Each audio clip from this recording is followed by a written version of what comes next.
Good morning, chat. Good morning, Mr. GM. Hello. How are we all today? I look like I'm going to the My Chemical Romance concert. You What's do, going little on? bit. Yeah, sporting the rainbow socks as well. Oh, Love yeah? that. Love that. They're actually PlayStation socks. Oh, are they really? Yeah, Oh, I think so cute. anyway. I love it. Good morning, chat. Hello. Good morning. Good morning. Good afternoon. Good evening, wherever you're on the world. Hello. Welcome back to the Method broadcast with the Race World First Liberation of Undermine. My name is Rach Darling, and I'm joined here by Mr. GM, and it is currently 8 o'clock in the morning. Very old cozy hours. I got my blanket. He's got his coffee. We are ready for the next 4-5 hours. Yeah, 4 hours till midday, I think, or something like that. We're going to see the kill of one-armed bandit. Yes. Yeah, he's we going are. down. He's going to have no arms because he'll be dead. Poor guy. Yeah, he's screwed. Poor guy. He is. Yeah, he doesn't have long left on this world, unfortunately. I think they got like 5% last night, right? Yeah. 6.45. It was really close. Yeah, that sucks. It's kind of sad that the boss didn't last as long as people thought, because, yeah, 50 pulls is 6%. That's kind of sad. Poor lad. Considering Sprocket Manga Lock and Stock was like, what, 160, 170, something like that? Mm-hmm. Yeah, it was a lot. All right, what's going on? All right, chat, it's just me. Chat, what's going on? Good morning. 1,122 people in the chat, ready to start the day here in the Elite Camp in Weiblingen, southern Germany. I'm going home today, so unfortunately you're going to be left with just Rage Darling, as the casters will slowly dissipate and it will just be Rage. Just me. Because she's stuck here forever. Pretty much. Yep. Morning, Dawn. Good morning, Fenrir. Good morning. Oh, Lord Austin, did you gift 40 subs? 40 subs? 15 minutes ago. That's a morning gifty. Yeah, that's a big good morning. Friday here on the beers in New Zealand. Hell yeah. What day? It is Friday today. Yeah. Nice. Big Friday night. What's going on? Chat, what you got planned this weekend? Anything good? I'm going to see, and there's going to be like one person in the chat that'll know it. I'm going to see Yumi at 6 tomorrow. Oh, what? Yeah. That's why So that's why you're that's why I'm flying leaving, home. yeah. God It's their damn final it. tour. They're Oh, from really? Weybridge, which is just up the road from Guildford. So we're basically like best friends. God, they're final Like me and Tom tour. Holland, me and Dwayne, Natty Dwayne, we're mates. Yeah? Yeah. It's actually kind of sickening that it's their final tour, because I remember when I was in school, Yumi at 6 was everything. Final tour. It's confusing to me because they're not like that big, right? Like, what do they do? Do they just like? Do you reckon they've earned enough money to never have to play again? I don't know. It's weird. Royalties, maybe, on their songs? True. They've been around for a while. Maybe they just want to start a new business. That's true. Maybe they're just over it. Yeah, maybe Could they're be. just over it. Yeah, I'm going home today. Yeah, this is my final shift here at the Race World First. Forever. Never again. Until the Ethereals. Until we do the Mr. Pandaria Classic launch. I'm pushing for it. I want it. Yeah? I need it, yeah. Imagine that. That'd be awesome. Race to World First, Mr. Pandaria Classic launch, and first raid. I wasn't really a fan of Miss, so this is like the wrong person to kind of... Yeah, I mean, I don't like Miss that much either, but I think the event will be fun. Look, I'm just here for the Race to World First Scarlet Enclave raid and Season of Discovery, if you know what I mean. I think that'd be fun. Is that a thing? I don't know. Well, let's make it a thing, you know? At Sco on... Is he Sco on Twitter? Sco Method Sco? I don't know. Score here. Say Mott, please. Hey Sco, guys here. Oh, there he is. Yeah, Method Sco. At Method Sco. Oh, look at that. Can we do a Mr. Pandaria Classic launch event? I need to sneeze. Race to World First Classic Throne of Thunder will go hard. I think the problem is the raids would fall over really quickly. Oh, bless you. That was pretend. Thanks. Ah! Fun fact, I also can't burp. What do you mean? I'm just broke, honestly. What happens? You You just like I go... blow up like what was it? I do an inverse burp, I don't know. Like a hiccup. You just that's weird. It's I was thinking painful. you're gonna end up like the person from Willy Wonka. Just really round. You're like, oh, I can't burp. Nate has to come defuse you. Good morning, everybody. Oh. Oh man, it wouldn't last long enough. True, yeah, that is. No, wait, Classic is worldwide launch all the time. Yeah. That's cool. Why do we not have that? I want that. Why don't we have that? That would be really cool. Doesn't make any sense. I think they launch at like 9 p.m. UK time, which is like 10 p.m. European, and then like during the day NA. I'm like, that's amazing. Yeah. That's like the perfect time. Although, I mean, obviously, if we did it for retail, would probably end up being up all night potentially, or they'll just do like a bit of feeling out of the raid and then go to bed. I don't know. But the problem is with that, Classic, they do the patch and then they launch the raid, which they kind of do with retail as well, but they also have tons of downtime with retail because the servers go down. But whereas in Classic, they don't go down. They just, the raid will launch. Ah. Yeah, that's the problem. Would have so much downtime, it would probably just, you know, not be great. But I think a long time ago they said like if they wanted to do global launches or sort out like a worldwide server, they would have to take the whole thing down for a week to do it, like the whole game. So. Oh, Jesus, what would you do for a whole week without WoW? Probably go outside. Nah. Nah, true. I'd probably just boot up RuneScape or something. Or Probably, yeah. what else do I play? Oh, Indiana Jones. That's a fun game. Yeah? Yeah, I was meant to play it when I was here, but ended up just playing. Wow. Go on. That's all I got. Oh, okay. Quick thank you to our sponsors, Computers, Arozzi, Steelseries, Fateless, Holy NODA, and Surfshark, as well as Radio, Warcraft Logs, and the Method Guides. Thank you all so much for supporting the event. We really appreciate it. More on them later. In the meantime, if you guys haven't already entered the giveaway, !giveaway, make sure to go and enter. We've got a £2,500 The War Within Xalatath PC to give away, as well as a bunch of other goodies from the rest of our sponsors. Quick reminder, if you haven't done your dailyquest.gg for that extra code, make sure you do it because it gives you a bunch of extra additional entries and you need that Actually, in order to win. you're really bad at Daily Quest. I am. I love Daily Quest. I'm I'm not even paid to awful. say that. I just really like it. I think it's a really good idea. You're just like freakishly good at it though. I'm not that good at it. I mean that We in a struggled really with good Raden way. yesterday. Yeah, well, don't say that because people still might be trying to. No, that's yesterday's. Oh, does it reset at midnight? Daily Quest.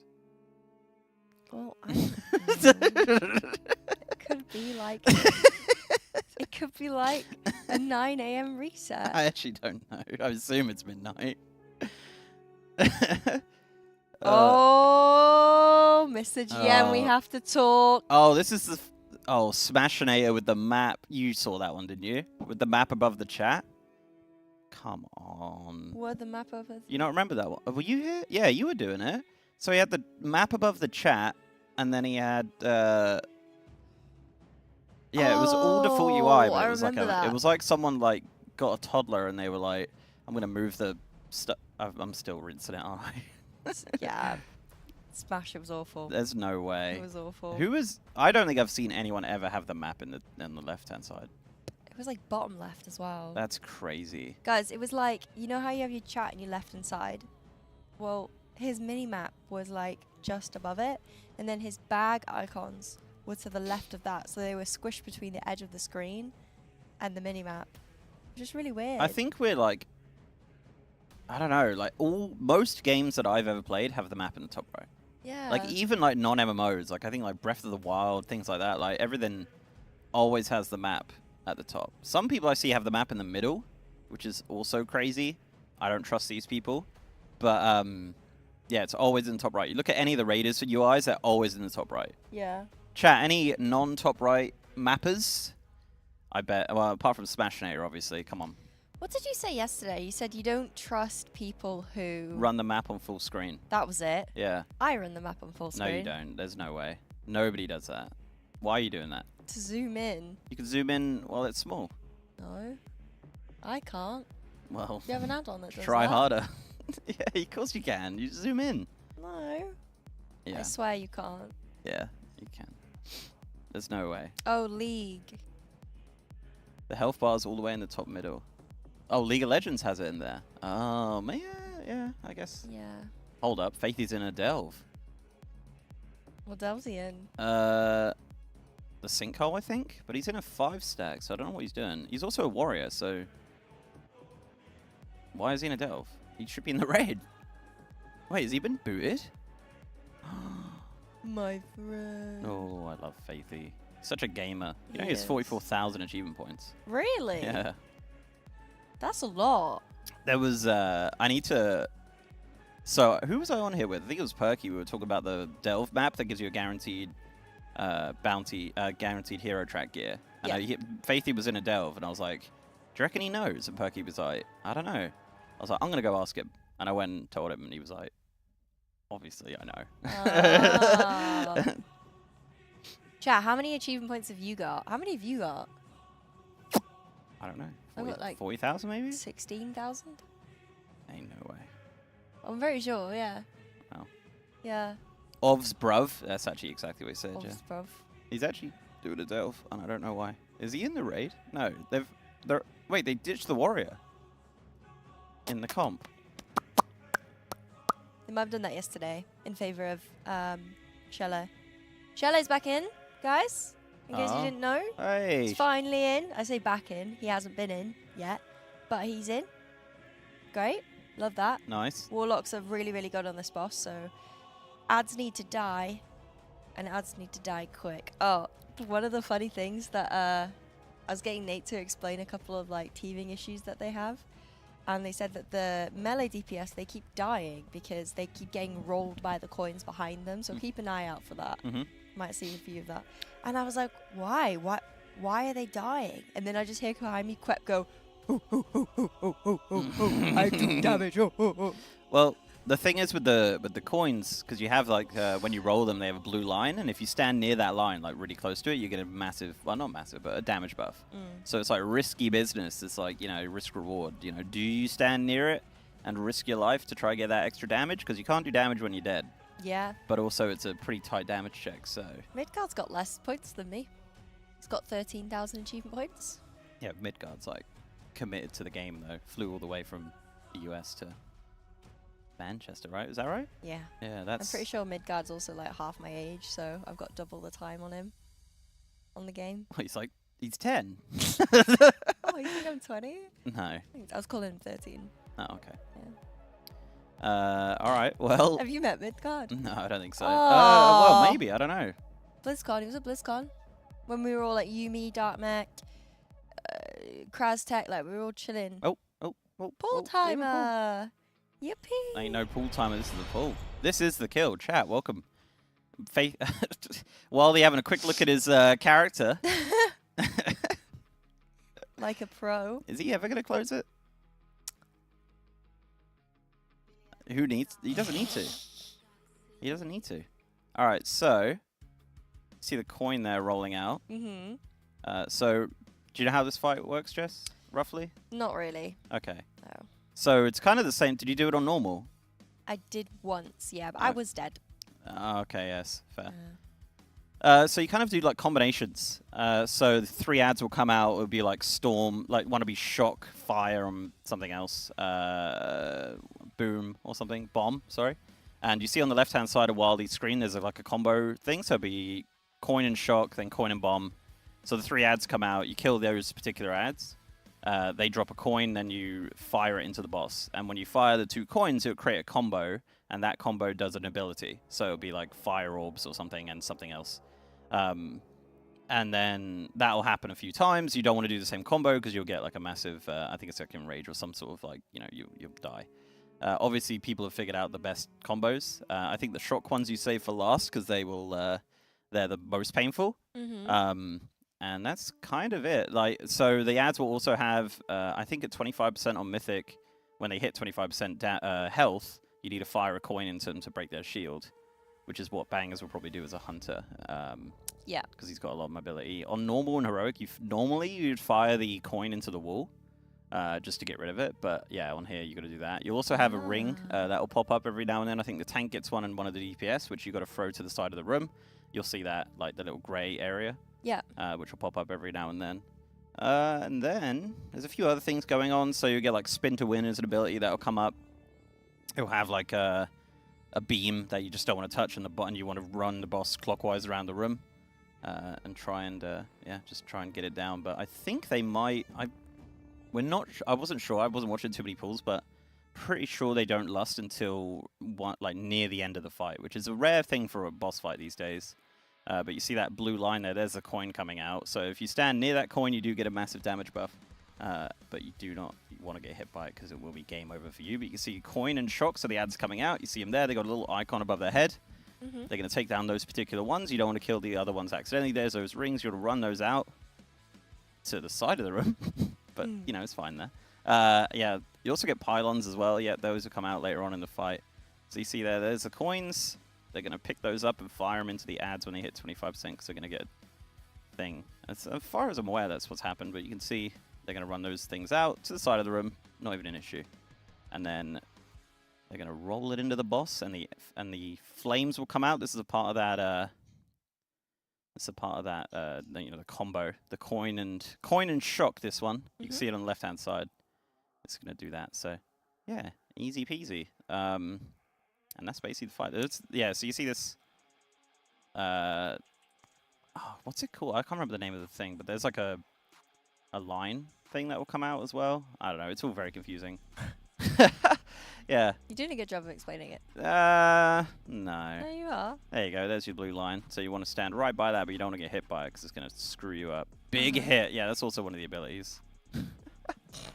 They actually, all the ability names have such silly names. It's amazing. I know. Like the tank mechanic on the first boss is called Tank Buster. Which one is it? I think it's from Mugsy. No. Oh god, I can't remember. Gallywix? No. Maybe it's either Mugsy or Gallywix, I think. But the boss mechanic, the tank mechanic's called Ego Check. That's right. Yeah. I love that. Tank mechanic. We got 4 out of 8 last night. Heroic. Oh yeah. It was nice. Yeah. Nice. Good job. Yeah, we were cheesing Rick Reaver with 3 tanks, so we just got the 3rd tank to do the pylons the whole time. But we didn't have a 3rd tank last night, so we were like, oh, let's skip it and go to Sticks. So we tried Sticks and we one-shot it. Oh, nice. And then we did Rick Reverb and got him too. And then we did a couple pulls on Lock and Stock, but it's pretty savage, to be fair. But we're doing all right. I said to them, like, we should do like first boss Mythic, because apparently it's basically free. Like, it's pretty easy. Yeah, might as well. So yeah, we get some Myth Track gear. Be nice. I had a dream last night that I was doing first boss Mythic, but in like a completely different dungeon. Raid. Like it was an IRL, as in like I was physically there in the raid. But like I kind of like AFK'd, like brain AFK'd, so like I went somewhere else. And I was supposed to not be in that raid comp because I was a baby, so I wasn't allowed to be in there. And then I came back to the keyboard, aka tuned back in with my IRL brain, and they were like at 5%. And I heard the raid leader complaining that there's someone with not the right stats in the raid. Nice. Meaning me. You, yeah. And the person who got me in was Hasabella. So he was at fault. It was such a weird dream. And then I woke up to... I was like looting the boss, and then someone tapped me on the shoulder and were like, would you mind if I come in? And I was like, yeah, sure. It was Evertel. From Talia's Evertel. You need to calm down. You need to stop having cheese before bed. And then I woke up like immediately to my alarm. So yeah, she woke me up out my dream. Gutting. They're lovely, aren't they? They really are, yeah. I love them a lot. Their reaction to the Plunderstorm tournament, like me and Nate going first, and yours, pretty cool. Yeah, it was funny. Hard carried by Nate. Actually, yours was hilarious because you were just like, oh wait, they're still in? Oh, cool. I hated the format of that tournament. I did not think it was fair. As in like the... Like the point system. Well, the point system was fine, but then like Zaryu and Peekaboo were like clearly winning, and then they were like, hey, whoever wins the next one in the top 6 wins. It's just like, what? Yeah. Like, that doesn't make sense. Yeah. I mean, it made it so that we could potentially win. Yeah, you were in there. You were in that mix. Me and Jay, for some reason, I don't know what was going on. We were really low. Yeah, in the Plunderstorm tournament before that, it's like, you just don't realize how good these PvPers are. Like, it's actually scary. Yeah. like actually frightening. Like you're just kind of running, you're thinking you're doing all right, and then you're just dead. And I'm just like, how on earth are they so good? I know. It's absurd. The next level. Not really sure on the thought process here on the rings on the floor. I don't know if they're just missing it or there's a tactical idea to put them there. I feel like the idea is to put it On the edge. on the edge, yeah. I mean, it's fine. It's a pretty good pool. We only have one death, which is not too bad. But yeah, we're just playing the mechanics at this point. We do have a shock and flame thing coming up after this, but that's that's a wipe. Ouchies. So I think that would have been because of the ads. Was there any ads? I don't know what got them there. I know ads is a sticking point for us. If we don't burn the ads down, they kind of just go a little bit. Yeah. Oh, apparently there's an eclipse in LA. Saw some Blizz devs tweeting about it. Really? Yeah. Any eclipses? I don't think we got an eclipse. Well, I mean, we might, but it's so cloudy. I haven't seen the blue sky in like 6 months. Actually, it's been really nice. It's been nice here, isn't it? Yeah. An eclipse. An eclipse, yeah. I feel like LA get it all the time. It's well weird. Or California, I suppose. A fully red moon. Oh, nice. That's cool. Oh. What? I saw a TikTok last night I was that it was the girl. A girl was like, "Oh, hey, so if you are a woman and you're at a certain time of the month and it starts today, then you're a red witch because you align with the red moon." And I was like, "Okay." She went into what being a red witch meant. Mm-hmm. What's and that mean? Pros and cons. The pros and cons. What are the pros? Being able to achieve your goal imminently. This sounds some snake oil shit. Yeah, it was. I was listening because I was interested, mainly because it said there's a full moon coming, and I was like, oh. But then I realized she's Start howling like a American. wolf. You're brave doing that in front of all these people. I mean, who gives a shit? There's only 1,444 people here. It's fine. Only. I was gonna say a reference that probably you wouldn't get. I was gonna say, did someone shoot with a sniper rifle? But I don't know if you get that. If it was a big moon, maybe chat will know. They're old. You literally have no idea, do you? No. No. Chat, do you get it? Any obscure deep cut references?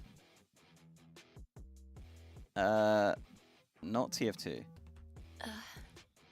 Team Fortress. Is that still going? Apparently. People love Team Fortress. I love that game. I thought it was fun. No, it was in, I think it was GTA Vice City or San Andreas. Used to, if you shot the moon with a sniper rifle, it would make it big or small. Oh. Yeah. I'm pretty sure it was that. Maybe it was GTA 3. One of them. Potentially. Vice City. There you go. Ah. Yeah, there you go. Not the one I played. Oh, man. My brother sent me a TikTok that made me feel like 1,000 years old. It was something like... I'm going to misremember it, but it was like...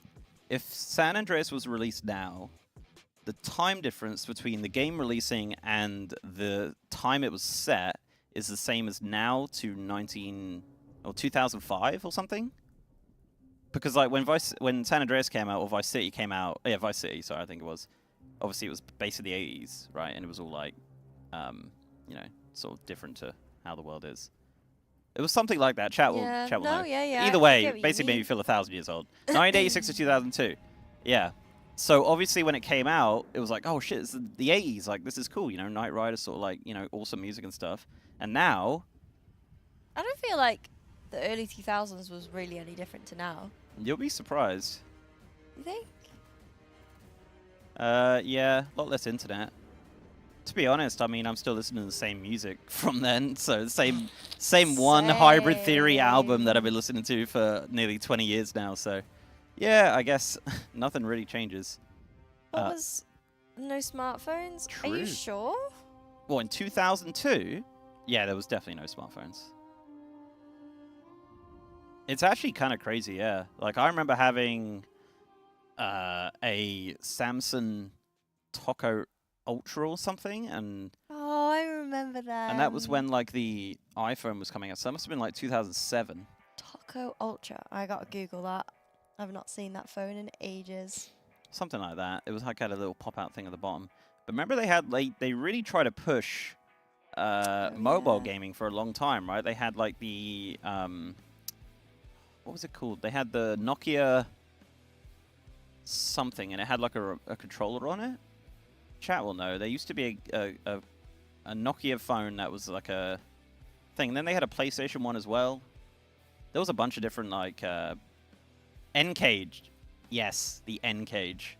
Remember the my god, yeah, that's... there it is. Yes. Jesus. Yeah, that's a banger. Yeah, then the PlayStation brought out one. And it never really took off. It was like a big thing. Fucking N-Cage, oh my god.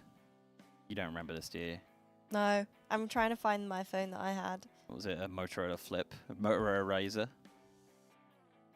Yeah, everyone had the Razor.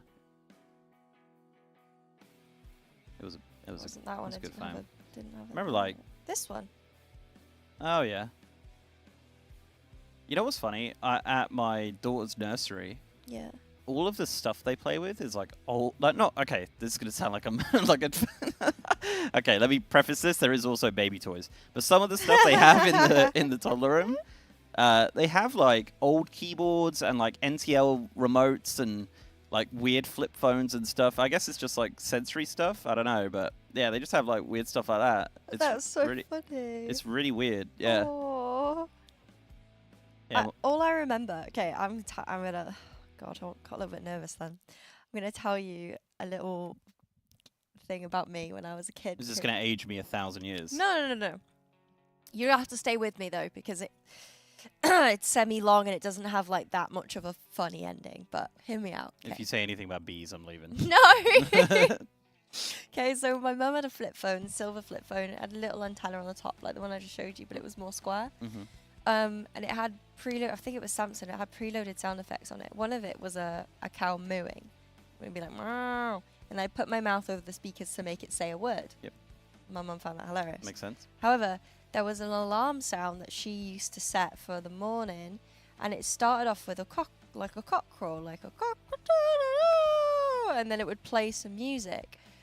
Well, I was a small like little baby, so I used to be with my mum and sleep with her because I was scared. And there was this one time I had a nightmare of the wolf from Neverending Story. No. That wolf used to terrify me. So I stayed the night with her, and I was in the nightmare as that alarm went off. So I associated the wolf from Neverending Story with that alarm, right? Okay. For months and months and months and months. So every time my mum's alarm went off, I screamed. Why didn't she just change it? I don't know. What an evil woman. But like literally to the point where like I would be so shaken. She'd have to calm me down. And I've never been able to find that alarm sound ever. And it's like part of me is just wanting to listen to it just one more time. Do you think you'd be like that PTSD dog? You'd be like, I think so. I think so, like Pavlov's dog. Yeah. I think I might. I just want to face my fear that like completely ruined my life as a child. you know what you should do? Sub sound on Twitch. Conquer my fear. Yeah. That's a good idea. So if anybody can find, okay, this is a little task for you guys. Anybody could find a early 2000s silver phone flip with a screen on the front with a little antenna, and it was like a boxy shape, and try and find the sound that was a cockerel followed by music, send it to me. We'll do live reaction. Yeah, it tormented me. Yeah, that's pretty crazy. Sony Ericsson, oh my goodness. Sony Ericsson. God damn. We haven't seen a lot of greatness from the team this morning, I'm not gonna lie. It's okay, they're warming up. Yeah, just a bit of a warm. This is what happened yesterday. Also, the music is The Incredibles. Well, it was a minute ago. Oh yeah. It's so similar. I love The Incredibles. What a film. Da-da. You know, the composer of The Incredibles is doing the new Fantastic Four film. Okay. Because The Incredibles is kind of, when you look at it, it is the Fantastic Four, but it's a family, right? Yeah. So yeah, he's doing the same. I think I want to say Michael Giacchino, but I might have made that up. But yeah, the soundtrack's gonna be banging. Oh, Nice. Yep, there's a fun fact for free at 8:30 in the morning. Have you watched the newest Incredibles that got released in like 2021? Yeah, I believe so, yeah. Incredibles 3? Yeah. I think. Did you rate it? I thought it was alright, yeah. It was okay, wasn't it? For like a third installment of a Disney film. Usually they absolutely flop. Yeah, I don't know why they... Apparently, I haven't seen it yet. There's a trailer for the new Lilo and Stitch live-action remake. Apparently that's the thing. I watched it last night. Well, the trailer. Yeah. Is it good? Yeah, it was good. People saying it actually looks alright. Yeah. But then I'm like, why does it even need to exist? Yeah. If it ain't broke, don't fix it. Yeah, I'm not really a fan of the live-action remakes, gonna be honest. Well, it's like the Lion King. They were like live action, but it's like the whole thing's CGI. So is it live action? Yeah, I don't know about that. Oh, maybe this sound? Wait, did someone link it? Fifth, can you whisper me on Twitch, please? Nobody whispers anyone on Twitch. Actually, I got a whisper last night from a really nice person. A Method viewer that just said, well done on casting, I'm really enjoying it. Oh, I thought it was the other one you were talking about. The other whisper you got. There's a balance. Yeah, true. When it comes to Twitch whispers. There's a yin and yang. Yeah. How do you even Twitch whisper? Is it? So you click on someone's name. I feel like that's a feature that's just going to get removed. And then you can Oh, is it message? whisper. Oh. Yeah, I think you have to be friends. Do you remember they used to have friends? Is that still a thing on there? Nah. They removed that. Yeah. Do Yeah. you remember friending people on there? Yeah. Used to have some famous friends. Yeah, same. But Yeah, there's an Incredibles 3. Was it 3? Yeah, it must. Was it Incredibles 2? Nah, I think it was Incredibles 2. I don't think it was number 3. Because they had the Underminer, which is kind of ironic, as one of the characters at the end of Incredibles 1. I lied, yeah, it is 2. They actually made... I'm full of random facts. They made a video game, which was... The story of it was essentially what Incredibles 2 would have looked like. This is back in the 2000s. It was a story with the Underminer. That's me, by the way. There you go. Yeah, with the mole at the end. Yeah, that guy, yeah. There was a whole story in the video game that they did, which was essentially the story. But I don't know if that's canon. Why do I care? So to spoil it, the start of Incredibles 2 is just them defeating that. That's right, yeah. And that's it. Yeah, isn't there a time... No, it's not a time skip, is it? It's just kind of... Yeah. Let's unalive this boss. Yeah. Get her done. Yeah, good film. Let's do it. I really liked Wall-E. You ever watch Wall-E? Yeah. That's a great film. Yeah.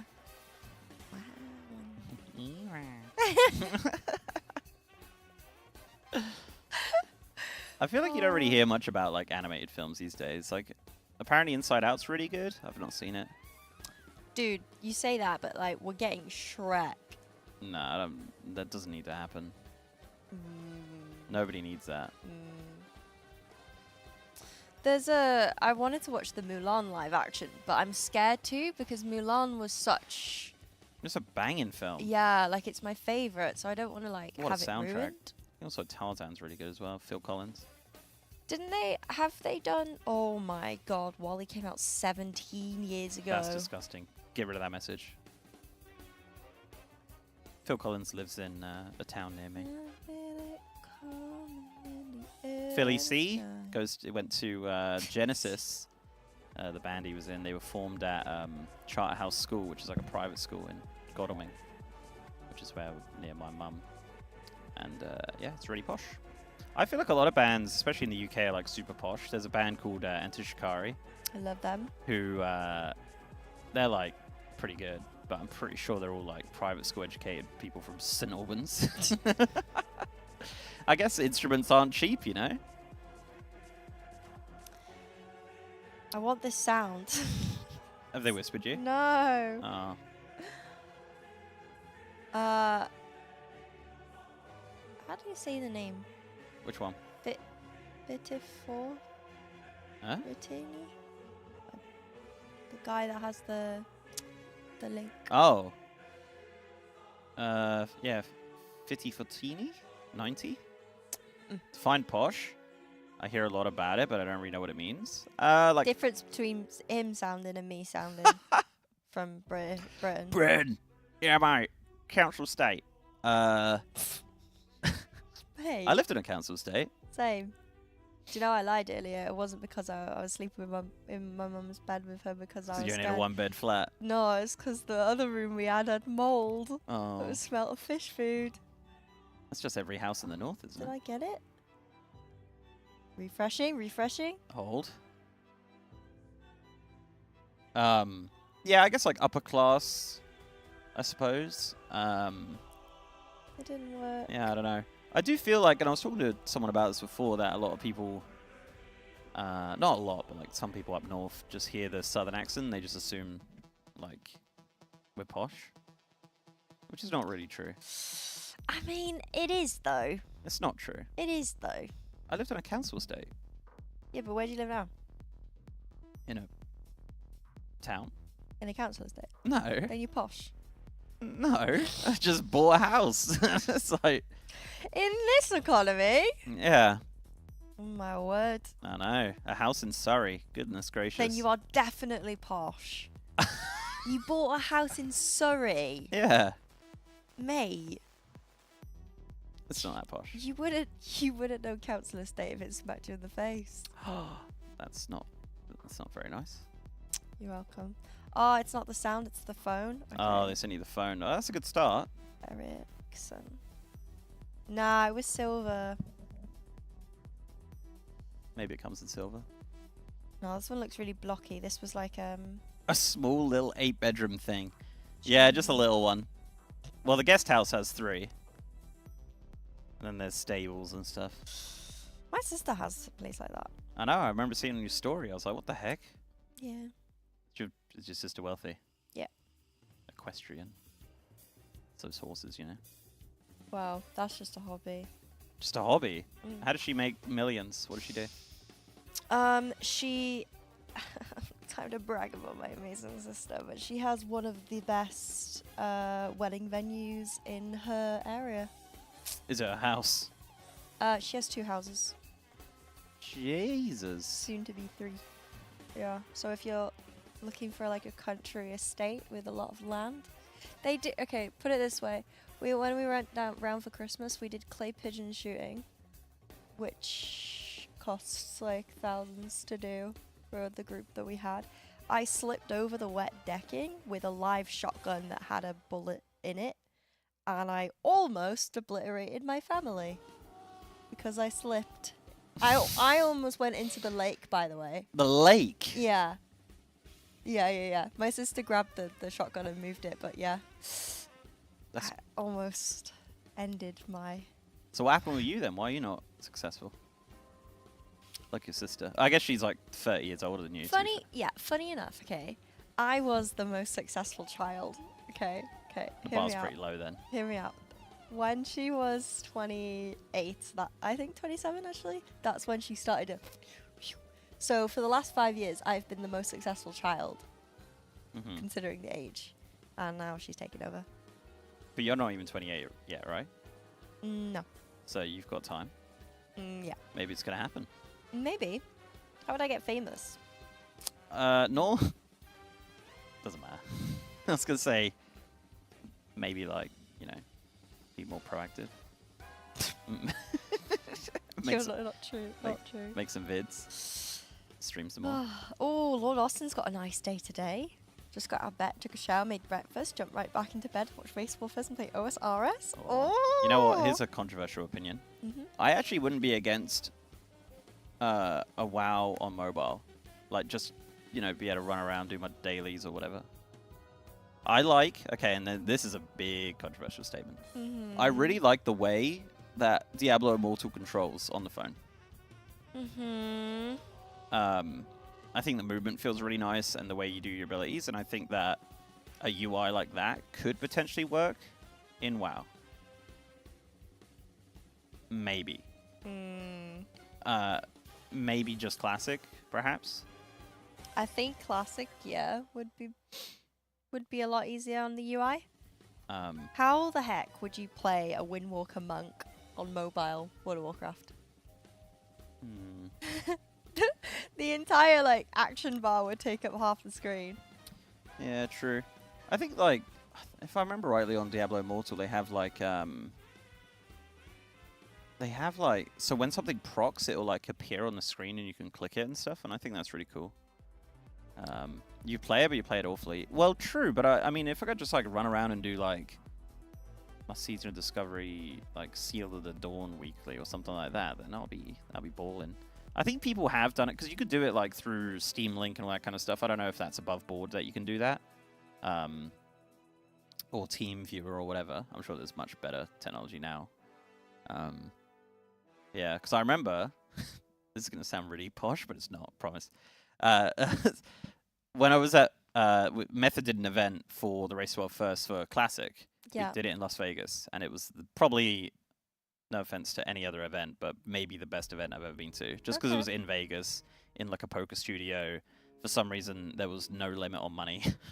Like the food was like unbelievable. Everything was crazy. For classic launch. For Classic launch, yeah. So we had like the most random people there as well. And so we were staying at the MGM, the Park MGM, super nice hotel right next to the venue. The weather was amazing. It was August, so it was like 40 degrees. Lovely. So I would do my casting shift and then go to the pool. Oh. But because it was Classic launch, the queues were horrendous. So you'd literally log in the morning, you'd be in a 20,000 person queue, and you'd have to wait all day. So I'm literally, I'd finish my shift. So I'd normally do the morning. So I'd do the morning, beginning of the morning shift, log in, wait in the queue. Then I'd still be in the queue at the end of my shift. So I'd go to the pool and Team Viewer to the PC that I had in the venue to see if my queue had popped. No way. How long were you there for? 2 weeks, 3 weeks. Oh, lovely. It was amazing. Jealous. Yeah, they had like makeup department and everything. It was mad. Oh, wow. Yeah, I don't know even how that came about, but then there was one night where we went to the Wynn, which is like a hotel in Vegas that's super posh, and we did poker. I never played poker ever, and I was there with a couple other streamers and creators, and then this other professional poker player that they knew, and I was like, they were like, oh, it's $100 buy-in. I'm like, this is like 3 in the morning, and I had a shift in the morning, and then yeah, so I did it, and like the person next to me was like, oh, I'll show you how to do it, don't worry, and she showed me it, and I was like, okay, and then she just took all my money. No. Yeah, then me and Falcone, I think it was Dan, back then, we both went out and we were just sitting by the side of the table, just like, can we go home now? Oh, don't gamble, kids. Daz was there. Was he? Yeah, we used to go, like, we'd finish our shift and then go like to like the casino, do like I think it's craps or whatever, or crabs, whatever the fuck it's called. But it was weird, like, so crazy. I have no idea how that event came about or how I even got involved in it, but it was so sick. Preach was there. They had some really random casters as well. They had some PvP casters because there was going to be some PvP. The race was essentially like 1 to 60 and then Molten Core, which we actually ended up losing. It wasn't like it wasn't method as a thing, because there was like other people, like Guzu was there, a guy called Kenny who was like kind of the best, but it was annoying because the meta of leveling in 2019 Classic was just dungeons, so they would just dungeon spam all day, and it was super boring to cast. Except for Guzu. Guzu was the only one that would go out in the world and quest, so we had his POV on like basically the whole time because it was so much better to watch, because he was actually doing stuff. But yeah, that was awesome. Kungan was there, Sko was there, Fabo, Hotted, Esfand, I think Roger Brown was there as well. There was a ton of us. Names, man. Yeah. Jake and Bake. You know Jake and Bake? IRL streamer. Cool guy. Oh.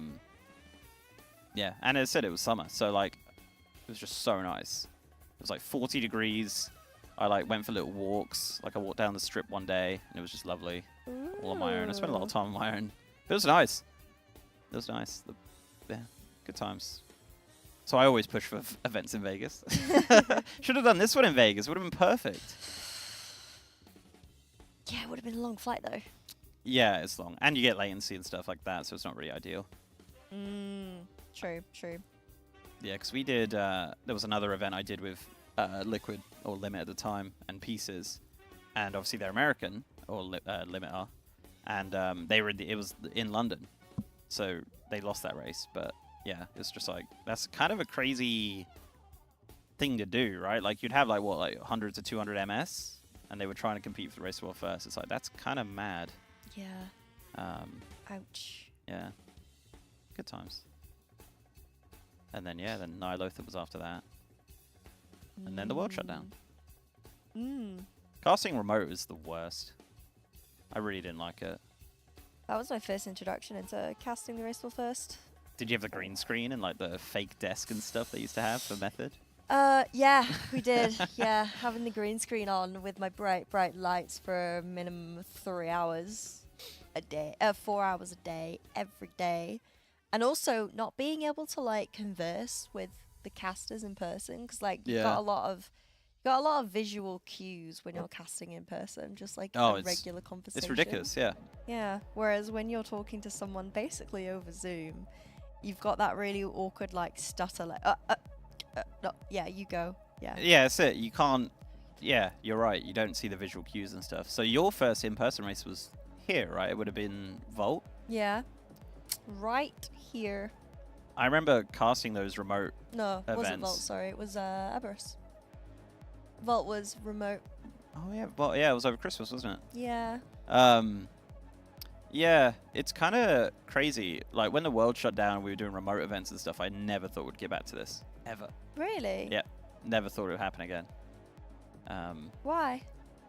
I don't know. Bit doomer really, but like back then I guess you just didn't really see it's kind of expensive. a light at the end of the tunnel in regards to like the world coming back to normal. Oh yeah. Yeah, it's also very expensive to do in person. Absolutely. You think, right? You've got what, like how many raiders out there? 10? It was 30 staff. Or like 25 staff. Yeah. So you got to feed them. You got to put them up. You got to fly them here. Yep. Crazy. And then remote, it must have been like the dream, right? Send a few people some green screens, and that's kind of the expense. Huge profit margin. Yeah, for sure. Alright, so this is the 5th pull of the morning, I think. Method not really getting into the flow of things yet. We've been seeing like some 60, 50, 40% wipes. It's not really ideal. I know we're yapping about extracurricular activities, but it's just because we haven't quite got to the progression point just yet. But what seems to be wiping us is the excessive amount of ads and also just not picking up some of those buffs on the left-hand side. We've been dropping, we get to about like the 3rd set and then we kind of just flop. But taking the stormy clouds out is a little bit better now. The first few pulls was a little bit dicey. It's really dependent on who it goes on, really, because like a mage can obviously blink over there, but if you don't have any sort of movement effect, then it's really difficult. Yeah, but we're keeping an eye on it. If you guys have any particular questions about the pull or about the fight or the encounter at all, feel free to throw Dark will be on later. Yeah. Keep them for later. Save them, put them in your back pocket. We could do our best to help. But good morning, those of you who have just tuned in. Good morning, good morning. Seen a couple of familiar faces. Hello, hello. Hope you're doing good. I just had like a shower thought. I'm not showering, but you know, I had a thought. What if we had, here's an idea for next time. What if we had like a off-site analyst, so someone like, I don't know, if they're remote, like, let's say they're American, I don't know who, some big brain. We could literally be like, let's switch to the analyst desk, and then you could just green screen them, and they could just like be there all day, just sitting there like analyzing the pools and stuff, and you'd be like, hey, let's switch to them, and then they'll just be there. Yeah? I think that would be sick. That would be really cool. Logistically, though, they'd be on call like 13 hours a day. Yeah, true. Oh, longer than that, actually. What's their playtime? From 8 a.m. until midnight, right? So yeah.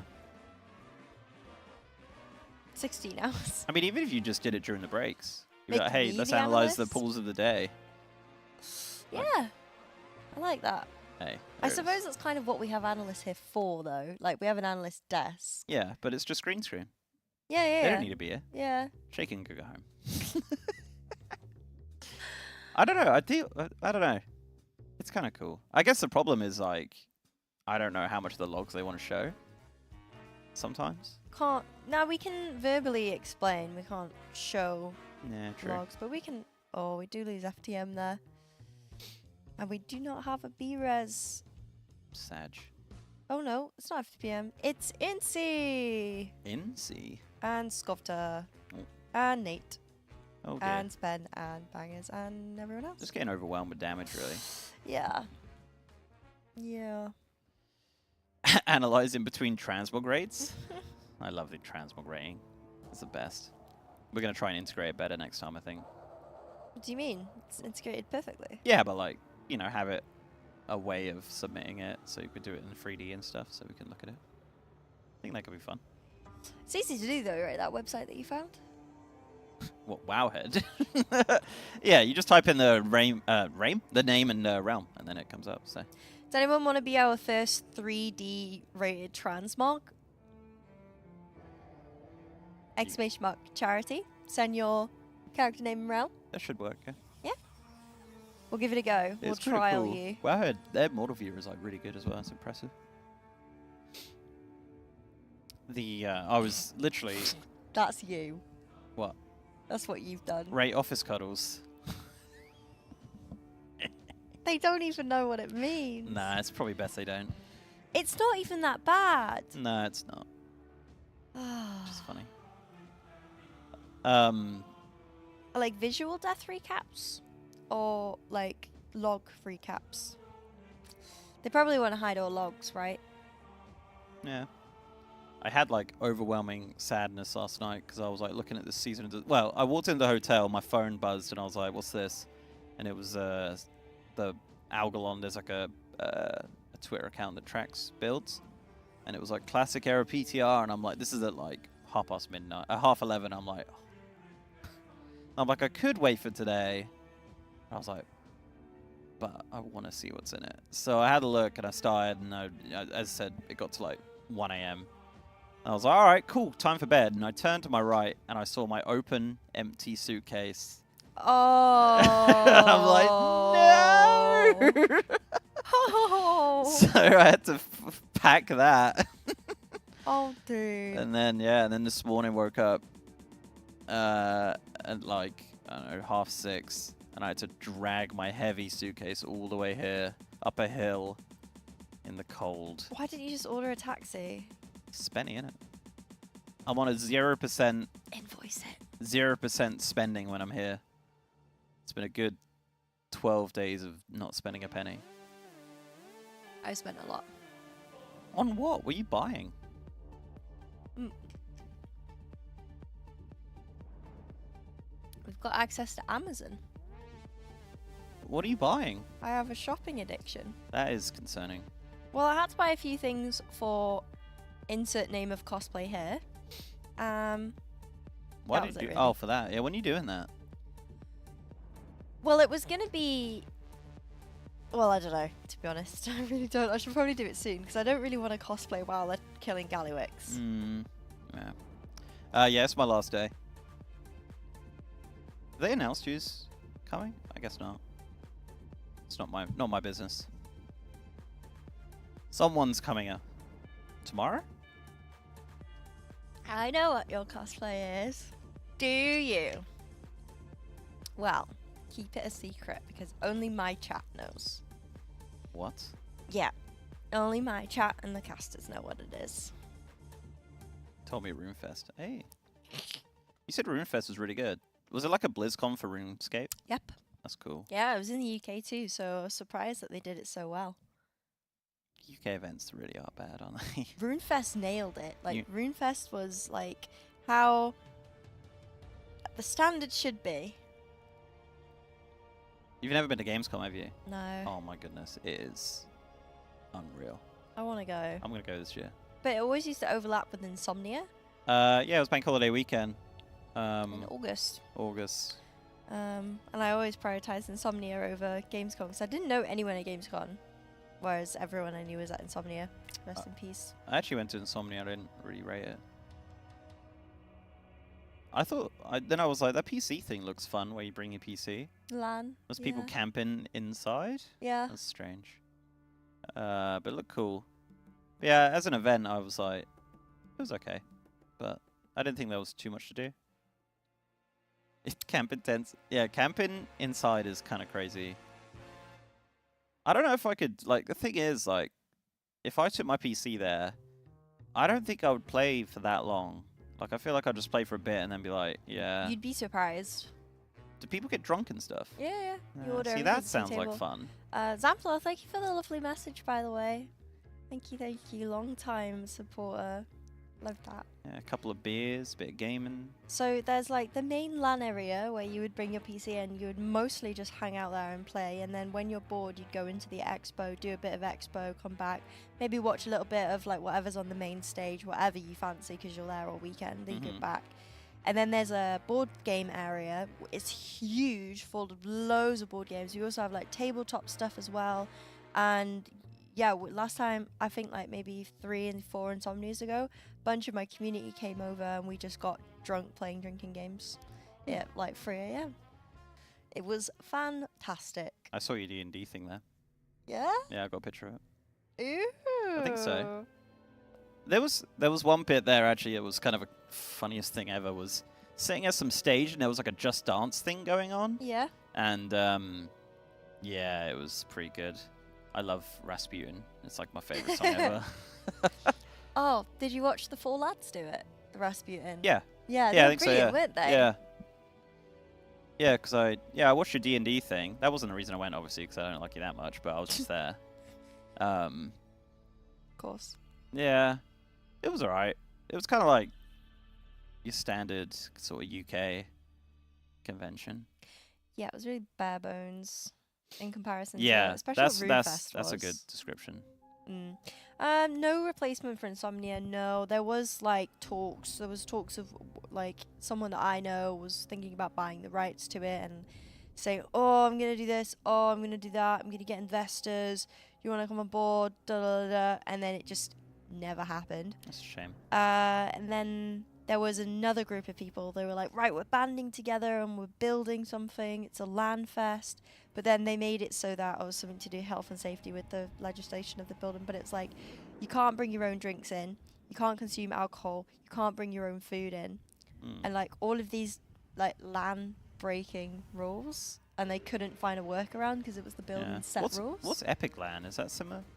So Epic LAN's basically the LAN version of Insomnia. So take the LAN out of Insomnia, bring the stage with it, and the pub quiz on the Friday night. Right. That's Epic LAN. Oh, okay. It's really good. Huh. But there's no like expo stalls to buy stuff. There's no like pop-up stalls to like do things. Yeah. It's just PC, games, stage events, and the pub quiz. The like MCM is like, when you look at it, it's just a flea market for geeky stuff. Oh yeah, it's all imported stuff too. There's like some custom like bespoke artist stuff, but a lot of the times it's overpriced, like AliExpress imports. Bit of a shame. Yeah, that is true. That's what puts me off from buying anything. Well, they did a whole like, oh, we've got EGX and MCM together. I was like, hell yeah, let's go. And then the EGX part was like super small. I was like, that's sad. It's because a big investor pulled out last minute. They had a MegaCon as well. I saw Josh went to that in London. I didn't even know that was happening, but it was in January. MegaCon's like a big event in the US, so I was surprised that it came here. Yeah. Yeah, I normally just go to MCM for like the day, just like a good day out. It's always fun to, hang out. Yeah. So I just like seeing all the cosplays, to be honest. It's always really impressive. MCM is fantastic. Good day out. The last time I actually went properly to MCM, massively overpacked, but yeah, it's very busy. Yeah, it was really good. There was a lot of Overwatch cosplayers, and I was cosplaying as Tracer, so that was really cute. Got some good pictures. You'll be disgusted to know that I don't even bother with a press pass. What do you mean? I just buy a ticket. What? Why? Don't care. I mean, it is kind of cheap, to be honest, but yeah. What? Old school RuneScape. I do not like RuneScape 3.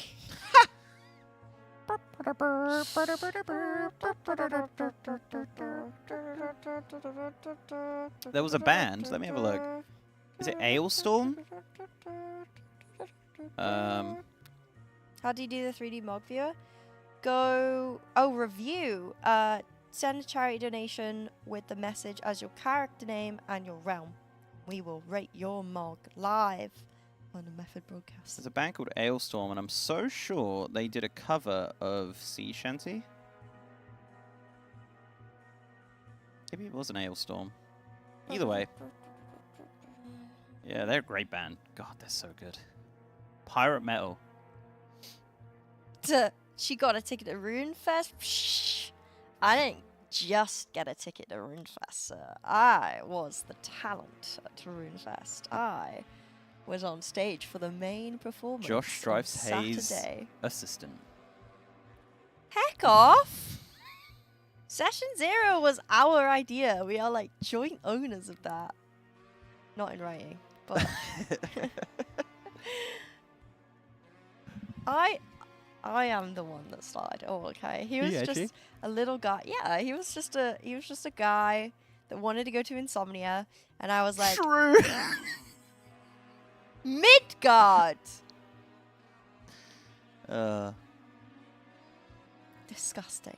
Disgusting. He wanted to go to Insomnia. I was like, I know a lot of people from Insomnia. We'll bring you in. He was like, I'm not going without actually doing something worthwhile. So I was like, okay, what do you want to do? I want to do a D&D panel. I was like, why don't we perform and do D&D? Sounds like a great idea. Do you know anyone? Yes. Do you? Yes.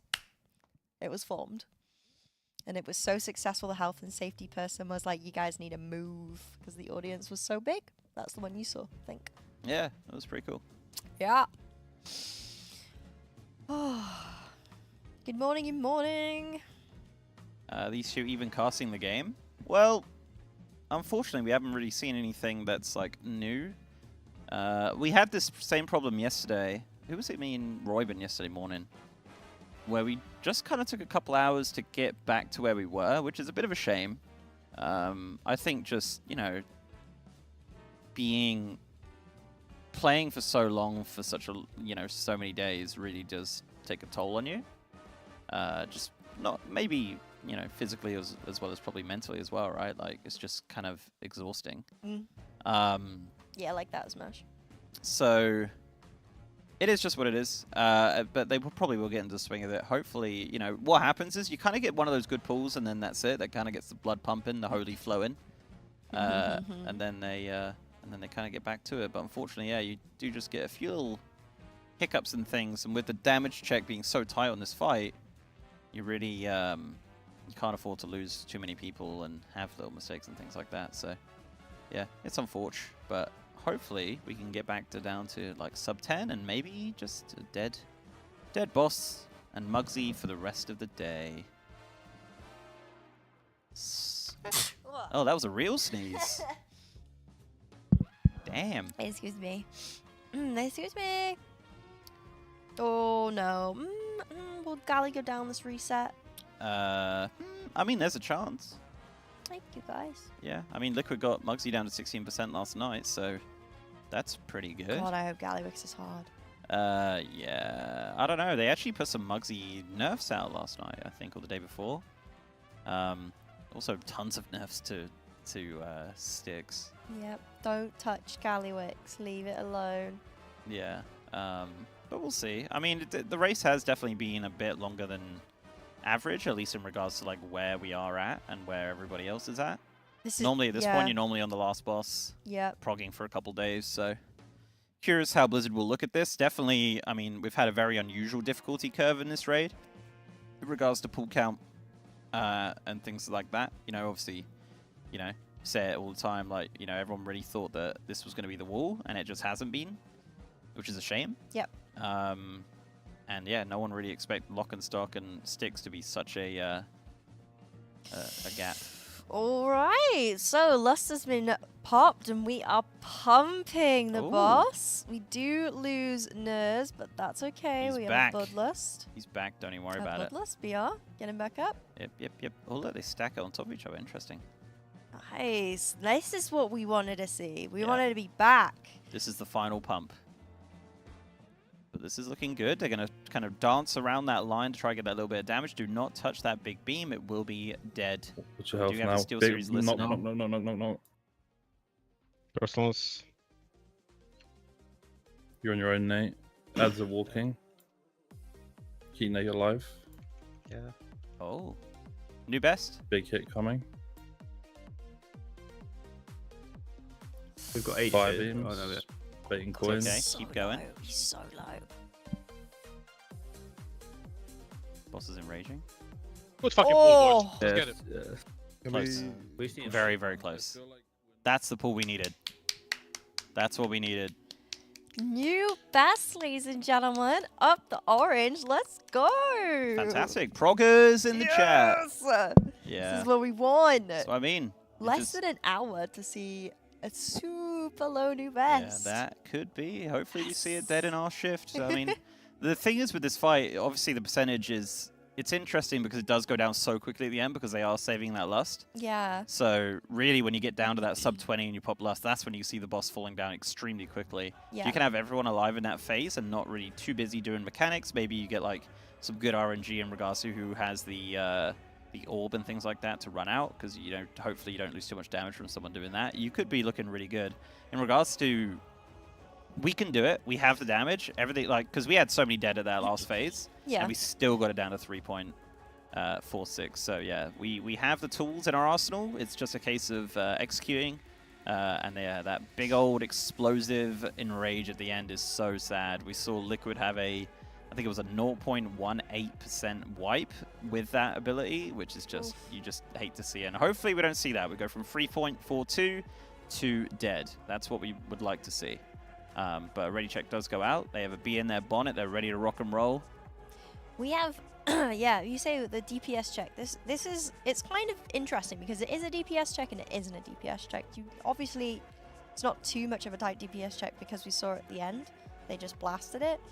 But what you'll notice with the comp changes that we have 9 ranged characters. Look at the damage meter on the right hand side. Mage top, then Warlock. Love Shelley, seeing Shelley's name there. Then we have the Shadow Priest, then we have another Warlock, and then probably the rest of the range underneath that. This is a ranged fight, so if a ranged DPS player does go down in that first sort of 60%, it's not good, because we need all that ranged DPS for the ads. The ads are the things that are going to kill us, so it's like, it's a DPS check for the ads, but it's also not super tight, like you said at the end. We had so many dead, and yet we got to 3% in rage. So we could even tickle it down with a few dead. I think it's possible. Yeah, it's just a case of living the mechanics. You know, it is a rough fight, regardless of pull count and things like that. But it is very similar to normal and heroic, so which I think does work in its favor for this this fight.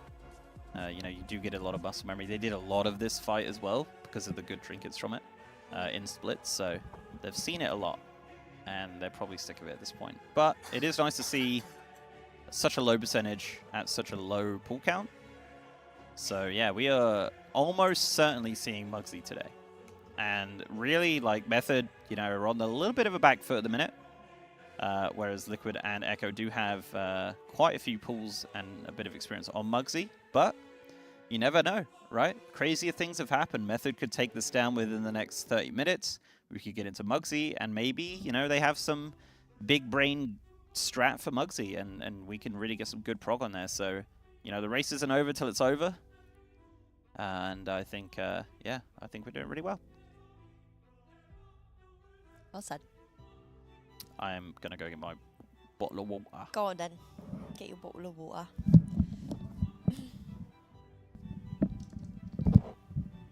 No DKs this tier?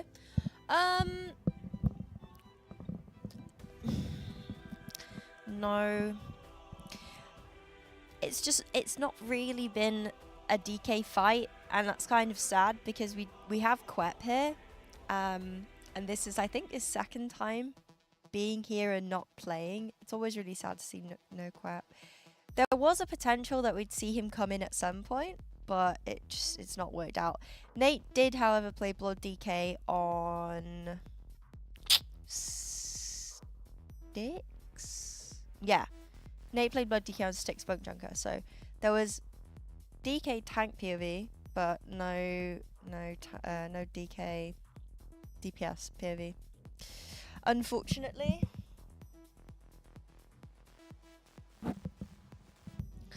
Yeah, there was something there was something to do, like I heard the whisper from the grapevine, aka the tank chat. There was something about the damage being able to be mitigated better by a warrior because it's, instead of it being like the other types of damage, it's actually physical damage, or they changed it before the race started to be physical damage. It's something that the warrior was able to deal with better. There's probably other reasons why prop warrior is broken, but there's a little bit of information that I managed to pick up from hearing them chat. I don't think I don't know if they really knew what they were playing up until a couple of days before the race World First, because I heard the whispers of Guardian Druid. I heard, well, Brewmaster was never on the table, but there were many monks leveled. I guess the tanks just have to level them, right, just in case something ends up being broken on a fight and then you're completely unprepared for, so at least prepare yourself for it. Guardian Druid, and then Paladin, and then Warrior. I think Paladin was always going to be him, to be honest. Are all the progress players here? Not here, no. So we only have capacity for 11 raiders in our raider room.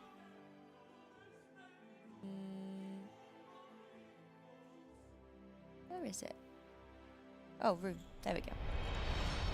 So 5 on the left, 5 on the right, and then 1 at the bottom of the screen. The person sitting at the bottom of the screen is Quep. He's not in. Also, Faithy isn't in either.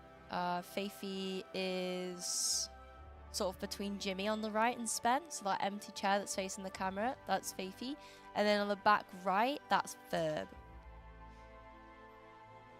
Verb is not in either. No, Verb's not in either because we only have one Demon Hunter. Because this fight isn't particularly like melee friendly. Like I was saying before, there's like a lot of potential for ranged DPS to burn through damage on the ads. And if the ads don't go down, then it's a wipe. So it's difficult. It's like definitely not a DPS check, or not a hard DPS check, at least for our team. But like if the ads don't get downed, then it's game over. So they need those ranged DPSs in, which is why Chalet's in. And I'm really glad because people have been wanting Chalet to come back in. And then now he is finally in. And he's been like gearing from the very start. He's not like, it's not a case of like, I'm not in the fight, therefore I stop. He's been gearing his character, doing a lot of keys. So now he's in. There's 5 monks in Echo and Liquid for the next fight. Oh yeah. Oh yeah. Okay, so yeah. I've heard the whispers of what we're doing for that fight, and I'm excited to see. Yeah. I'm excited. I'm really excited to see what our comp's gonna be for Muggsy, for sure. That's all I'll say. They have on the second monitor. So usually what they have on the second monitor is their replay tool. So the Noggy has in our team has cooked a replay tool that he made a few years ago. Basically, the raiders will always like live stream their feed, or at least they'll send their feed to something in OBS, and then that feed will get linked up to timestamps. And on the replay tool, you can click like 2 minutes 30 into the fight, and then you can click whose POV you want to see. So what will happen is either any of the players will be like, yo, can you move on this specific point because you're cutting me off? And they're like, well, what do you mean? So they'll go to that timestamp and they'll be like, right, look, can you see I have to be here for this bomb, but you're moving over here, which means I have no space, so then I get like zapped with the bomb or whatever. So they'll go, oh, okay. And then they'll move. It's just a really good like tool to sync replays up together. If they don't have the replay tool up, they will have spreadsheets. They will have Discord messages from their team, like communicating, anything like that. And then sometimes during breaks, they'll have the method broadcast, so they'll see you guys' message, or they'll have their own broadcast, because a number of these guys are also streaming on their own channels. !team in the chat if you want to go support them. But yeah, it's a really cool tool. We don't have access to it, unfortunately. I would love to be able to show you what it actually looks like. I've seen it. I've seen it work. I think it's incredible. It's kind of similar to if you guys have ever used Wipefest. There's a website where you can basically put your log link into this website, and it will tell you like what happened at certain points, and then single people out and be like, this person shouldn't have done this. It's kind of similar. You're leaking the strats. I was telling, well, someone wanted to know what was on the right hand side of the monitor, so I said it's probably replay, because they were looking at a replay's video. really cool, yeah. Mm. Yeah. I mean, some people have on their main monitor sometimes, and you see it flash up. Mm-hmm. But yeah, no, that's cool. Also, I feel like Nate would actually do a lot more DPS if he answered his GM survey. I tried to get him to click that, and he got really, like, before the race. It's been there since before the race. What is he asking a GM about? A refund. On what? I don't know. I don't know. Maybe he bought a Storm out and he wasn't pleased with it. I'm surprised his sub has remained active, to be honest. Might still be time for the good old Nate's run out of sub. That was a good one. Did you check it before you came? No, but he told me it's due to run out. Okay, we landed Does he here pay on the monthly? Sunday. Well, who does that? He pays with gold. Yeah. So we landed on a Sunday, and it had 12 days from Sunday. That's not good. So, I'm pretty sure it's been 12 days. 2, 3, 4, 5, 6, 7, 8, 9, 10, 11. Today's the 12th day. Uh-oh. So at some point today, Nate will run out of sub. Why don't you just renew it now? What, right now? Well, I mean, be like, hey, hang on, guys. Let me just renew my sub. I don't think he has the goal to do it, to be honest. Funneling into the race. Yeah. Because before he could be like, yo, Kina, give me some gold. And then Kina would trade him the guild bank gold that he needed, and then he would kind of use that. He probably did not use that, but that's what I'm imagining. Yeah.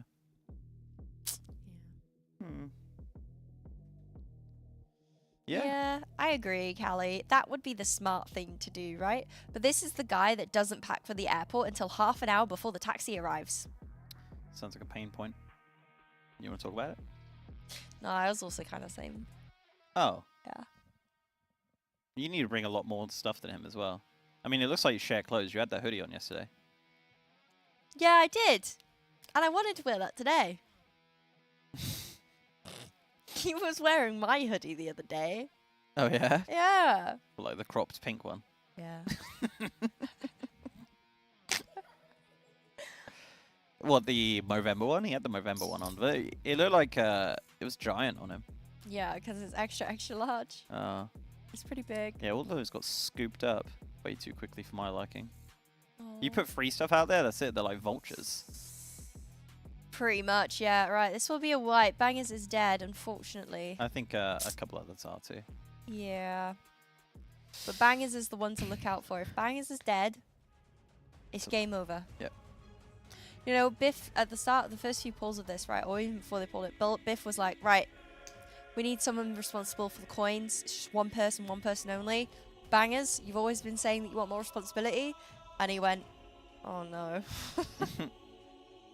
So now it's his job and his job only. Unlucky. No, they don't jailbreak. It would be nice if they didn't have to pay for their subscription, but World of Warcraft esports is not known for its vast amount of money. I mean, where did he get the gold from? The guild. But no, but it was a joke saying that he was using guild gold for a sub. He doesn't do that. Oh, right, okay. Oh, is he checking? I love that you're his only favorite. I told him what you said, by the way, whether I made myself a favorite. And before I could even finish my sentence, he interrupted me and went, no, I made you that favorite. I was like, okay, all right, calm down. I think he's actually checking his sub, you know? Wait, I need to find out. I thought he would say like 2 days left or whatever on the Battle.net launcher. I don't know. I just pay for 6 months, so I'm not sure. Same. I love it when the 6-month charge comes out and I don't expect it. Yeah, I love that. Especially Oh. when you like really am struggling. Yes. It's great. It's like the best time. Yep. He's switching his ring because of the bug. Love that. You gave Nate gold. Oh. Look at that. I won 1 million gold from Method once. What? Uh, Oh, Who Wants to Be a Millionaire? yeah. I never got my gold for that. It's because you lost. No. Oh. 200k I was owed. Well, Yeah. I got mine. Did I win the whole thing? Yep. Look at me. We failed on something. Who was it? I think it was me and Cruella. It was like someone ran all of that. Or was it you and Cruella? No, it was me and Quep. Maybe it was me and Cruella. And I went to phone a friend. It was Kana, and I was like, "Is Kana good at the game? Would he actually know the answer?" Yeah, he's a world first raider. And luckily they weren't recording, but Did he get it wrong? no, he got it right. Did get it right, but it was kind of embarrassing because now I know who Kana is. I love geeking out about like nuanced World of Warcraft things with Kana. Like progression things. Yeah? Yeah. I'm just like, oh, what about this? And he's like, yeah. And then he was like, I don't know. It's kind of nice to have someone bounce off of like that's knows weird stuff as well. That retains all the obscure knowledge. Yeah. Yeah, like Yeah. the 3 pixels on Professor Putricide's belt. Not stuff like that. More like like the delve maps and things like that. Just like random like gearing and zone things. Can you imagine like Taliesin and like the Taliesin and Evertel like combo that they have, because they're both as nerdy as each other, having a partner that you can just continuously nerd out, and not only nerd out but like have like super in-depth opinions with and create opinionated content like that. Them two Could are you just not like just do that with Nate? 2 peas in a pod. Well, I'd be able to give opinionated opinionated conversation on his transmog, whereas he would probably go into like my rotation or something. It's just two Yeah, 2 different gamers. yeah. Whereas Tylee and Evie are like 2 sides of the same coin. Me and Nate are like opposite ends of the wallet type deal. That is true. Yeah, you're right. You're right. All right. Ads coming out. Gonna fixate. Gonna run away. But Crystallized does go down as well as a few other people. I think it's probably gonna be a wipe. Yeah.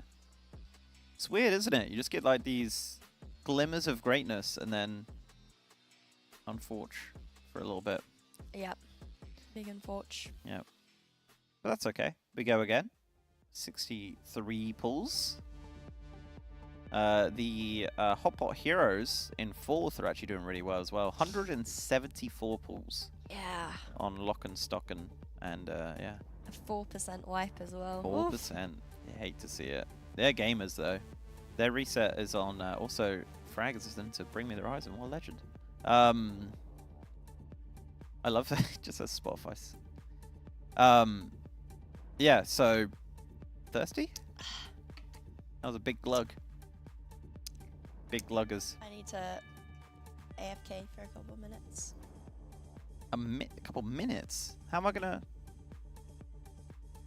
Good luck. Could maybe I didn't say thank you to our sponsors. You want to yap about sponsor stuff? You don't have to yap about sponsor stuff. It's okay. I kind of missed it. I can yap about sponsor stuff. Yeah. You wanna Yeah. give him a little... I would love to. Guys, if you don't know already, I would be very surprised because this company has been responsible for giving you all those amazing goodies when we down the mythic boss for the first time. And this boss will be no different. Steelseries, providing our raiders with premium peripherals, headset, mouse, keyboard. We gave away the Aerox 9 mouse a couple of bosses ago, if not last boss. Can't remember, but oh, it was a keyboard last boss. That was it. Was it a keyboard? Yeah. Wow. Exclamation mark. Steelseries in the chat. Use code METHOD for 12% off your order. They also were the legends that released the Warcraft anniversary headset, keyboard, and keycap. That little Sagaris keycap. So cool. So neat. A big thank you to Steelseries for supporting us, as well as Scan Computers, the UK's leading hardware for PC and components. With their award-winning 3XS configurators, you dream it, they build it. They have some absolutely fantastic systems on their website for a really, really good price. And they also offer finance options at different available dates, so keep your eyes out on that. !Scan in the chat. Why is Moobot going mad? I didn't even know we had Moobot. So go and check them out. They were also the people responsible for giving us that amazing... Liam, you've started a giveaway.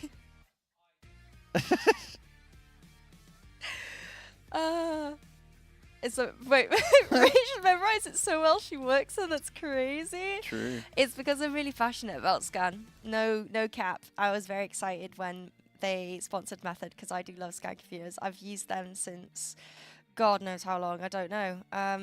10 years now. They're fantastic. And not like... I get a lot... So, okay. I'm going to yap a little bit, sorry. But because I stream, I have to use I stream and I choose to use a lot of professional equipment. So, like high-end microphones, high-end audio interfaces, high-end cameras, and I love Scan because I'm able to get like pro audio and pro video equipment from them because they don't do gaming, they do everything when it comes to technology. So yeah, they're really, really sick, and they were also one of the first people, one of the first computer configurator companies to actually do a dual-wheeled water-cooled system in Europe. It's still in their showroom today in Bolton. If you want to go and check it out, it's at the reception. And if you've never been to their showroom before, boy, it is like a playground for PC nerds. It's so cool. It's a really, really good place to actually look at any PC cases as well. So if you're wanting to change your PC case, or if you just want to have a look at new PC cases that have just been released, 9 times out of 10 Scan have it in their showroom, so you can physically go in store and check it out. But yeah, love Scan. So !Scan in the chat. And of course, keep yourself safe while you're online while you are using your new PC from Scan Computers. Surfshark, our VPN sponsor for this tier. They keep you safe online as well as your personal identity because you can put all of your information inside their alert system, and it will trigger and let you know if anything has been leaked. But the main priority is to make sure that it keeps you and your identity safe online, as well as any devices in your home. So you can put it on your mobile, on your tablet, on your PC, on your TV, maybe even on your fridge. Multiple devices are supported, and you get 4 months free with our link, as well as a 30-day money-back guarantee. And most importantly, when you travel, you're able to access content from other places. True. Yeah. Gotta watch my WWE on Netflix when I'm in Germany. Yeah, I love that. So thank you very much, Surfshark, Scan Computers, and Steelseries. We super duper appreciate it. Thank you. You going? Yeah, can I go now? Could you tell Yeah. I was getting wiggly? Yeah. I really gotta go. That was pro. That's why they pay you the big bucks. Chat, what's up? Good morning. 2,623 people hanging out. Where's the venue? We're in Weiblingen, southern Germany, near Stuttgart, of course. Yeah, this is not the kill, unfortunately. Pool 64 on the one-arm bandit. Definitely getting this boss down today. Hopefully getting it down on this shift, which does end at midday. But yeah, we've seen a lot of greatness from the team on this fight. Did see a lot of, the other teams as well get this fight down pretty rapid. Unfortunately, it did not end up being the wall as predicted. And I think they kind of top-loaded a lot of prep into this boss as well. And, yeah, ended up not really being too much of a problem. But, yeah, as we see the team getting back up for another pull. Pull 65. Chat, when do you think this boss is going down? To be honest, I think it could go down any pull. It really can. We have the damage, we have the technology, we can do it. And I think perhaps within the next 30 minutes is my prediction. As said, all we got to do is get down into that last phase, everyone alive, bloodlust out, and just pump the boss as much as we can. Now, the problem that we're running into, we did see that on the 3.41, was we had some deaths. We did see the Enrage go out, which is a terrifying Enrage, by the way, because it is a cast. So you can just see your doom coming for you, and I don't believe there's any way to immune it or get rid of it. It's just gonna yeet you off the planet, unfortunately. So maybe a little bit of a strategy talk right now as we wait for the next pull. But yeah, all you gotta do is kill the boss before it kills you. That actually is pretty correct. Yeah, that's actually kind of how it works, actually, to be honest. But it is a very cool fight. I love the idea of having the combos create different spells. Obviously, on PTR, you would imagine the teams would have like trialed and errored every single version of that. The actual abilities on the back end actually are called like Flame and Coin or whatever, right? Like they actually, you can look them up on Wowhead or WowDB or whatever, right? Like any sort of website. To actually look at what the abilities do. The Raid Journal does also give you a little bit of info on that too, which I think is great. But yeah, you kind of see them do the same combo each time. You'll see on the pull that they will have a kind of weak aura telling you which ones to kill in which order, as you can't do the same order twice. So say you kill a flame one and you kill a shock one, it'll give you flamey shocky ability. It's not actually the official name. But yeah, it's very, very cool. I like it a lot. And, you know, obviously, the nature of the game, they just found the easiest ones, or the easiest combos, to kind of do in a particular order, and that's kind of the order that became the Gospel as such. And I believe that even happens on normal and heroic as well. You just kind of go with the regular ones. Be curious what it's like on LFR, though. Yeah. Since the first two raids have been utilized the other two zones, do you think the third is most likely in Hallowfall?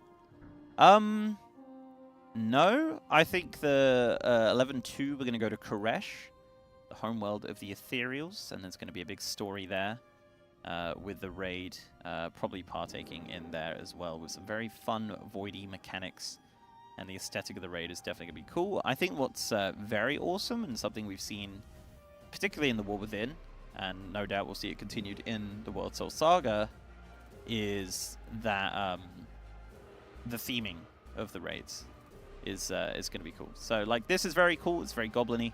Of course, if you're into goblins, it's really cool. If you're not into goblins, then perhaps not. But yeah, it's awesome.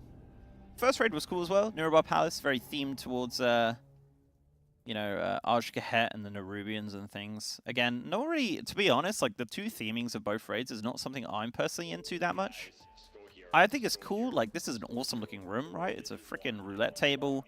The boss is a slot machine. Like, this is mad, right? I think that, like, the little details of, like, the carpet and stuff really does remind you of a casino. I do wonder, I know for films, I'd imagine they do the same for video games, but they'll go to locations in real life and take a lot of pictures and do a lot of research in regards to what these things look like. And I wouldn't be surprised if they did go to some locations to get some research on things like that. So yeah, I think they've done a really good job on the aesthetic of this raid.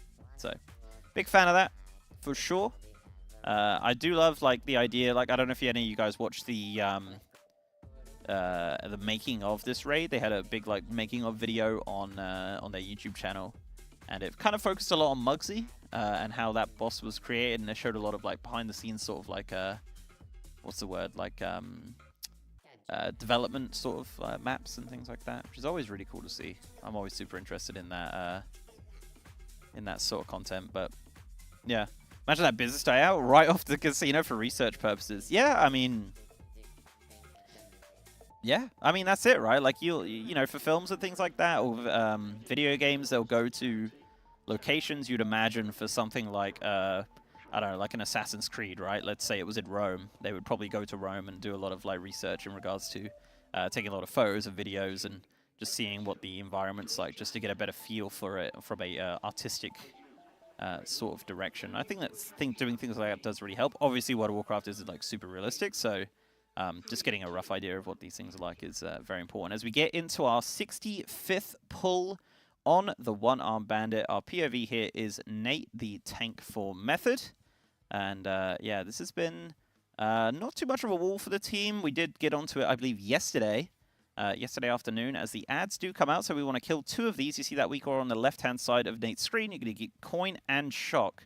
but he is going to get that ring, so he's going to run out to the side of the room. You're going to get 2 of those coming up every now and then, which just need to be taken to the side of the room, as you can see. But yeah, you're going to take out these ads. Once the ads are down, you will get a, I believe it's an extra action button, and you fire that straight into the boss, which will give them the combination, as the first combination is going to be coin and flame. So taking on the flame now, though. On Mythic, the ads will have a shield at 25%, which we need to shoot these coins into. So you see some coins coming out. The mechanic will begin. These blue lines as well, you see, they will give you a damage buff, but it is very risky. If you do touch that, it is going to be night time. But it is worth the risk because of the damage there. But you can see the ring go out. It always goes on one of the tanks, and it will go on one of the DPS, I believe. As far as I'm aware. You see a coin there. Nate's going to pick it up. Here we go. And he's going to fire it into the ad to break the shield. The shield is broken.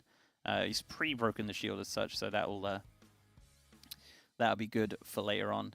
But yeah, it's a pretty cool fight. It's a pretty cool fight. You do get a little bit of, like, you know, you could get a little bit of DPS loss in regards to who the kind of electric circle goes onto during this fight. But most of the time, it seems like a non-issue. We did see in some of those earlier pools, they did kind of drop them around the room. But it does look like they have tightened that up a little bit. But you will always try and kind of put them close to the wall as far as possible. Some ads do come out and they will fixate. Just want to get those down as quickly as possible. Yeah, you can see the room kind of filling up. But the boss does have a hard enrage as well, so it will cast a big old boom at the end. And will kill the entire raid. What do you mean they haven't killed it while I was AFK? Well, they actually didn't even pull. This is the first pull since you were gone. Oh. Yeah. Okay. I would, you know, I did think about that while I was AFK. I was like, oh my god, what if I was coming back and they'd killed the boss? I would run here and I'd be so upset. I'm so upset. Yeah. The GM message on Nate's screen still lingering. Yep. It's never going away. But we have had a few deaths, so we likely will just wipe it up. They might just play the mechanics a little bit just to get a bit more experience on it, as they have only pulled it 65 times. But you can see Nate looking at the logs to how people died here, which is, yeah, very important to know what's going wrong. Mr. Nate. Oh, their name is Mr. Nate. Yeah. Maybe it's Nate. Maybe it's Nate. Nate on his ult. Good morning, Jace. Hello, hello. Alrighty. Quick look at the loot. Do I really need to kill this? Can we skip it? Well, the good news is, next week, the Renown will go to 4 for the raid. Have you seen the raid Renown? That's pretty cool, isn't it? Yeah, like how you get like a damage debuff buff or something? There's a bunch of stuff, yeah. Mounts, Oh. damage, Oh. self-res, Now I'm run interested. speed. Next week? Well, I mean, it goes, right? So Renown 4, which is what's going to happen next week, is going to be a damage buff. I think it's 3%. Okay. And that will go up over the whole... It's a 20-level Renown, so I think at the end it gets to about 18%, which I think is really good for progression guilds that are doing Heroic and Mythic. Yeah. Obviously, Race War First guilds, it's whatever. It'll help them with Reclear, though. We did have something similar with Nurbar with the Finery system, but I feel like this is way better just in regards to having various other things. Like I said, like run speed and stuff is really fun. Self-reses, just things to help you out in the raid as the weeks go on. It's a 20-week Renown with 1 Renown every week, and then there's catch-up, so if you miss it, you can go back and get more. Okay. Comes in all difficulties as well, so even your LFR raiders will be getting Renown. So everyone gets a little piece of the pie here to help them out. But yeah, the rewards are really cool. One of the mounts is Florendo, which is the big dinosaur. Cute. It's actually one of the mounts. Really? Yeah. Oh, wow. Yeah, ICC also had something similar. We've seen it in other raids before.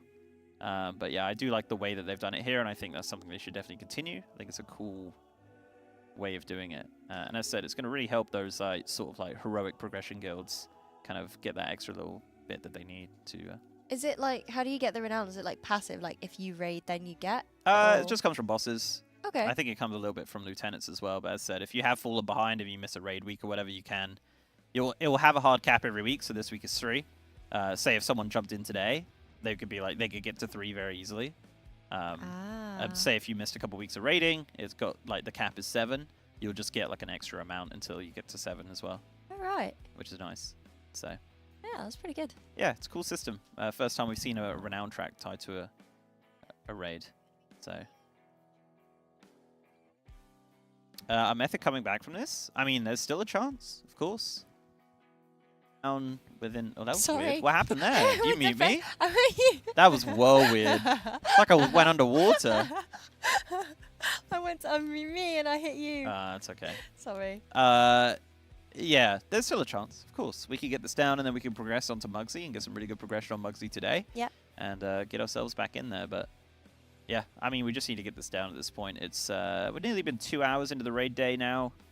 We have had a little bit of, we've had some very good wipes at the end there, but we haven't seen a ton of really, really good pulls. We had that 3.41% wipe about half an hour ago. Yep. So we're due another best pull.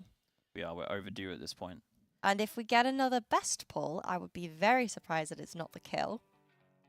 True. I don't want like a sub 1% wipe. That Yeah, I would can't be be dealing so with that. It's too sad. painful. Yeah. It is very, very sad. How did your raid go? Yeah, it went okay.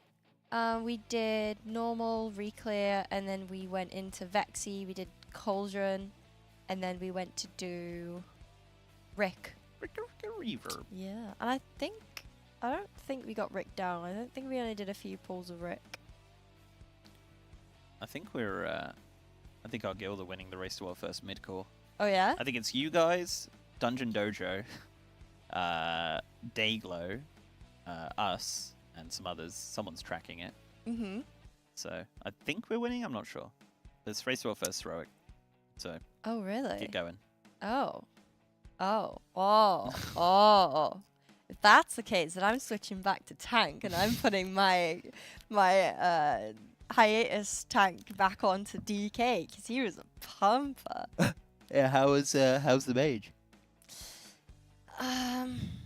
Honestly, seeing myself at the bottom of the damage meter is really disheartening when I think I'm playing to the best of my ability. People keep telling me to use Hikili, but the issue, like, I know what Hikili is and it is good for a handful of classes, but like for Fire Mage it works. It has like 3 different phases. It has the combustion phase, then it has the free pyro proc phase.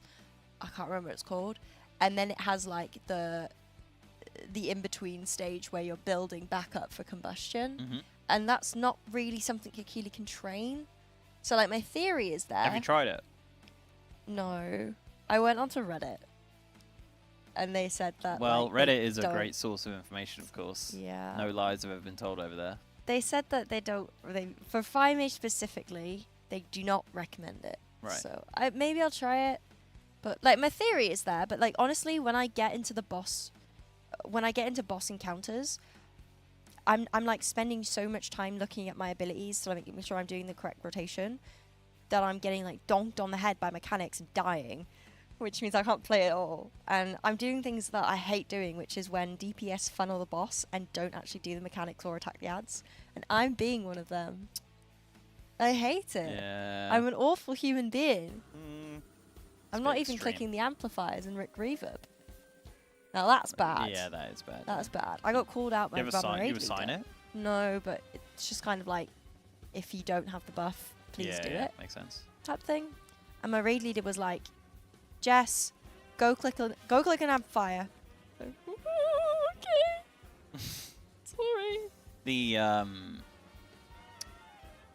yeah, so we have another marksman hunter in the raid, and I was like, oh, he's like right at the top of the meters, and I'm like 31 out of 30, right? And I'm like, what's going on here? Why? And I looked at our damage, and I was like, we're doing like, the same order of abilities, as in like, this top ability is like aim shot or something like that, and I was like, me too, and then Lunar Storm and a bunch of others. I was like, oh, cool. I was like, oh, he must just have really good gear. Oh, Didn't even Dan. have tier set. Oh, Dan. He had veteran track gear on. Oh, that's really I sad. don't know what he was doing. So it's kind of me and you are kind of in the same boat then. We're both shit. Yeah. Yeah. I did get taught by Wildly, by the way, guys. I asked Wildly help. He was like, here you go, here's the information. And then I was like, I'm still doing really bad. Told me to send him a screen record, so I did. And he was like, right, just grab me at some point during the race. Oh no. It's like a teacher. He's like, all right, we need I'll to see you after talk. class. Yeah, I know. I hate that. Good morning from Germany. Hey, good morning from Germany as well. Good morning, good What's the best try today? Yeah, 3.41. We got it about 30 minutes ago, so we're looking very, very good. We've had 3 charity donations for Rate My Transmog. Oh, do you have time? We can do it in between pulls. Okay. If you'd like. Sure. Would you like to do the screeny thing? Or would you like to sit on the couch? And I'm kind of a couch enjoyer. Yeah, I figured so. Alright. I guess I'll go over there to the static shock land. The whole building is static shock. So- My monitor turned off. I felt like electro. Oh, really? Yeah, I like touched something and it zapped it off. So that's concerning. But that's okay. Alright, chat, it's just me and you again as we get into this pool. But that's okay. Jess is going to go sort some charity donos. So we can steal in the blanket. There's actually 2 blankets, I think. I don't know where the other one's gone, though. Very, very good blankets. What's the bandit doing with the other hand? I don't think it's mentioned what he's up to with the other hand, actually. Yeah. All right, pool 67. This could be the one. Any pull at any time could be the kill, chat. We are in kill range right now. Had a little bit of, you know, some early deaths, which have obviously been problematic for the team, but that's okay. Nate just quickly changing up his damage meters to see if we can get another POV here. Do we have a... Who we got? Wildy's always really good. Is Fragnus in the raid? Yes. There we go. Demon Hunter POV. Here we go. Yeah. Yeah, so we can see this ring go out. You see here, Fragnus is going to stand right next to that beam just for the damage buff. But it is risky. You do not want to stand in there, but positioning is key to this fight. You're going to avoid the flame here.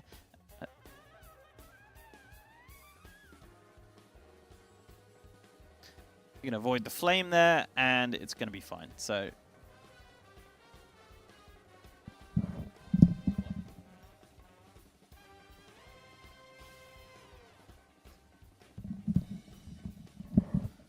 does only the tanks aim and fire the coins at the shields? I think there is other people doing it as far as I'm aware, but I haven't been keeping too much of an eye. I did see that Nate was doing it though.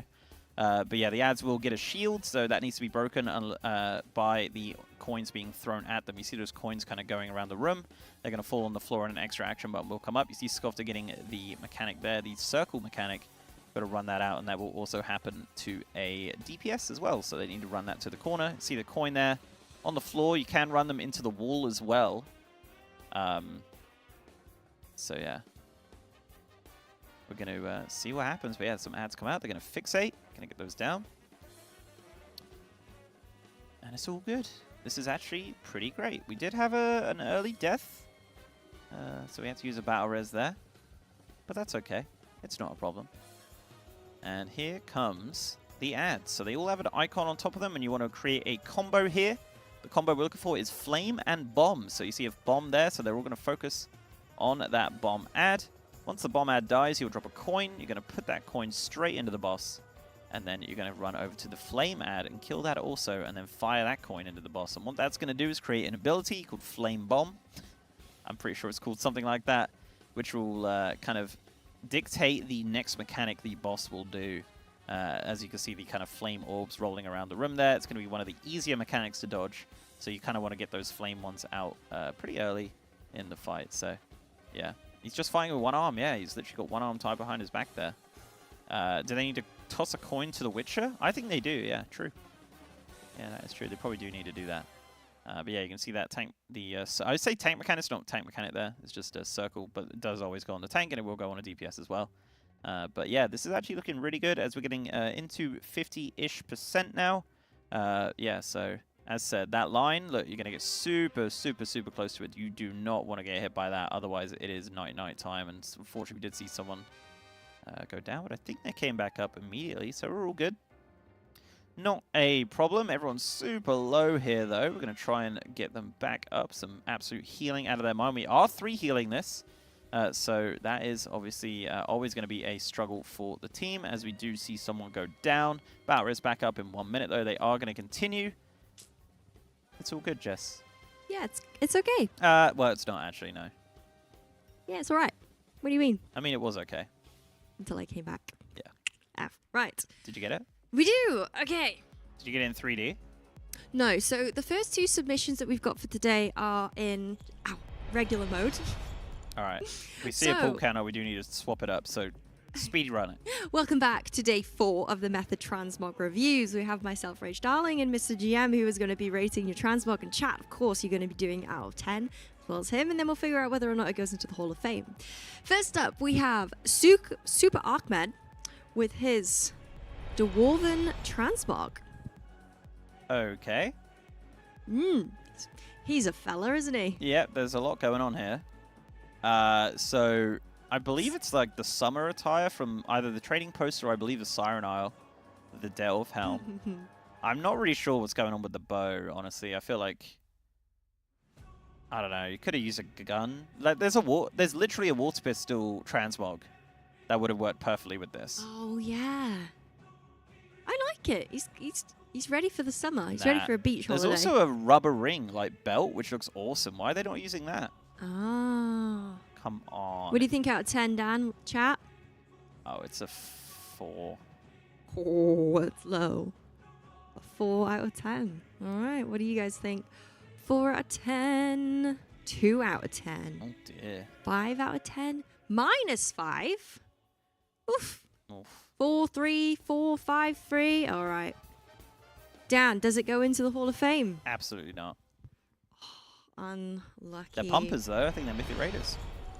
Thank you very much for the donation. Super appreciate it if you guys want to submit yours, ! charity.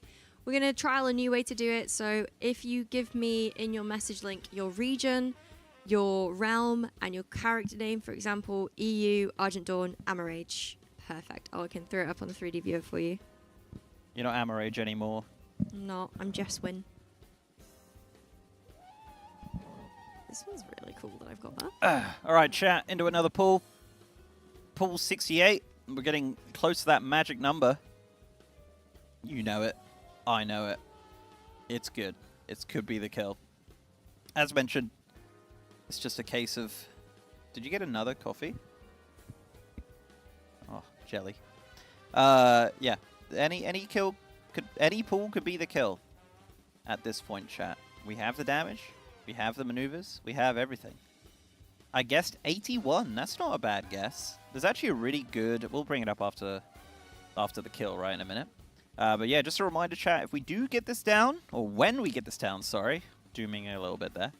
When this goes down, we will have a giveaway from Steelseries. Not too sure what it is, but I'm sure it's something very good.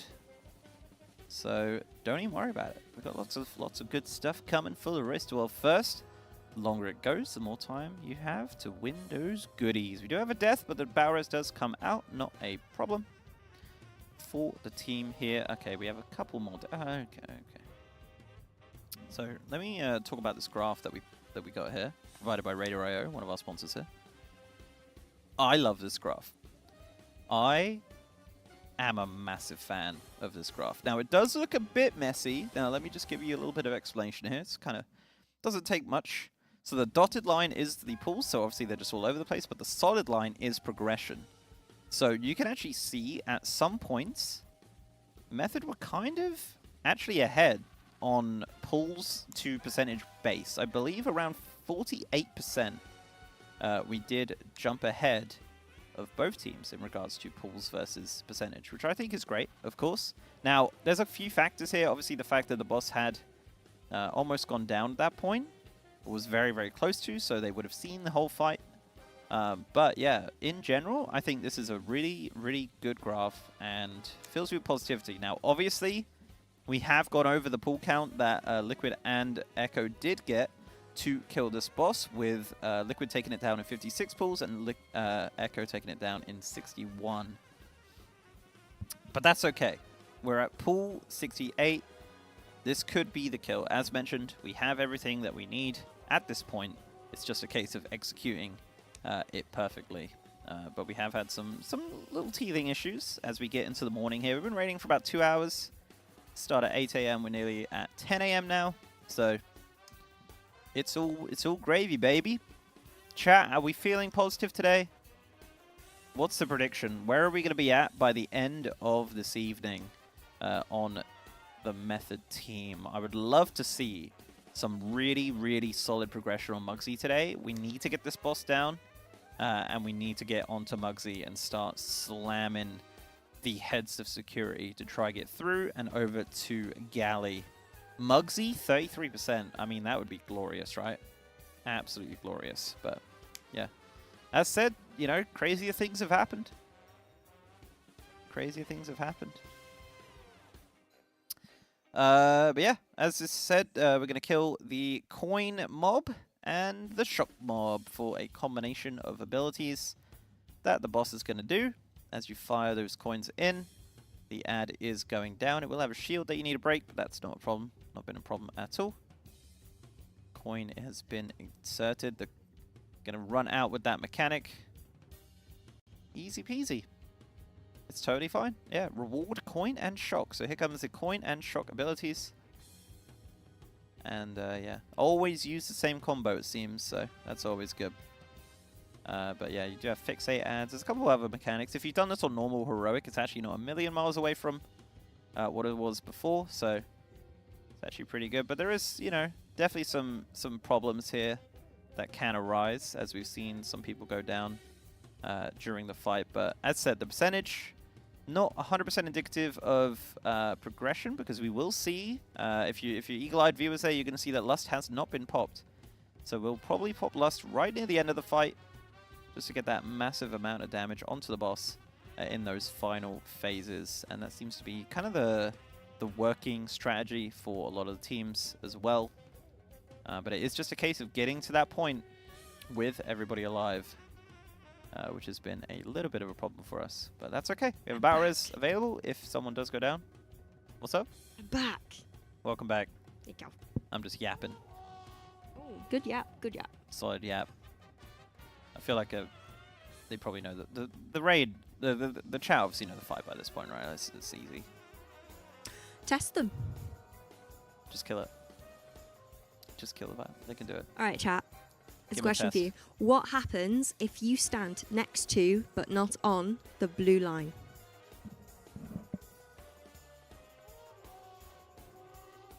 With the countdown music. Dun, dun, dun, dun, dun. How does it go? Doo-doo, doodle-doo, boo. You get a damage buff. Correct, Smash. Congratulations. Very good. Next question. That's about it, really. Next question.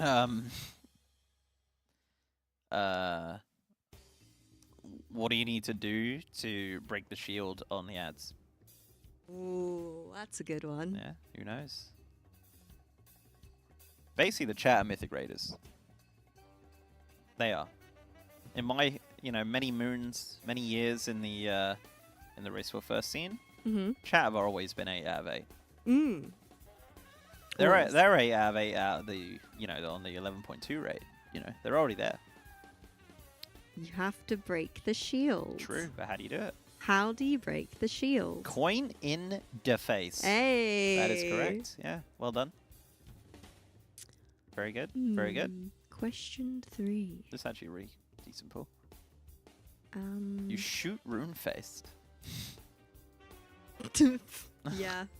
This I might have earlier. Chat is teaching Kungan. Yeah, Kungan is also 8 out of 8. Do you know who Kungan is? Didn't think so. Do you know who Wow Hobbs is? Nope. Do you know who Total Biscuit is? Yes. Okay, good. That's at least one. That's an OG from bangers. No. Oh, No. it's He gonna is be our all white. coin boy. He's our guy. They're going to keep going, though. I imagine Biff's comms is something like, right, that's it. It's a wipe. No, it might keep going. Do you think someone's going to take over Bangers' job then? Oh, Wildie's backup coin man. See the backup coin. He is. Oh, actually, no. It's Pricey. It was Wildie, but Wildie said to Biff that he does more damage than Pricey. Fair. So he's giving it to Pricey. We have 10 seconds on the res though, so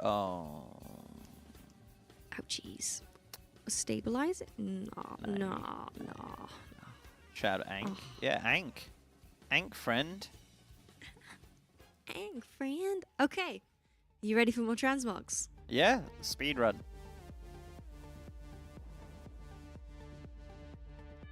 Okay, so we have this transmog from Crow Crop. Take a look at this. Ooh. Background and everything. Yeah, I'm digging this. I like the combo of having the hair as well and the beard being the same color. That's the good stuff. I like the shoulders. It's definitely a paladin. That's the paladin artifact weapon. In Hallowfall as well, using the Kyrian helm. I like it. I like it, and I like the fact that it's not a full set. The belt is cool. Like, I like the book on it. That's pretty neat. But I think it could be a different color. But I'm just being... Out of 10? It's a solid 8. 8? Chat says 11, 8, 7, 9, 6. They really like this one. I think it's Hall of Fame worthy. Oh, really? I like the idea of having it in Hallowfall as well. That's a very, very good. Are you going to put it in the Hall of Fame? I think so, yeah. Hey! Congratulations, Crow. You have made it into our Hall of Fame, the first one of today. Oh, we Right. have a full timer. Okay, back to you in the studio. It's the same building. It's actually the same room. It's just a big room. You guys can submit images if you want to, by the way, if you want to get bonus points for like a mount or a pet or what are the warlock's assistants called? Like imps or I guess they're not all imps though, are they? Demons? Assistants? Yeah, I don't know. Like Well, they do the file their taxes. I guess they are called They're pets. they're minions. Minions. Okay, fine. Minions, backgrounds, la la la la la. Link. Feel free to use links if you want to use Imgur, but please only submit one because we can only show one Imgur link as opposed to many more. But the next one we have is 3D, Dan. Is it? Yeah. Oh. I feel like bonus points for actually being able to do it. Exclamation mark charity. Send a donation into our charity, and we will pull it up for you on the screen. Fell Assistance. I love that. That's Yeah, great. assistance. Where do I submit? So, donation to charity. Exclamation mark charity in the chat. You can do that. I have some extra piece of information you didn't know about NODA. Okay. So the reason why we're using NODA is not only are they a fantastic monetization system, but they also have a unique feature that no other monetization system has, and it's called open banking. So essentially, you can link your bank account up. It takes a couple of seconds, and whenever you donate using your bank, it's reduced fees for you, meaning reduced fees for the charity. So more of your charity donation goes to the charity, which I think is absolutely fantastic. That's one of the big reasons that we're using NODA, and it's their super unique feature. So That is really good. if you guys want to have more of your charity donation go to charity, then try out open banking. They support a majority of banks, so have a little look at that. And also you get the added benefit if you're going to donate multiple times, you've already got your bank set up there. So Yeah. go and have a little look. Yeah. Fastest way to get you some playgrounds for the Alliance. What is it, Jess? It's called Play a Paladin. I don't know. Wait, Wait, why? I don't know. That's what they said. Question. Yeah, but why is it Paladin? Oh, because their order halls are Light's Hope Chapel. But you can also use the Pet Battle Dungeon portal to Strathhome, but not everyone has that. So if you don't have that, then the best way is probably, I don't know, Twilight Highlands portal, Yeah. and then fly up from there, which is a bit rubbish. I mean, if there's also, this is a bit specific, but there's a quest in Booty Bay. If you've not done it, that will give you a portal to Western Plaguelands, and then you just abandon the quest when you get there. Oh, so you can like rinse it for. Yeah. Ah. Told you, the weirdest stuff. That's actually really useful though. The quest is near the Flight Master. It's just below the platform for the Alliance. I don't know if it's a Horde quest too, but it's definitely an Alliance quest. I use it. The weirdest, most obscure knowledge I know about Warcraft is not weird or obscure anymore, but it's the Plants vs Zombies integration. So you can go and play Plants vs Zombies in the game. If you guys don't know, you can do that, and if you manage to do it, like all the different waves, you get the sunflower pet. It's like sunflower. The singing sunflower, I think it is. No, that's the Hunger Games. What is it? How does the sunflower go again when it's singing? Oh, I can't remember. When did they bring that out? Was it Wrath? Cataclysm, maybe? Probably Cat. It's in like Hillspread, isn't it? Yeah. Yeah, a little farmer's trying to protect his house from an invasion of zombies. Imagine you could give your own in-game tour of all of Azeroth. You ever play what's it called? The GeoGuessr, the WoW GeoGuessr. I'm so bad. So I've played it once. Nah, I'm not good. How come? Oh, Are you good? I'm alright, yeah. Have you seen the guy that's able to guess what the GeoGuessr location is based off his girlfriend's descriptions? What, in WoW or real life? Yeah. There's a real GeoGuessr, isn't there, so? Oh yeah, wow. Yeah, in WoW. Oh, right. No, Yeah. that's pretty cool. Yeah, like she says the most obscure thing. So if there's like a murloc, she's like, yeah, there's like a fish thing and like some mountains. They're not mountains. Even she gives like the wrong suggestions and he manages to guess it. There's a sunflower. No, there's a zombie on your lawn. That's what one of the things. Was that she the says. song? No, it's just something she sings. What, the sunflower? Yeah. Well, actually does sing. Yeah. I did not know that. It's called the singing sunflower. Yeah, she hums something there. I can't remember how it goes. It's very cute. Oh. Well, there you go. There you go. Smash. Aren't we all, though? Let's be honest. Mm-hmm. What was the question? That's not how you meant it. Right. Transmogs. Yeah. I feel like they're pulling pretty rapid fire, though. They're pulling again now. Oh, okay. Blanky back. Oh! We have another donation. I think that's pretty huge. That's a $50 donation. Oh, it's not on our screen, though. It's not. It's not on our screen, but That's okay. I'll be able to see it when I go on the PC. Wait, I'll go now. Go have a look. This could be the kill. This could be the kill, chat. Actually, well, I thought the last pull was going to be the kill. Project Neo, sorry. $50 donation. Ooh, Holy did they moly. Did they link their thing? They did, yeah. Legend. Yo, Project, did you use open banking? Because that's more of that $50 going straight to us. By us, I Not mean us, the charity. yeah. By proxy, us. It's going to Movember, I promise. By proxy, us. Currently farming the toy of Krastinov to unlock Scholarments. Oh, yeah. I misspoke. Oh. Oh, Jess. Bad news. What? Can't do open banking in America. That's why they use like a lot of like different apps. Yeah, Oh, we have bank transfers. I feel like it's not that common of a thing in America. Oh, right, okay. So it's only the US that can't use open banking. Oh, Canada, right. Europe, Get UK, wrecked. many other countries, potentially. But if you're from the UK or if you're Europe, you can use open banking. So go and have a look. Genuinely, if you think you're gonna donate multiple times, which hopefully you will, Here's just check out open banking. here's something you definitely didn't do because you're really young. What? So back in my day, we used to go on a night out and you'd like obviously spend money on your card and stuff, but we didn't have mobile banking, so we'd have to go. We'd be hungover. Have to go to the cash point the day after to check your balance to see how much you spent the night before. I wondered why that was an option. I'm like, who's checking their balance? Yeah, used to be a thing. God, I'd hate to do that. I wouldn't want like my balance to be on a big screen in front of everyone. You can get it printed as well. Minus 50. Yeah, it was always bad. I remember actually I used to work in a petrol station, and people would print out the balances and then just like leave the receipts there.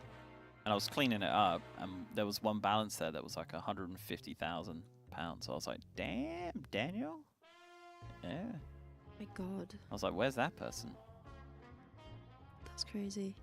Yeah, that's crazy. I can't That is imagine crazy. having. That much money. Yeah. It would be kind of mad. I feel like wealth, you'd eventually like hit a plateau where you're like, you don't need to worry about anything. With some tank? Sure thing. I Let's wonder go which check one. in with Skovta. Ah, okay, good. Skovta, actually, our trial from Fatshark, yes, he's been performing really, really well, actually, and he's been settling in, which is super nice. He was checking in on Fatshark, yes, his progression Oh, cute. yesterday, just to have a little look. And I think they were progressing on sticks, or at least this is what he was looking at. And they did like a 30% pull on sticks, and then the next pull was kill.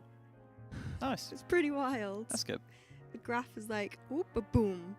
So yeah, he's still checking in on his old buddies, which is really nice. But yeah, one with the Prot Pally. Prot Pally's been pretty much permanently stationed in this raid from start to now. It's only Nate that's kind of switched from warrior to Blood DK back onto the warrior. But yeah, it's been pretty useful. We've got a baller in chat, by the way. What? Just saying, is that a lot? 150 Gs. Yeah, it is, yeah. Yeah. It's a lot. I once saw 5 digits in my bank account. Did you? What, did you buy a house? Yeah. Then it disappeared forever. Yeah. 5 digits, damn. Did your sister give you a loan? Huh? Did your rich sister give you a loan? No. My Drop in the ocean for a gazillionaire. No. My ex bought me out of my house. Oh, nice. What, do you just have it in his back pocket? Where do you get 100,000 from? 5 digits, mate. 5 digits? Yeah. Over 10 grand. Something over 10 grand is 5 digits. Oh, yeah. Oh, sorry. I was thinking 100,000. Wait, how much are houses in the north? Mine was 155. Well, for the whole thing? No, like a portion of the house. Yes, the whole thing. Really? Yeah. What? Is it really? Wait, how many Yes. bedrooms is it? 3. With a driveway and a garage. Holy fuck. And a garden. What? And an outhouse. Yeah, 155,000, yeah. What? That's crazy. I'm not even going to say what mine is. Yeah, well, you are apparently not posh, but you have a house in Surrey that's probably double the cost of mine. If not more. Yeah. It's like triple. What? Must be nice. Look at Shaken being toxic in the chat. I know, right, Shakin? This is a good pull. You're right. What? Just switch. Southerners, please stay down there. It's not very nice. I agree. Stay down there. We need to keep our price. Yes, we need to keep our houses. All right, so back to the pull. That's an insane amount of money. It's so cheap. We did lose Incy, but that's okay. We got the battle rares out, and he's back up. We're going to hit 20% now. We'll see that bloodlust going out. This is the pump phase. Here comes Ladies heroism. and gentlemen. Hold pause champ in the chat. Oh, Let's we do see. have death. It's a healer. That's okay. We keep going. We keep going. We just need to pump that boss. Heading into 16% now. Lots of damage going out, but that's okay. We ain't taking it. Mm-hmm. We're dodging. Dodge, dip, and dive. Gonna head into player comms for a Steelseries. Listen in. Let's see what the raid has to say. Send all personals now. Spellbook now, spellbook. Watch these ads. Nate Stun them, Rollins will. slow them. Health This- what you haven't. Oh. Lost ramp. Don't let the ads hit. Big hit coming. They could still do Ah, it. The they enrage rage hasn't fast. started. Last next ball. We- Last We next need ball. to start. Yeah. We're dying. Like, we're hard dying. What's How actually killing What are we people? doing? Yeah. Chip. Shit. Boom. Do we Even even getting damage? rolled or Do we just do the damage damage from- from- But that is a new best. New best! New best, 2.89! Let's go. Yeah, I don't know what the spell, but they're calling spellbook. Okay. What is that? So basically, it means throw everything you've got at the boss, including your kitchen sink. Oh. Open your spellbook, press everything you possibly That's can. hilarious. I clocked it Pop your racials. a couple of bosses ago, and I was like, I swear to God, they're saying spellbook. I was like, shake him. What does the spellbook mean? And he's like, no, they're saying spell ward for the paladin Yeah. or whatever. And I was like, okay. But then chat heard it, and I was like, it's spellbook. So it's their own little meme they've That's got. hilarious. I kind of like that actually, and it's super calm as well, right? Yep. Spellbook. Spellbook. Spellbook. Everybody spellbook. We're dying. We're dying hard. Kana wants to get a t-shirt that says, oh, wow, which is another thing they say, and then spellbook Spellbook. on the back. Rem Yeah. West. Right. Transmogs. Yeah. Quick. Meow. Spellbook. Spellbook should be merged. Yeah. That would be cool, actually. Rewe. Any Rent Wests? I went to Rewe the other day. Didn't have what I wanted. I was very upset. Okay, so ow. This next one is from our very own Smash in the chat. Smashnaya. Smashinator, yes. So I don't know if I've done this right, Dan. No, it looks good. Yeah. Okay. So this You can is his double-click it. Transmog. Double click it. Oh. Shout out to Wowhead with their cool dressing room. This is actually really cool. So you got the dual wielding Nelfarian swords from Aberrus. The shoulders are actually Dungeon Set 3 from Burning Crusade. Zoom in a little bit. Okay. I actually really like it. I like the purple accents. I really like this. I think it's actually really good. Like matching the hair as well with the accents of the weapon and the armor. And the combination of the shoulders as well. Like the Burning Crusade shoulders are obviously pretty low res, but they actually look really good on this set. I am a fan of this. I like that they've had to, like, you see here, you've got like burgundy and red, right? Yeah. They've incorporated it. You've got the red on the boots, and then you have like the red tinge on the cloak as well. Yeah, yeah. So And the that's hair really as well. clever. Yeah. God, it's so much better to see in 3D. I feel like silver jewelry instead of this rose gold would go hard, Yeah. but it's not something I we're would going to mark I down would on. say it's Hall of Fame worthy. Out of 10, Dan? It's a solid 8. 8. Chat says 9, 9.5, 8, 7.5. There is better cloaks, I agree with the chat. 9. It's good. All right. Well, is it Hall of Fame worthy? Yeah. Hey. Shout out to the neck pieces, the head as well. Like you see it's got like a little neckerchief. It's hard to spot, but you can see it there. Very good. Very, very nice. Still no Okay. pull, but I don't think... Up next, we have Derek. Derek. Thanks for getting my rogue in the Hall of Fame. I hope my paladin gets there too. Whoa. Oh. Holy moly. We've got to get you like hidden that screen on the bottom left. You're the man that's supposed to be the react. You're not supposed to see it We before have I a full switch it timer. over. Stop looking at it. Okay, sorry. Okay. Take a look at this one. Yes, we have a pull. You're going to have to pretend to do your initial reaction. I mean, I can't see anything in that corner anyway. It's like super small. This is actually sick. Like, actually super, super sick. Yeah, I'm all about it. I'm all about it. I like, I'm a big fan of red and gold. I always thought that looks really good. Those shoulders are fantastic. I believe they're from the Trading Post All Mop remix. The helm is tier set warrior, I think. It's great. It's clearly a warrior, right? I don't think it's a paladin. It's a paladin. Yeah. Oh, it's a paladin? It's a paladin. Oh, okay. Fair enough. Has If it got a you guys- shield? What's going on with that shield? Yeah. So they've submitted another image, but I can't show the back. So if you guys have an outfit that you want us to see front and back, just submit your region, your realm, and your character name, and I'll bring it up in the 3D viewer, unless you want us to do like a specific background image, in which case submit an image. But out of 10, what are we thinking? It's like a 9. A 9. I thought A it was a 9? warrior, but yeah. It's a paladin. Obviously. It does give paladin vibes. Could have had a better background, but, you know, it is what it is. 9. Okay. Is it Hall of Fame worthy? Yeah, Really? I think so. It's like they've really put the effort in. I think that's, that goes a long way. Okay. Well, he has spoken. It is Hall of Fame worthy. Congratulations, Zarek. You are in Hall of Fame yet again. Double Hall of Famer. Get those rings. Keep those donations coming in, guys. Exclamation mark. Charity submit any amount you wish to pledge to the charity. We super, super appreciate it. Check out open banking, reduces the fees, and the charity gets more as well. Super, super simple. Just link your bank account. Easy peasy.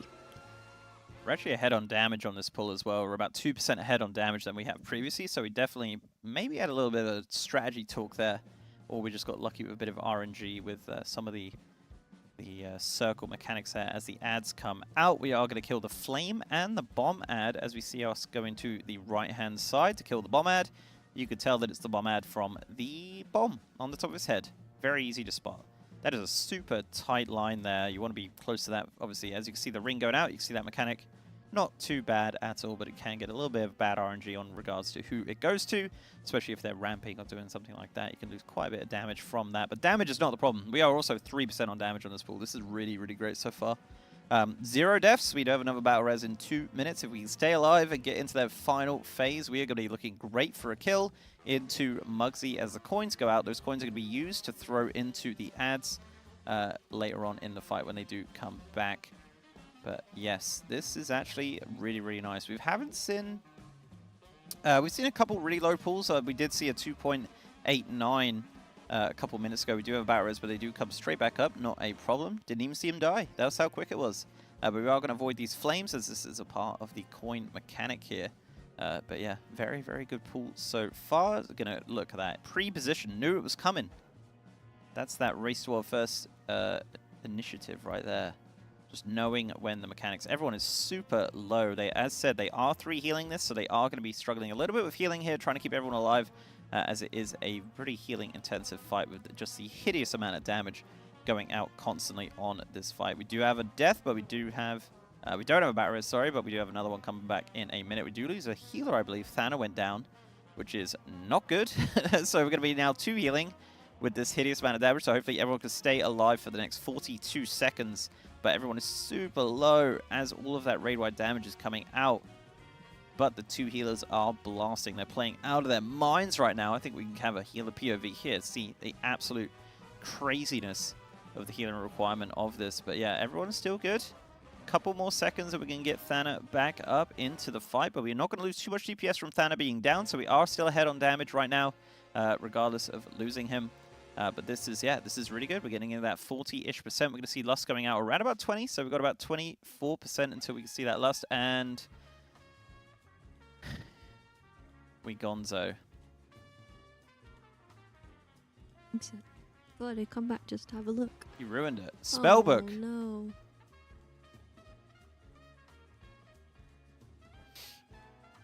Well, poo. Nice white boys. Time for some mugs. Yeah, I guess so. All right, this is Project Neo's Druid, and this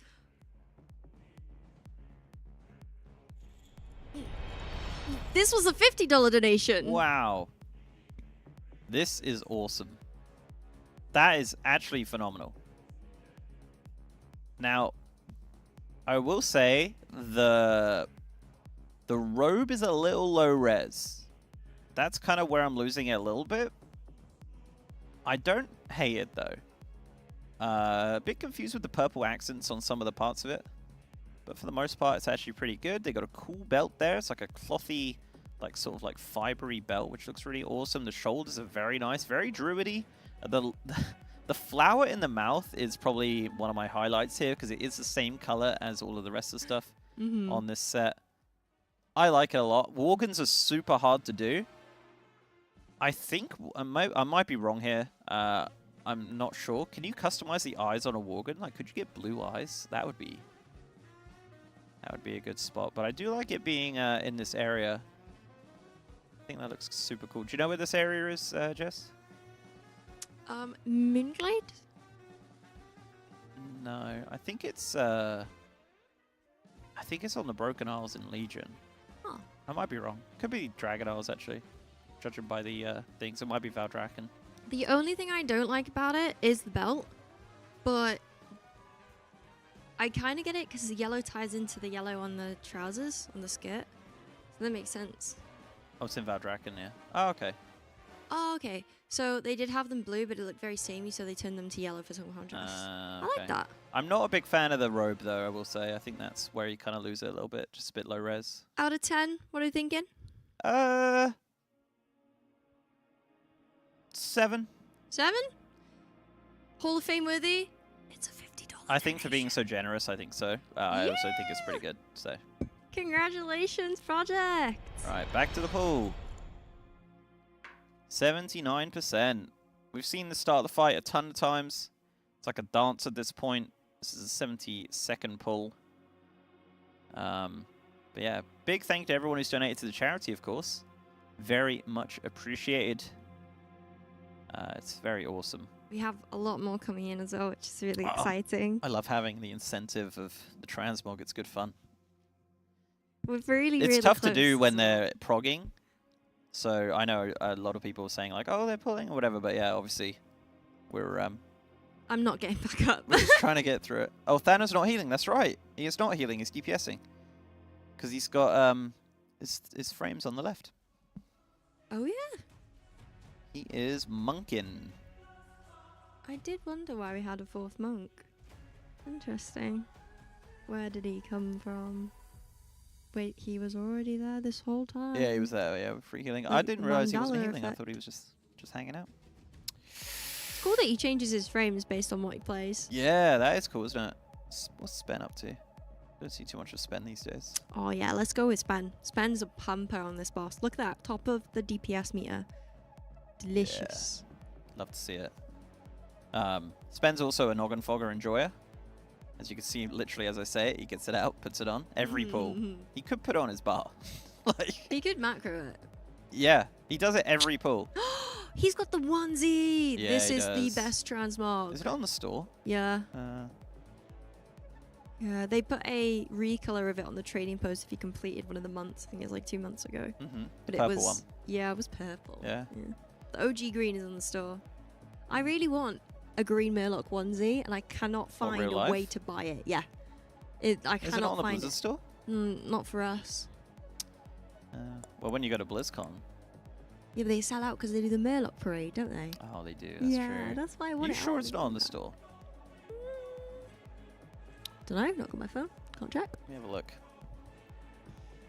We got our store is like kind of naff, isn't it? It's Like not comparative. Yeah. You guys in the Blizzard US have gear a lot store. better things on your Blizzard store. Oh, they got that cool 20th anniversary merch. That's awesome, but it's mega expensive. I want to type in Murloc. You actually get an in-game Murloc pet as well. If you buy the... Anything. Oh. Yeah, it's a new deal. No, don't add that to my cart. Yeah, you are right. There is nothing. Murloc. Onesie. Have to find the source. Oh, it looks cozy there, doesn't it? Yeah. I would have wore it on cast. What's a... I don't want to... I think it'd be fun to say. What's a Kigurumi? Is that like a onesie? Yes. Oh, I see. There's lots on Etsy. I don't know how above board that is, though. Oof. Oh, yeah. There's quite a few, like, third-party ways to get it, but... Kind of want an official one. Yeah. Because it's like proper. But yeah. Nice white boys. Time for some mogs. My mother texts me saying she wanted to FaceTime your girl. Should I FaceTime her now? Oh. No, I'm not doing that. Yeah, they added an infinite noggin fogger. That is true. I think you need like quite a bit of rep for it though, for the to buy it. Look, literally wipe up, straight back on the noggin fogger. I'm pretty sure it's on his bar as well. Actually, it's not. No. It costs 50 silver to go into the noggin fogger, even if you have the toy. Really? Yeah. Wow. Look at him swapping his rings. Why is he doing that? There's a bug. at the moment. So basically, I think if you don't swap the rings, it doesn't like register, and sometimes the procs don't go off. Oh. So you have to swap it. You only have to do it once, but obviously he's doing it just loads. Just to make sure. Yeah. All right, we're going again. Raim taking that top spot on the damage meter. He's not letting it budge. Fragment slowly creeping up. That Windwalker Nally taking over. Uggs taking the second spot, but the first spot, DPS, is still taken by Raim. Uggs is so close for taking it. Oh, and he does! Santa's still pumping, though. Ah, creeping up the DPS meter. Or down, down, down. I don't think it's Jaster. I think it's the Siren Owl ring. I'm pretty sure. It might be Jaster Diamond, but I'm pretty sure it's the Siren Owl. There we go. Spen, back on top. Back Ooh. on top. Here he LA goes. taking top. Yeah, I mean, the avoiding of the fire on this part is like pretty fine. Look how close he is to that line, though. Triggers anxiety. I can't even tell It's where he horrendous. is. He's so zoomed out. He's just, yeah, he's just on the, he's in the pylon. He's hanging out. Oh, okay. Big hit coming out. There you go. You see Spen running out with that. It's a bit problematic when it is, you know, a caster, because you do lose a bit of damage there with doing that, but Did he just get prescript back to the pylon? I'm pretty sure he did, yeah. Nice. Yeah, that's how it goes. That's how it be. Easy peasy. But yeah, this first part of the fight, bit dull. We've done it a million times. We have had some early deaths sometimes, and they just kind of wipe it up and go again. But Yep. So far, so good. God, 2.89. That hurts, doesn't it? It's just rough as anything. Yeah. I thought you were on about damage. No. Dude, it really makes me really sad to see like 3.7 million damage from the Warlocks, knowing that I do 800k. Yeah, but they're also juiced to the gills. Yeah. And they're the best players in the world. Yeah, So, there's a bit of a difference. a little bit. There's levels to this. Hey, Midgard, you should be a quest tip. Hey, look at that. Yeah. Do you know? Alright. Yeah. Where you going? Oh, Transmog. Transmog. Right. All right. Speed run it. Okay, we have another transmog sent in by Biscuit, aka Banana. Biscuit. Yeah, Great name. I don't want to. Marius, could you can you switch to this? I don't want to click the stream deck. Why? I don't want to touch it. I'm scared of getting zapped. Just ground yourself. Touch the desk. Oh my god, I wasn't zapped. Just touch the desk first. It's a monk. It's definitely a monk. It is. It's a monk. It's a Cult Mistweaver Tyranny. monk. Yeah. He is my healer. Oh, really? He is indeed. God. I'm sorry to hear that. I mean, it's pretty low effort. I'm not into it. Why? Well, the weapon is weird. It's like super 2D. Like, you could get some 3D legs on there. The boots are like painted on. Yeah, I like the one shoulder. I think that's a good touch. Obviously, the monk belt, we've seen that a few times as well on some of these transmogs. Yeah, the weapon, I'm kind of losing it. The helm? Come on. There's so many good monk helms out there, especially in the new season. There's like a awesome one which looks like a Dragon Ball Z character, which looks amazing. But monks have some really, really good transmog, and unfortunately, this is not it. Out of 10? 4. Oh, so not Hall of Fame. No. Oh, Biscuit. Sorry, Biscuit. Banana. Biscuit, banana. Biscuit, Banana, biscuit. banana. Thank you for the donation, though. Yeah, appreciate it. Of course. Keep them coming, chat. Exclamation mark charity. If you I wanna- have a handful more ready for you. You can donate your UI as well, if you want. We're really, you know, me and Jess are obviously pro UI enjoyers, so. Oh, we would be controversial with our UI opinions, I reckon. Yeah, probably. Probably. But yeah, another pool chats. Pool 74 for the team here at Method. Have had a few little mistakes going off in the last couple pools, which have been problematic for the most part. But it's okay. It's okay. We get back up. We go back again. It is 10:38 a.m. right now. So we're getting towards that sort of, you know, we're probably going to break about midday. I would like to see it go down before lunch.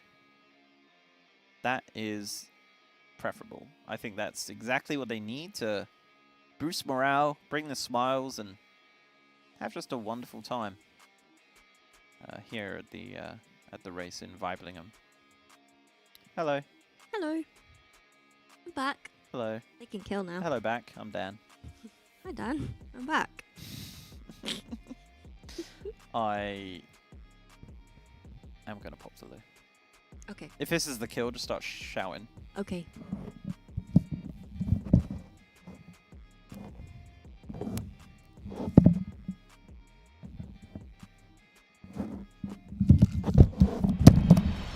Dan! I hope you muted your mic. Oh my god, poor chat. Sorry about your ears, chat. He dropped you. Right, I'm off. Bye. Bye, Dan. My ears. I'm sorry. We dead. You are dead. He dropped you. He's not a good parent. Caster parent. He's probably a good IRL parent, but he ain't a very good stream parent to you guys. I would never drop you. Come on, Kina. Kina sitting on 17%. Come on, get him up. Up. Nice. Okay, he's fine. It's fine. He's fine. Any news on my beefcake calendar? Oh, I did send the beefcake calendar to the guy who was in charge of making it a thing, and he said it was a very good idea. But it hasn't happened.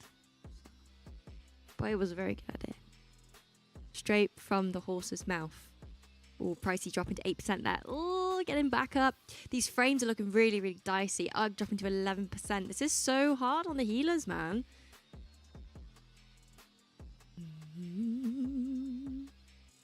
I hope this is not... I hope... maybe it could be the kill, and it's going to be a very, very interesting kill. Cam from myself. Wait a minute and then start screaming, we got it. Oh yeah, do you think I could bait him? Do you think he's watching from the toilet? Just in case? I would do that. Alright, we're going to switch to a PV that I know and understand and can actually read. This UI is really, really clean, right?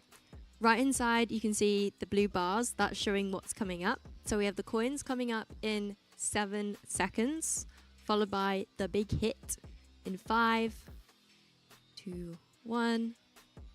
Coins. Dodge, dodge, dodge. Dip, dive. With the ads being worked on at the moment. Combo we're looking for. It's coin and shock. We got to get bangers to throw the coin at them so that they are killable. And that has gone through. Okay, this is looking good. We did have someone down, but that's okay. We use the Holy Battle Res. They're back up. Oh, Thana takes a donk to the head. Followed by Incy, Nate, Pricey, Sculptor. Oh, and they're dead. That's it. I'm not too sure what happened there, to be honest. It was looking pretty good. But then they dropped like flies. Oh, I could have baited him, but he's just walked in. Don't jinx it. Okay. I will not cast at all. Gonna put the coins in faster. I see it. Do it. He's literally standing right there. He's gonna know. I haven't worked for days because you watched this. What? Are you watching while you're supposed to be working? Listen. Tut, tut, tut. That's bad. Well, the Raiders are on their break. A quick 5-minute break. Quick pee time. And everything else. Yes? We all are? No way. That's the M way. Are you all seriously watching while working? Who's at work type 1? Hello from one floor below. Hello. Are we having a nice time in the camp? We're all watching and working. What? There's so many ones! How many of you are watching while working? This is crazy. One in chat if you're working while watching. Watching while working. This is crazy. I'm telling all your bosses. I was a teacher's pet in school. I grassed on everyone. I'm a grass on you all. Snitch! Yeah. I love this. Are we second monitor or are we third monitor or are we first monitor? That's the real question.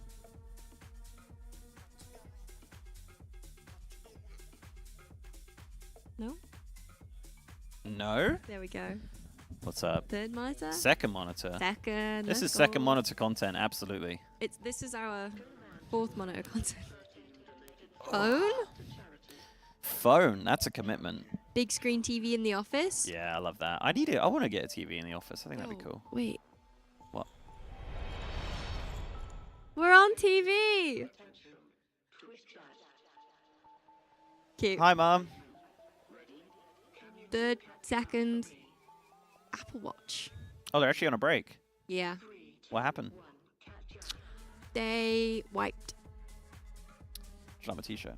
I do. I like Dragon Ball Z. Do ya? Nice. Yeah, it's pretty cool. Same. Pretty cool. Biggest monitor.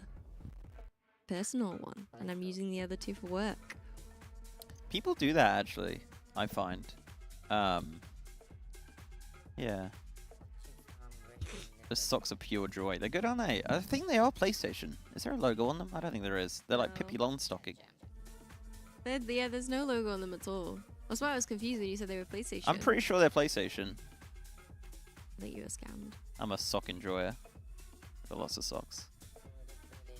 I like these are from M&S. Oh yeah. Yeah, I love M&S socks. We still haven't got that B&Q sponsorship, have we? I was waiting for that. B&Q. Yeah, we were talking about it last race. I don't think even you were in the cast, but we were just talking about how like we should have like a really random sponsor of like this, just like something really weird. Sponsored by Next. Yeah. I wonder if you could even pitch it out to them. What would you even say? Like, hey. I feel like companies like that don't need sponsorships. I don't know. Probably Should get Doopsy on it. Get like a really weird one. Yeah. What would be the most random sponsor, chat? What would be a great one? Ford. Hmm? Ford. Ford. I think there has been. I mean, yeah, there's races that are sponsored by car companies. Ren West. Ren West, yes. Rui. What is this whole Rui Ren West mean? Ren West, yeah. So it was me, Shaken, and Dartmeg, and we were talking about Rev. I think it's called Rui or something. Anyway, basically, Dartmeg just came out of it, just said, I went to Riwi. And we were like, what? And then we were talking about how it's called like Revez or something like that. And then someone in the chat was like, it's pronounced Re. The Re is like rent, and then the We is like West. So then it just turned into Rent West. So now it's just Rent West. So it's Rareware? Rent West? But then we watched this video from Julian, he was like, hello, my name is Julian. It was on YouTube. He was like, my name is Julian, and this is how you pronounce Rewe. And it was on the microphone. It was clear as day. The dude he was really going on about it. Like, all he had to do was say it's pronounced like this, but he was like, in English, it is pronounced like this. I know that guy. He literally just loads of pronunciation videos, Yeah, he's right? got 1.6 million subscribers. Yeah. Crazy. I got him to pronounce something. He Yeah. really milked the ad revenue, though. It was like, it is a supermarket in Germany. He doesn't say it until like the last half He of the really, video. really went for it. And then he said it, and the chat said he was wrong. After all that. Perfect. Yeah, so I don't know, chat. What is it? Reve? Riwi? Is it French? I think someone called Riva, actually. No, it's German. Oh. Riva? But it's like Rent West. So if it is, it's like the person said it was Rent West, so it'd be rower. Rower. Which is not even right anyway. Rower. Rower. So it's Owa? Rower. Rent West. Hashtag Rent West. Owa. Get it trending. Owa. You're using the English soft R, that's what's wrong. Don't use... He's very angry at You're you. American. What? God damn it. Oh, here we go. Aw, analyst PC broked.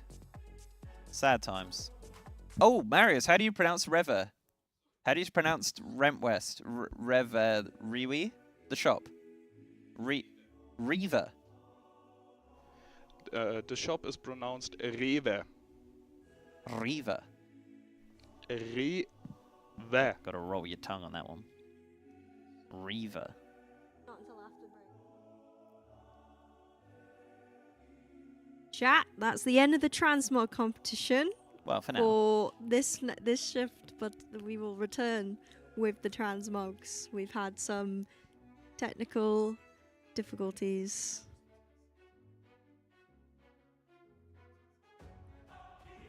Technical issues, chat. The race will first. That's okay. Every day's... What are you giggling at? Yeah. What? They moaning at my pronunciation? No. But Oh. yeah, whoever is on next shift, we'll tell them to rate you guys as Transmogs. Keep them coming in. We are at $4,345. Thanks, guys. Pretty cool. Very cool. Very, very cool. We pulling? Potentially. I didn't break it. Casters? Yeah. Yeah? What's up? How's it going? Why were they angry at you? Who's angry? Chat. Angry at me? Yeah. What for? Pronunciation. Oh, just yeah, I'm bad. I'm too English. Oh, Chaos was annoyed at you. Yeah, I just don't have the linguistics to Owa. pronounce these Roa. Rent West. We're using the soft R instead of R. Yeah, see, that's what I don't understand. I don't even know what... Yeah. State your names. Hello, my name's Dan Carter. I'm from Guildford in Surrey. I'm 33 years old, and I enjoy World of Warcraft. Hello, my name is Jessica King. I am a 26-year-old female, born in England, raised in Wales. I'm an MMORPG content creator by career. I have one dog, and I have a boyfriend who is on screen. Not me, the other guy. My bank account digits end in 2.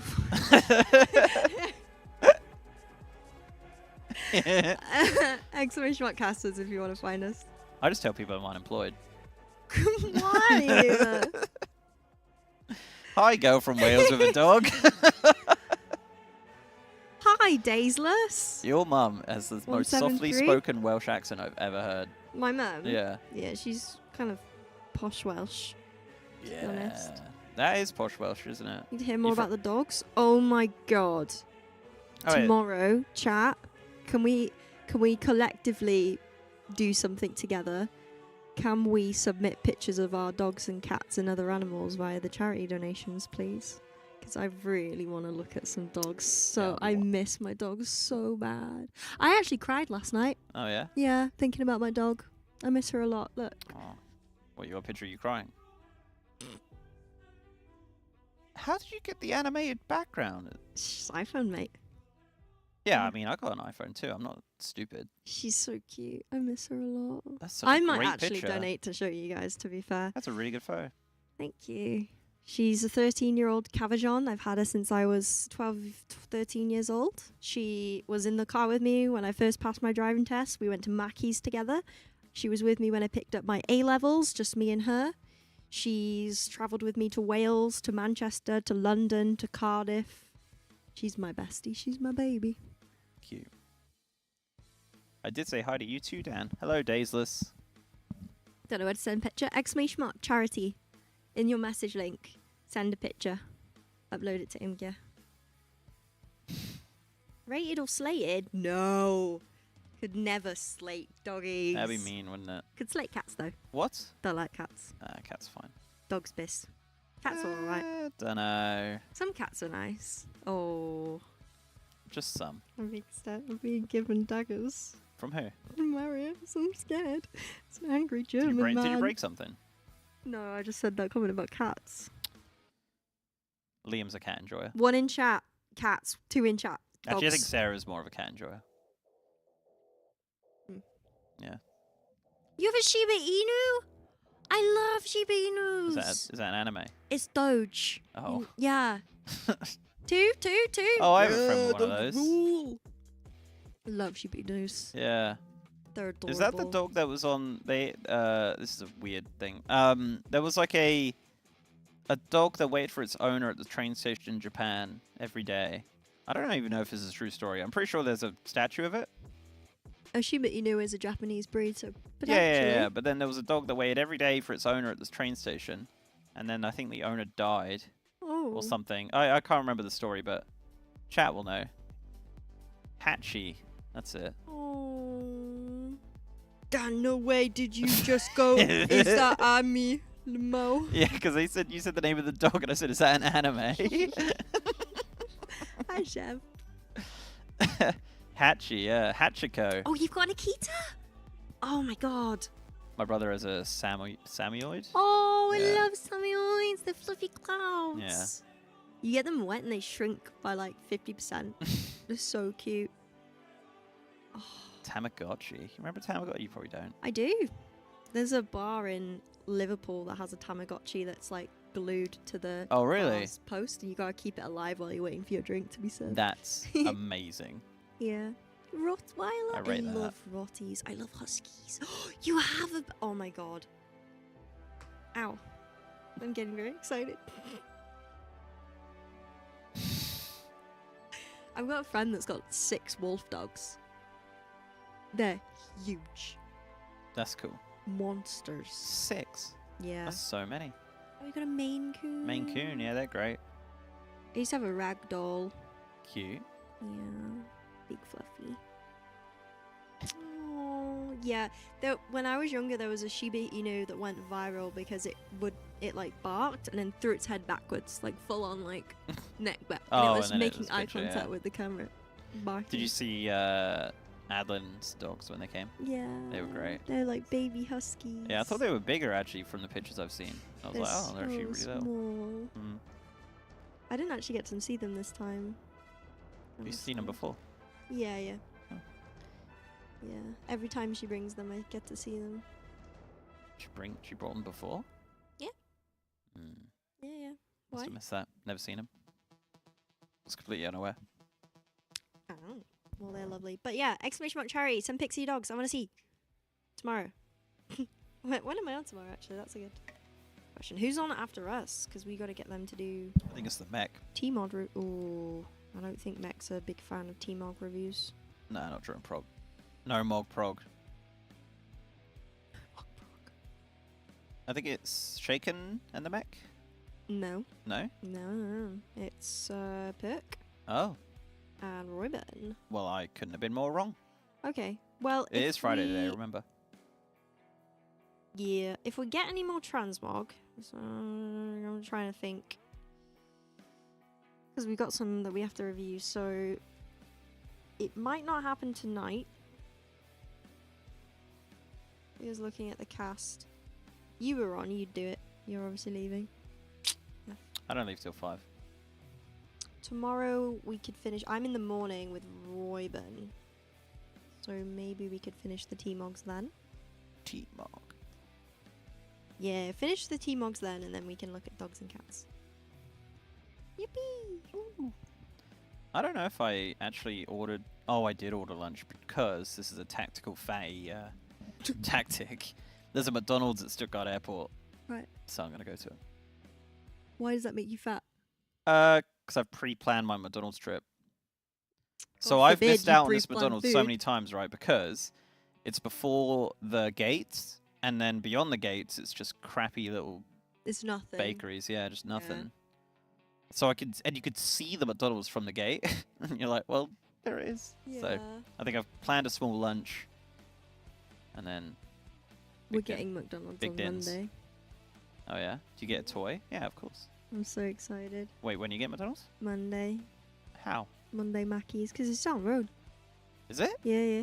Not far. Oh. You can app it for delivery here. Oh really? Yeah. Oh, I didn't know that. Yeah. Ah, Who started playing WoW the most recent in this raid group? That's a great question. We do have the player holy things, yeah. cards. Yeah, let's have a little look. So Bring them up. we have, well, Kana, first of all. Yeah, he's an old boy. Started playing in 2008. He's an old dog. Definitely not him. Crystal? 2007. Yeah, another Even old dog. older. Dragneo? Oh, you know what? That sounds like recent, but it is also 15 years ago. Yikes. Fifi? Nah, he's been playing forever. Fragrance?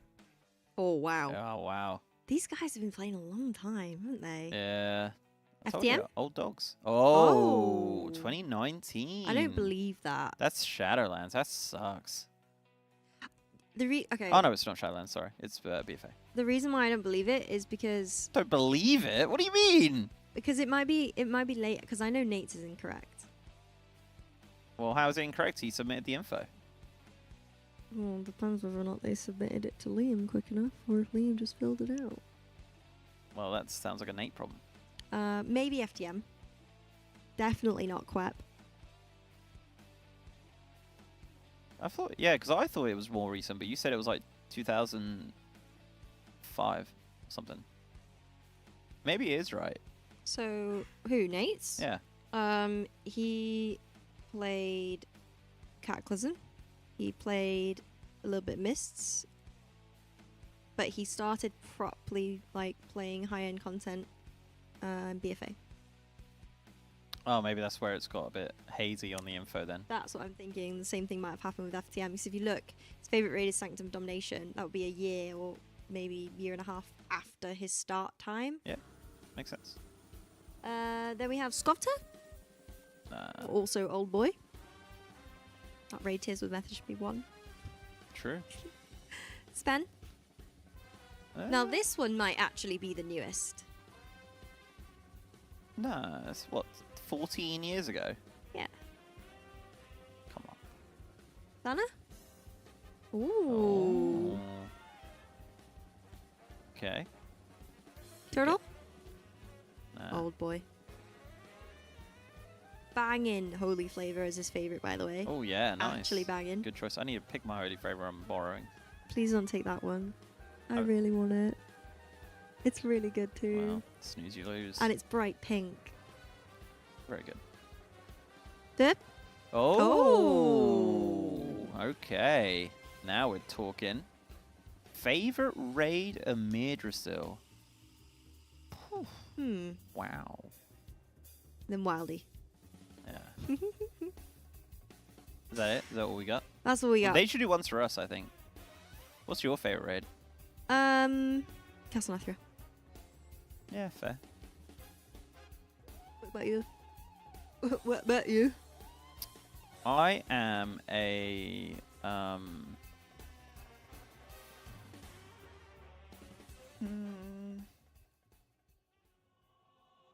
I like Molten Core. Okay. Yeah, Karazhan's also very good. More like old stuff because I'm old. Parazan's good. Yeah, Karazhan's a banger. What's your favorite dungeon? Oh god.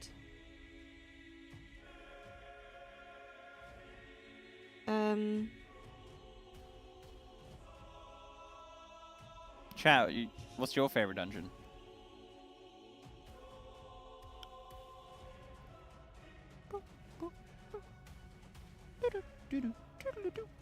What's yours? Freehold. No, I didn't like Freehold. Freehold's a banger. Maybe Dead Mines. It was the first Which one I ever version? played. The original. First one I ever played. When did you start WoW? Wrath. And it's the one I have the most memories in. What, in Wrath? Huh? Your memories in Wrath? No, Dead Mines is the one I Oh, have in the most Dead memories Mines, in. right. Yeah. Fair. Before I ever had a fully capped character. I used to muck about quite a lot with my mates in Dead Mines. Nice. For funsies.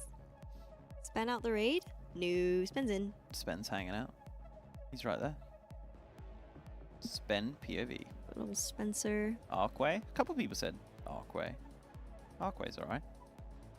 What's your favorite expansion?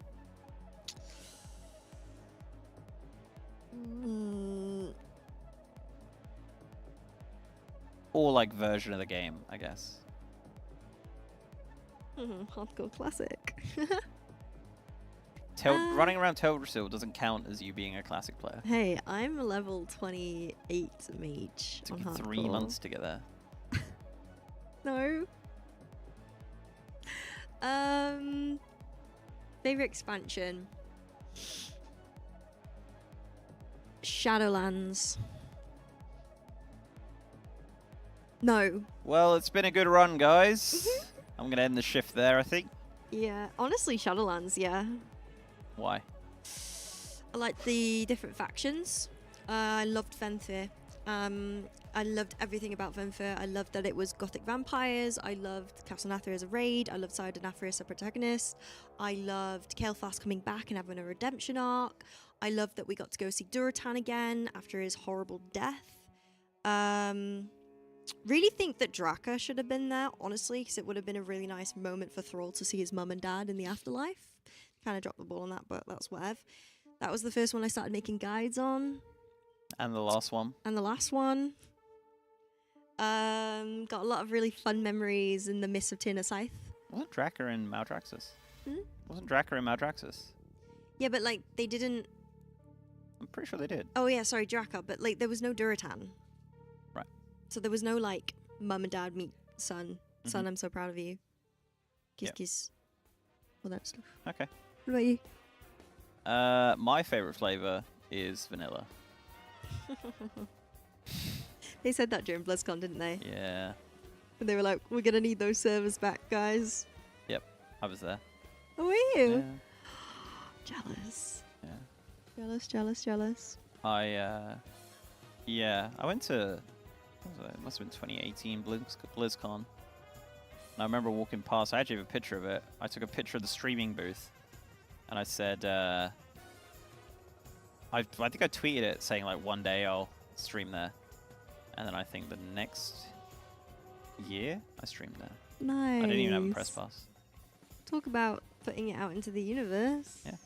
Was it the next year? Maybe it was a couple of years after. I can't remember. Look at you. Yeah. Sometimes. Yeah, Vanilla WoW is great. Actually really like Season of Discovery as well.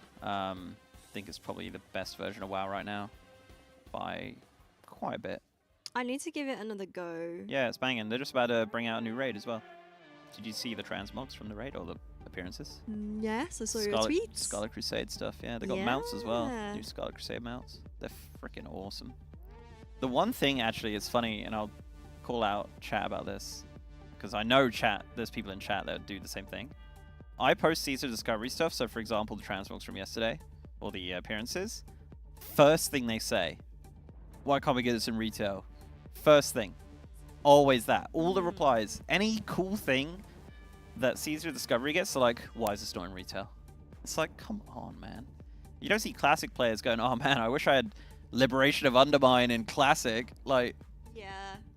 just, you know. It's a different version of the game. Therefore, they're allowed to do different things. It Yeah. should have been mirrored one-to-one. I mean, they had, like, so they had, like, some new appearances in Season of Discovery, which they put in the anniversary event. For retail. But, yeah, like, whole dungeons, like, they did the Karazhan Crypts dungeon, which is amazing. And then everyone was like, well, there was, like, some people that are like, oh, why is this not in retail? It's like, well, because it's not. Like, it's not a part of that, you know, it's not there. It also just probably wouldn't work in retail. It's a really cool dungeon. When you get to 60 in 2029, I'll take you there. Oh, thanks. I appreciate that. Yeah. Speaking of appreciating, yeah. we should take a minute to thank our sponsors as well.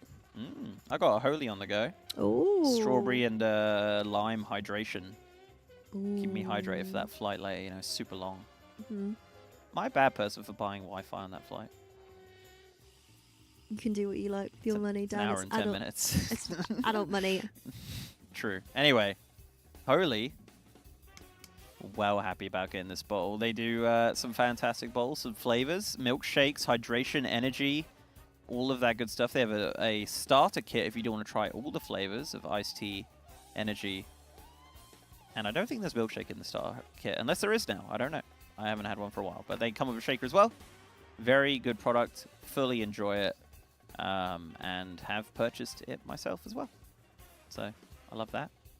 Also, Arozzi with their chairs. I've nabbed a little Arozzi chair for my office here at the Race World First, which actually is up for grabs. Oh, I can take it now. Yeah, You're gone. it's super comfy. Yes. It's amazing. I'm kind of jealous that they get to sit in those all day, but it's exactly the kind of chair they need for these long gaming sessions. So yeah, that's awesome. They also do desks as well, Arozzi, which is awesome. Are they standing desks? Do you know? They do standing. Oh, Yeah, look at Royman that. has one. Royban, our very own Royban, with the Arozzi standing desk. So love them. Jess, what about NODA? How do you feel about NODA? Love NODA. Love NODA because they give more to the charity because they have open source banking, which is the only kind of monetization system that does this. You link it up to your bank account, takes a couple of seconds, reduced fees that you pay, and therefore reduced fees that charity pays. And they get way more of your charity donation through them. But they're also a monetization system, which means that content creators and other people that monetize their streams, you can use it. Check it out. It's really, really cool. It is good. And we're supporting Movember, which is supporting men's mental health, not only in the month of November, but always. Always got to support it. You know, they're really big about, you know, talking to your friends about your issues and things like that, of course. Because I feel like, particularly men, are quite stubborn when it comes to that sort of stuff, you know. So they're really good. We've raised $4,345, which I think, maybe I'm wrong, I might be lying here, but I feel like that's maybe the most we've made for a charity in the race so far. It's got to be up there. Almost. I think we did over 5K for Vault of Incarnate. I So mean, it we're ain't over yet, though, is it? almost there, yeah. Exactly. I think we might tip over there. She does guides. Also, classic is not my fave. I enjoyed Bob. Exclamation mark Holy, exclamation mark Arozzi, exclamation mark NODA, exclamation mark Charity. Thank you very much to our sponsors. Super, super appreciate the support. Ooh, I almost tipped my mug. I used to use do guides way back when. I don't anymore. I was one of those YouTubers that just rinsed and repeated the same. Hey, how to get this guide? How to get this mount? Nothing wrong with that. Hey, how to get this pet? It was just, you just didn't need another one. Another person. Well, not necessarily. I think people, I don't know about anyone else, but I'll watch, like, say there's a bit of news that comes out, I would watch probably Bellylar talk about it, but I'd also watch Taliesin's Yeah, opinion on their it. opinion. Now, I understand with guides, like, obviously it's, you know, you're just telling someone how to do something, but I like the way that people explain stuff. Like, I'll watch multiple raid guides, and read the raid guides, obviously, on method.gg/guides, of course. Opinionated content's always really cool to watch. As well, opinionated. Yeah, coming from different personalities. Yeah. The issue with me is I just don't have opinions. Oh, fair. So I struggle with that kind of thing. Yeah. I mean, I think it's fine that people make multiple guides about the same thing. There's It's nothing like when wrong we with get asked if we want to do an interview. Do you remember we got asked if we wanted to do an interview with Ian, and I messaged you. I was like, how do you even know what to ask someone as big as Ian? Yeah. You were like, don't know, just ask some questions. that. Yeah, I kind of screwed up my interview anyway. I hated it so much. Oh, damn. But I'm my biggest critic, so it's fine. Yeah, no, it's hard. It's a weird one. So, like, for example, with the, and I'm not making an excuse, but like the one that I did with Ian recently with 11.1, like, was just about 11.1. And that's fine, but obviously the patch was coming out like 2 days later. Yeah. So it makes it really hard, and I really wanted to talk about 11.1.5, 11.2, World Soul Saga, all that kind of stuff, right? Could have geeked out about it loads. I would love, my current goal is to get a Season of Discovery interview. Mm. I posted a bunch of Season Discovery stuff last night, and I woke up to like a load of classic devs liking it, and I'm like, Oh. I would love to talk to you. Well, there you go. Any classic devs want to have a chat with Mr. GM? Yeah, I just want to geek out about Season Discovery because I Yeah. really am passionate about that project. I'm sure they do as well. Give They them the really, I opportunity. think the devs, I've spoken to a couple devs in DMs about like that, and they're just like super into it because it's like such a cool, like it's the idea of like creating content while having limitations in regards to design Yeah. of classic. So you could make the coolest raid boss in the world like this, right? But you can't because that's just not something that's in classic. It's not, you're kind of limited in regards to like how far do you go with something. And I think them making the Karazhan Crypts being like the first original dungeon they made, and the mechanics in that dungeon are so good. Like they're not complicated, but they really have like I guess what's the Can you word? give me an example of a mechanic? Okay, so there's a boss in there. He's actually he's a remodel of the so the whole dungeon. I'll kind of give you the bit of context on the dungeon. So the dungeon works with a light system. So basically the whole place is dark. You can't see anything in front of you. So there's a torch. So someone will hold the torch as a buff, and you follow that person. For example, it would be the tank. So the tank could be walking around with this torch. Around them is a light, and that's all you can see. You can't see in front of you, you can't see behind you, you can't see your side. So you're walking down this corridor, mobs are just going to come out of nowhere because you can't see them. A hunter gets a new ability in there, which is an enhanced flare. So I can actually flare ahead if I wanted to, and we can see the mobs coming up. But obviously that's you don't always have a hunter in the group. So yeah, so you're kind of limited in regards to like being able to see, which I think is such a cool mechanic, and it works really well. A lot. And How does that differ to the dungeons that we've got now? You know, with the one with the candle boss, candle dungeon, and everyone. so the hates candle that. dungeon, you can see stuff ahead of you a little bit, right? Yeah. I'm talking nothing. No nameplates, nothing at all. Okay. And these mobs are patrolling. There's elites. They do stuff like if they die, they'll like bring out like gas and stuff, so you can't stand in them, so you have to move. But then your whole group need to move. If the group doesn't move, if you stand out in the dark, you can't be healed, and you get a ticking damage buff. What? Okay, but if you're out in the dark, can you see your character?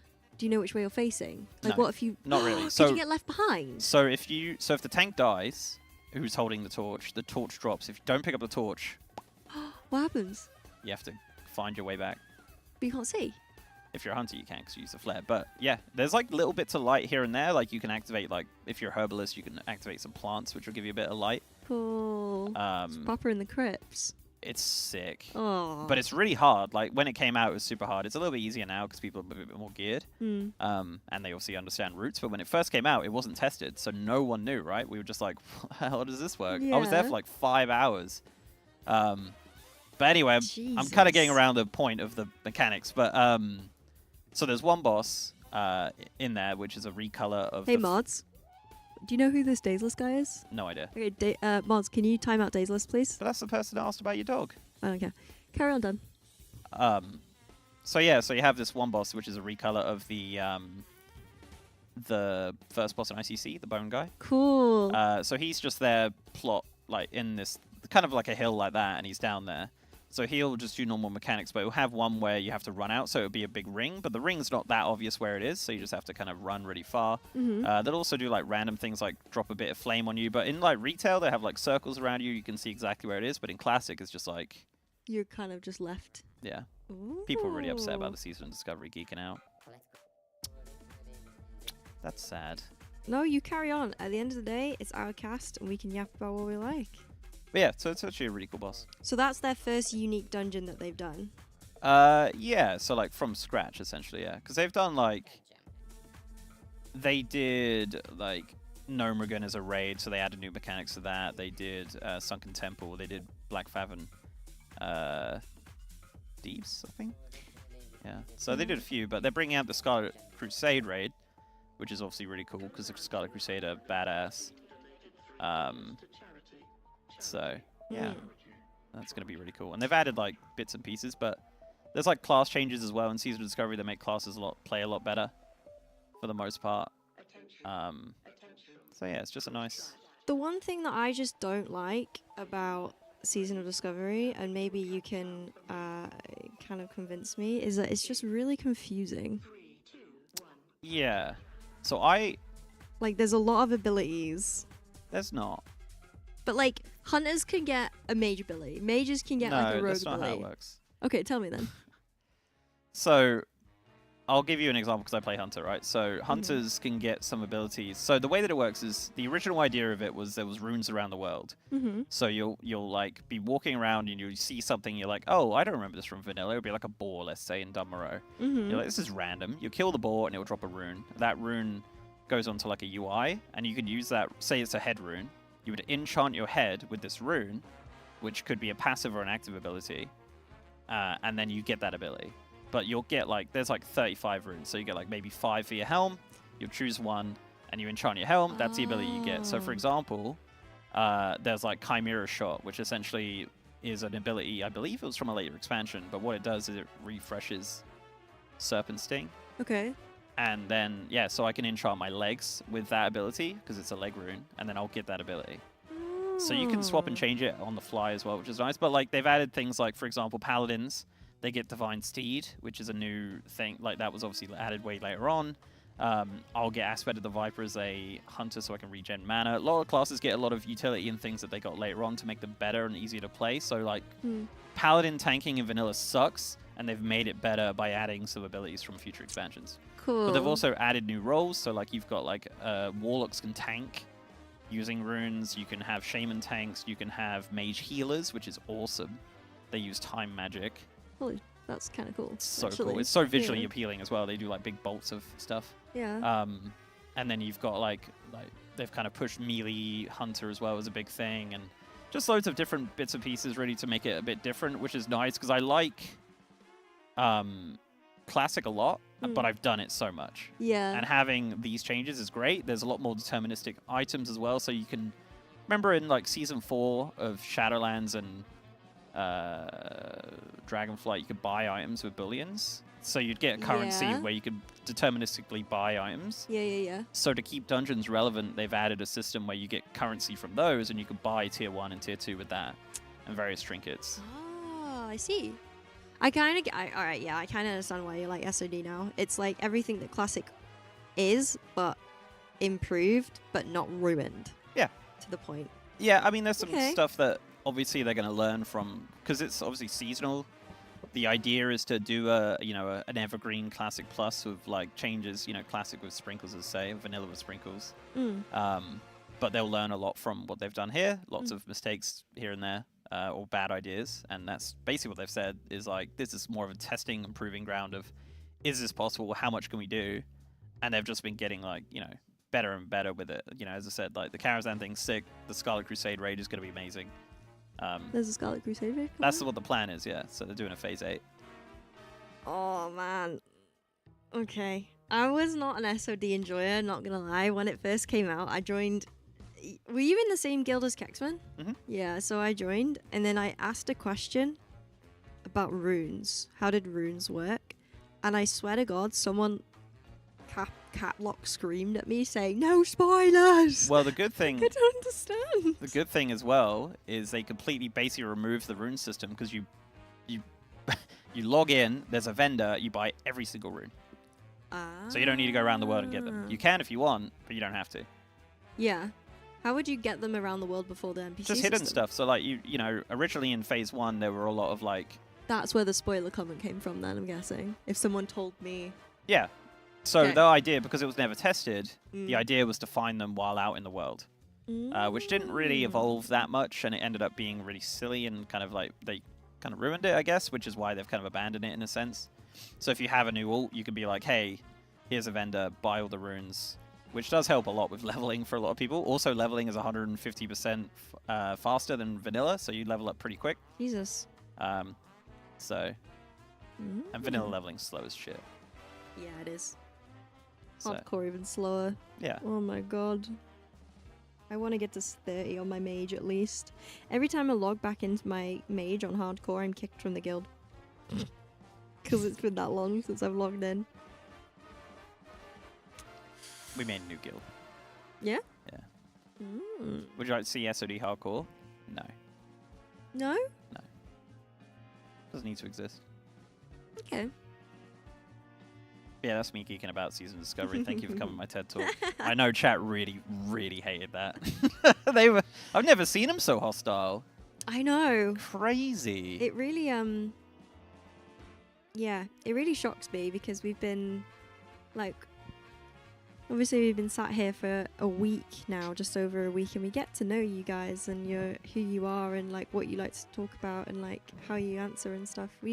You're not just, like, faceless or nameless people, just as a heads up. We do recognize who you are.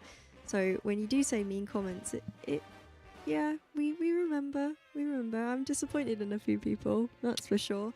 And a handful of people, a few people have said some things that I don't really agree with. Nasty things, actually. And they're from my own stream, so bet your ass if I see you in my stream next time, woof, I'm gonna flame you so hard, boy.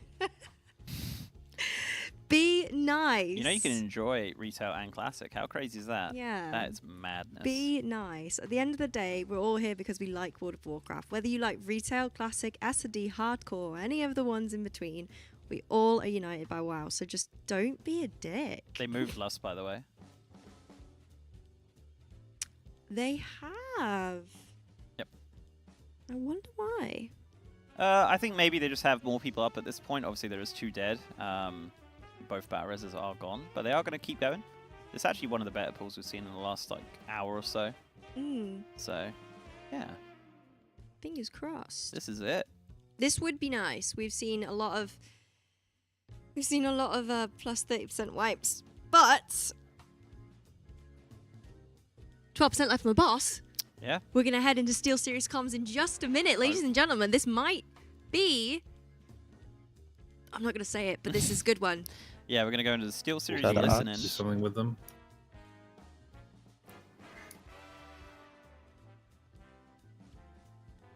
Big hit. And then range cast. It's kind of chaos. It's pretty bad when we have the ads coming from this angle. Just goes, it's kind of chaos. Oh. Yeah, Oh. true. It's kind of That's chaos. okay. Yeah. That's okay. We go again. You started the sentence. Oh, I'm sorry. My What's the enrage bad. time? I want to say 8 minutes, but I might be wrong. It's kind of long, but it's like a hard enrage, like it is. Dunzo. Chat will know the exact range time. What? Chat. Method need a cheeky Gallywix normal split run help. If you have any characters that are not loot locked for a normal Gallywix, please go and sign up on the Method Discord, Discord potentially, or Method, discord.gg/method. We need you for a split run. You can get some gold while you're at it as well. 625 plus. Easy. Easy. Yeah. Hmm. Great pool, lads. Care for another split? What are they planning? What are they up to? No, people are actually scrolling back up. People are a fan of both retail and classic, you know. I think just the haters were a bit louder. But no, look, this chat is filled with support for classic and SOD. Hey, how about that? I do like classic. I like both. I would love to do an event about Season of Discovery. Maybe I'll make my own event. Be like, Do hey, it. welcome to my Race War First Scarlet Enclave raid, and that's it. The boss is dead. Well done, guys. Hey, I know that we can talk about What? houses. In-game. Housing, yeah. I In-game. read that whole article, actually. It was really great. Same. I don't really... maybe this is controversial. I don't really care for housing that much. I think it's a cool system, and I think people are going to really enjoy it. I just know that I'm just going to make my house, and then I'm never going back there. What? I really just don't think I'm going to do it. How many of you are with Mr. GM on that? One in chat if you don't care about housing. Two Well, in chat if you do. It's not that I don't care. It's just more like... I don't think I'm gonna really use it as much. It'll be a collection thing for me. Like I'll be like, okay, I'll collect this. Like Transmog, right? I collect all the Transmog and mounts in the world, but I really don't use them. So Chev, Attica, Zanster, and Little Snooze, you guys are invited to my housewarming party.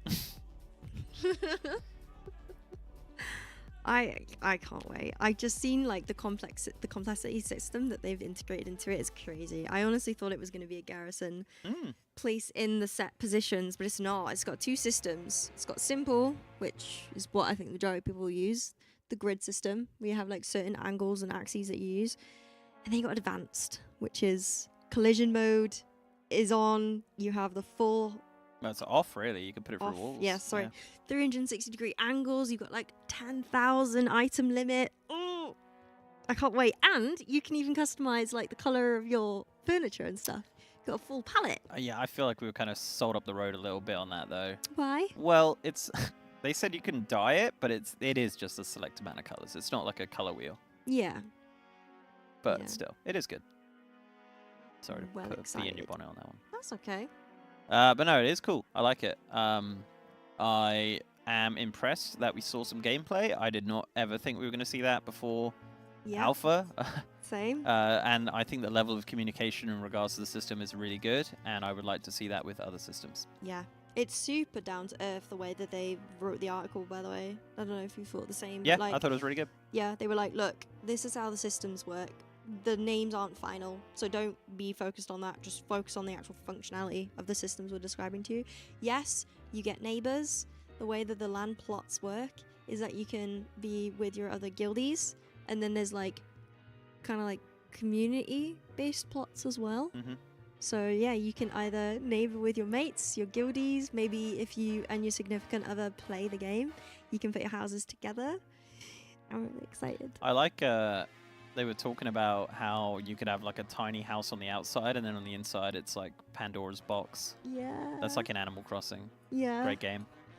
That's really good.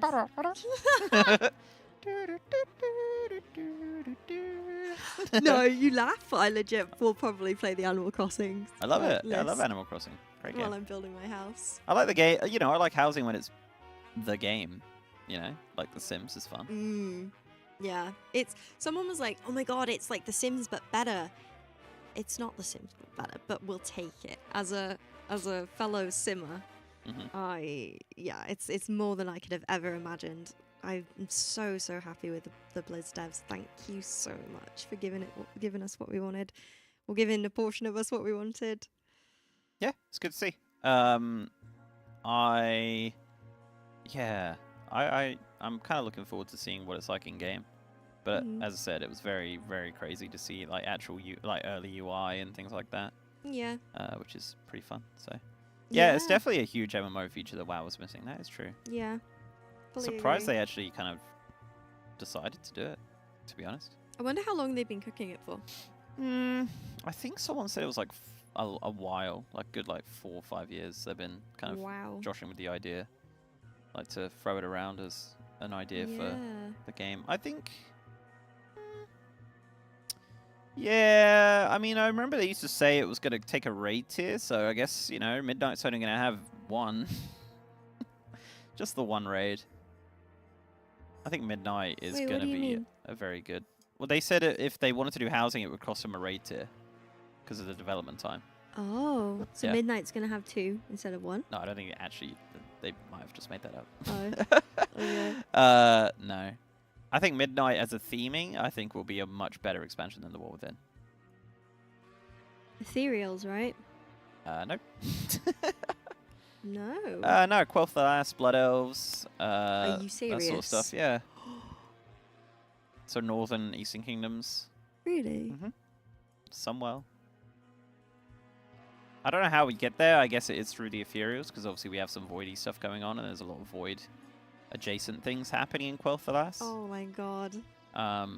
So I'd be interested to see what the plan is there. I think we'll actually get Alpha sooner rather than later. I think once we get a bit of more info on 11.2 and we know where the story's going, they'll probably be like, it's Alpha time, baby. I'm gonna betray my Alliance faction here, but I actually love Blood Elves more than I love Night Elves. And I love Kale Fast more than I love Illid and Stormrage. There, I said it. Oh, I'm so Yeah, that's fair. excited. Yeah. I had no idea. You were at BlizzCon. Yeah, but I was. But what was I doing during the opening ceremony? Oh, yeah, that's right. You were full screen talking about yourself. Up. Wait, surely you had to react to the opening ceremony? Yeah, but I was streaming it, so I was more. Actually, I was hot micing, muting my mic because I had Kex next to me that was like, "Oh my god!" Classic Kex. And you could hear it on both my stream and Nagura's next to me. Oh. So we were like trying to mute. Yeah. So I'll be honest, I didn't really. Well, go back and focus watch that it. It's very Is it cool. really? Is it shown? They just talk about it a bit, yeah. Yeah, it's awesome. But yeah, I think that's more exciting. I like Burning Crusade, so I think it's cool to go back there. Still Bandit? Yeah, but this is actually a decent pull. We're probably going to do Lust at 25%? Although, unless someone fat-fingered it last time, they might actually move it back to 20. But this is actually a banger of a pull. Yeah. We have 2 battle reses. We're going into 25% now. We're actually 3.5% on damage as well. This is the dream pull right now as Bloodlust goes down. Chat, this could very well be it. We did lose a crystal, but that's okay. We used the battle res. We got him back up. Full pump on the boss. Bloodlust goes out. Just avoid everything. Do not touch anything. Huge damage going out right now. The boss is melting. Everyone's alive. We still have that battle res if we do lose someone in that final bit, which does get super messy sometimes. That's okay. There's a lot less chaos than we've had on previous pulls as we get into that sub 10% with the Steelseries listening. Fire, which is the highest spellbook. Res me. Res someone. Hilary, Careful melee, coil. Stop the ads. Neutral. Move the boss a little bit. It's kind of in the shit. Need to take the last one. Big hit here. Need to full send, everything. Open. No! Come on. Keep going! Catch a break one Someone! time. No! Oh my god. Oh. Oh my 0.69. Nice. No, Daniel, not nice. No way. I said earlier, a few pulls ago, I was like, it better not be a sub 1% as our next best pull. And I feel like I put it into the universe and jinxed it. Oh my god, no. We just needed like one last sniff on the boss. That was so cool. But, Damn. new best, ladies and gentlemen. Up the orange, keep it going. They need your support now more than ever. Oh. We're going to ready check. We're going to go into a next pull. Bam. Get it down. Bam. Get it down. Bam. Bam! Oh. Oh, that sucks. What happened then? There was too much damage going out. We had the fixation on the ads. We had the damage. We had a lot of things. There was quite a bit going on, yeah. There was. It was yeah. actually looking really good. We did lose a couple of people at the end there, but yeah. Damn, Daniel. And something went bang. Right, I'm going to go quick 2-minute break. I'll be back. 2 minutes. All on my own. Well, chat, I'm sorry to say, but it's just me again. It's just me. Just me on my own. Day 1. It's just me. Oos. How's it going? Back at it with the white vans. Hi, Dan. Hello. Tell us a story. I don't know. Story about what? He's gonna talk about SOD again. Yeah. Oh, guys, how good is SOD, right? Yeah, I'm joking. Don't worry. I'm gonna trigger the chat. Talk about classic. You guys start freaking out.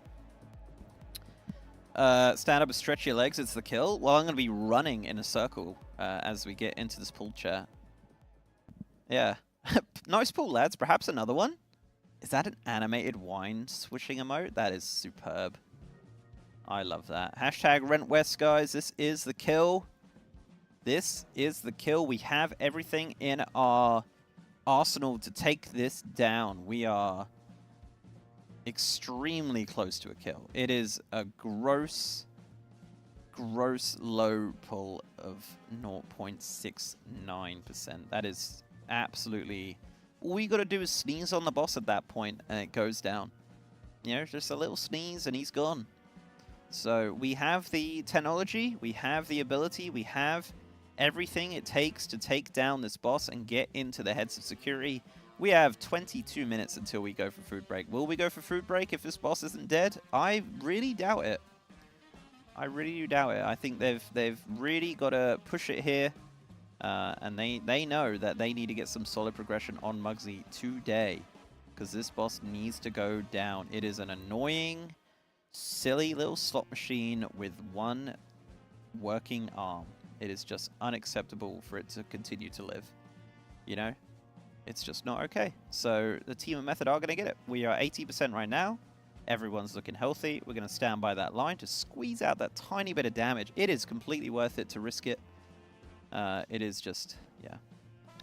Never really followed Race War first. How do we see Method's chances at winning? Haven't followed any Liquid or Echo streams to compare. Yeah, I mean, obviously, you know, elephant in the room. We are a little bit on the back foot right now, but that's totally fine. You know, there is a reality where we get to Muggsy and we somehow have a really good comp or a really good, you know, method of taking it down, pun intended. And perhaps our strategy could be better than others. We just don't know at this point, you know. Only 2 guilds in the world have got to Mythic Muggsy, Liquid at 16% and Echo at currently 28, with a bunch of pulls. So the plan today would be to get this silly little slot machine down ASAP so we can be up there too and get some really good prog on Muggsy. It's going to be a big weekend of progression here at the Race to World First. Isn't it, Jess? Are you muted? Well, that's a shame. How many mics do you want? All the microphones. I just wanted to switch to my headset. Oh, okay. You chose the perfect time to throw that over to me. Yeah, true. I thought you were ready with it, you know? I thought you were ready to go. There we go. Does anyone know if Echo and Liquid have changed their roster, or is it the same as last one? Yeah, I mean, much like football teams and other such sports, people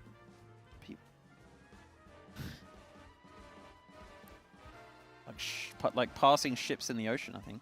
Anyway, yeah, so like other sports and such things, people do switch and change teams. It's just the name of the game. It's never anything personal, really, for the most part.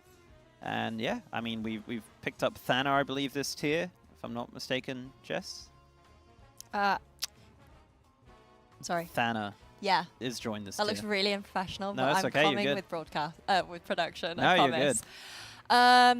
No, we picked up 2 actually. Well, actually, no. 22.2% of our roster is actually trials, so they've come in from other places. One of which is Thana. He was healing in Echo. We have him now.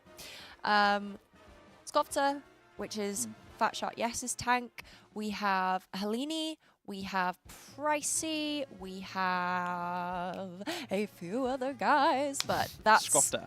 Oh, you already mentioned Skofta. Yeah, that's who we've got in our main raid comp at the moment. So, yeah, new method trials. Yep. I believe they all stream as well. So if you want to go and say hello to them personally, !mark team in the chat. Welcome back, Welsh girl with a dog. Yeah. I think even like Spen was originally in Liquid. I believe we got world first with him actually. He's Canadian, so that's very exotic. So, looks like we're kind of turbo loading a lot of the electricity on the right-hand side here, but that's not really been too much of a problem. We are losing a couple people now, so they're probably just going to wipe it up. I would imagine. I don't think it's worth continuing too much. Yeah, looks like we are just going to wipe it up and start again because we have the technology. We can do it. We can do it. Yes, we have everything sir. we need. We just need to get that perfect pull, and we're ready to rock and roll. I have 18 minutes left of the Race to World First. Oh. And then I'm gonzo. Well, actually, I'm not gonzo. I'm here till 5, but...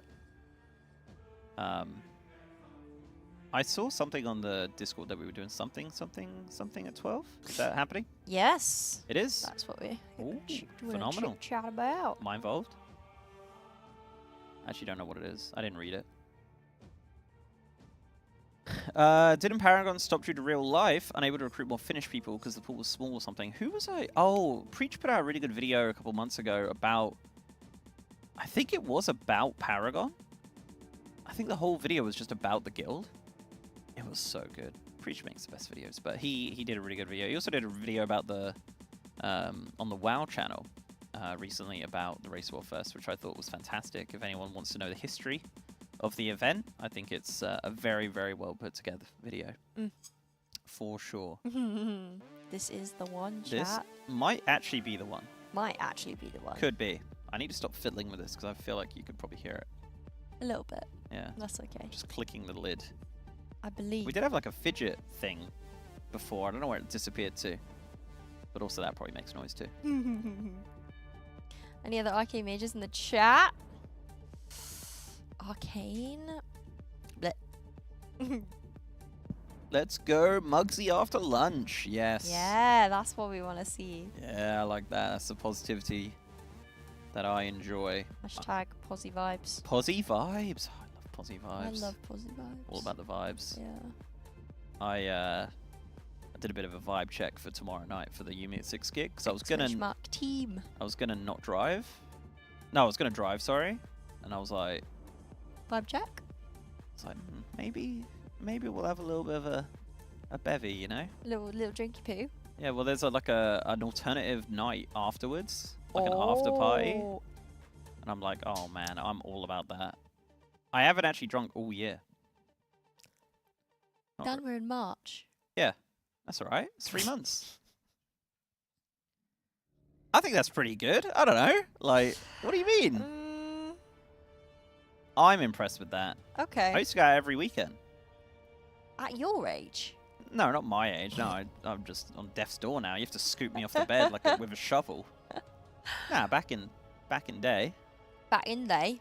Used Go to up to pub. just go out. Yeah. Yeah. Yeah. I think that's good. I don't know. Am I crazy? I thought that was quite good. I was impressed. Well, it's all down to personal journey, Dan.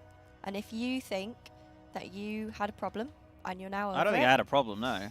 I just haven't been doing anything. first step to recovery is admitting there's a problem, Dan. I just haven't had anything going on. It's been a bit boring. Bit boring. Yeah. It's where you need to come up. Hey, Perky. You need to come up to Manchester. Oh, so far, though. Yeah, but we got Pixel Bar. Yeah, they do. Oh, actually, it doesn't matter. They're not a sponsor, but there's actually a bar in Portsmouth now. It's a gaming bar. It's the first one in the south.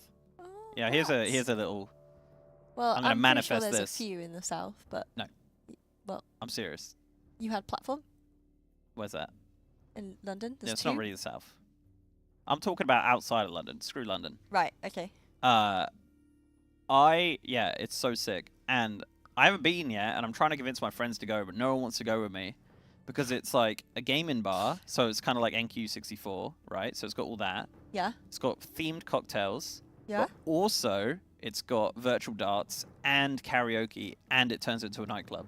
What? I'm like, I'm okay, there. you got me on the last two. That's pretty good. Pixel Bar used to have a nightclub.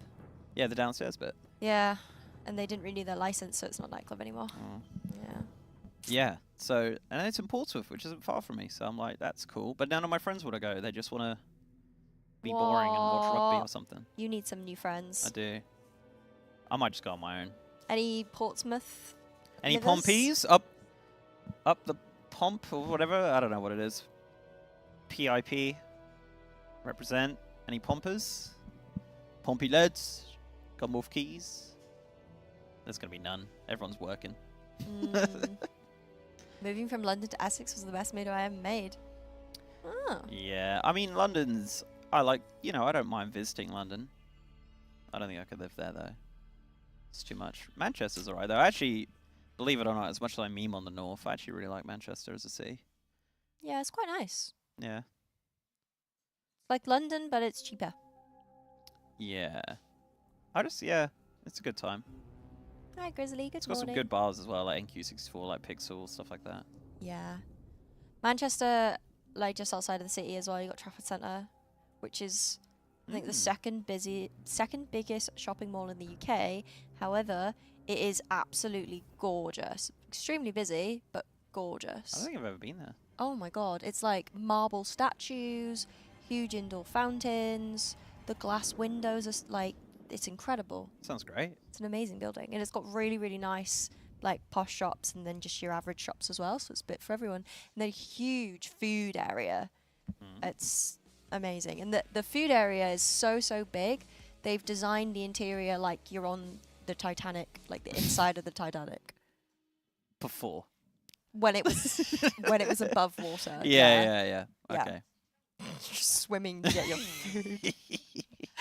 Yeah, it's lush. Lush. Nice. And then you've also got the biggest indoor ski slope. Actual snow? Wet ski Wet. slope. Is that really the term? Yeah, Is that you have really wet what it and you is? have dry. Dry is the one where it's just the slope is slippery, but it's just Yeah. particular material. Yeah, I know what it is with the spiky bits. Yeah, so when you Yeah. yeah, Yeah, it it hurts. sucks. And then they've got indoor skydiving. Wow, this is quite the place. Yeah. And they've also got this really big investment for like the biggest water park in the UK. And if you go on the website, it's all AI generated images. And it's been like a deserted massive area. Oh, of I love that. I just bet there's like exploration videos on YouTube. Oh yeah. So that's going to be a thing eventually. Apparently it was going to be this year, but it's been pushed to 2027, I think. Classic. Weren't they making it like a super speedy train from London to Manchester? Was that a thing? Probably before all of the trains got like privatized or something. Yeah. The thing is with me, the problem is I live in, in Surrey. So if I need to go to Manchester, I need to go to London first, which is like kind of expensive. Yeah. So the train's like giga. Like I reckon it's like £200 plus to go to Manchester on the train, which is why I never ever get the train. So I drive, but then the drive's super boring. It's like 6 hours. Really? Yeah, it sucks. That's gross. Yeah, it's not fun. Disgusting. Disgusting. I went to Nottingham not too long ago. That was kind of cool. Oh, what'd you go up there for? DojoCon? Oh, cool. Yeah, that was cool. I actually never been there. It was actually really awesome. It was like during Christmas as well, so they had like all the Christmas markets and stuff. The percentage is the same at work, and I cannot look constantly. I see 0.6. Yeah, we thought we had it. I thought it was it. Yeah, I was ready. I was ready to put my shoes on. That's so close. Oh, where we go again? You hate Trafford Centre? Fletch Why? hates the Trafford Centre, apparently. Love Fletch, what a guy. Yeah, Fletch is pretty cool. People complain that the Trafford Centre is so busy, but that's because you're going at peak times. Take it from a local that can go like midweek morning or midweek evening, even Sunday evening. It's not that busy. You just gotta pick your times. I feel like we could talk about Wrexham Football Club. Yeah? How do you feel about Wrexham Football Club? I love that Deadpool's bought my football club, my local. Is that a good thing or a bad thing? I love it. Love Ryan Reynolds. He's a legend. He's a cool guy. You seen him? Have Seen I him about town? Have I seen him? No. I've not been back to Wrexham in a while. Oh. But I know that him and Hugh Jackman regularly visit. And I love Hugh Jackman. Yeah, cool So, guy. Yeah. Yeah, he, did you watch the series? No. Really? I'm surprised. Thought you would. When you've grown up in Wrexham, you don't really want to watch a TV series about it. I'm Oh, gonna I'd be love to watch a honest. TV show about Guildford. Really? Yeah, I think it's, there's things I could say which doesn't matter. Anyway, so, yeah, I'd love that. It'd be sick. Why not? I just feel like they would probably glorify Wrexham more than it actually is. So you're saying it's not ideal as a place? No. No. No. No. You ever watch Simon Wilson? Nope. He's a YouTuber from Wrexham. He's Welsh. He's super nice. He goes to like dangerous places, but he's so Welsh. He's just really nice to everyone. He's like, "Oh, you're right." Everyone he sees to be a dude with like a weapon, and he's like, "Hey." Really? Yeah, he's great. That's ballsy. He's a super, not like intentionally, it's just how he is. Yeah. But yeah, he just does a lot of traveling and stuff. Highly Nice recommend. persona. Good guy. All right. Okay, pull timer going out. This might be the last pull before Din Dins, or they might do what they did with was yesterday. Stock and Mongalockenstock, Stock, Locken, stocken, bocken. where they push until it's dead, or eat at desk. Might be an eat at desk angle, I The think. mech has arrived. So who's on next? Dark Roy- Mech and Royburn. Oh, Dark Mech is on. I thought you said it was shaken. Oh, no, you said it was Dark Mech and Shaken. I was like, no, Oh, Dark Mech and Royburn. I don't know what I got for lunch. I feel like it's whatever it is. It's not what I want right now. But I've got to save myself, right, for the big Maccas. Yeah. Just have them both. Why not? Hmm. Just have them both. Why not? Yeah, that's true. That's all right. Not even 23 seconds. Like, Hmm. just like if I don't know if the warlocks were alive, but like if the warlocks just hit the boss for a few more seconds, would have been a kill. I like your colored trackies. They're super nice. I need to buy more clothes like that. I feel like they're super cozy. I feel like shaken. I'm just like always wearing chinos or like normal clothes. Like I don't have lots of comfy clothes like that. The only trackies I have are from a rival guild. Oh. Yeah. And I wore them to breakfast. And Sko was like, Oh. so what are those? I'm like, Oh. well, if you send me method trackies, I'll wear them. If Method put trackies on the Yeah, website, exactly. Where are my method trackies? I would buy them. And then Liam said if they would get world first, he's going to send me some method trackies custom made. Oh. So there's a lot on the I line. want in on that. There's a lot on the line right now for method. So, pick yourself up, Oh. get that world first so I can get those trackies. Yeah. God, Bruce and Austin have pizza for lunch. Yummy. That's a big lunch. Like that's intense. I'm pretty sure Nate's also ordered pizza for lunch. Oh, it's Friday. Oh shit. It's pizza day. It is. Although that's dinner. Or did he do it for lunch too? Raiders get special privileges. What? They can just order from How the Italian dare they? What have whenever. they done to deserve it? I don't know, man. I mean, everyone knows the real show is the casters, right? True. Yeah, let's full screen us. All of the SOD content. Yep. Yep. Riling the chat up, getting them chatting. How many raid days did Method have after the race? All of them. Oh, like after the race? Like, they just go into like, not prog, like farm, right? And then they just start getting gold back and things like that. Yeah. The Mondays and Tuesdays are their raid days. And they raid 6 o'clock until 11 o'clock in the evening. They'll refarm for more gear on like alts and stuff. And they'll also start doing all the community boosts. Yeah, and then it's just it's the life of farm. Sometimes they do 4 days a week for the first couple of weeks. It's kind of dire. That's intense, yeah. Yeah. It's a lot, and then they drop down to 2, and then yeah, they're chilling. But they never do less than 2. Downstairs, Grizzly. We ordered downstairs in the Italian. Yeah. There's a big dude in that Italian. You seen him? I thought he's Lorgok's Oh, rival. he's huge, isn't he? Yeah. I want pizza, but my girlfriend is pregnant. Congratulations! And having that for dinner will make her sick. Oh, Oh. if I could not eat pizza when I got pregnant, I would be so upset. Knowing that it's my favorite food. What's your favorite pizza? Pepperoni. Actually, no. Deep pan stuffed crust with a barbecue base, Oh, mozzarella, God, no. pepperoni, and cheese. An Yeah. Italian man has just died for what you just said. I don't care. It's like an American style pizza. It's from my local Wochi is takeaway. being sick right now. It's so delicious. Love, love, love it. Unbelievable. These are a good way to get back to the guild.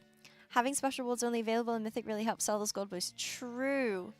I mean, it's not a secret. This race costs a lot of gold. So boosts to you guys and the rest of the community is a solid way that they can claw those costs back. I feel like we moved on too quickly from this pizza. So, barbecue base. That's a crime against humanity. No, it's It's nice. like, it's okay for one slice, but a whole pizza? Like, it feels What do you mean super one sick. slice? Who's out here having one slice of pizza?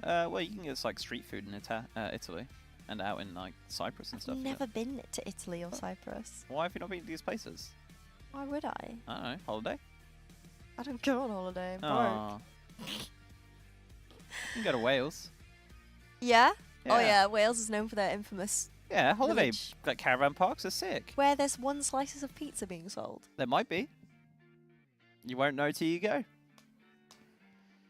Pineapple and banana curry Oh, pizza. that's a Sweden. There's a Swede in the chat. Watch out. Get him out of here. I agree, Alfin. Tomato-based pizza is for people stuck in the 80s. Nah. Barbecues, as I said, it's okay, but like in large doses, it's not great. What was the other things on it? Some cheese? Oh, Nate. Oh. No.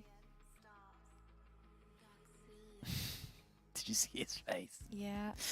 Oh, it's okay. Yeah. It is what it is. But with that, it's time to say goodbye. It is. Oh, Dan. How was your last cast? Yeah. Did you have a good time? It was lovely. Good. It's I gonna was, be weird I without was trying you. to think of the bear in the big blue house thing. Do you remember it? Yeah. Goodbye, goodbye, good friends, goodbye. And now it's time to go. Right, chat. Say goodbye to Mr. GM. Check him out, exclamation mark, Mr. GM. Have a look on his socials. Absolutely goated YouTube World of Warcraft guide / PTR enthusiast. He's going home. You will never see him until next race. Hey, hopefully, vote for me on any surveys they do. Thank you for having me, chat. It's been beautiful. We're going to be replaced with the amazing, incredible Dark Mech and Royben. And we're going to cut to a quick VT, I believe, and then switch it up. Yep. All right. Goodbye, chat. Goodbye, goodbye, goodbye.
can't get it out of my head. Whew. Only people that know. Only the people that know. That's right. But if you know, you know. Then you'd find it very funny too. Ooh, we are pulling. We are going. We're at 58%, Royben. Well. Oh well. Skarna's dead. That's unfortunate.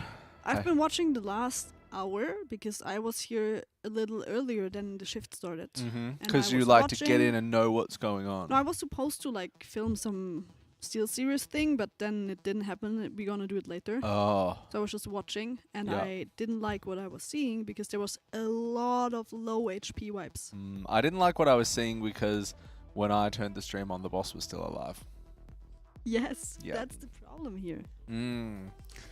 It is, and obviously, like you can see, we've had some painstakingly low wipes. That 0.69% is, really makes you feel it. Let's just have a quick looky on our graph as to how we are going. So, obviously, we've kind of, we trajectory-wise, we went really, really well. Like, we followed this path to like 42 pulls. We fell off a cliff. Then we went to 49 pulls, 48 pull area. Then we dove right down, and then we've just driven along this freeway for like 30 pulls now.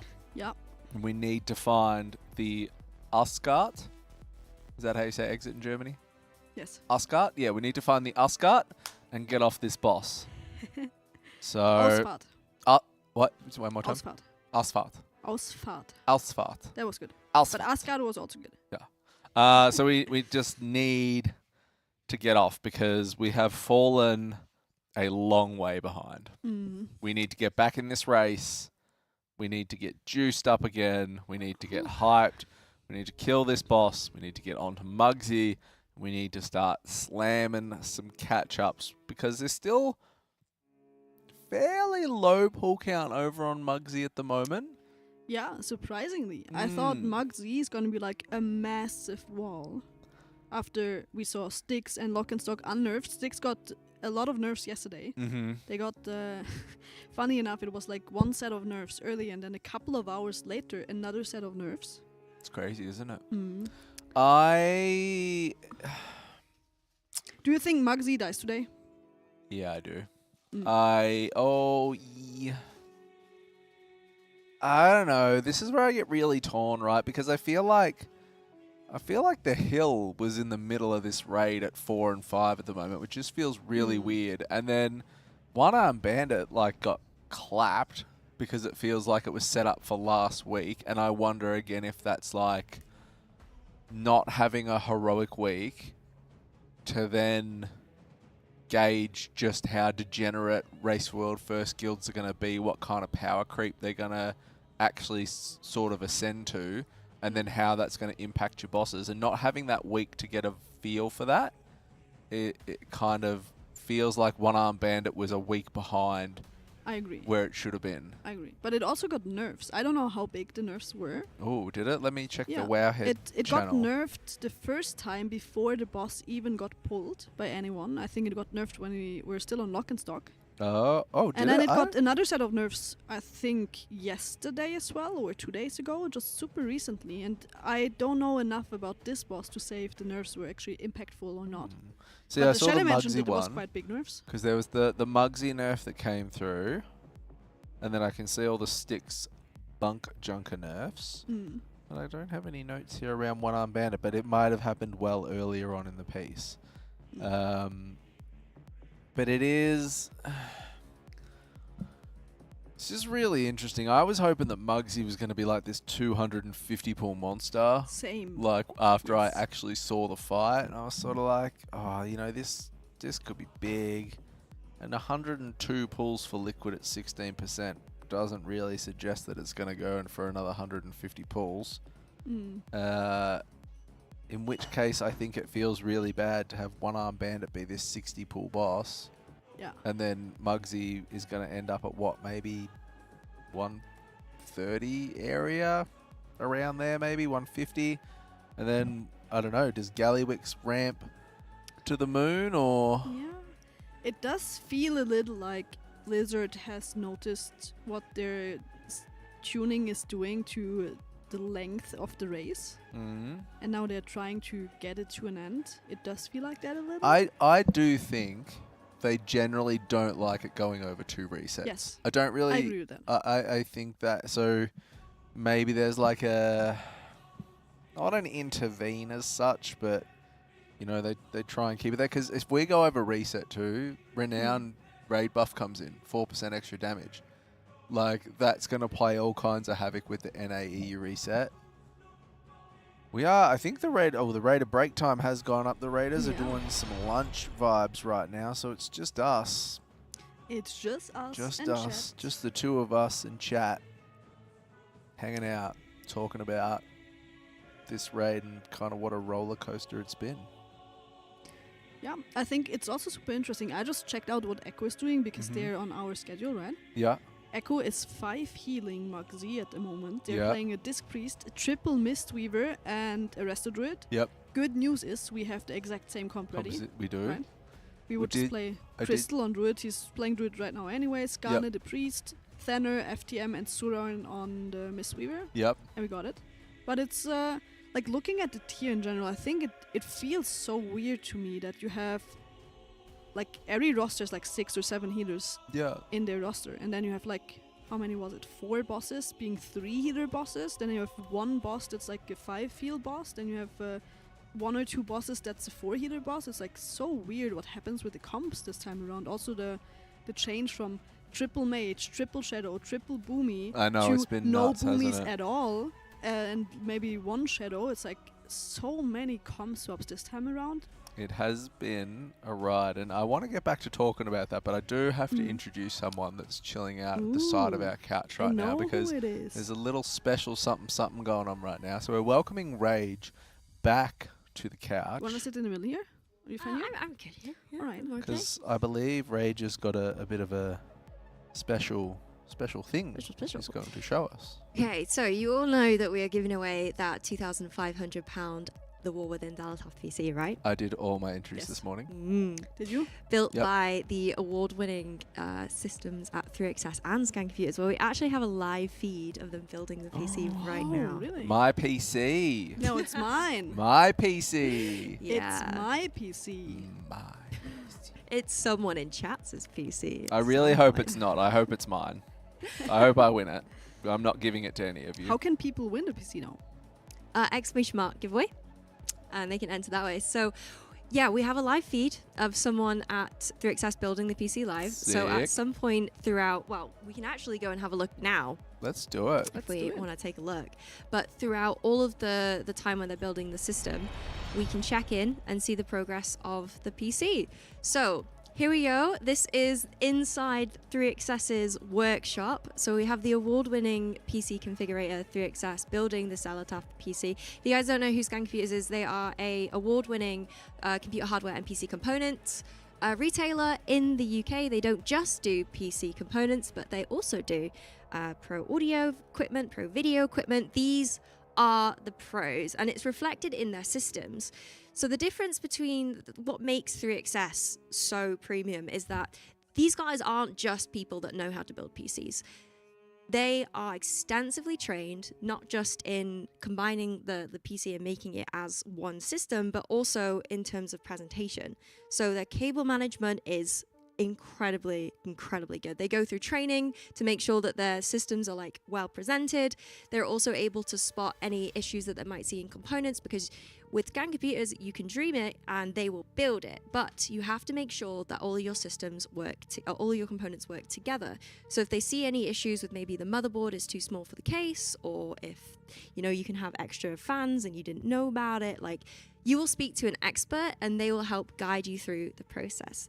So this is a really cool feature that they've started to integrate with the system. When you purchase a custom PC from Scan, they'll actually give you the option to watch it being built live on stream. So this Wow. could be someone else's PC. I've never heard that before. I Or know. I've never seen it before. It's pretty That is cool, isn't crazy. it? That's So very cool. just like this, we're seeing the motherboard going in now, and he's just slotting it in and things like that. And imagine throughout the day checking in on your live stream of your own system being built. It's really, really cool. So as for the actual components in the system, the chassis that we're using is the Be Quiet Black Pure Base 500 FX windowed ARGB PC gaming case that has the tempered glass side, which has been etched with Xalatath. Really cool. Then we have the Intel 20-core Ultra 7 265KF desktop CPU. Super beefy CPU there. Very, very nice. As well as the Asus RTX 5070 Ti. This got upgraded from a regular 5070 to a 5070 Ti just for the Method chat. So Ooh. pretty cool. That's being built on top of the Asus TUF Gaming Z890 Plus Wi-Fi motherboard. Asus TUF Gaming motherboard, by the way, it's an extremely sturdy motherboard, and it has all of the game-ready features that you need. So it doesn't necessarily focus much on aesthetics, but it is a fantastic and reliable motherboard with all of the different features that you need. Accompanying that, we have the Corsair Vengeance RGB 32 gigs of 6400 MHz DDR5 RAM. This is, of course, RGB, and it connects with the Corsair iQ. Wrapping that up, we have the Corsair iQ Link Titan 240RX LCD AIO cooler. So this AI cooler is the one with the LCD screen on top of it, I believe. Yes. So if you head into iQ, you can actually change the LCD screen to show what you like, whether it be temperatures or if you want your own custom GIF. Like, customizability with this system is super high. So like maybe you'd even want like a Xalatath GIF on it, you know, to go with the theming. To finish that off, we have the Corsair MP600 2TB NVMe SSD, a super fast solid state drive with 2 terabytes. I mean, you're probably gonna fill that up, but it's a good job that the motherboard is expandable with the memory slot, so they've got you there. And it's being powered by not an 850 watt, but a 750 RM Corsair PSU. No, yes, a 1000 watt PSU. And it's the 2025 edition, so this is all ready for the new series of GPUs, which is really cool. So this whole PC is going to be a super high-end PC. You can probably do anything with that PC. Yeah, it can run Crysis. Imagine playing World of Warcraft on the highest graphic settings. Yeah, it's fantastic. But this is where we'll see like the really messy spaghetti building of the system. So it's going to be really cool to check in on this system in about, say, like maybe half an hour or so as we turn the spaghetti cable into something that looks a little bit nicer. But there you go, ladies and gentlemen, if you want to go check it out, !scan in the chat. This is a new system that they're rolling out. They also have a brand new feature as well where they can actually teach you to build your PC with a masterclass in store, which is pretty cool. So yeah, Scan Computers is the UK's leading hardware for peripheral company for peripheral components for a reason. So thank you very much, Scan. Thank you so Super much. appreciate it. Thank you. I really want to win this PC. I do too. I was actually really tempted to get one because they offer like different finance options, and I wanted to get one for Nate. I didn't bite the bullet, but I was it was in my basket. I kid you not, it was in my basket. But yeah, Maybe after the race. maybe, yeah.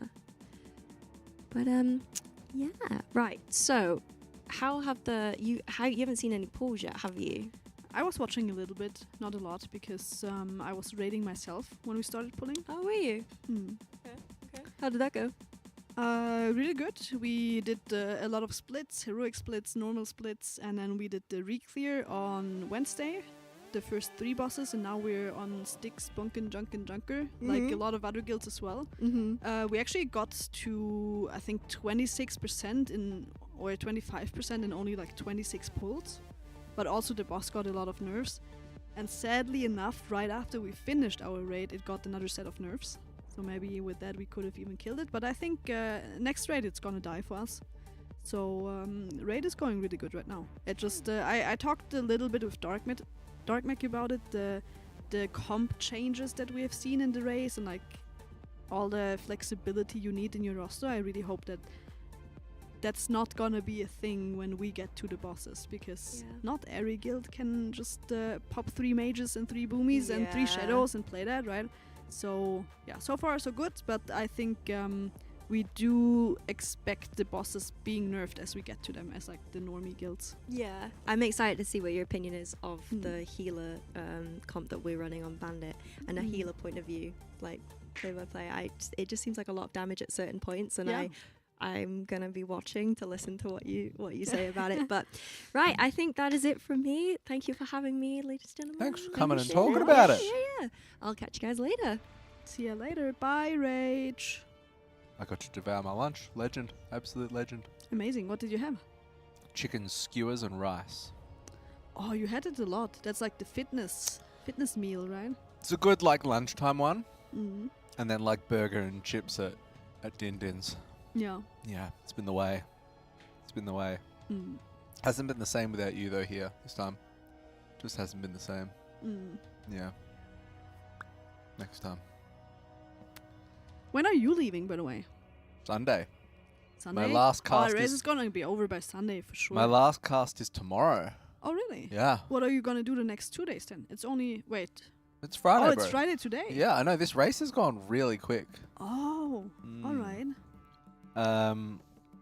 So yeah, crazy. Now we were talking about composition wise Mm-hmm. prior to getting an inside scoop into the Scam PC. Yeah, I Mm-hmm. did think it was interesting with the 5 heals, and it's awesome that we have the same comp. Did you see when Liquid had started, they were 6 healing it? No, I Mm. didn't. So they started off 6 healing it. Oh. It was Liquid or Echo. It was one of them that I was watching, but they were 6 Yeah. healing because they had double preservation of Oka. And I assume Wait, it was. double preservation. Mhm. Okay. I'm assuming it was just to live Yeah. like long enough into mechanics to Mhm. see what was going on. But I was like, Yeah. what the heck? 6 healers? Like. Yeah.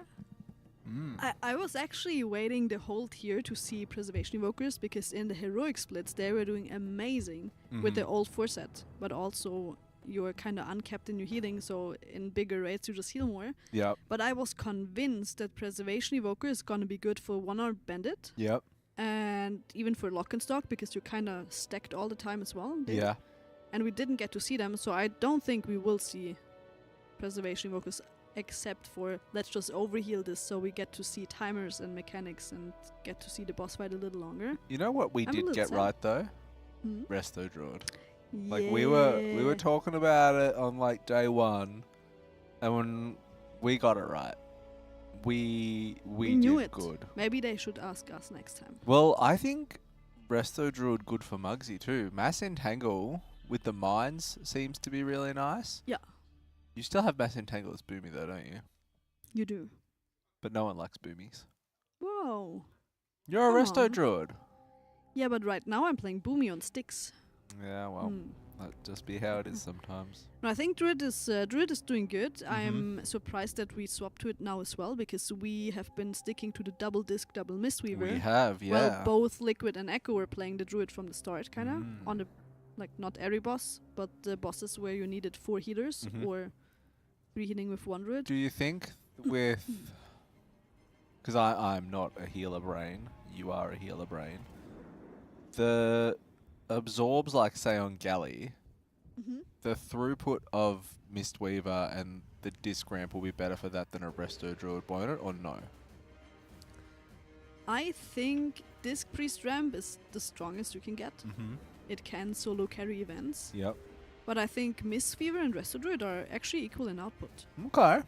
Alright. It's a little bit of a different healing profile, as in Resto Druid has its ramp every minute. Mm-hmm.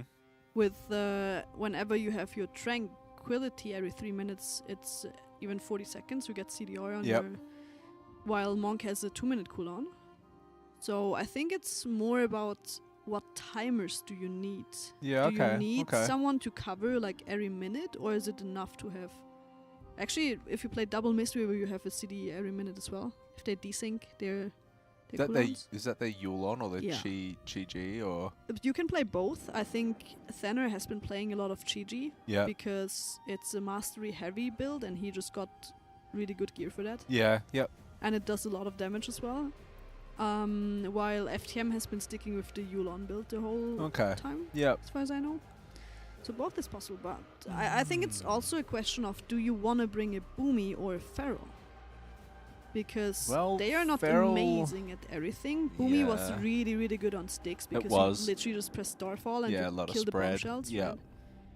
But on other boss fights, you might just not want to have the damage profile the Boomy brings. It's not amazing when it comes to single target damage, so then the No. Resto Druid comes in hot because it does really good healing as well. Yeah, I think the Resto Drill was a good slot for Mark Mm. in this race. I really do. But it'll be interesting to see what composition they've got in mind for Muggsy.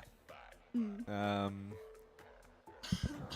And we'll just sort of see. It was interesting. I was talking to Nate last night around the difference between Blood DK and Prot Warrior Yeah. on Bandit as well.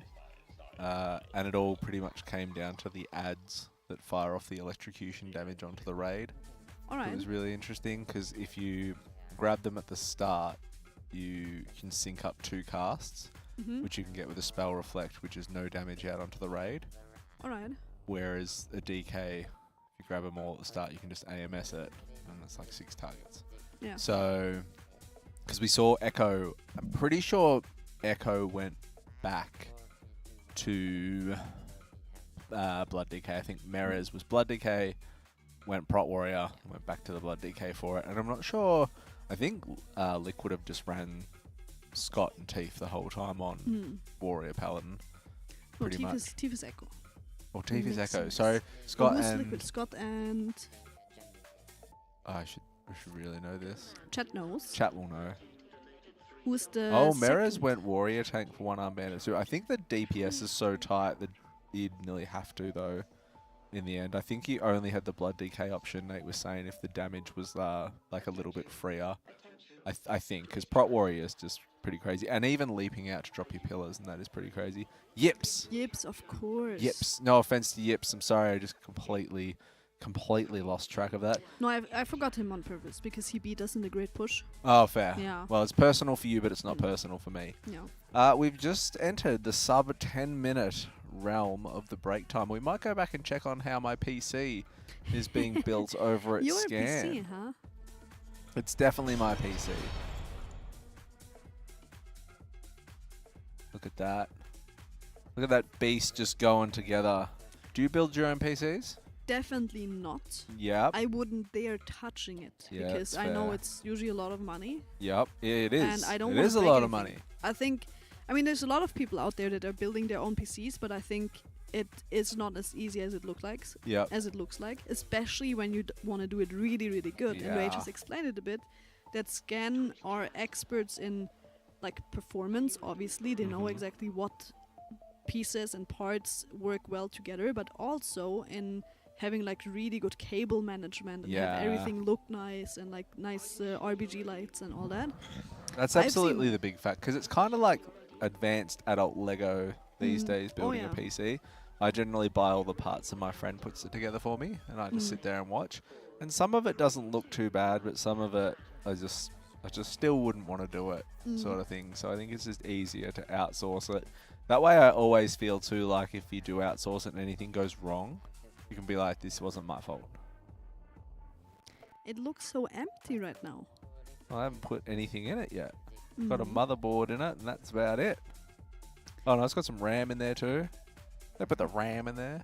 I really like that a lot of those new PCs have like this little, whatever it is, the little display in there. Where Yeah. you can either see like, what the temperature is, or you can have a GIF or a picture on it. Oh, Rage as is- in the like the on the cooler. Yeah. Yeah. Rage suggested that you could just have a picture of Xalathas in it to match the whole To thing. match the whole thing. I'm probably Imagine gonna having have her trapped in your PC. probably gonna have my face. Wow. Oh. Mm, Sure. sure. It'll be my PC. Yeah. Oh, very excited. You could have your face being really happy when the temperature is good, and when it goes into too warm, then your face is like. Sad. Yeah, I'm not Sad. happy with that. Well, there you go. Well, there is that PC being built. We got 10 minutes to go. And then our Raiders will be back pulling the one-arm bandit and hopefully getting a kill. We Oh, absolutely. can we see the Raiders room for a second? We gotta get this boss down. Because there's one Raider that's not on a break. Look at this. Crystal, he's like in the zone right now. Mm. He's thinking, what can I possibly do to kill one arm bandit? He's Just doing really alone. good on Residruid. I'm surprised. I've seen him. Shots fired. I've His- seen him on Residruid in splits, or like not splits, when Shed is organizing raids on Wednesdays. Mm-hmm. There was a lot of Method people, and he played Residruid there as well. But I didn't think that he would be the one playing it, because Yeah. Thanner is like kind of. Thanner's good like man as well. the man. I thought, did Thanner play Resto Druid in Shadowlands? The M+. Yes. Yeah, I did think that. I was surprised. Doing really good. Look at the healers.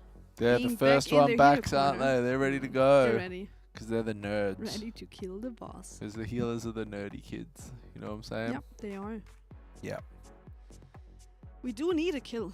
Oh, Robin, we need a We kill need it so badly. bad. Like, we are in dire need of a kill just to get a bit of a boost back on. And I am all about underdog stories and, you know, like it ain't over till it's over kind of deal. So I still believe we can mount a comeback, but they have to kill this boss. We're on 88 pulls. Realistically should have been... I kind of think that if we had killed it at 70, we would have been... Like, it would have been a good sort of bounce back from Sprocket. Because Liquid were 55, Echo 61, and we're at 88.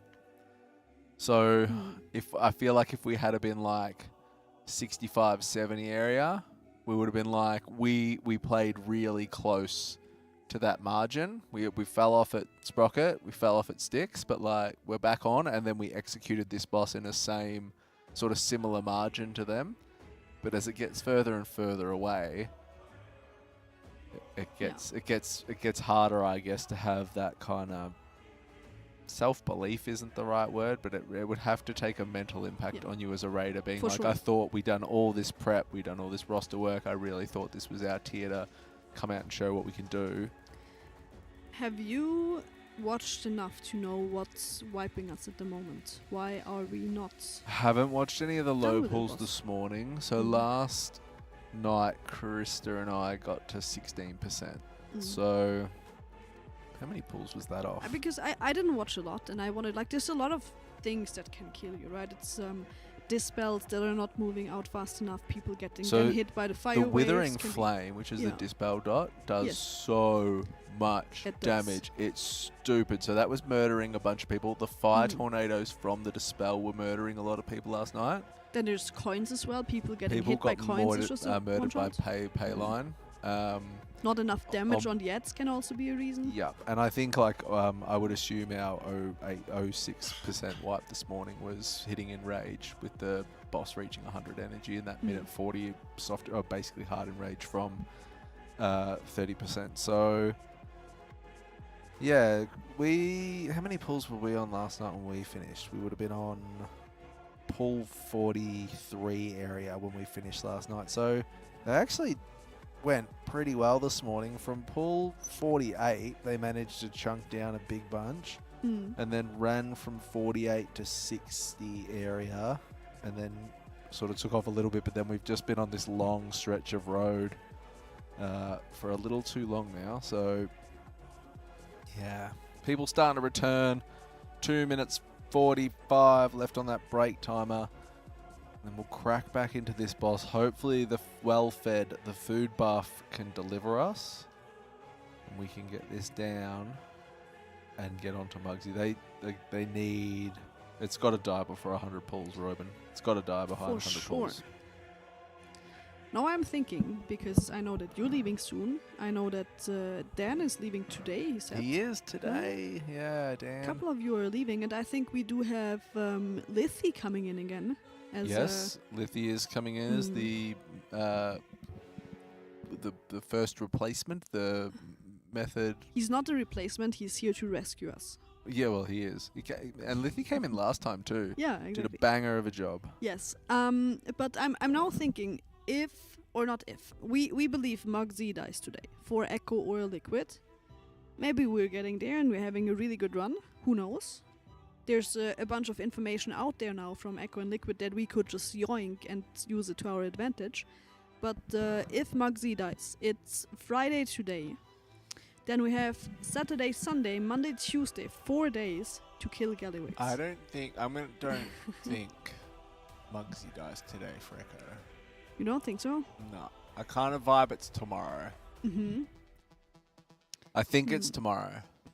That's a big call too because it is 12:30. Echo haven't been playing super late though. Yeah. They've been going to bed at like 10. Are you thinking that they're shifting the schedule to wake up early on reset day? No, they've actually just haven't been playing late. Like Echo, I've been kind of surprised with that with Echo. I feel like they've been quite disciplined around that. And I could just be completely making stuff up too, but I'm pretty sure every time I've gone to check, they've been finishing sort of quite early. Okay. Do you know if they start early, therefore? I don't think they've been starting super early either. I think they've like taken on this whole new level of Are you super confident? mental management, anti-fatigue kind of policy. I don't know, Okay. but yeah. So I don't know how much they have left to play today, but if they go till 10, what's their Muggsy percentage currently at? Hold on, let me get the leaderboard. So their Muggsy percentage is 28%. I don't think it dies today. Yeah. No, it dies tomorrow for Echo, I reckon, and maybe today for NA type of deal, like when Yeah. Liquid start again. That would leave us with 3 days of Gallywix. Gallywix And I- before reset. And I think someone will get world first Gallywix this on lockout. on the day of where reset's coming Yeah. type of deal. Because I'm thinking Queen Ansharek, while we're watching the scan PC being built again, Queen Ansharek was 400 something pulls. It If was. Gallywix actually takes 400 pulls, that might be 2 or 3 days of progress. I just don't think it can. I don't think you can let this raid now with the 4% buff drop into reset unless you want to make Gallywix take like 2 days after reset so it evens out. Yeah, I actually forgot that there's going to be 4% buff. Yeah, That's but- kind of big. yeah, it's massive, and Yeah, it another is. load of like splits, gear from Reclear, Spark is next reset as well. Yeah, so yeah, I think Gallywix has to die world first wise prior to Yeah. reset, and I don't know. I think with Muggsy's pull count being low, I'm losing my hopium that Gallywix is going to be this 400 pull, 300 pull monster. Yeah, But it could be. We could like you just. That's the thing is you just never know. that's true. You never ever know. I still remember in Aberrus when it died, like prior to reset, and we were kind of blown away at how quickly the raid fell over. You know, Silken Court was 171 pulls and felt like a monster. They were long pulls though. Ansharek was, you know, a lot of pulls, but it's still nothing goes back to a Midrasil with like 2 400 pull bosses Yeah. back to back. I think it's interesting to mention there again that there hasn't been any. Quick! Look I'm at interrupting myself. Look at Look these. at that cable There- tie management. There was a lot of cables when we checked in 5 minutes ago. Yeah. They're just gone, and It's it looks all really been nice. zip tied down. That is so cool. That's toit. That's what Mm. that is. Toit. Anyways, Mhm. I think interesting to mention that Gallywix hasn't had any raid testing. It was one of those. No one has seen the boss Well, it before has been came raid live. tested twice, to be fair. Now, Now, yes. yes, it's been tested twice by quality assurance. Yes. So But We the do first have time, the first time we got to see the boss was in the normal and then heroic splits, which obviously gives Blizzard the chance to tune stuff when they see, oh, Yeah. heroic looked a little rough, you know. Mm-hmm. But I don't think without having an actual heroic week, you mentioned it for maybe Yeah. it was an incident on Mugsy or One Out Bandit. Yeah. Maybe the tuning is just completely off now because they just didn't have any data from raid testing and no heroic week. I don't know. to I look think into afterwards. heroic week needs to come back. I think Mm. heroic week, like, is just. I love heroic week. I even I do as well. like it's just. It's such a banger of a week having heroic week. I think it's better for the race. I think it's better for most. Like, I think it's better for normal people. I think it's better Yeah. for guilds. Like, It's yeah. just less stressful, less pressure. yeah, Unless you're in Race to World First First. Guild, because that's complete madness. yeah, I which is a think different story. if you had a heroic week, I wouldn't be surprised about having 30 characters per Oh, raider, you know? yeah. Because I don't know. I think as why not? I kind of wonder as well if you had heroic week. No, because they're always gonna degen as hard as they can anyway. It doesn't really matter. I was like, if you had heroic week and you could see maybe what the bosses looked like in terms of how they'd made it to live in tuning for heroic. Mm. I was like, well, maybe you could see that this boss isn't actually like hard. The tuning isn't that great, so we could reduce the amount of characters that we need. Mm. But then I'm like, but they wouldn't because it's a race and they've got a week to be as degenerate as possible. So they'll just do whatever they're going to do anyway. Breaks over though. The eagle eyes of Royben spotted a pull was afoot, and we are back onto the one-arm bandit. It is pull 88 here, or 89.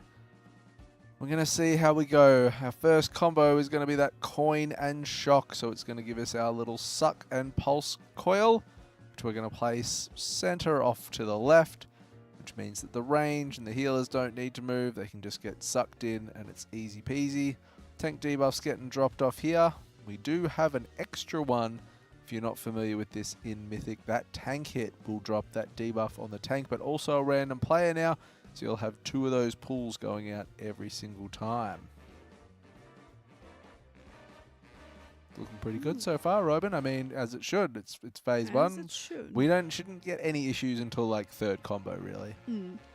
So the interesting thing about this boss is you have the ads that are spawning. You see on top of the ads are icons that are indicating what coin this ad is going to drop, right? We have the shock, we have the fire, and we have the bomb. Yep, and Right. coin. Yeah. So depending on what, like when the ad dies, there's an item that you can pick up. It gives you, or like you walk over, it gives you an extra action button, and then you put it into the boss by clicking the extra action button. There's different combinations that you can do at the different times, right? Yep. And I think in the first couple of pulls, we were doing different combos than we have seen from Echo and Liquid, which is interesting. I didn't because actually notice their I th- combos. I just noticed I ours. think so, yeah. Because depending on what you throw in, you get different mechanics. Like you said, the first one is just the suck with a little bit of healing absorb, or it's like the fire tornadoes that are coming out, like different mechanics that are spawning. And I think different combos have different difficulties depending on how far you are in the boss fight, because you have to deal with different things at times.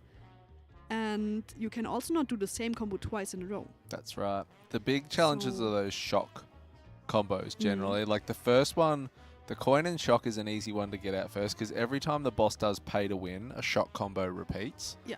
So you do like your coin and shock first because it's suck and pulsing raid damage, which is easy enough to deal with. Then we do coin and bomb, which is the fixate non-CCable ads. So we were lusting them last night when we were trying to get through them. We've well and truly moved lust off them now. We're handling them really well. The next combo we do is flame and bomb, which are these bomb ads. You take the boss all the way over. We do 2 ROPs to keep them right up against the wall. And when they die, explode for damage and radiate fire tornadoes.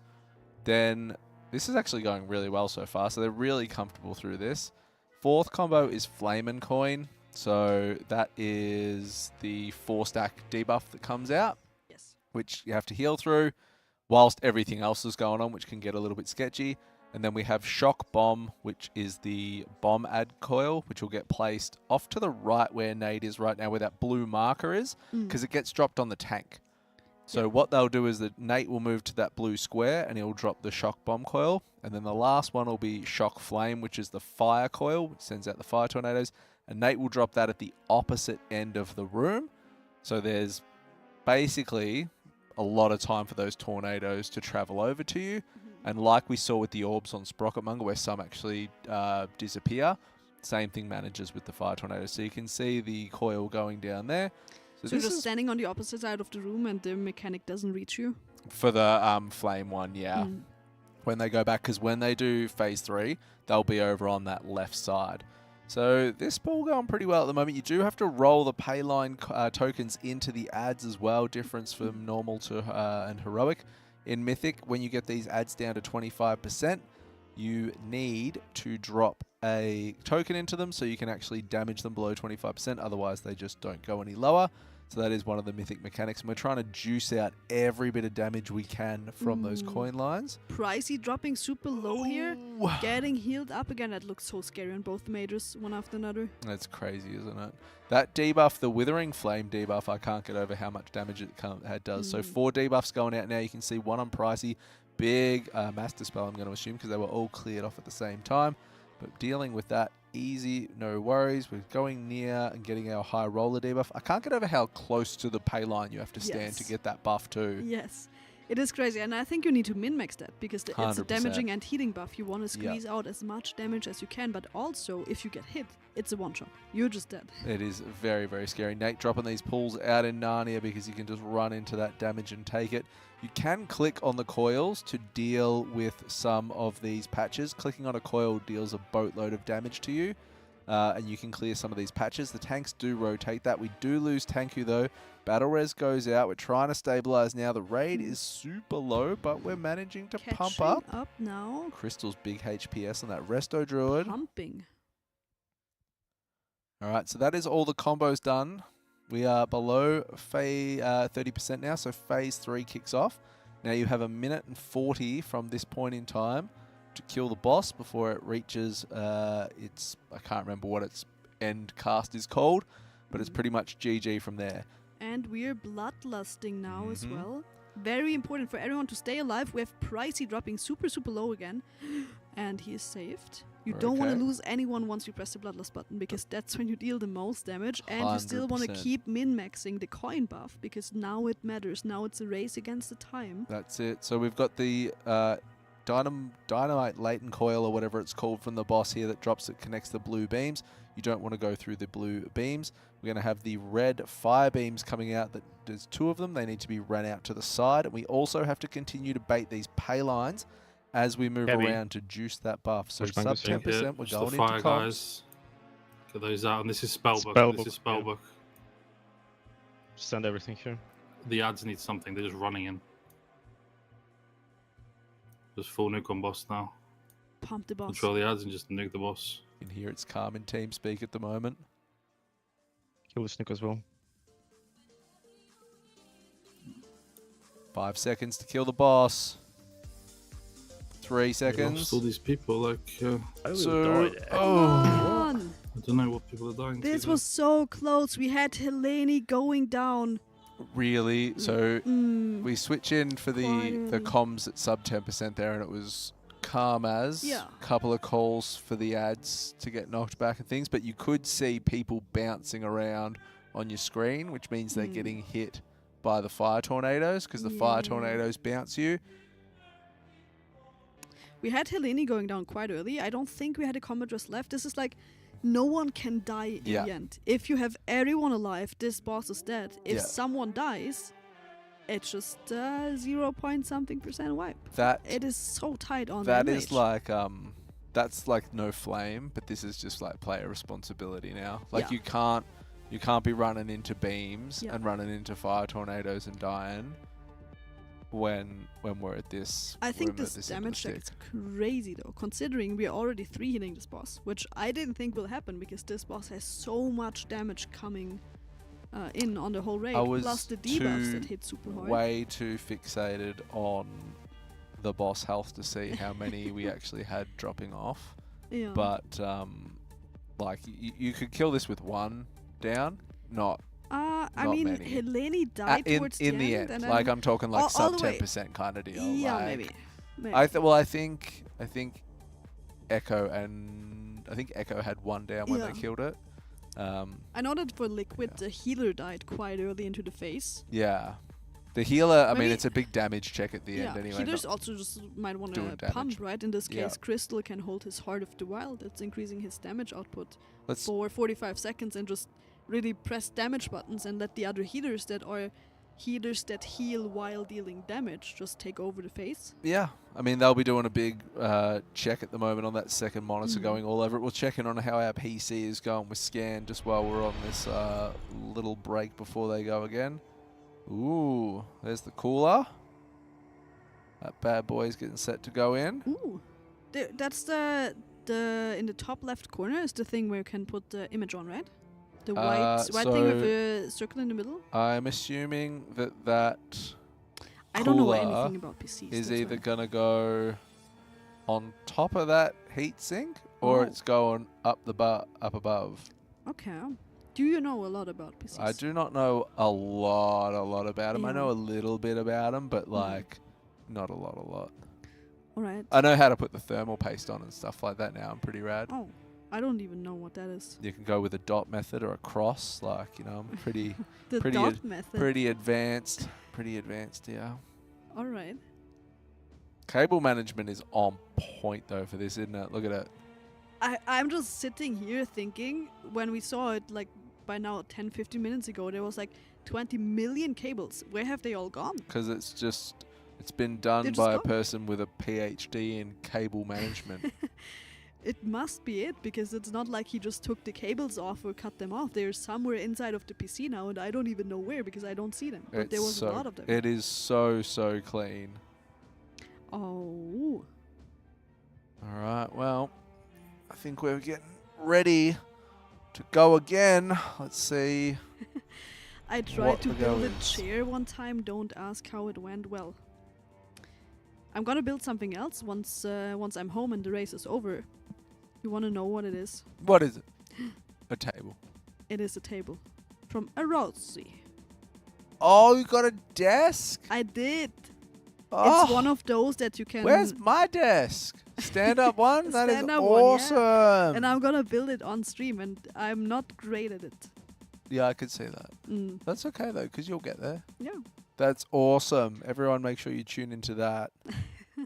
All right, I'm assuming they're still watching their second monitors at the moment, Mm. grilling people over what just happened in that phase 2 last, I don't know, 6%? Yeah. 6%? I would say so. Maybe 10. I might go get myself a donut today too. You know what? You cannot leave before bringing me you a might be able donut. to help me pronounce this word. Hold No, on. but now you're distracting. You cannot. No, You're leaving on Sunday, and you have been talking about donuts for like 2 weeks straight, I- and you haven't brought a single one. You're I- not going to leave back to Australia without I bringing promise me a I donut. will get one today. Thank you. Help me Mm-hmm. help me pronounce this word. It's plum cake in Germany. So I went and had some yesterday, and Mhm. it's the Zwetzerschicken. Oh, Zwetschgenkuchen. Zwetschgenkuchen. Zwetschgen. Zwetschgenkuchen. Mm-hmm. It's like Zwetschgenkuchen. a T at the start. Zwetschgenkuchen. Mm-hmm. Zwetschgenkuchen. Zwetschgenkuchen. I Chuck didn't knows. dare say it in the bakery. What I did you just say? pointed Did you and I was like, oh, yeah. eins, Oh, this, like, great. this. Zwetschgenkuchen. Ah, hope I can remember that. Did you like it? I love it. Did you It was find- like they had it there last year because I always go to the same bakery because I've Yeah. scouted out like every bakery in Weiblingham, and that's my favorite one, and they always have that. I've never heard you say that you got something from the bakery that you didn't like. I got something that I thought had apple. It looked like the word had apple in it, so I assumed it had apple, and it was like a Nutella-filled Oh, kind of sugar, and I didn't like that okay. Yeah. All right. because I tried one of everything from the bakery last year. I went every single day and got 2 items at a time. Mm. But that was my Zwetz. How do I say it again? Just imagine there's a T at the start. Zwetschgenkuchen. Zwetschgenkuchen. Yeah, that was fun. Zwetschgenkuchen. That was my favorite out of all of Okay. them. I had the Oh, I thought it was Apfeltasche. Well, I had Apfelverschnecker. Is that how you Mhm. say it? It's like the Apfelschnecke, yeah. I had Yeah. that one. I do like that one, but the Yeah. Apfelfuschan is the Apfeltasche? but Apfeltasche is it? I Mhm, couldn't. yeah. I didn't have any of that this time Oh. because that's okay. like that always is on point. Okay. My Erlenscheinen Brossenscheitler, my egg smasher. Are you using it? at all? Eierscheien. What? How is it again? Eierschalen Sollbruchstellen Verursacher. Eierscheier it's easy, come Zorbroschen. on. Yeah, I can't get it. No, I have not used it once, but I have it at home, and I tell people about it every time. Okay. People come over, and I'm like, "Look, we can use my Eierscheier Zorbrochen." And yep. So, I bet you're the star in your friend group yeah. with the Eierschalen Sollbruchstellen They love Verursacher. it. They love it. But it is. I love Germany. It's like it's my fave place. If I was going to move somewhere, I'd move to Germany, I reckon. Mm. Even though I've only seen this little part of it, I rate it. I rate it as. And I got real committed to Duolingo, but then I fell off so hard. Oh, did you try to learn German? I did it on Duolingo. I've done it 3 times. Every time I've come to the race, I'm Mhm. like, I'm going to learn Germany. And then I got really disheartened last time because I did so much of it and I learned like Tochter and Vater and Brot and Entschuldigung and the Katze and the Hound. And I You learned remember a lot all words, of though. like this primary school knowledge and Tschüss. And then I came over here and I was like, I am so German ready. And I went in and someone spoke to me and I just like, I couldn't understand. Like, I got none of it. And then I remember at the bakery, I was like, Tschüss. And they were like, ciao. And I was like, I spent all no. of this time and people just say ciao. Yeah, that's true. So, yeah. We All right. are going again. You said sub 100 pulse. That's what we want to have. It has to be sub 100. It I mean, has to be. we just came back from food break and did 0.8%, like Yes. a 0.8% wipe. They are in the zone. They absolutely know what to do. Let's get this over the line, Look chat. at Crystal pumping damage here. He's just sending all we all of need. those wraths. Mhm. Not even bothering with the first healing absorb because it's a assigned disc priest ramp. He got this. That's good. That's good. All right, first set of coin ads coming out. We're going coin and shock for our first one. You can see those coins being rolled into those ads to make sure that we can murder them. So happy that you could just roll the token into the ads at any stage. It would have been so toxic if they came out pre-shielded and you had to wait for coins to roll into them. So I'm glad that Blizzard went with that. Dodging these fire tornadoes from the Dispel. We got 30 seconds to deposit our 2 coins, and then we'll get reward, and it'll go with whatever combo we've done. As Roybin stated, you cannot have the same combo twice in a row. Moving out there. That was a really good viewpoint to see on Crystals, that Withering Flame. You move out, get the Dispel, head You back really in. don't want to finish your cast, right? You said the debuff Withering Flame is trucking the HP bar. It So you does. want to interrupt anything you're doing, go out of the raid so you can get dispelled before you die. That's Yeah, beautiful. it does so much damage, and you guys can see it on the bottom right of the method stream where all the player frames are under the leaderboard. You'll watch, there'll be a set of debuffs that come out, and they're red squares that'll go over the frames, and you'll be able to see just how much damage trucks on them. So Tanku's got 1 on him at the moment. Sometimes there'll be up to 4 going out at once. Wildy has 1 on him at the moment. Now Keener, and the damage that comes from that tick is really heavy, especially when it's overlapping with like the pulsing damage from the coil. If you've got the healing exhaustion on you from foul exhaust, which goes out every now and again. This fight's fairly cracked. It is. Fixate I'm ads here. still so surprised that it's a 3-hitter fight. No, it's nutty because the damage is so chumped. Yeah. All But right. also hard damage check, right? Oh, yeah. We dealt with that really, really well. Those fixate ads were a bit of a problem for us at the start of this. Last night we had consistent wipes at 75%. They are dialed in, and this is clean now. Next combo coming up is going to be Flame and Bomb. So we'll get the Bomb ads, which are pretty easy considering we just dealt with probably the hardest set of ads, which were those Fixate ones. So you can see here, we're just going to dodge these tornadoes. We're going to finish up this last ad, depositing our coins like as late as possible as well, juicing that full 30 seconds up, just so you can get as much damage as you can into the boss without having to deal with the extra mechanics. Now our flame ads are coming out, so we're going to get our pay to win buffs, extra damage and healing. Going to keep these ads in the corner. There'll be some ROPs that'll come out and knock them back. They'll all explode.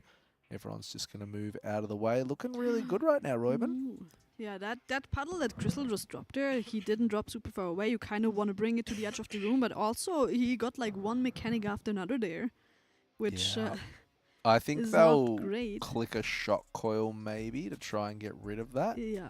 We'll it's see, because clearing the puddles, right? If you click it that. does, but it does so much damage to you. It's always the closest puddle to it, or how does that work, you know? I think so, but I don't know. The only thing is, as long as we don't drop any more gunk there, we don't actually play there for the last phase at all. We play over where that heart and the spade symbol is on the roulette wheel. So it's might not actually be a really big problem that we have to deal with. 4 combos down though now. 2 to go. The shock and bomb combo and the shock and flame combo left. So I'm just going to throw it over to Nate real quick so you can watch him drop the pillar, the shock coil, when it does come down. So we'll drop the tank debuff there. We should be going to blue when we get our next coin combo in. And Nate will be dropping that in that blue marker in the corner. And we'll be dealing with those ads. Payline coming out. We do lose Kina. We do lose Spen. We do lose Crystal. This one not going to plan. Shala goes down as well. Skarna goes down with that dot. And I think we are just going to wipe this one up and carry back to the start line. Oh, that's a sad one. It was going well too, but it unravels so fast. Yes.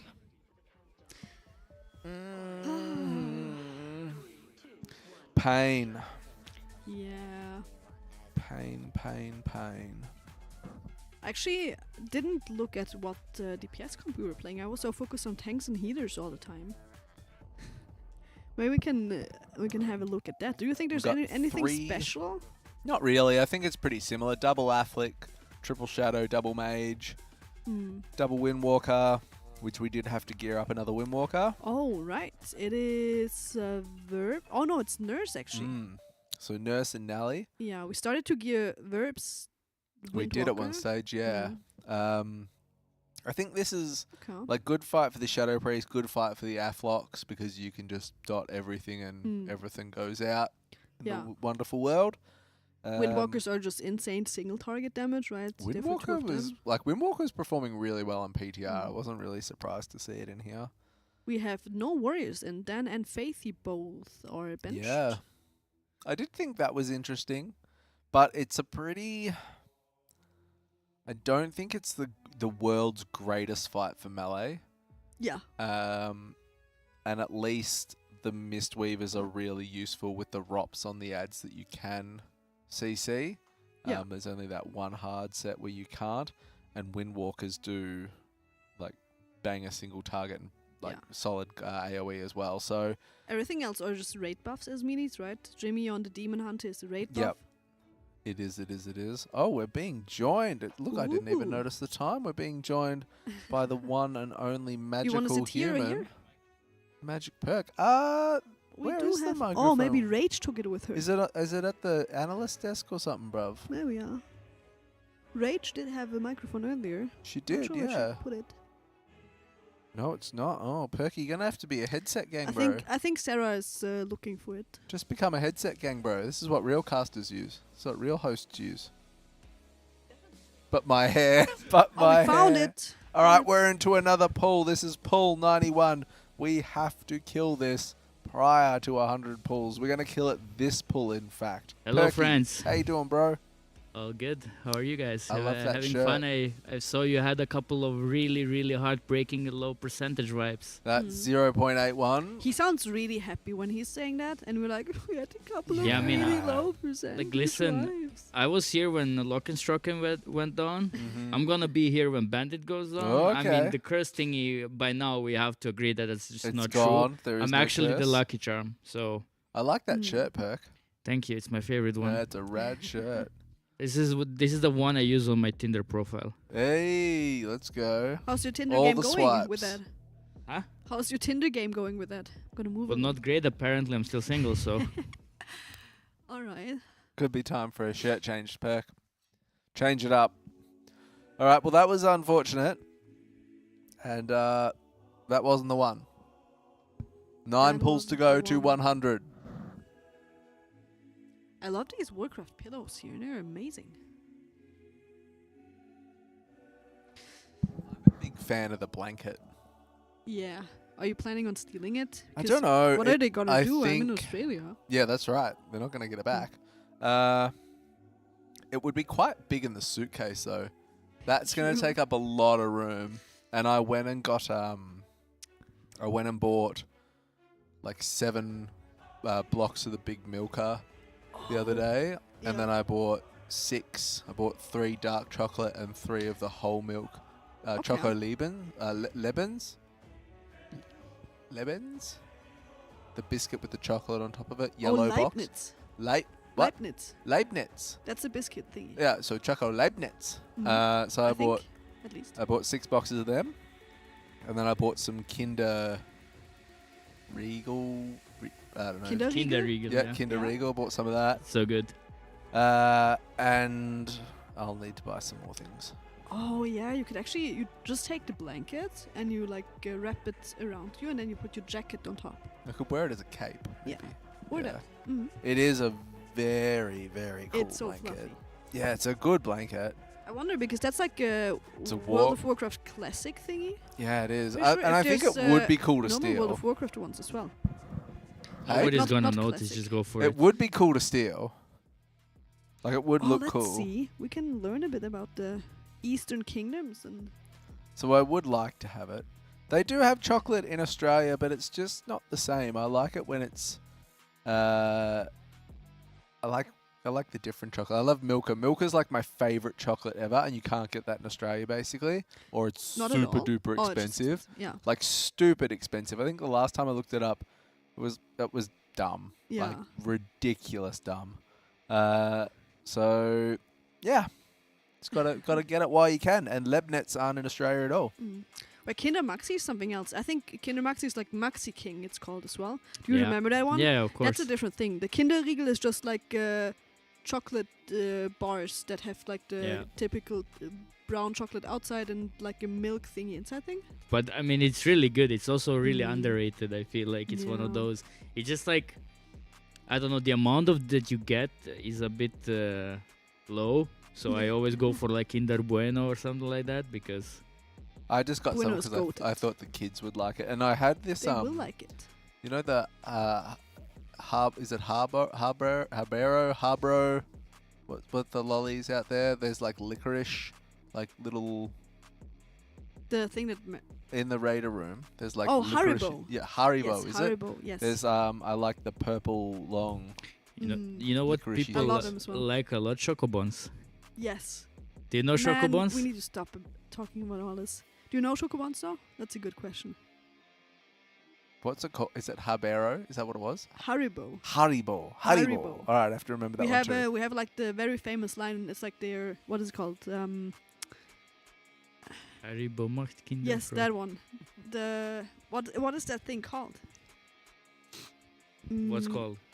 What do you Like mean? there's a name for the line that the companies have, or that the thing that you connect with a brand or something.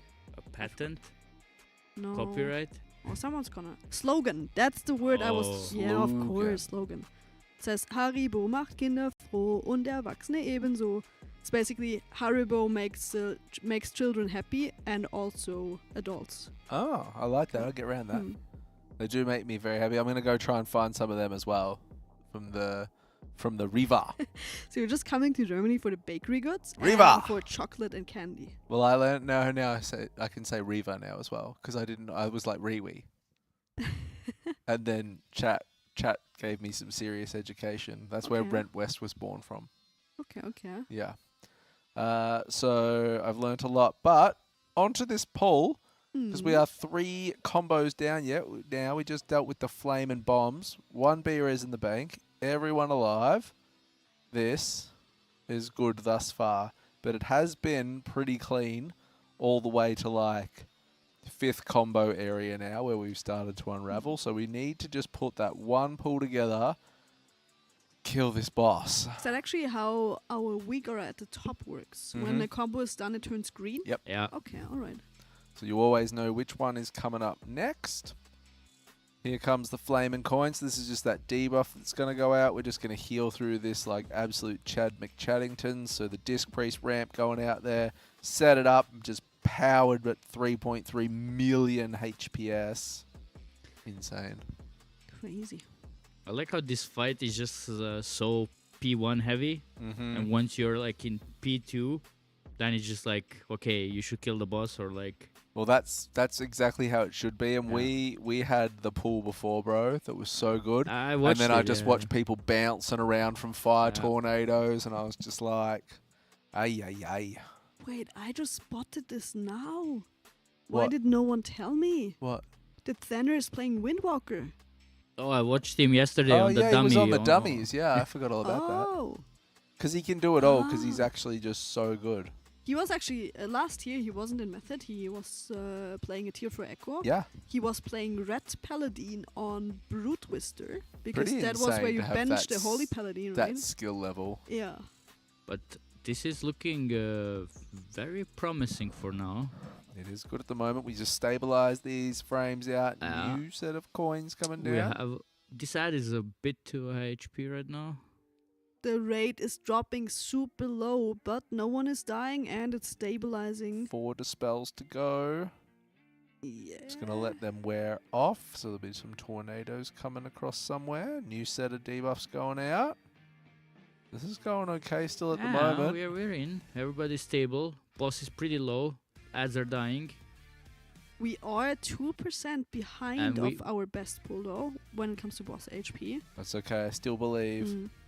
So we've got our bomb and shock totem at blue. The flame one will be at the other end of the encounter space now.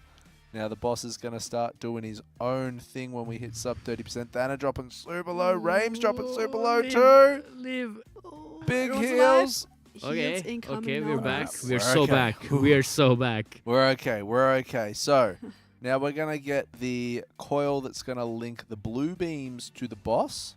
You just want to stay out of those. We're still going to be baiting the pay lines as a raid. And then we're going to have our flame lines moving out as well. We're still going to have to deal with the bomb ads as well. So we're just going to cleave them under the boss. Stuns, vortexes, the work's going down there. Hero is up. We do sync that up with that pay Perfect. line as well. This is Perfect good. hero transition as well. Come on, Method. Big pumps here. Let's get hype, chat. Let's kill this boss. Let's go home. This boss.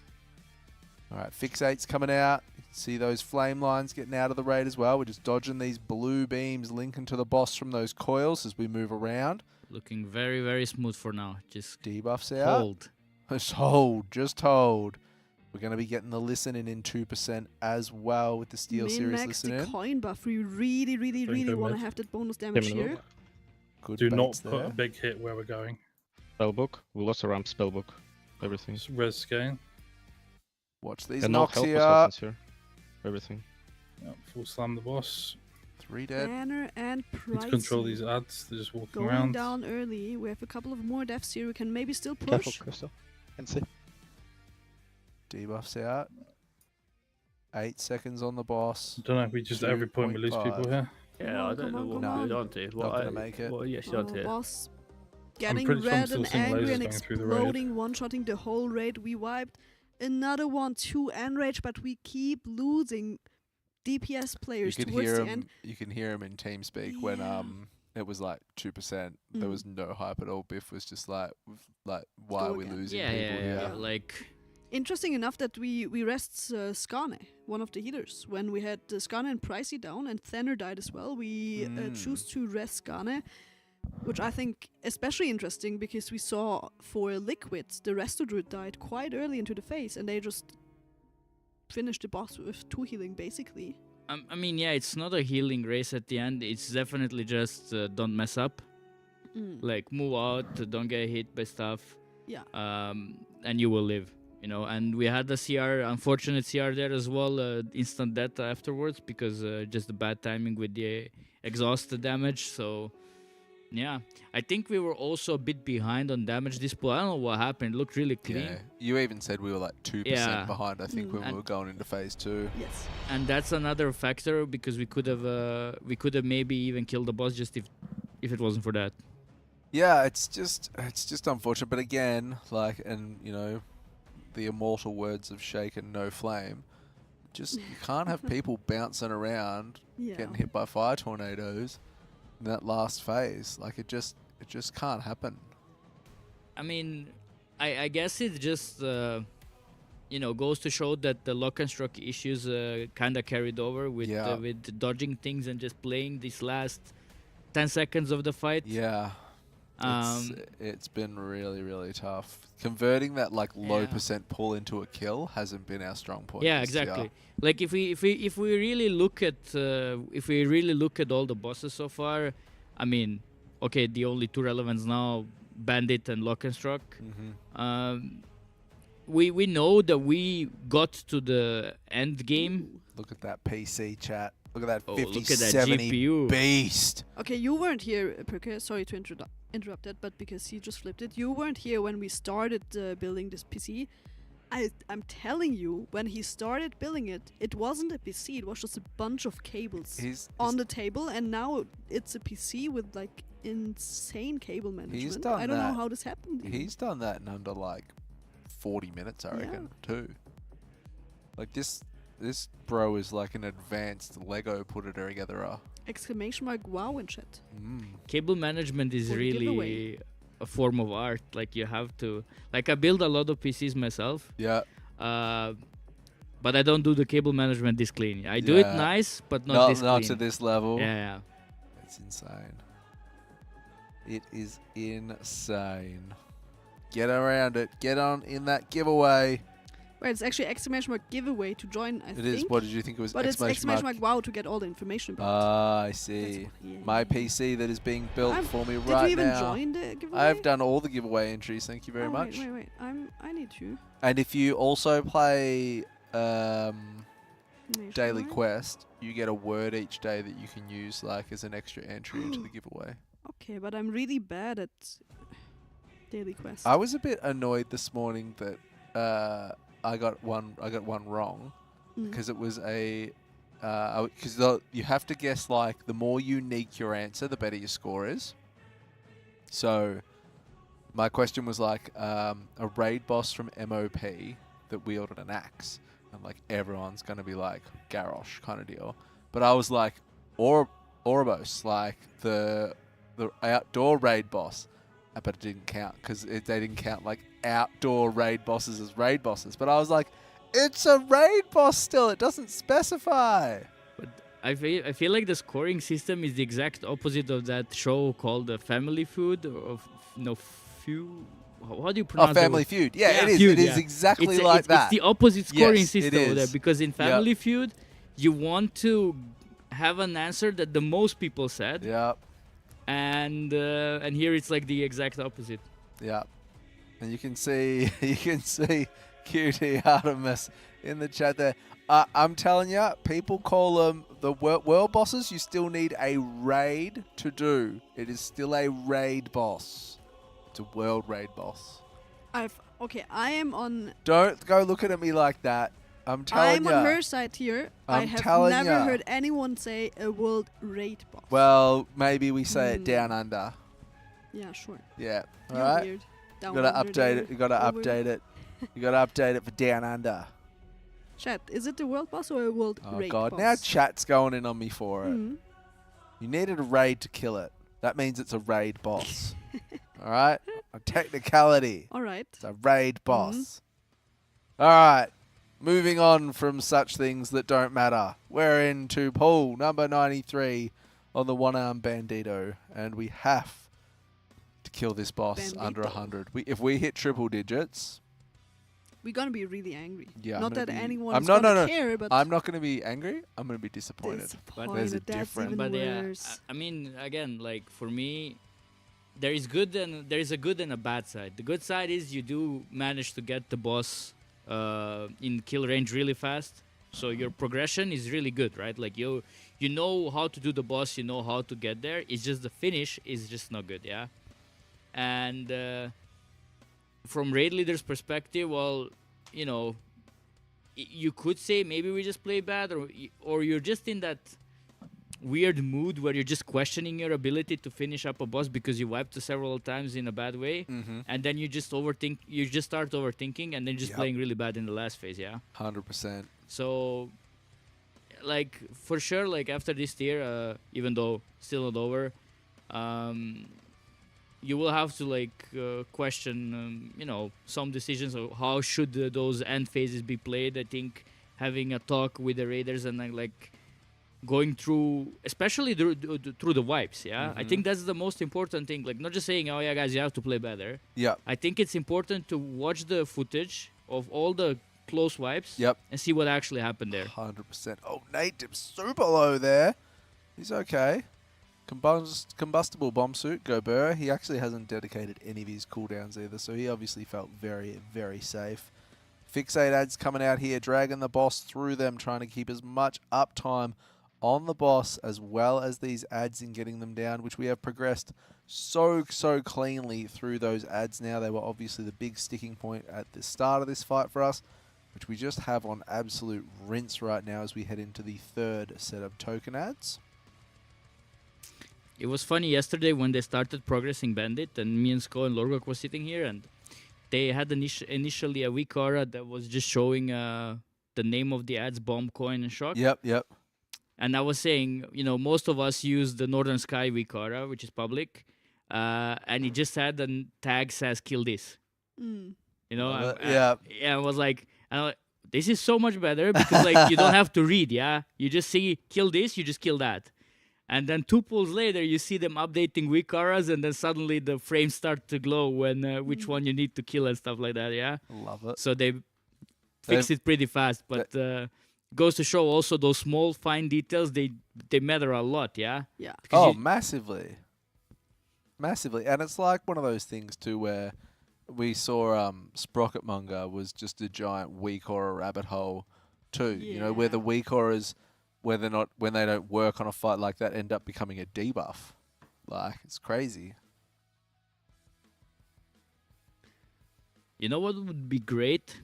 Killing this boss. That as well. But like the top three guilds forming a weak aura union. And they all weak work, aura union. And they all work on the same weak auras, and they're all publicly available. And everybody's happy. That would be a great idea. And they would all have better weak auras, because if you put everybody together, surely they can cook more stuff. The weak aura weak auras. union, I'm dying. Sadly, weak auras are a big part of doing well in the raid, right?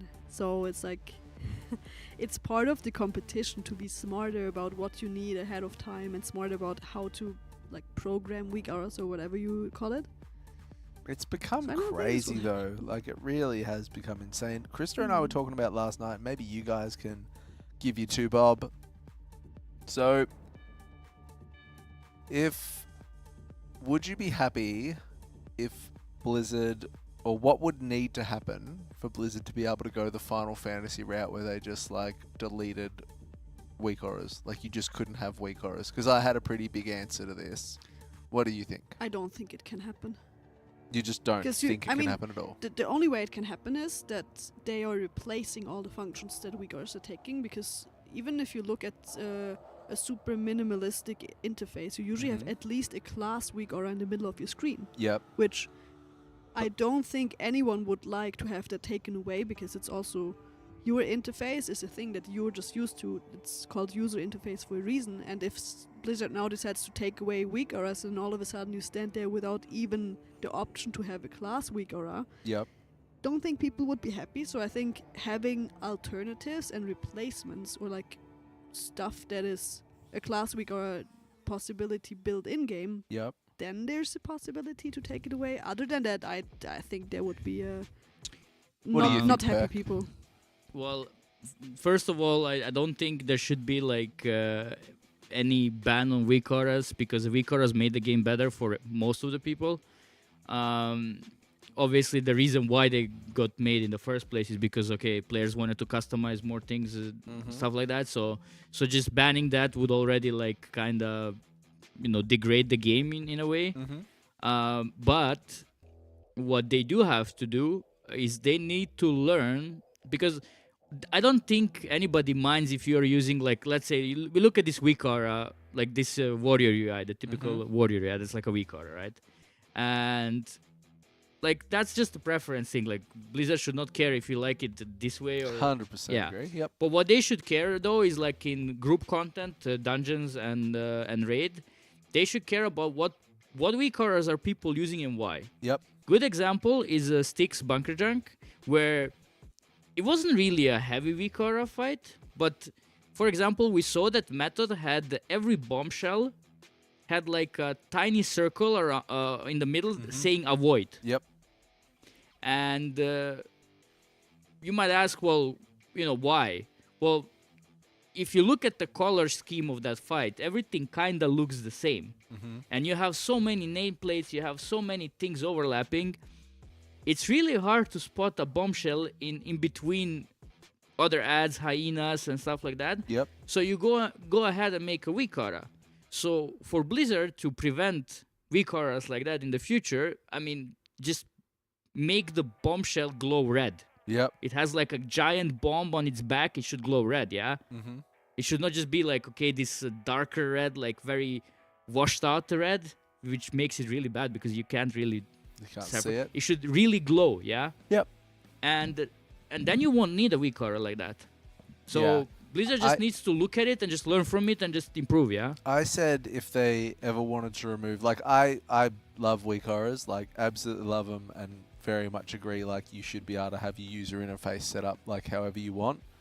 But if they ever wanted to do that, they would need to bring those options into edit mode as such from that side of it. And then from a fight perspective, you'd have to make fights that didn't require them. Like, my big thought was Echo of Neltharion and Jailer.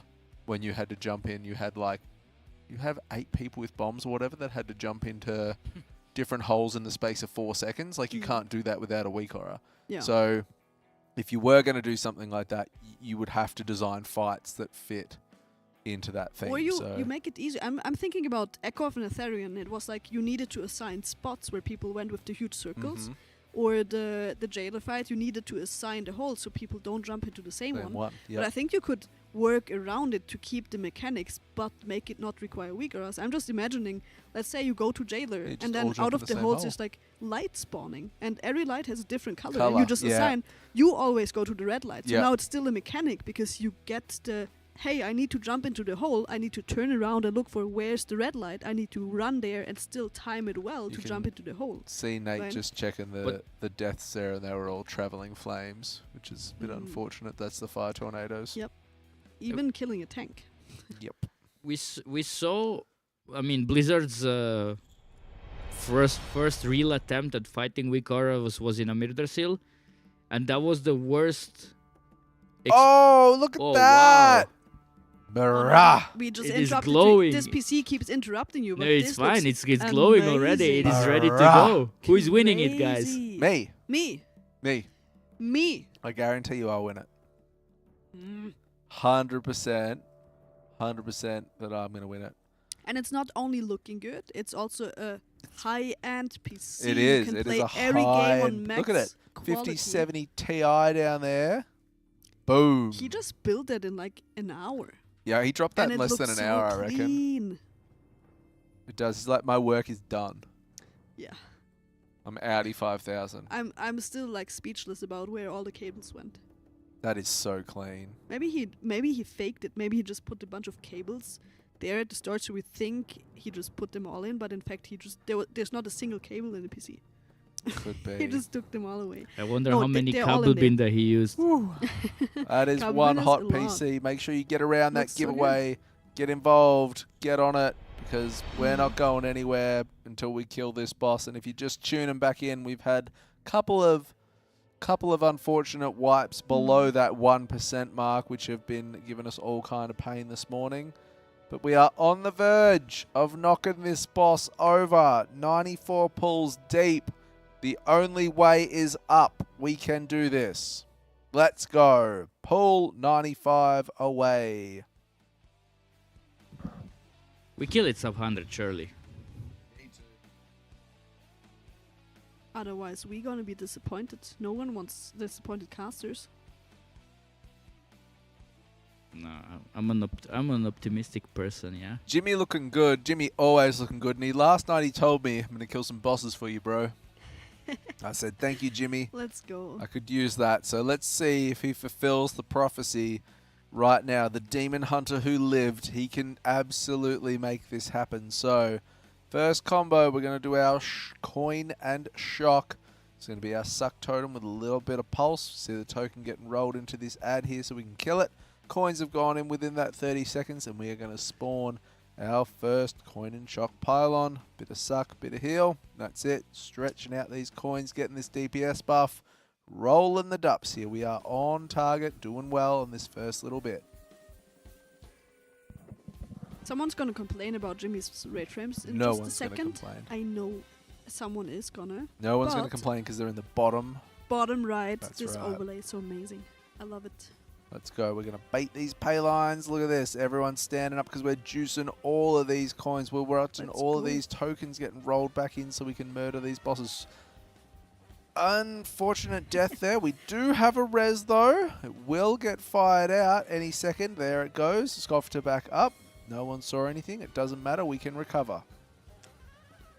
It was ridiculous how hard this boss was hitting tanks on PTR. Mm-hmm. Even now with the gear, it's still hitting extremely hard, but on PTR, that was insane. Yeah, it was absolutely out of this world.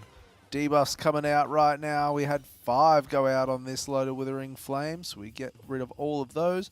No deaths. We're coming up to our third combo now, which is going to be Flame and Bomb. So we will have the Flame adds on this next combo once we get through that.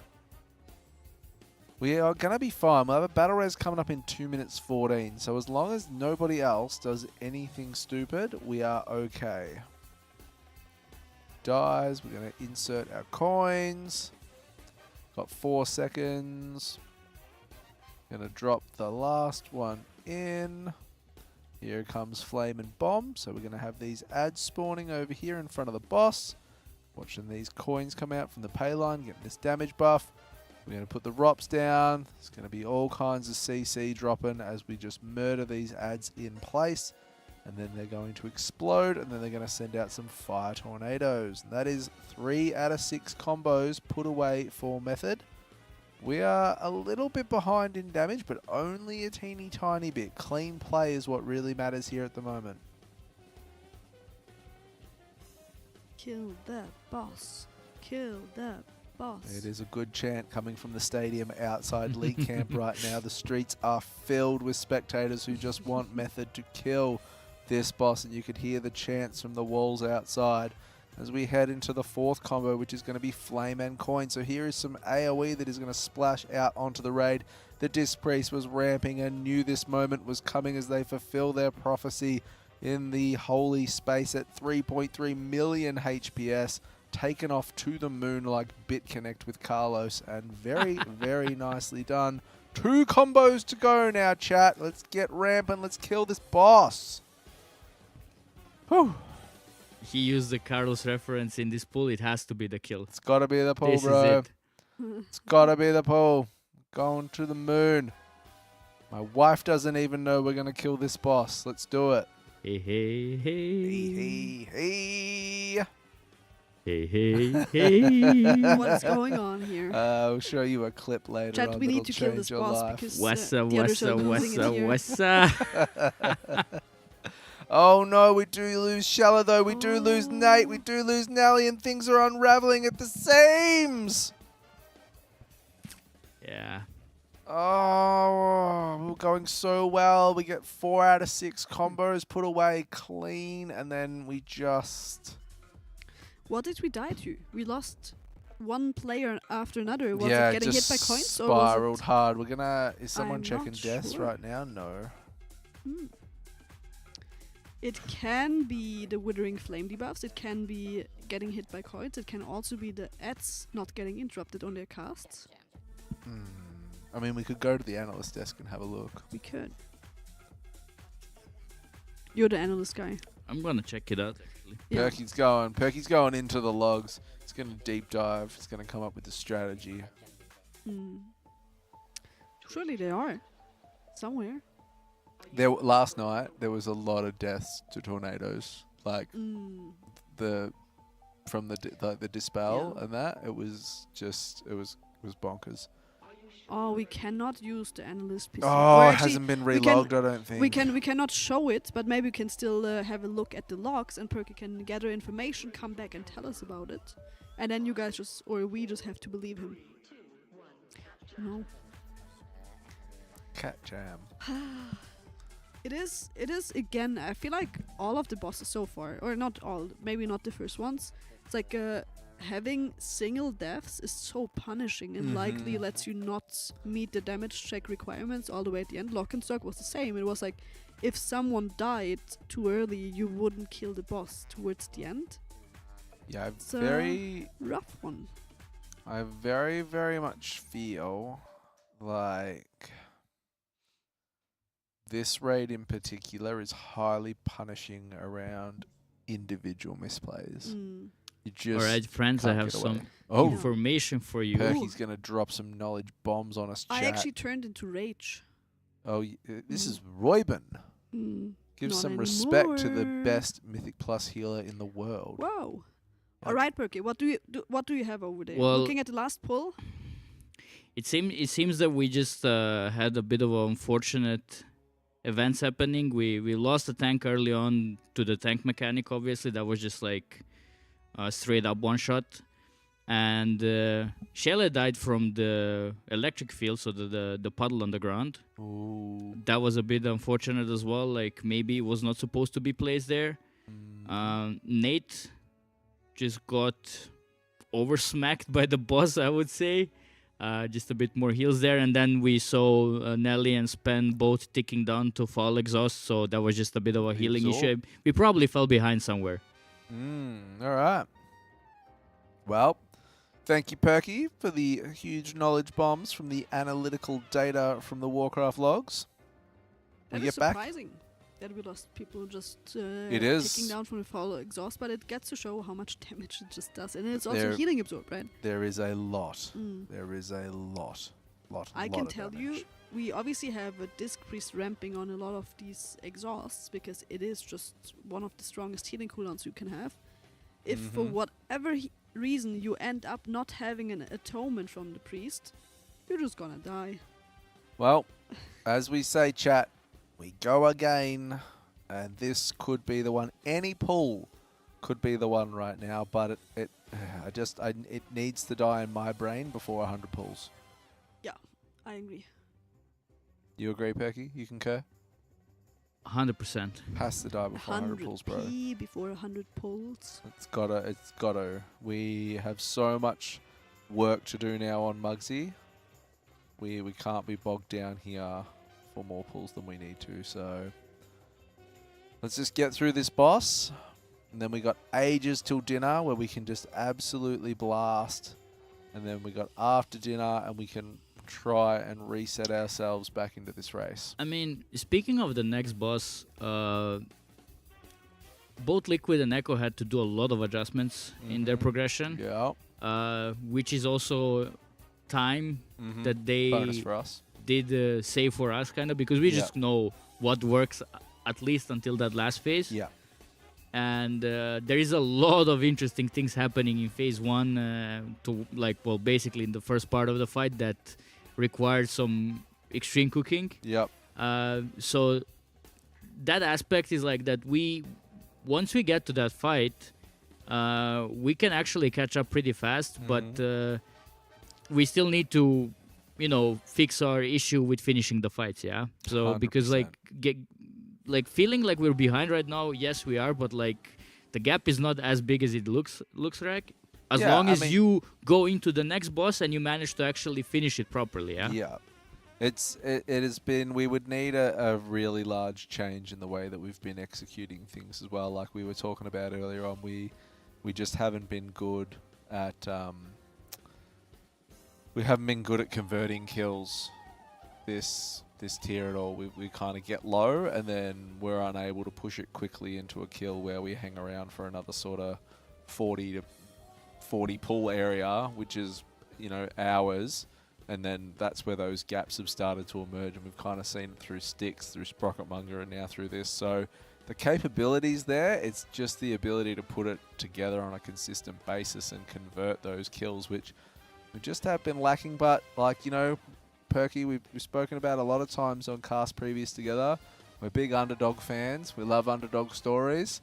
We put Eye of the Tiger on. We watch Rocky, and anything can happen. So exactly. We just see how we go here. But we are on this one, 54%, 1 B-res in the bank. Everyone is alive, and we are through 4 combos. So, they've had so much practice. This area is clean, and so it should be.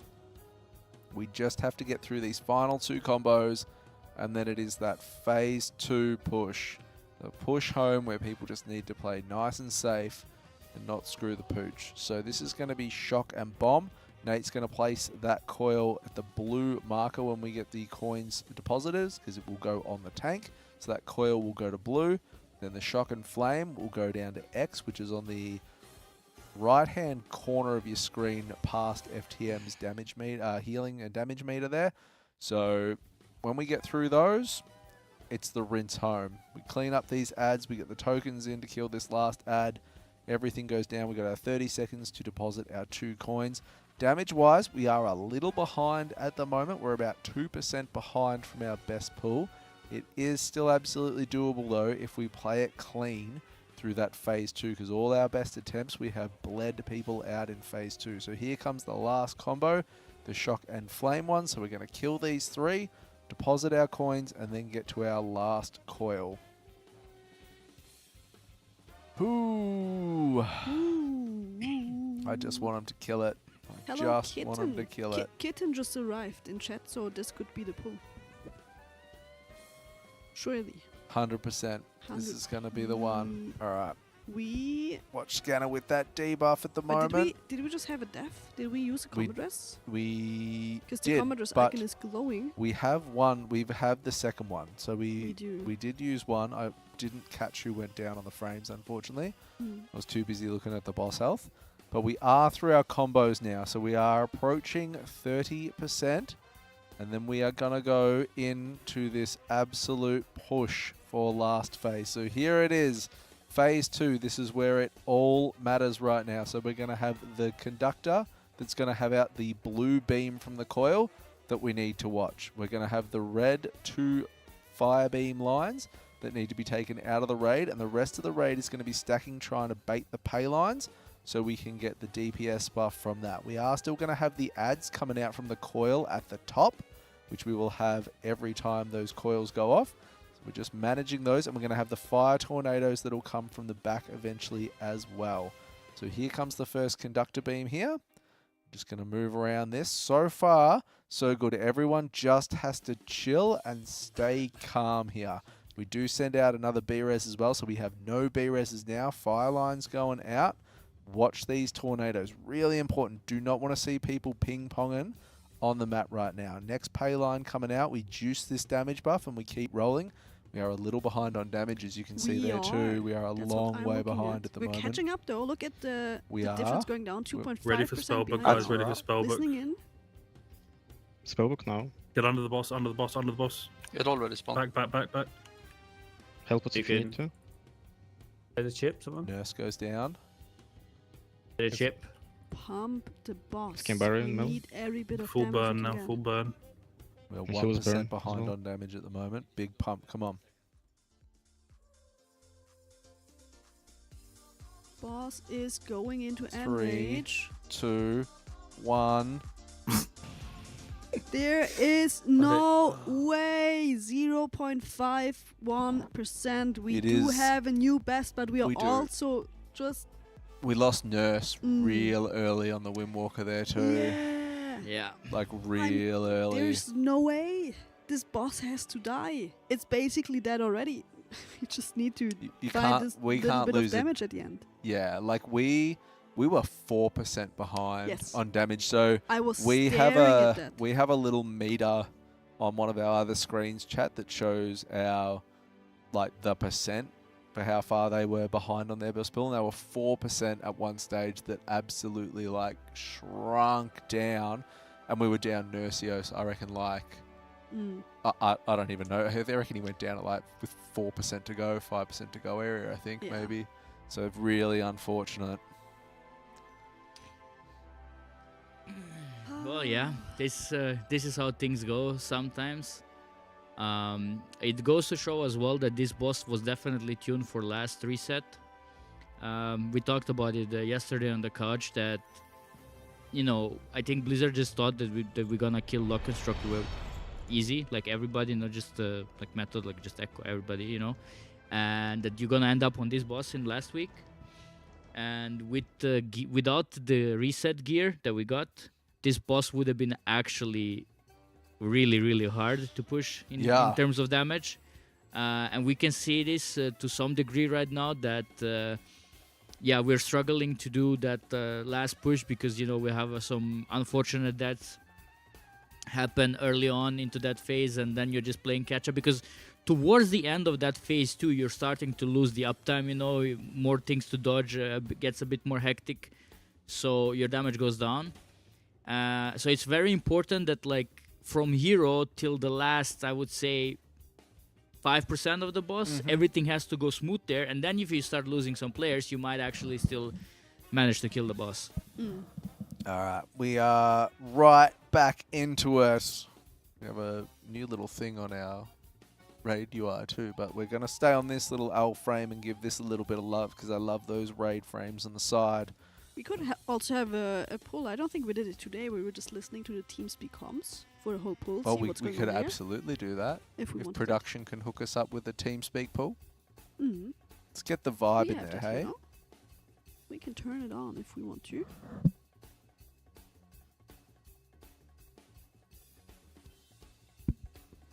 Big hit.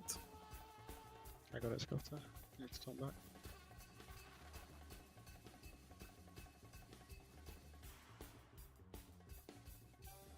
Watch fire melee, it's going to come straight through. I'll take this and then you just pop me on the hit, yeah?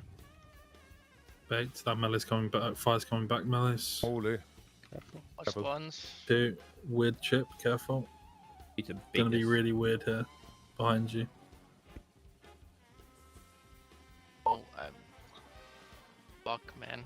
Everything's dying. There's some flame and bomb.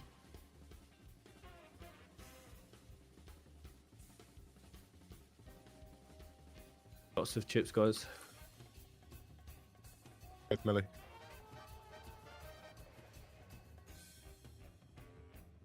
We're slow on orange. A little bit more. Fire, careful.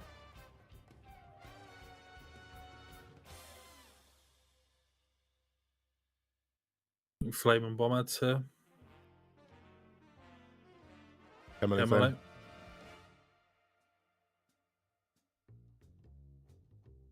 These ads die. Hit the one at the back a bit Bring if you now. can. There we go. Big hits. The one that's on 20. Flame and coin. Watch the fire. Yeah, range. Bait pay lines. Lots of chips, guys. Lots of chips. 3 range now. And 1 for melee. Diamonds very high. Big hits. Big damage from range on diamonds. All hit diamonds right now. We swap over. Come melee. A quick Fast. Burn it, burn it, burn it. And in. Yeah. We're walking up.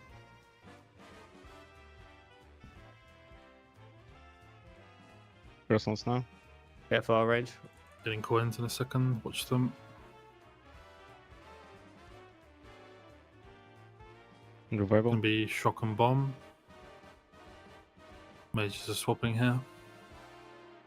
Don't die without pressing health pot. Big hits. Shadows fees. Me? You're out of range, Bangers. Yeah, far Fate. right. Watch him. Watch Bangus. Both ads are a little slow. Bit more on orange, all on orange. Big hits. That's diamond. And hand in. The Fire app through boss. coil. Fire through boss. Oh.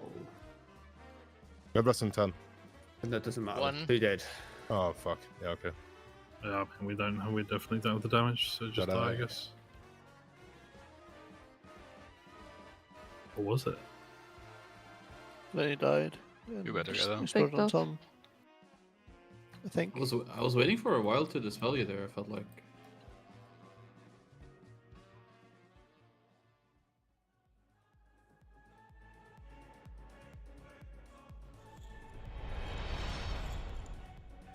Well, Perk, I heard what was going on. You can't because you don't have a headset because you're not a part of the headset gang. I mean, it's calm as in there. It is just chill as, but I think there's just this air of frustration running through there at the moment. Pull 97, not going to plan, and yeah, I don't know. Don't know what else to say. I mean, if I start the talk again, chat is gonna flame me that I'm coping and stuff like that. But I mean, I've been in WoW for way too long, and I just know that sometimes you just need to be a bit lucky. You do, absolutely, but and like, you know, we would not have this because realistically, this boss could have been dead 3 hours ago. Mm-hmm. Yeah. And I always think about Sanctum of Domination. Mm-hmm. Sanctum of Domination, if you ask somebody who watched that tier, who, you know, follows with the race for a long time, if you ask, okay, who won, who was the best guild, they're going to straight up say Echo dominated that tier. They were insanely good. Mm-hmm. But Liquid had a kill pool at 2 in the morning, and Roger couldn't sleep the entire night because of it. Yeah, yeah. You know, like, what if? No, that entire tier, Echo was completely dominating. They were like looking like no way they're gonna lose. And then at 2 in the morning, Liquid has a pull to kill the boss. They wipe just towards the end. They don't get it, and like Roger is sitting there after the tier talking how him, Mares, and a bunch of other people just stayed up the whole night just to watch Liquid. Watch it, yeah. And you know, Fyrak was the same. Yeah, like, I mean, you never know. I mean, I go back to, Sepulchre was different vibes, but, you know, Method snagged world second there because it went on and on and on for so long. Liquid ended up going home. Like, we don't know what Gallywix is going to hold you. You never know what's going to happen at the end of a race, but we certainly need like a shift after this boss because we've kind of had three bosses in a row now where we've got all the way to the end and then we've failed to convert. I mean, Biff said it 2 hours ago. We seem like we can't catch a break, yeah? And I think that's kind of what's happening. Like, I just still feel, sure, consistency needs to be a bit better. Absolutely. The finish line needs to be a bit better, but at the end of the day, that 1% pull like 2 or 3 hours ago, if you're just a bit lucky there and for some reason nobody dies, you're never having this discussion, and it looks like we played out of our minds, yeah, on this boss. Yeah. So it's just part of every sport, happens in football as well, everywhere. It's just, yeah, I don't see it as critical, but I for sure would like, okay, you know, 1 or 3 low percent pulls, but then we kill it afterwards. That would be something that we need to work on, for sure. And a bit of luck. We go again. Oh, man. I am feeling right now for these players.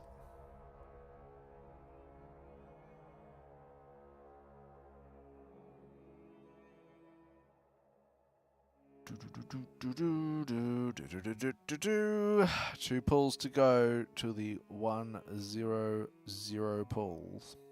And yeah, the coins do damage when they initially go after. Like, so when the boss casts Payline, they do damage when they basically, when they're at the end, yeah? Mm-hmm.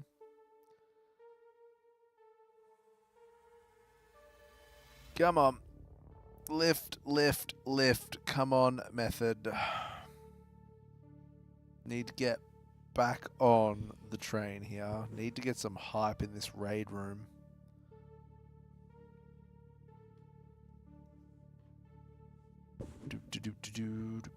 Could pull 99 be the pull? We have gone... What have I had? I've had 3 sub 1% wipes this morning. Yeah, but I'm always amazed how they managed to tune it like that. Yeah. Well, it's pretty wild, right? Like It's nuts. Like, but it is... What is interesting is this, you know, like we saw from Liquid Neko, it was like a 60 pull boss. And now whether or not... So... I've had some people asking in chat this morning whether or not, and Royben and I were talking about it this morning as well, whether or not Muggsy would die today. And I think Muggsy dies tomorrow for Echo, today on Liquids, I reckon. And then 3 days for Gallywix, I think, prior to reset. I don't think Gallywix can go into reset. You get that renowned debuff, you get the renowned 4% damage buff. I just think... Like, it's kind of GG and then NA reset plays into something, I reckon.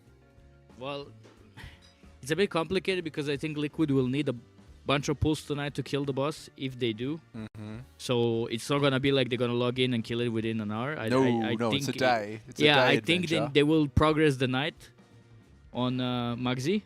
Yeah.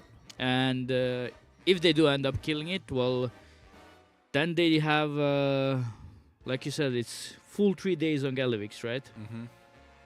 Yeah, and I think that is enough to kill an M-boss unless super broken, absolute madness overtuned. I don't think Blizzard will want it to push into like over a second reset. So that's my vibe anyway. Whether or not I am completely wrong, you just never know. We did to say that imagine if you're like progressing the end boss and everybody's like fairly close to the finish line, and it goes into the reset. Yeah, you get 4%. I mean, at that point, I'm fairly certain Liquid doesn't even do.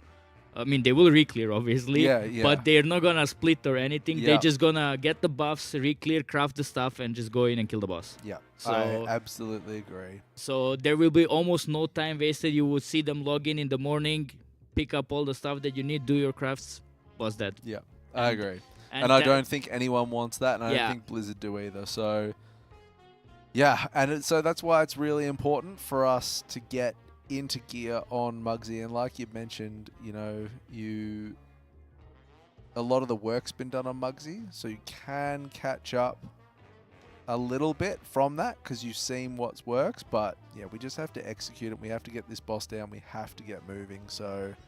we'll see how we do on this one. So far, going well. Everyone is alive. We have 1 battle res up, and generally we haven't been having any problems through the first 4 combinations at all. So we get through this next one, which will be the flame and bomb, which is going to be our bomb ads. They'll go into the wall. Rot, we'll stun, we'll knock them back, they'll explode, we'll dodge the fire tornadoes, and that's pretty easy. We have seen it so many times now. It should just be on absolute rinse. You can see that healing absorb coming out, being healed off really, really nicely. That Disc Priest is doing so much work at the moment. Payline's coming out. Going to get this coin buff, get our high roller, our damage and healing buff. We're trying to juice every single coin that we can because the damage check on this is so very tight. You can see that damage going out from the coins as they hit the wall and explode. People be rolling them back. You've got to hit the tokens into the ads on this one as well. It is the big mythic difference in this. You can't damage those token ads below 25% without hitting them with the token. You can hit them with the token at any time though. So 3 combos done. 4th one coming up now, which is the Flame and Coin, which the Disc Priest is going to ramp right up for and just blast off to the moon when that debuff comes out. We've got 30 seconds to get our 2 coins in. To avoid fraud detected, you can see that healing exhaust, healing absorption debuff out at the moment. We clear that. Doing well, Perk. Yeah, I mean, I'm always amazed how like perfect you always call those actions that are happening on the screen. It's like you're practicing this in front of a mirror at Done home. it for 90 pulls now, so I'm all over it. All right, let's go. 4th combo done and dusted. 2 to go. Shock and Bomb and Shock and Flame. So Shock and Bomb is going to go to that blue spot where Nate is dropping that tank debuff at the moment, because the tanks can have a pretty easy time of walking into the electricity field without dying. So we'll get our 3 real adds out here. I'm going to roll those coins in. Flame's been taken care of. We're going to drop that one. We're going to watch these. You have to stand so close to those Payline buffs as well to be able to pick up that high roller buff. But this pull at the moment, going really clean. Dispel's going to the outside. We do lose Rame though. Battle Res is in the pocket though, so we will be sending that out shortly to get Rame up. Rame is back up. Coins coming out. Deposit our coins, and we are getting that 5th combo, the Shock and Bomb one. So those adds spawning up the top, the ROPs going down to keep them nice and in place as we DPS them down, and 1 combo to go as we approach that and the 30% mark of Phase 2. And it's like very important that everybody sorts out their cooldowns right now. Like, don't overuse stuff. Prepare for that final burn, because we've seen already, you know, a couple of pulls behind. We were like a bit low on percentage, and I think right now it's looking good if we get past this set. Unfortunately, we did lose Skane. Unlucky. Not ideal. Not ideal at all. We will carry on though. Our damage has actually been really good this pull too. Like, it is on point at the moment. It is just high. It's like 0.5% high from where it needed to be. So we don't have a battle res coming up at all for another 3 minutes. They are going to play this through though for as long as they can, and just to get comfortable in this Phase 2, which kicks off from 30% below. You'll see a coil that'll come out that will link to the boss. You cannot stand in that blue beam. We are still going to have the adds functioning from that shock coil up the top. We'll have the heal absorb coming out. We'll have fire lines that we need to scoot out of the raid, as well as baiting the pay line to make sure we are juicing that. Everybody needs that. This DPS check is so tight. The lust going off now. We are still only 1 dead. Damage is still holding. Yeah, It's like 0.4 high at the moment. If they play this clean all the way until the end now, this could be it. But now we lost Nelly as well. Yeah, we just lost Nelly on the Windwalker, which is unfortunate. So we are 2 DPS down with no way to get back up. Healing absorption debuff goes out. We're taking these tank hits out. Just going to play this and watch for the fire tornadoes, which has been knocking a lot of people around and killing them. So I think we're just going to play this one down to completion, just in the hopes that people can get a little bit more settled and a little bit more comfortable in this. So here come the fire tornadoes. Better to chip through. And here comes the Spellbook listening now, with spellbook. comms. Coil knock.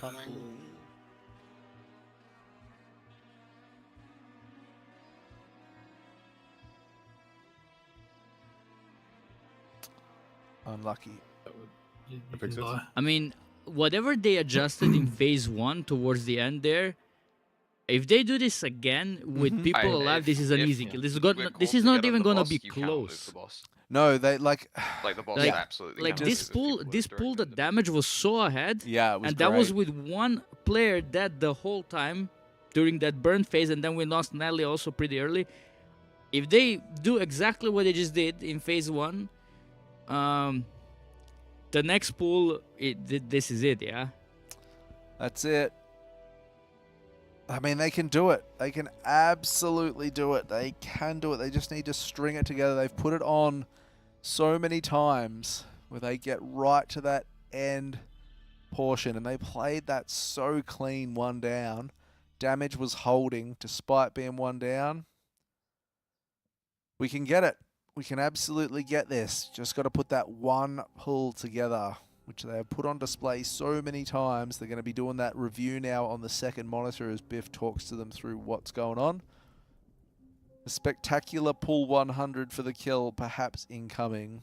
Hopefully we get a ready check out and we go again really soon. Everyone knows what they need to do. Everyone knows what they need to do right now. It's just about calming down, settling down in that last 5%. We saw it on Sprocketmonger a lot as well. you know, where it took that time to get comfortable in that last overlap. Like, through those overlaps on Sprockelmonger, you know, when you had polarity shift, orbs coming out, and just being able to settle in that moment rather than, you know, given into all that sort of anxiety hype that starts to happen towards the end of a kill, and that's when you're making mistakes. So I believe, chat. I believe this is the pull 100. It's just hard when you have such big expectations from a tier, and especially when you know that you have a great team and you have a great vibe within the team. Because chat, we heard this you know, before this tier even happened, that the team feels amazing, that everybody's happy. They still are, yeah. They're like really good friends with each other. They're enjoying playing with each other and stuff like that. And then, you know, when you go into a tier like that, you put expectations through the roof, right? Like you just think you're on top of the world and you're gonna do it. And then when things don't go your way, you get nervous. You make cheap mistakes. It is what it is, yeah. Absolutely. It's just one of those things where you know, we have a lot to do with the players, and you get really, I suppose, attached to the hype that they're kind of bringing in and things like that. And I know from speaking to a lot of them that they'd put in so much work to this tier, which still isn't over, but they had put in so much work and they really wanted to come out and do their best. And, you know, you've had chats with them. I don't think this is a true reflection so far of what this team is capable of. And I just, you know, from my point of view, I want them to be playing the way that I know they can and they want. So we pull this out. Hopefully we can get back on track for I mean, for sure, I agree. That's also why I keep defending them. And then chat is always saying, like, oh, we're coping. No, I just know that they're way better than what they're showing right now. They're absolutely way better than what they're showing. And if you ever played WoW on a competitive level, you just know that sometimes even with the same group of people, you have a bad tier and you have a good tier. It's that's like exactly right. How that things is go, how it yeah. works. That is how it works. I like how we're being called negative. I think that's fantastic. All right. You and me are probably the most positive. We're captains of the negative world over here. That's just how we do. All right. I thought we were being very positive. Yeah, I think as well. I think we're very positive, yeah. All right. Pull 100 incoming. We can do it. It's been a bit of talk here. I kind of was hoping we'd just reload into another pull and go.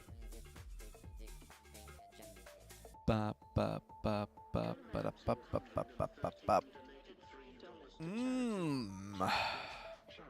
do we want to ride with for this pull, Perk? Who are we thinking?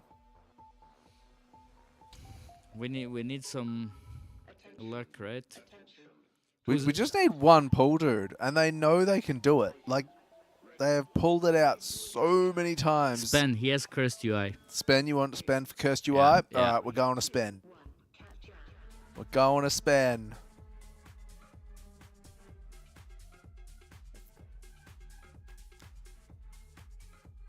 For Warlocks, this fight is so chill.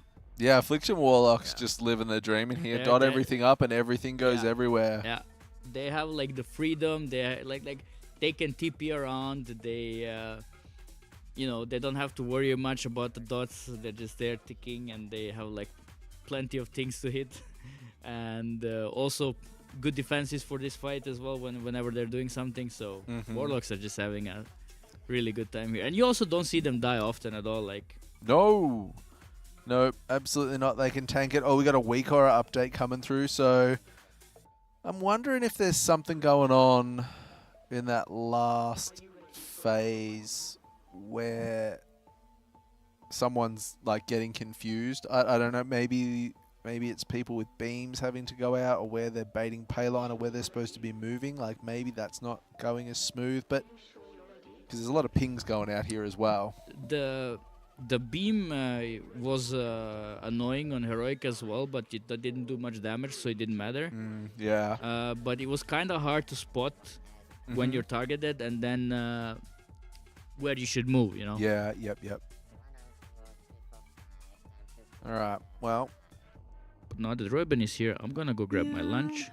Go for And it. I hope you That is guys get the kill fine. while I'm eating. Get it, Perk. Yeah, do we have like a quick break here? Or what's I was expecting to come back and the boss is it was dead. another banger of a pull. Like Mm. we lost Scanner pretty early, but because healer, we like pushed Oh. on and like I nearly think Scanner was down for the whole of P2 kind of deal. Like we had no B-res and we just pushed.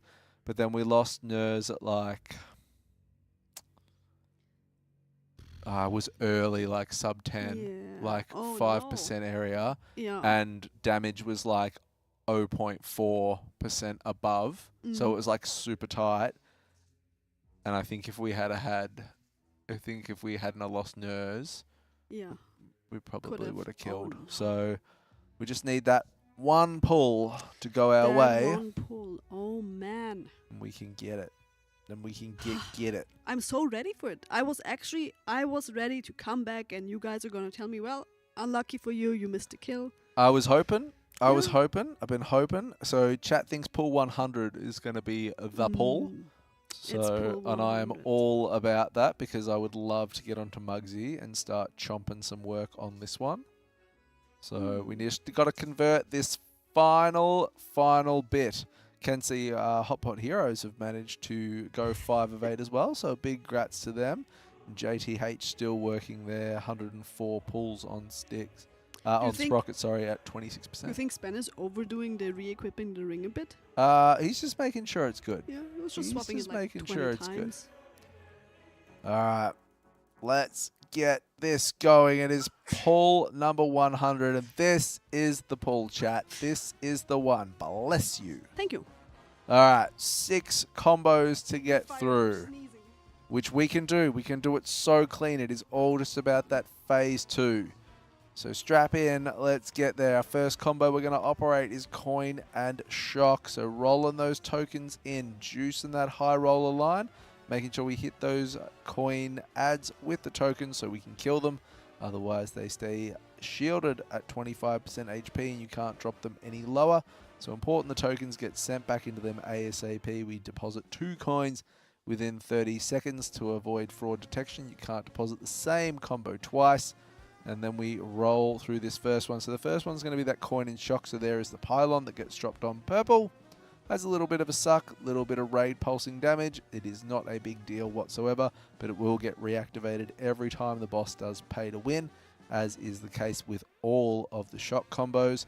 So we get that first one done, and then we're just going to play the last 2 shock combos at the very end. So next one's going to be coin and bomb, which will be our fixating adds, which, we're wiping this up. We're wiping it up. That's okay.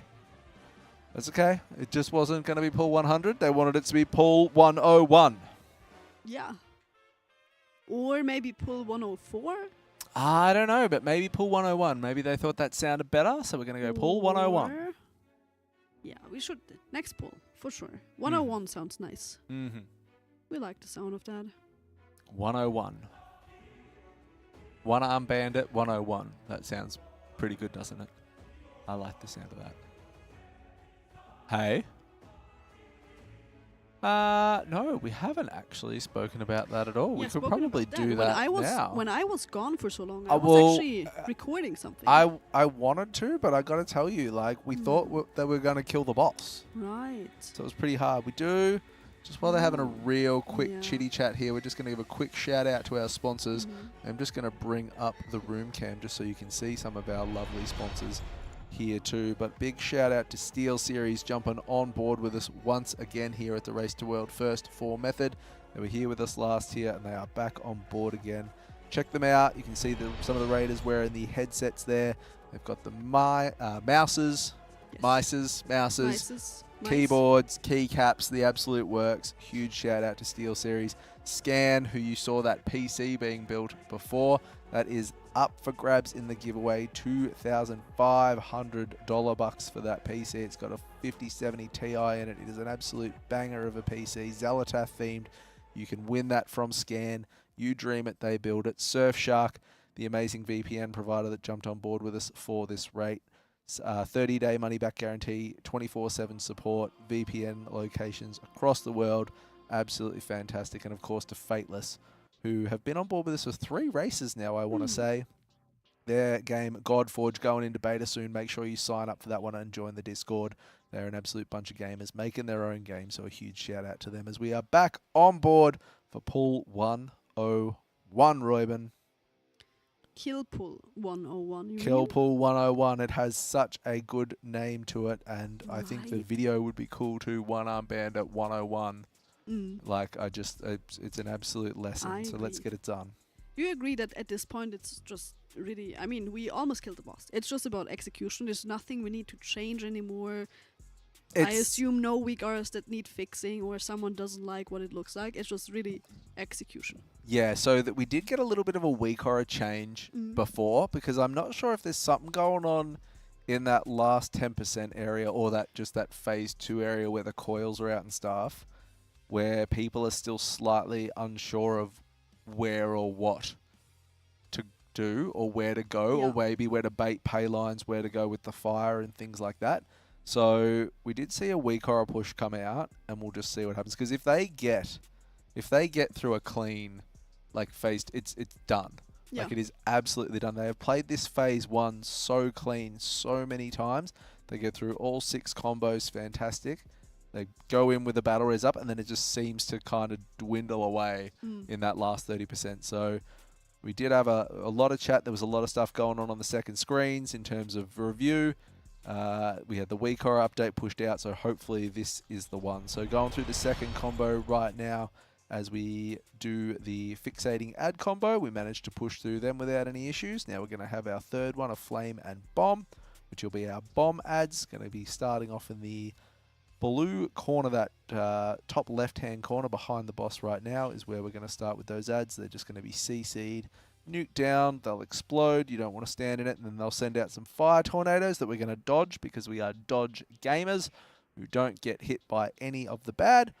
So they're about to get activated. We're doing the last ad now. We're going to put our second coin in, and we're going to get the reward, flame and bomb. So here they are. Oh, we're going from this side now. Don't know why we're on this side as opposed to the other side, but it doesn't really matter.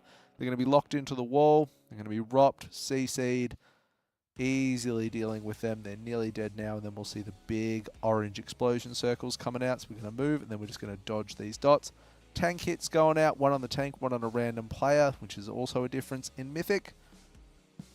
3 new ads, 4th combo coming up, Royben, which is the big Disc Priest ramp healing campaign of Flame and Coin. Ooh, Spenderly got scattered by a coin then. I was about to say just like a minute ago, there's so many coins coming from all different directions. Oh no. No. Did we not deliver the coin? I'm not gonna lie, I missed that. Oh, it could be we didn't No, deliver there's the fraud. coin, or we No, also there's didn't fraud kill the last detected ad? now. We didn't do something else because that was the time to put in the coins then. Yeah. I'm not sure what actually exploded us then. Something for a big load of raid damage. Okay, that's alright. Pull it back. Pull 102. Spen doesn't look happy. No, I don't think a lot of them are happy right now, but they just need that one pull to pull them back. You know what I mean? Like, just get through it, and then like a day, every new boss is a new day type of deal. So you get through this boss, clear it off, reset, go again. Do we have anything happening on the leaderboards? I think Liquid is still sleeping. They should be starting in around 4-5 hours, I think. Echo did have 28% as their best pull when we started our shift, I believe. So they must have gotten a slight better best. Well, I don't know. Did with Echo go 23%. dark, or Echo still going? Let me use my mobular device here to see. Mobular device. Oh, look at this. We have 10 big gifted subs from Frenos. Thank you so much for that. Really appreciate it. Echo have not gone dark. They are still blasting away. All right. So yeah, it'll be interesting. I don't. It's a real finite race between Echo and Liquid at the moment on Muggsy. So, and like I said, I just have this vibe. I don't think Echo kill it before bed, but I don't know. It also depends if they keep finishing early. Mm. But Did I Echo do. also stop early? Well, they've been stopping early-ish at night. They haven't been playing late. They've been really, really structured, I feel, But you around said the what same they're about doing. Liquid, or did you talk about Echo I earlier think today? Liquid went a little bit later when they had their Okay. power outage, Mm. just to try and make up some lost ground. But Yeah. both guilds playing outside of their minds at the Yeah. moment, so We also didn't go super long, actually. We started at stopped at 11 yesterday. yeah, we've been pretty good too. Yeah. We have been pretty good, but I like that's it. just why I wonder if like Echo will kill today, because I still feel like 22% is still like Yeah. a fair few pulls to work through a really hard boss like Muggsy. So, Mm. but they are gamers, so who knows what they're capable of. But right now, we need Method to be capable of killing this boss on pull 102. So we are all alive. We are through one combo at the moment, heading into that second one. We do have one battle res, as we should. We just need to hang on to that as the raid drops super low from so much damage coming out, but we do manage to We're stabilize. Pricey's still a little bit low. Tanku now with that dot, that withering flame gets dispelled. And now we have the bomb ads, no, the fixate ads coming out. My apologies. So trying to keep the boss stacked on top of these for as much cleave damage as we possibly can as these die and explode, dodging these flame tornadoes coming through at the moment. They clean up those ads so well. That is awesome. They are absolute textbook around that combo now, so which is fantastic. And it is one of the harder combos to get through because those ads move so quickly. You need to stay juicing the boss. It's really hard if melee get fixated. They do that really well, and then they're on to their third set of coin ads now for their third combo of Flame and Bomb, which is an absolute walk in the park. So this is just free damage at the moment. Our damage is a little behind on the boss at the moment. We should be able to claw back some ground here. So Fire Tornadoes coming in.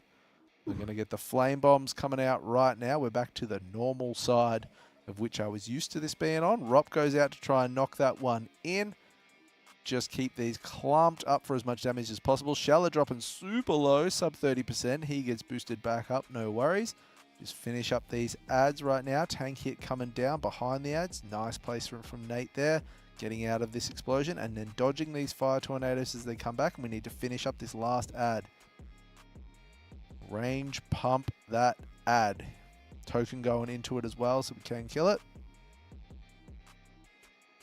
All these coins coming in these from different coins. directions. We want to min-max the buff that you get by standing very close to the pay line. Nate cops a stun. It is an Ooh. 8-second long stun, but he's going to be fine to live through it. Survive it. That's okay. We're That's good. all good. That's all good. A lot of tornadoes you want to dodge here because they do one-shot if you get hit. Looking good going through the ranged camp. Yeah, this is Everything good. Stable here. Fourth We like combo. Big disc priest boom through that fire debuff there too. Which is the hardest combo you reckon? Hardest combo I think is coin and bomb, which Alright. is the fixate ads that can't be CC'd, but they are so smooth with that. I think it's the most finicky, just in order of keeping uptime. Oh, double jump there with the same location, but that's alright. They get a little bit of spread. They get a little bit of time. We're moving into shock and bomb now for this next combo, which they should be more than fine in dealing with. We have not had a lot of issues with these last two combos. Oh, you can see Scoffter going super low there with that big tank hit. Does manage to survive though, and we still have that one battle res. We're going to have a second one coming up in 8 seconds. This pull is looking really clean if they can just hang on for these last two combos. Bomb ad coming out now with the shock. So we just need to drop these down. These can be vortexed and everything. They're going to die. Beautiful work, Method. Watch these tornadoes coming out from the dispel. Drop these tank hits off at the side. Raid's looking healthy so far, Roybin. This is good. Last Very good. combo coming down soon. Need to cleave these ads down. We can control them. We see a vortex going down there. We can grip them. We can probably slow them as well. Looking the good. Rop. Last few ads getting killed here. Last That combo was is going to go in. scary. We're going to get these two Fine. coins in. Here we go. And the reward is going to be Shock and Flame. Nate's going to drop this on Skull. Jumps out. Okay, so the tornadoes, the flaming tornadoes in this final phase are going to be dropped from there. 2% until we hit phase 2. And then we have a minute 40 on the clock to kill this boss. Our damage is about 2% behind at the moment, so we are going to have to find some extra damage, which will be okay because we will have the lust go. And everyone is alive right now. You can see we are starting in a different position this time as well. We're usually a little bit further out and in on the roulette wheel. So we are in a different location here, which must have been spoken about when they were doing that second screen review. Let's clean this up. 2 B-reses going into this final phase. We're going to wait for this pay line. We're all going to get this juicy buff, and we're going to pop the lust, and we are going to send this boss into the Shadow Realm. So let's send it, Method. 20%. Everyone is alive. Phase 2. The coil comes down. This is going to link the boss with an electric beam that you want to avoid running through. We're still going to have the pay lines coming out. We're going to have the ads coming out. We're going to have fire tornadoes. We also have fire beams, 2 of them that need to be moved from the raid. That is right. That is simple. Don't die. 13% on the boss. This pull is looking juice at the moment. We're going to go to the Steelseries listen in 1%. We're going to get the vibe from TeamSpeak. Here it comes. Big hit. Take it to China. Yep. We have 2 Rally raises. now, If someone rally now. dies, insta-send it. Coil and Marek, yeah? Personals. Everybody personals. And help what if you still have Moving them. round. 5%.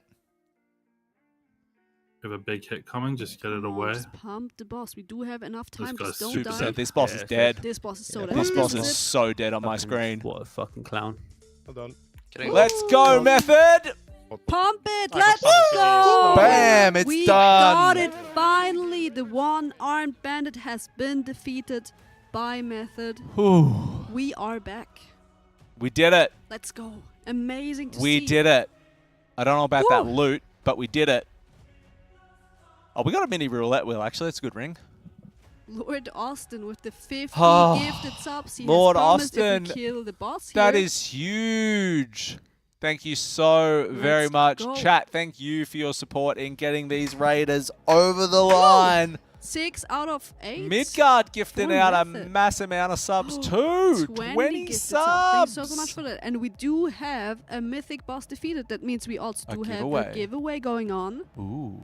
Kitten's dad gifting out some subs too. 5 subs. Thank you very much. Oh, look at this. It's an Apex Pro Gen 3 keyboard. M-Way Steelseries in chat right now to Spam it. participate in this giveaway. Wait, I gotta put it in the Yeah, chat same, too. actually. I gotta put it in the chat too. Forgive us for being on our phones We're on for our a second, phones but we during the obviously want cast. to I'm win sorry, as well. but I want to win this keyboard No, off I you want to win all. this keyboard. Okay, you and me are gonna have some real trouble here. If When you I win win the it. keyboard or the PC and I don't. M-Way Steel Series Oh, look in at the who's chat coming because this back. boss is dead. Let's go, team. All that needed to be was for you to leave, bro. Sure, I knew you were gonna say that. Just the moment I needed come to back. leave because the curse, man.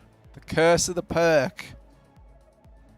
Oh, it's I like dead. that Perk was actually typing in chat. I don't know if you saw it. He said, didn't. "This is it, team." Yeah, I called it at at 40%. I was eating my schnitzel, He and I'm didn't like, bother coming back on the I couch. mean- He was What just is that? watching. Wait, Robin, I think you and I, Yeah. because he wasn't here, Mhm. have, what level hype train are we on production? We're on a level 10 hype level train. 10 hype train, that's Level ours. 11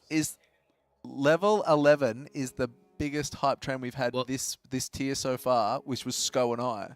We could Oh. potentially beat that. Oh, you heard it, chat. Come me and on. Lorgo had a 10 as well. Well, Robin and I have a we 10 have going right now. Yeah, exactly. And the highest was 11. That's nothing. Come on. I know that there's a couple of people from my chat in our chat here right Any now. any Make it primes in the happen. chat? Any blue crowns? That would be insane wanting if I to could spare us on? walk to Sko and say, I beat your hype train this time. Wait, I need would to be join the amazing, giveaway. wouldn't I it? need a That new would be keyboard amazing. actually. You Wait, got to we- get involved. Apex Pro Gen 3. We actually crashed got our so chat. many. Yeah, we crashed More our chat. We can't see any. Kitten's dad with another 5 gifted subs. Franos with another 10 Wait, did gifted. Storm Warnings and just give Storm Warnings 50? give 50 subs as well. Oh! Ooh. And our chat died. So if anyone's chat is typing gone, yeah. anything, it should all be M-Way Steel Series spam anyway, but we Anyways, can't yeah. see anything anymore. But we can see those amazing gifted subs. Thank you so much. Where There do you we see go. the hype train level? Oh, well, it'd be on Twitter. No, Twitch. Twitter? Not Twitter, Twitch. Tweet? I That want is- to beat this now. I joined the giveaway now as well because that keyboard. That's my looks giveaway. hot. It's my giveaway. Don't be stupid, Dark Mech. That's my giveaway. Wait, I hope I typed M-Way Steelseries in the right Still chat. level 10 hype Chat train. is back. Oh no. Oh my. Oh, I think I may have typed M-Way Steelseries in the wrong chat. Where did you write it? In Echo? Maybe. There's I'm gonna look so toxic and I didn't did they mean ban it. you? No, I thought I was in the method stream and it was, oh, that's gonna look so toxic. There's no. Anyway. Oh no. Anyway. But you know what I like? Oh, Oh, Krastek! no let's way. go! That's the level 11 hype train. There it is. Woo! That's us. That was 20 gifted subs. I say that's us, as but well. really it was Method And we killing have the We're boss. not done. incoming. We're Oh, not done. Fletcher's We're coming in with getting 5 11 as well. Kings. Chat, Oh, you're oh, abs. oh, Oh, we are my not God, done. dropping another Woo! load of 20. That's the level 12 hype train, or we beat Sko. And No, it's Did we not get yet. 12? We're Nah, still it's at not 11. yet. It's not still yet. 11. Oh, It's not still yet? 11. But so close. It's 70% of the way If it goes there. to 12, then it's my absolute highest ever. you're only half part of this because you weren't here when we killed the boss. Yeah, unfortunately, you chose to leave. No. Yep. You chose to leave. No I know one made you Krastek leave. likes me, so part of it was because I was here. We are Tell not. them, Krastek. Oh, let's go! Oh, what is happening here? Honvar gifting out 5, and then Storm Warnings coming in with 50 bombshells. That And we is had a amazing. Prime sub as well. Those obviously count to the hype train as well. It doesn't have to be gifted subs. No, they can be You can- primes. yes, That's primes a level or normal 12 hype train. Close to level 13 even. Oh my God, it is. We are the best hype trainers of this Let's race. So blasting right now. We are blasting. Send it, team. Let's go. All right, we've got a bit. I think. We are not I done. think. I know we're not done, but I think I was saying to Perk, or maybe I was saying to you. I can't remember who I was saying it to. We almost look the same, so it's fine. It's the same.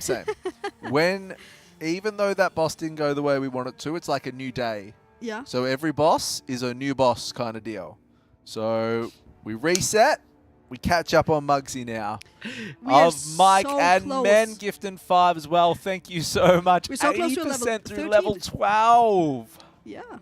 What he just said is like the same level as every step is a step in a direction. Yeah. Every step you take. Yeah. I'm still reeling at the fact that I wrote M-Way Steelseries in Echo's chat, thinking it was the method stream. Mm. I You're hope, so stupid. hopefully the chat was moving too fast and nobody notices, dude. I mean, Just it would be that- such a dark make thing to do as well. So Oh, you cringe. know what? It's so cringe by You me. know what you maybe did? Maybe you made people from the Echo chat come over, No, type it in our it's such chat. a cringe thing to Oh, do. no. Oh, I really hope the chat was You need moving to- and you- no you one need to noticed issue an that. apology. I need to issue an apology, yeah. I'll But- just clip But this. chat, let's see that level 13 hype train. We're almost there, missing 15%. We're almost there. We got 3 minutes, 16% to go until the biggest hype train of this race. Come on. Oh, the winner has come been on, Krastek, announced. hit me up. I'm getting it in my ear from production now. Congratulations, Dark Mech. Oh, that is fantastic news. Yeah, I think you're full of poop here. It's right not me. now. Sorry, what was that name? I think it was. Ufa Payuza, congratulations. We're getting closer. I imagine that Dupes will be making contact with you shortly so you can gift your keyboard to me. Congratulations. Wow, Roach, thank you so much for the 5 gifted subs. Don't listen to him. Like, Absolutely listen to me. not. No. Absolutely listen to me. But congratulations, it is a banger keyboard. You will love it. You will love it. You will love it. And congratulations on that one. Whoa! We did it. 93%. We did it. We did it. I'm so happy about this. I'm so happy. Send the team. We cannot let it slide Ah. at 93%. Come on. So, someone save this train. Once we reach was- level 13, you can stop. Then The it's kill fine was for so clean too. you. It was. Like, so we clean. didn't have any deaths, right? I don't I think think we had anyone- 2 B-reses Oh, in did the we? bank. Yeah, exactly. It was clean. But it was not even close at No, the it end, wasn't. like, I don't even think we went to cast. Like, yeah, it was just they play it out of this world, and that's what they're capable of. They were also super calm in the comms, Yeah. right? Oh yeah, they were chill as. They were completely But that chilling. is what they're capable of, and that's There what we we want to go. do. Oh, Storm! Woo! Sue! Full moon! Oh, that is absolutely huge. much. Thank you so much. Level Thank 13 for you. the Method Squad. That is Amazing. one hell of a hype train. Oh, I love Reconnect. Let's go. All right, so now we need to get on to Muggsy. Same as with Lock and Spocken, all combat dresses in the bank. It's like So clean. we need so many pulls to get there, and then our kill pulls are like just the cleanest you've Yep. ever seen. 100%. It has to happen 50 pulls. Nice. Right? So we've got 2.5 hours until dinner. Mm. No, is it more? No, it's more. It's 3.5. 3.5 hours. Yeah. We have 3.5 hours till dinner. So we're going to slam for 3.5 hours. I reckon they're going to take a dinner break. Well earned today. Because we did take a lunch break, but definitely well earned. And then we just slam Muggsy all night and we start to close that gap. Yeah. Because here come the orange. Well, Now, finally we can talk about this boss, right? Like, Yeah. which took a bit longer, but now we are here, and we mentioned that again, Liquid and Echo did do a lot of work for us here, because if you guys watched their progress, yeah, there was constant adjustments, constant trying out. I believe at the start, Echo was like 6 healing even. Yeah, Just yeah. they trying do, to yeah. see things and stuff like that, and now we're seeing some very questionable mage mechanics happening with like the blinking around and Yep. everything. I already told my mage players, you guys are not gonna be happy when we get there, yeah. But yeah, let's just hope they pull fast now. I would love to see them going into this boat, because yesterday it took a bit long to go to bandit progress. I believe we were like standing more than an hour Yeah. in front of the boss. okay. And I would just love to like get in, you know, start fixing some weak Kara issues potentially, Yep. and just like see how the fight feels. I very much agree. I think it is important to just start slamming pulls here and get ourselves on that leaderboard and just start trying to close that gap. Because new boss, new boss, Yep. new day, Yeah. new mental. I mean, that's the main, the absolute most important thing is just it is a new boss, Yeah, it is. and you can literally play completely different on a new boss, Yeah, right? hit Like the reset button. yeah, Hit the it's- reset it's- button. You got through that now. Like and they played out of this world. They were so clean. Like they did an amazing job. So, what do you think of our pool predictions for Muggsy? I mean, if you would have asked me this question when we were on sticks, I would say, well, we're all so far off, or like most of us at least. Krista and Kana and Mr. GM are actually, and Perke. Never mind then. Yep. I would say that Rage would be so far off. But I think now, around the 150 pulls, I think I'm really good here. I with agree. My 146. I agree. You and Yeah. I Lorgok might hit are it. winning this one. What do you think? Are you happy with your prediction? I think it is probably around the 150 area. I think I'm a little light at 128. But, I mean, we'll see. Yeah. We'll see. Because we're about, I mean, who knows? Method could kill it in one. That's true. Yeah, anything We have can seen other happen. people kill it in one pull. Yeah. Yeah. I've seen people kill Gallywix in one pool. So, like, you just never Twice. know. you just never know. Banned for now. No. We will see. We will see how it goes. But we did it. We did it. You did I it. am We so did it, Method happy. Army. The Raiders got there. We didn't do anything. The Raiders did it. And you're a massive part of that chat. So thank you so much for supporting them. Please, as well, !team in the chat. Please go and get into the Raiders channels and give them some hype in their chat. Because right now, it's a chance for them to get a little bit renewed into this race, a little bit of fire going again. And if you can get in, hype them up, tell them that you're there supporting them, they will absolutely appreciate that. It's roster, not team. Sorry, that's my bad. But get in there, hype them up, and let's get our Raiders pumping again and get them storming through this raid. I am so excited to see what comp we're gonna decide for. And very excited to see if we're gonna see new raiders coming in that haven't played before. I'm thinking, for example, about Suran, one of our healers that didn't. I think he had a couple of pulls on sticks. Yeah. And then we swapped him out again. But Yep. it's a 5-healer boss for Liquid and Echo, so maybe his chance to shine. Maybe. But also, tanks have been a big question mark. Blood decay, no blood decay, right? Mm-hmm. And then obviously their DPS comes all over the place. But Robin, now I have to ask, how would you rate Shelley's performance on Bandit? 10 out of 10, obviously.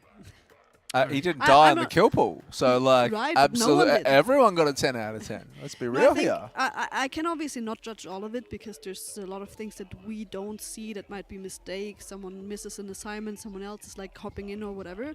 But I think he did good. He also said, I did do some mistakes, but I think everyone did. Overall, he was happy with his own performance, and look at the damage meters, considering that he does have the worse gear than Spen as well. I think he was like on par with that, and that's nice to see. If it's required, he can pump. Pretty crazy as well, I think, to just come in at one-arm bandit as well. Like you haven't been in the flow of like this raid, this environment at all. You've been out doing keys and splits and things like that, and then you just get this caller, this call up to just jump in at the third line. Like, it's pretty crazy. He performed really well. But I also think it's kind of good for him because he just got into the progress at that point, because, you know, others are already have a bit of a lock and struck and flashbacks absolutely. and everything, you know, and he's just there probably blasting some music, chilling and just pressing He's got the buttons. Logok playlist going at the moment, just vibing out.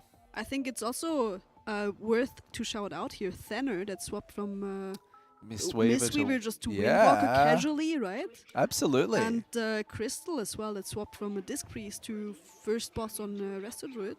Mm-hmm. Who else did we have that came in? Bangers was on Hunter before. Yeah, Bangers has already been in there. I love Bangers in TeamSpeak too. Like him towards the end of that kill, he was so done. He was so over it and had some choice words for the boss. Oh, again? Yep. F-bombs? We need a swear jar just for bangers, I think. All right. But it was good. Sounds like bangers. It was quality. Oh, my microphone is quiet. Maybe Myros can put my volume up again. You just He's need already to speak. You need okay, to project. I'm just generally not speaking super loud. Speak right? super loud. Use your big girl voice. All right. Well, we're still standing in front of Muggsy, and we're just chilling at the moment. We're just chilling at the Raiders room. We're all very focused. I think it's a meeting about what strat do we want to play, what's important to big look time. at. I mean, you they can got raid maps up at the moment, like drawing all over the place. Yeah. 100%. Oh, big yawn from Thana. That's a power yawn, though. A power yawn? Yep. It's a power yawn. It's not tired. He's got so much power, he needs to unleash it from inside his body. That's all that's going on there. He's getting ready to go. Everyone's just watching. I wonder if Faithy will be coming back in for the mugs. Oh, you're right. One thing we often forget, you know, Method's analyst team is a lot of smart people. Oh, they have shown it many times, and we never know. Maybe they cooked up something. Maybe they were watching. Maybe, you know, they were watching Liquid and Echo, and they were thinking the whole time, "Hey, there is a better way how to do this." Oh, you would absolutely think they've been watching a lot and sort of like, and because like you said as well, Echo and Liquid have done a lot of work on this boss that hopefully you can use as a shortcut sort of mechanic to springboard your progress to catching up to them. So they would have been doing a lot of watching around that. Hopefully they've sort of been looking at weak auras, how they want to make them function, talking about that, and then we can get into this fight and hopefully start making some really rapid progress. Because like what after a day on Muggsy, does anyone know where Liquid and Echo kind of sat? Was it around 60% area? I don't remember. Chat, you got any info for me on that one? I mean, I think they all got pretty far. You can get out of phase 1 easily, but then it becomes really hard, though. Mm-hmm. It's 40% after 30 pulls. Yeah. So yeah. I think our aim tonight is probably to be around that 40% area, probably by the end of the night, if we can. That I think that would be a real sort of hype of confidence in boosting back into this race. That's the thing. I feel like there is because of all the stuff they've seen already, I think there is nothing special in phase 1 that should hinder their progress. I Yep. think it's easy to copy paste that. Mm-hmm. The fight is just extremely hard once you get into that last phase, Yeah, in and P3, it was yep. kind of the same on heroic. It transitioned really good into mythic as well, to the point where it's like, okay, it is super hard, and it just gets harder with time. Yeah. Mm-hmm. So I'm yet to see, because like 20% on this boss is like forever. Yeah, it's insane. Yeah, the it's boss like- is nuts. This is, and you always need to remember it has a DPS check on top of it. So it's not like you can go forever. It's not like you can just you just live and you kill the boss. No, Yeah. you actually have to make the DPS check at the end, because the boss is just gonna make his cast and kill everybody. Yep. Chat We're also said getting a lot of comments about our blanket. I might actually steal this in the end. Oh, no. I Yes, wish there was sorry. one, because this is like World of Warcraft Classic. I know That's that there's the a good lot one. of huge fans, but I wonder if there's one for retail as well. For I wouldn't not imagine classic. so. I think it's just this one. It is pretty cool, It is rad. and it's very very soft. nice. It is, isn't it? Mm. But Sorry to derail your. I was about to say, Chat said earlier that there's a super dangerous overlap of some soaks at the points where Liquid and Echo Yeah. are right now. Mm. Right? So I believe it's the 4 prison plus the group soak. The one So that you happens. get 4. You get four you Earth Shatters. get one more every time. Right. Yeah. Okay. That is kind of bananas. So maybe the boss HP being so low for Echo and Liquid doesn't really mean that much, because you need to overcome that overlap, right? And it's also like we had for the one on Bandit now, a race towards the end to not hit Danrage. Yeah. Like Oh, a DPS we got race basically again, once we you got get low. 3 execute style Yeah. bosses basically to finish this raid. Yeah, but this time with 5 healers actually instead of 3, like we've Mhm. seen on the other bosses. So gonna be an interesting one, how hard that damage check actually is. People asking where Lorgox is. He's at the gym. Is he? I don't know. Did you- okay, Probably. Just the Man goes to generic the gym answer to 2 where the times a logic is. day. Yeah, But alright. but now I have to ask both of you, because okay, now we are 2 bosses away from the end, and we can kind of say that we just had 3 bosses around the same pull count, not just method. It was the same for Liquid and for Echo. Mm-hmm.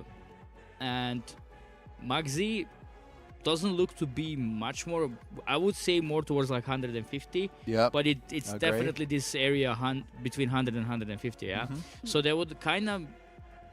It would kind of make it feel that we had like 4 bosses around the same pull count. Yeah.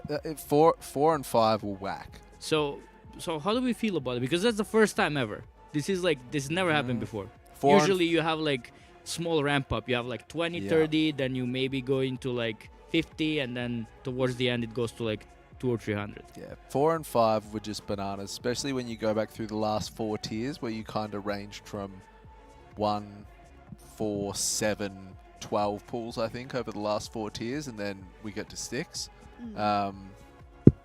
It's just been... I don't know. I don't know if it's a bad thing. In my logical brain, I like the deeper you get into the raid, the harder the boss becomes and requires more pull, because that just seems like a logical sequence that you would go through. You wouldn't hit boss 5 and have 140 pulls or whatever it ended up being, and then drop off 80 pulls for boss 5, and then even stay lower for boss. Like, it just, I don't know. I don't know if I'm fully sold around it yet, but it's been a really interesting tier, and I thought One Arm Bandit for sure would have been like nearly 200 pulls. Same. And I thought Muggsy would have gone up again, and then I thought Mythic Calyx would have been nuts. Yeah. So. I agree, but I think it's interesting also because at the start we said after the first boss you can go to whatever boss you want to go to next. Mm-hmm. But the difficulty that we have, we thought would be there, has suggested like a specific order, and now it turns out, well, there was not really a Well, order. that's It's valid. That's valid you know? point too. Like, we decided that Styx was 4th. Mm. Maybe they were like, nah, Sprocket was supposed to be Yeah. 4th. Like, I think that would be interesting to see what way the designers intended for you, or the devs like sort of thought Yeah. would be the order in that. Maybe we'll find out one day. The one thing that I noticed now that I also had only a few pulls on the unnerved sticks Mm-hmm. is that the top 3 are they upped the level by a notch. I feel like the gap between the top 3 and other guilds just went up by 1 additional level this race. Yeah, agreed. And all those bosses in their unnerved state would have been a disaster for every single guild outside of the top 3 right now. 100%. So realistically seeing, because in past some bosses were that the world first killed didn't end up being nerfed that fast, and other guilds actually managed to kill them. Eventually they might take like 100 pulls more or whatever, but they would do it. I think we've seen it with Lockenstruck that the fun ends there. Yeah. Massively. For all the non-top 3 guilds, it just seems that the fun completely ends. I mean, we also saw it on unnerved sticks that nobody managed to do anything there. So in a way, good thing for the world first guilds that they actually managed to get even better. Yeah. But I think those bosses were actually way harder than it looked like. Yeah. I think as well, big shout out, because we've spoken about them a number of times. We spoke about them last night, we've spoken about them the other day. But the 2 CN guilds in Hot Pot Heroes and JTH, they've been blasting this tier as well. And CN's always at a pretty big disadvantage with that reset on the Thursday. But they do have other mechanics at play that sort of help them in that advantage catch up to things.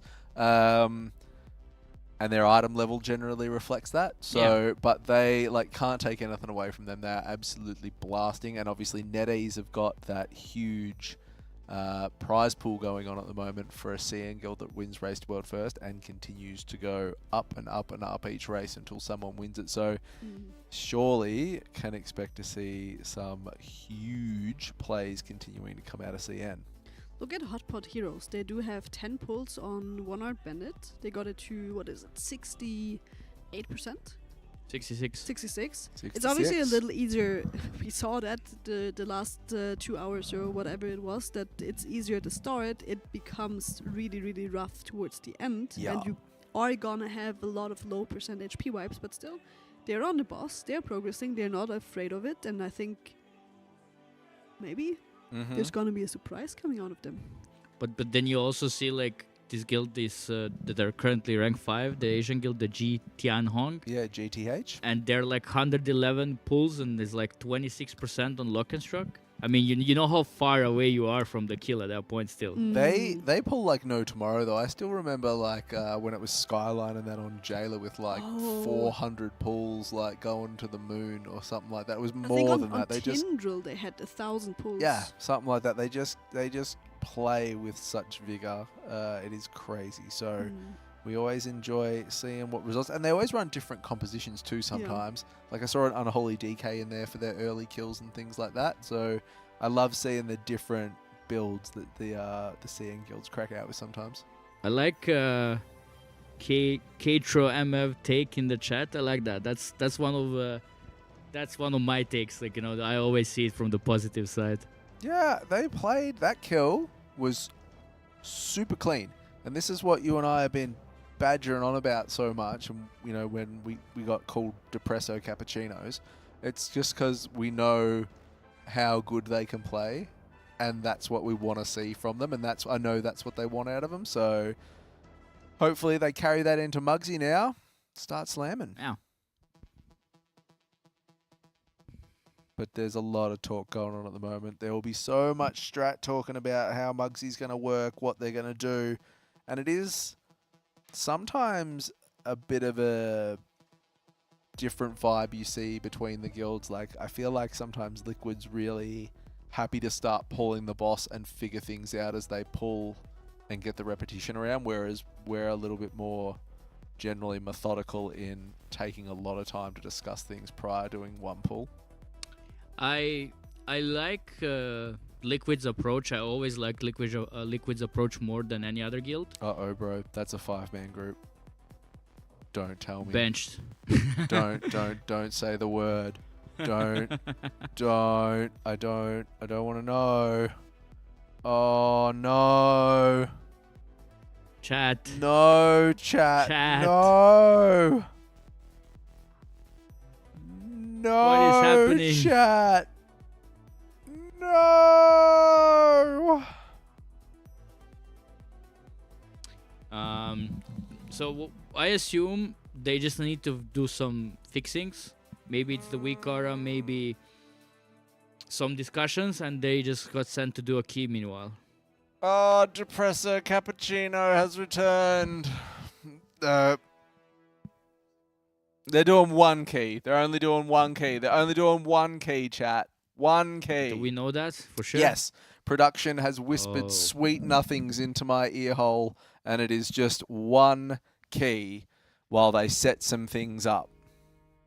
So that's okay. They've been sent to do we'll one survive one key key. while they... No, it's not a false promise, chat. And I'm out of here in 8 minutes, so if it is a false promise, you can take it out on the next casters. Why didn't they go for a little break? Yeah, because key will still give you some crests and gear, and you kind of need everything for this. Absolutely, you are in the serious neck of the woods right now, so it is very, very important. It always starts with one key. That is very true. But yes, there is a lot probably to... Actually, even loot distribution as well. From Muggsy. I mean, it probably doesn't take that long, but all the sim strings would have gone through. They'd be talking through that at the moment, where to allocate that, who can still get what out of M+, maybe. So, like, go do that, who can upgrade. So there might be a bit of going on with that in the back end as well. But we'll run around in circles with Jimmy for a bit, see where he ends up going.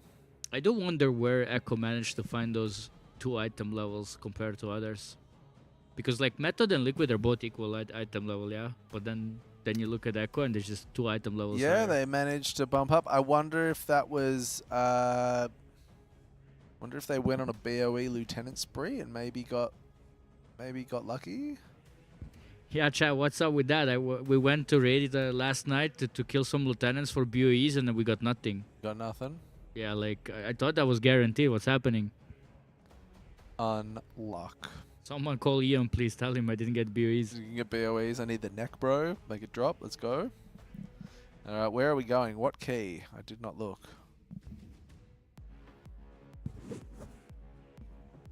We love keys. Ba-na-na. All right. Is this Dark Flame Cleft?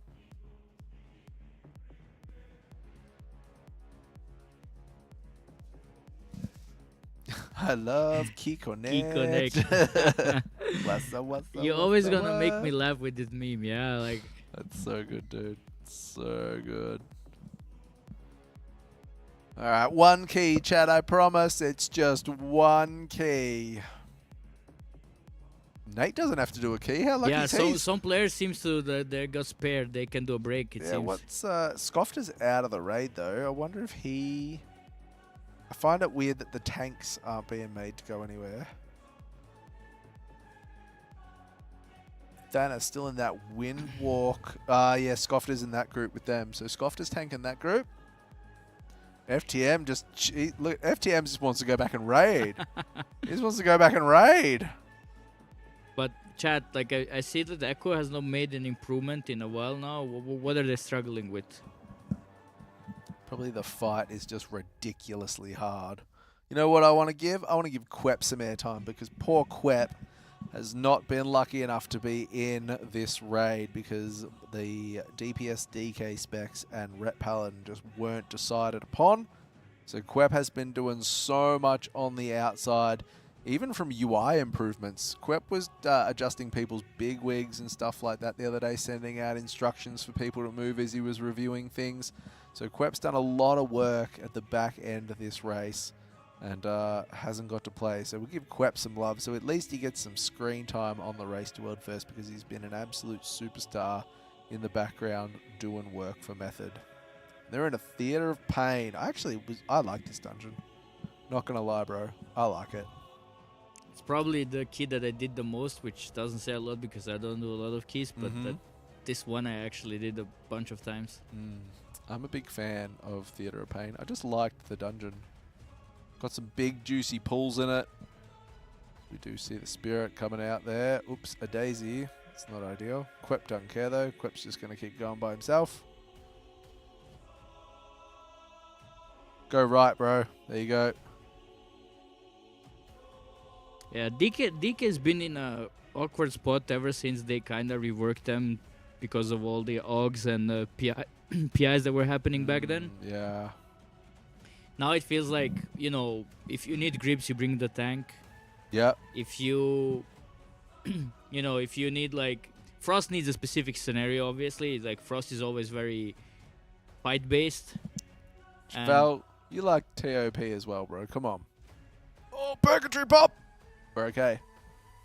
That's okay. It's okay to use Purgatory to any people that play DK out there. What's really important is if you take Purgatory, that you proc it every 10 minutes. Otherwise, it is a wasted talent. So every 10 minutes, you got to pop Purgatory. That's just called min-maxing, not being terrible. All right, let's roll. Yeah, Halls of Atonement was a banger dungeon too. I like that one. That had big juicy pulls in it.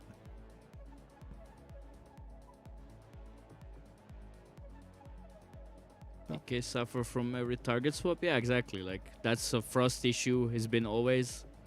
Like when you have a perfect Frost tier, then you can play it, and then everybody's having fun. But other than that, an Unholy just needs to be straight up broken to be considered useful. So yeah, it's all right. One day we'll live in a utopia where everything works. I don't know how, but maybe one day. Yeah. I mean, everything's viable when you go outside the bounds of top world. Anyway, oh yeah, for sure, for sure. Oh, we forgot the orb. Quep's gonna get it. Want to go right here too. Right. There you go. Beautiful. You don't want to go to that other the Survival platform. Hunter. Yeah, I mean, Survival. What was it? BFA? No, Shadowlands. No, it was Sepulture. Shadowlands, they popped off. Yeah, Sepulture. Yeah. Just the one tier. It was on Lords of Dread. That's right. They were doing so much damn too. I mean, they were good on everything except pure single target. That's where they were not like. That's That's where you were benching. But because that tier was filled with a lot of AOE, you liked them a lot. But it ended up kind of strange though.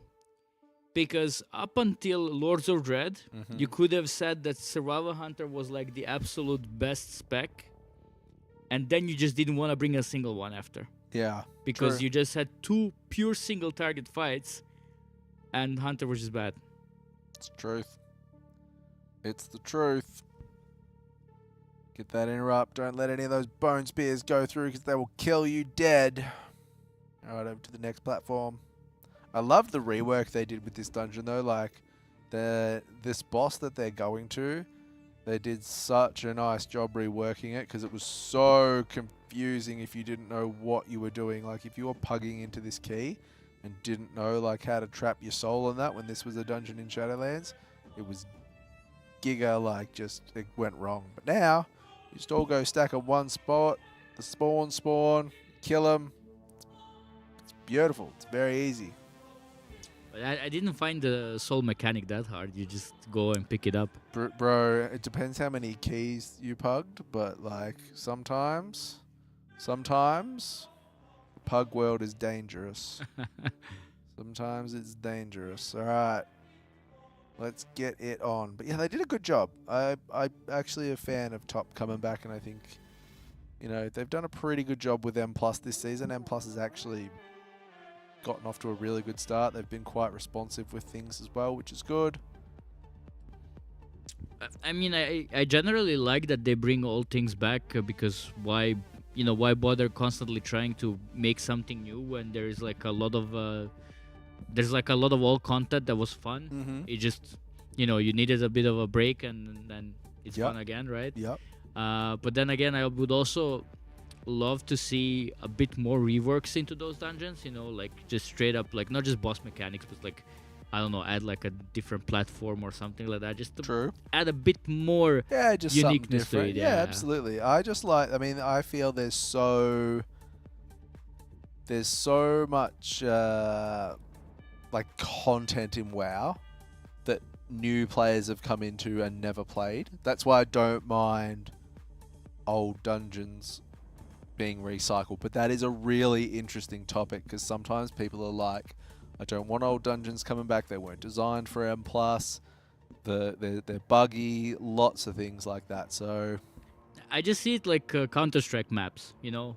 Counter-Strike maps. Yeah, I they never just played. get- I played Counter-Strike Yeah, a little yeah, bit, but and, not a lot. Nowadays, it's completely common that one map gets taken out of the cycle and they just get reworked and you get it back again eventually. Yeah. I think like, you know, if you're bringing back an old dungeon, just add a bit of a extra touch to it. You know, you have enough feedback from the past to know what players didn't like. Yeah.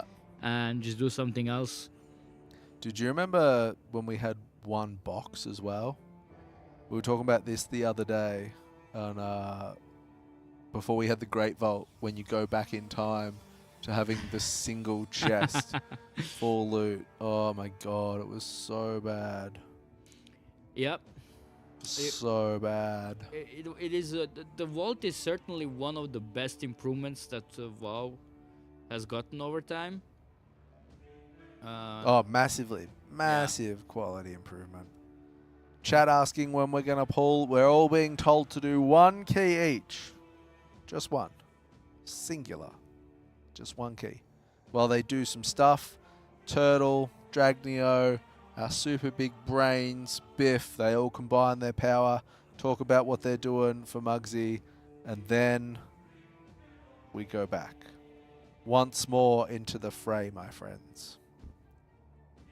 The one thing about the Great Vault right now that I don't like is the difference in item level. Yeah? I feel it should as you're unlocking the slots, I feel the item level should just follow. Okay. Like if you manage to unlock the highest slot, then every other item should also just be that item level, yeah? I'll be with you. You just make my life heaps easier. I could get around that, no worries at all. I could definitely get around that. Because I feel like that's a bit of an unnecessary RNG, because you know you might get your bis item, but it's like on the lowest item level that you have in the vault. Yep. So it feels like, okay, I got lucky, but then again, it could have been better lucky. Bro, I don't know how it would go down, but I think with the general pop, they would be all for that. I could just spam like whatever, and just have all the high level loot. I'd be down for that. Well, I would not just go with whatever. Like I would still force you to like do absolute highest level content. Okay. To get the item level, yeah. Okay. But once you do unlock it, then every other item should have that item level. Oof. I don't know how you go with that war. Not sure how that would go down on the Reddit forums. The place to be, though. The place to be. I don't know if the bug still works in here, but as a druid, you used to be able to stealth in-cat through this whole bit here and get into the boss's room, and then you would pull the boss and your whole team would get sucked through the floor to the boss. Reddit would be on fire. I think Reddit. No, would be in on only in that. Only Perky's Reddit though. No, only on those 3 slots. Honolulu Reddit. Right, I'm back. I had my Welcome lunch. back. I Oh, have did so you? much energy now. Oh, I awesome. had late lunch because I don't like early lunch, but I've heard Well, that you're fair. leaving. It's the end of my shift, so it was great hanging out with you. Remember that you've promised chat that this will be the only key that they're doing, and then they're into the I raid. promised that. So please don't lie to chat. Chat, Okay. you've been most wonderful. Thank you very much for helping kill the boss. You were absolute giga chads. And I'll see you all later. Hopefully some serious progress on Muggsy, alright? Yes. Thank you. Make it happen. Make it See happen. you around. Should we have the blanket be nice again? Or do we just leave it like this here? I love what Raytok says with the vault rerolls. We actually talked about it on within my team on One Arm Bandit, that he should drop an item that lets you reroll your vault. Oh. That would be actually quite funny. It would fit thematically to this tier. I have heard of people that have to that had to take a socket from their very first vault of the tier. That's always a very sad That is one. savage. Imagine that. Every single slot could be a potential upgrade, and you're taking a socket. Well, to That's be fair worst. though, like I assume you heard this from like top guild players who basically did splits, so it's kind of they're only basically looking for only 1 or 2 items there that are actual upgrades, and everything else is whatever.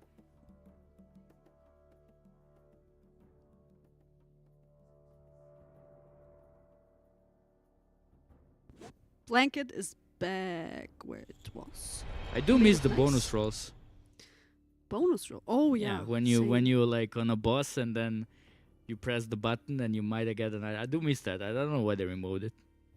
Yeah, it was kind of nice. It was a personal thing as well, right? It's not like you had to drop it somewhere or you were forced to use your rolls at points where you didn't want to. It's like Yeah. you just got the bonus roll, I think 1 per week, and you could stack them as well. And you can use one on the boss where an item drops that you need. I loved it. I think we should bring stuff like that back. All right, what do we have here? Because I was having my lunch. I have Did no we idea. decide to go into dungeons One just key. because? One key, Are you and I swapping? want this. Yeah, Okay, just because my we face are looks better from this side. just because we're standing around and looking at strats, or is it because we need items? Could you figure anything out about that? It's probably because no, we're well, just standing there looking at strats yeah, and obviously, that, right? obviously there is something that they can get from the dungeons, and I guess the officers and like the analysts are cooking stuff up, like preparing things. So you might as well just do something useful Yeah. while waiting. Yeah, that's true.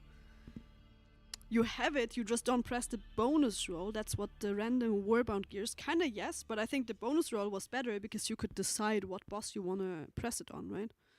Right now it's like I might just get the warbound item from a boss that I don't even want loot from. Well, on the bonus roll I can decide this boss has my best in slot trinket, it didn't drop, so therefore I'm using my bonus roll and get loot only from that boss. Potentially, if I'm lucky. Yeah, I mean, I think warbound items to some degree are really cool, but they also don't solve the whole RNG issue. Like, I'm always a fan of just remove as much as RNG from the game as you can. Yeah. And like, I don't know, if you have a spy master on mythic item level, you should be able to create a warbound version of it on a lower item level for your ult, right? Yeah. Or something like that. Like, I just feel like just adding more RNG to the game just makes things frustrating, I guess. Yeah. What was the RNG loot? Titan Forged it was called, right? Where loot would just randomly Titan Forge and then be higher item level or something like that? Or Titan Forge to have... I don't remember exactly. Chat surely knows. Not sure. But this key is also progressing really good right now. Who is in the group? It is Weldy, I think? Weldy, Weldy, Dan. Oh, Dan as well? Yeah. Mm. I don't know who the other two Not are. all the raiders are in Kiso, right? If I No. check Some Crystal, raiders are still in the raid there, he's in the chilling. key. I think about 6 raiders. Oh, I know why. Span is chilling in the raid because Span has 0 upgrades to be gotten in keys. So there's no reason for him to do a key unless someone has a spot or needs a trader. And then we have FTM. Being AFK, we do see his character dancing there. That reminds me of one of the last races where we had this a charity goal that we're doing the dances of the different races in game. That was really good. Shaken is an amazing dancer we figured out there. We do have Faithy, also AFK. Look at this. Faithy got the background for the warband. That's an amazing It background. looks really good, yeah. If you haven't done that yet, it is an achievement that you need to do in the new zone in Undermine. I think it's called Going Goblin Mode or something. It is not taking a lot of time, but you need to know a couple of things and you need to know what to do. And if you want to check that out, !guides, we do have a guide for that on our website as well, because that's what I used to get the background. That was the first thing I did when I entered the zone, getting that background. Chat loves RNG, it seems. Chat is saying that Titan Forged. RNG is good and being able to pick stuff is bad. Chat, I can tell you, I know way more people that quit the game because of the RNG than anything else. It's one of the... If you're playing the game on any form of competitive level, be it keys or whatever, you don't like RNG. It's simple as that. Like, if you want to push keys, if you just want to push keys and you're bound by RNG and you cannot have your bis item, you're not pushing keys. It's as simple as that. I actually ended last season we were pushing high keys, and the Disc Priest had 2 best in slot trinkets from dungeons. So the only way to get that on maxed out item level, Mythic Track, was to get it from the vault, which in your vault you can get any item from any dungeon. So there's like potentially, I don't know, 400 items in the loot table that you can get there, and you have 3 items you get per week in your vault. So being lucky enough to get both the trinkets, I ended the season with 1 heroic track trinket, and we did the highest keys in the world. Yeah, exactly. That's just not fun because you can't do anything against it. Like I do understand. I do understand there is 2 perspectives to it. There is people who just want to play the RPG, right? They just want to go there, do stuff, hope for a drop, and feel happy when they get it. But WoW is moving more towards competitive than anything else. Like everything in WoW right now is competitive. PvP is competitive, keys are competitive, raids are competitive. So like not being able to perform to your absolute max just because you didn't get something and the only reason why you didn't get it is luck, that's just not fun. It's more like a 1 out of 64 chance. I think there's more than 8 items per dungeon that you can get. Especially last season, we had a couple of dungeons like Grim Batol. Grim Batol alone had like, I don't know, 15 items for my class on the loot table. That was very, very bad if you needed something from that dungeon. But yeah, but point being is, it's just not fun if you're dependent on RNG and you're never lucky enough to have the good side of the RNG, but it is what it is. I think all those solutions have bad sides with them as well. We just might not directly see them, just saying it's so stupid to be reliant on RNG. Surely there's something bad about having it the other way as well. Yeah, I mean, RNG and like having a good option would work together really good. Like if RNG gives me the trinket on the first boss kill, I'm happy about it. But there should be also a failsafe, like somebody in the chat mentioned, where okay, I didn't get lucky for 6 kills, but now I get to craft it or something like that. So I'm not saying remove RNG, but add something to it, like add an additional option that can work together with it, and in that case everybody's happy. Then you're happy if you get it earlier, and then you're happy if you get it, I don't know, 3 weeks later. I just read something funny from Rupp. He says, I got Spy Masters on the very last vault before Season 2 started, and if you got it in that vault, you couldn't upgrade anymore. Imagine you finally get your like absolute massive best in slot item, and then it's the week where they disabled the upgrading thingy for the old items. That was not so much fun, but it's fun in hindsight, and it's fun to read it from other people because yeah, but you don't want to be in no, this definitely boat, not. yeah. All right. I was thinking here, we're watching Crystal at the moment. Crystal is in the dungeon on his Resto Druid that he has played for One-Armed Bandit for the first boss in this tier, which means we must have been, or we're committing to Resto Druid, which might be a sign for we're just copying the comp that Liquid and Echo are playing with triple Mistweaver, Resto Druid, Disc Priest. That's already one thing we can read out of this. If we look at the other players, FTM is still not there. Thanner or the Mistweaver, I don't think we're swapping away from that, and he's still playing Windwalker right now. I was talking to Thanner in the break for a little. I asked him how did the Mistweaver adventure go, and he said yesterday it was horrible, but today it was kind of smooth. I mean, I don't think we're gonna see a lot of comp adjustments on Maxi now compared to the other guilds. I think you don't wanna. You might just do 1 or 2 variations if based on like the players that you have, but overall I think we're just gonna see mirror comps. Yeah, so just copying what the other guilds did. At least they're when it close comes to to kill healers. kinda. Yeah. I can imagine for the DPS comps as well. I'm not 100% sure what they play, but there's no reason not to copy at this point, right? Because they have spent a lot of time on the boss already. They have put a lot of thoughts and time into figuring out what works and what doesn't. Yeah, I mean, it also comes with this additional factor now that like, why Resto Druid? Well, you need the Druid buff, and both Feral or Boomy is just not it. Yeah. It's Feral. Feral is not a Windwalker right now, and Boomy is not a Shadow Priest. Yep. So Resto Druid kinda is locked in because of that, and pretty sure we're not gonna see a Guardian Druid. So and then you need 1 Disc Priest at least. and everything else is just Mistweaver because Mistweaver go brrr. I wonder, I haven't watched a lot of the progress that we saw from the other two guilds on Mag Z, but I wonder if there's anything about Mistweavers having Transcendence as well.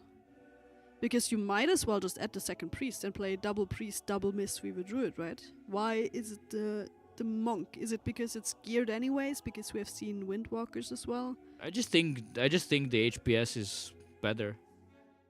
Maybe, yeah. I just can't stop thinking about something Transcendence because we have the cages that is like a mechanic, or I don't know. Maybe there's something cool you do with Transcendences, which allows you to get. It's the same with the. I think mages can blink through cages or into cages. Warlocks can pre-place their portal thingy. Yeah, teleport. but I mean also like from world first perspective progress. Mistweaver does more damage than Disc Priest, and you don't want to run. You don't want to run two Disc Priests anyway. I think. Yeah. We did at the start. Yeah, we did. One-Armed Bandit. But yeah, like Mistweaver just gives you this like perfect HPS and extra damage, so why not, right? And according to Thanner, it's so much fun to play the Chi-Ji build. I think he enjoys it a lot, and I do believe he's gonna be back on healing duty. Was a one-time Windwalker journey on One-Armed Bandit. When it comes to healer balance, I just feel like every tier Blizzard just takes like a dartboard and just throws darts, and whatever it hits, that's the healers are gonna be OP for this tier. That's how it feels. You know what? Maybe we should do our caster predictions like that next time. You just like have post-its with pull counts like 50 pulls, 100 pulls, 150, and then you have to throw a dart, and that's your prediction for the pull count. I mean, darts are very popular right now. Yeah, that sport is growing like over the last few years. So maybe we should do like some mini dart contest on the couch. How come Method has no percentage on the boss? That is because we just killed the One-Armed Bandit. What was it, like 40 minutes ago? And we haven't had a single pull on Mug Z yet because there's a lot to talk about. There's a lot of strategy stuff that's happening. Analysts are working hard at the moment. We need to see what comps we're going in with. And as soon as we're pulling the boss for the first time, there's gonna be progress appearing on the leaderboards. We see some teams are finishing their keys right now, so let's see if they're gonna start joining back into the raid. You guys have promised Chad one single dungeon, right? I'm just saying, if it's not one dungeon and we see more M+ farming now, it's not my fault. It's you and Darkmech that are to be blamed here then. Well, we got told by the production it's just one key, yeah? They wouldn't lie to us. Yeah. They wouldn't know.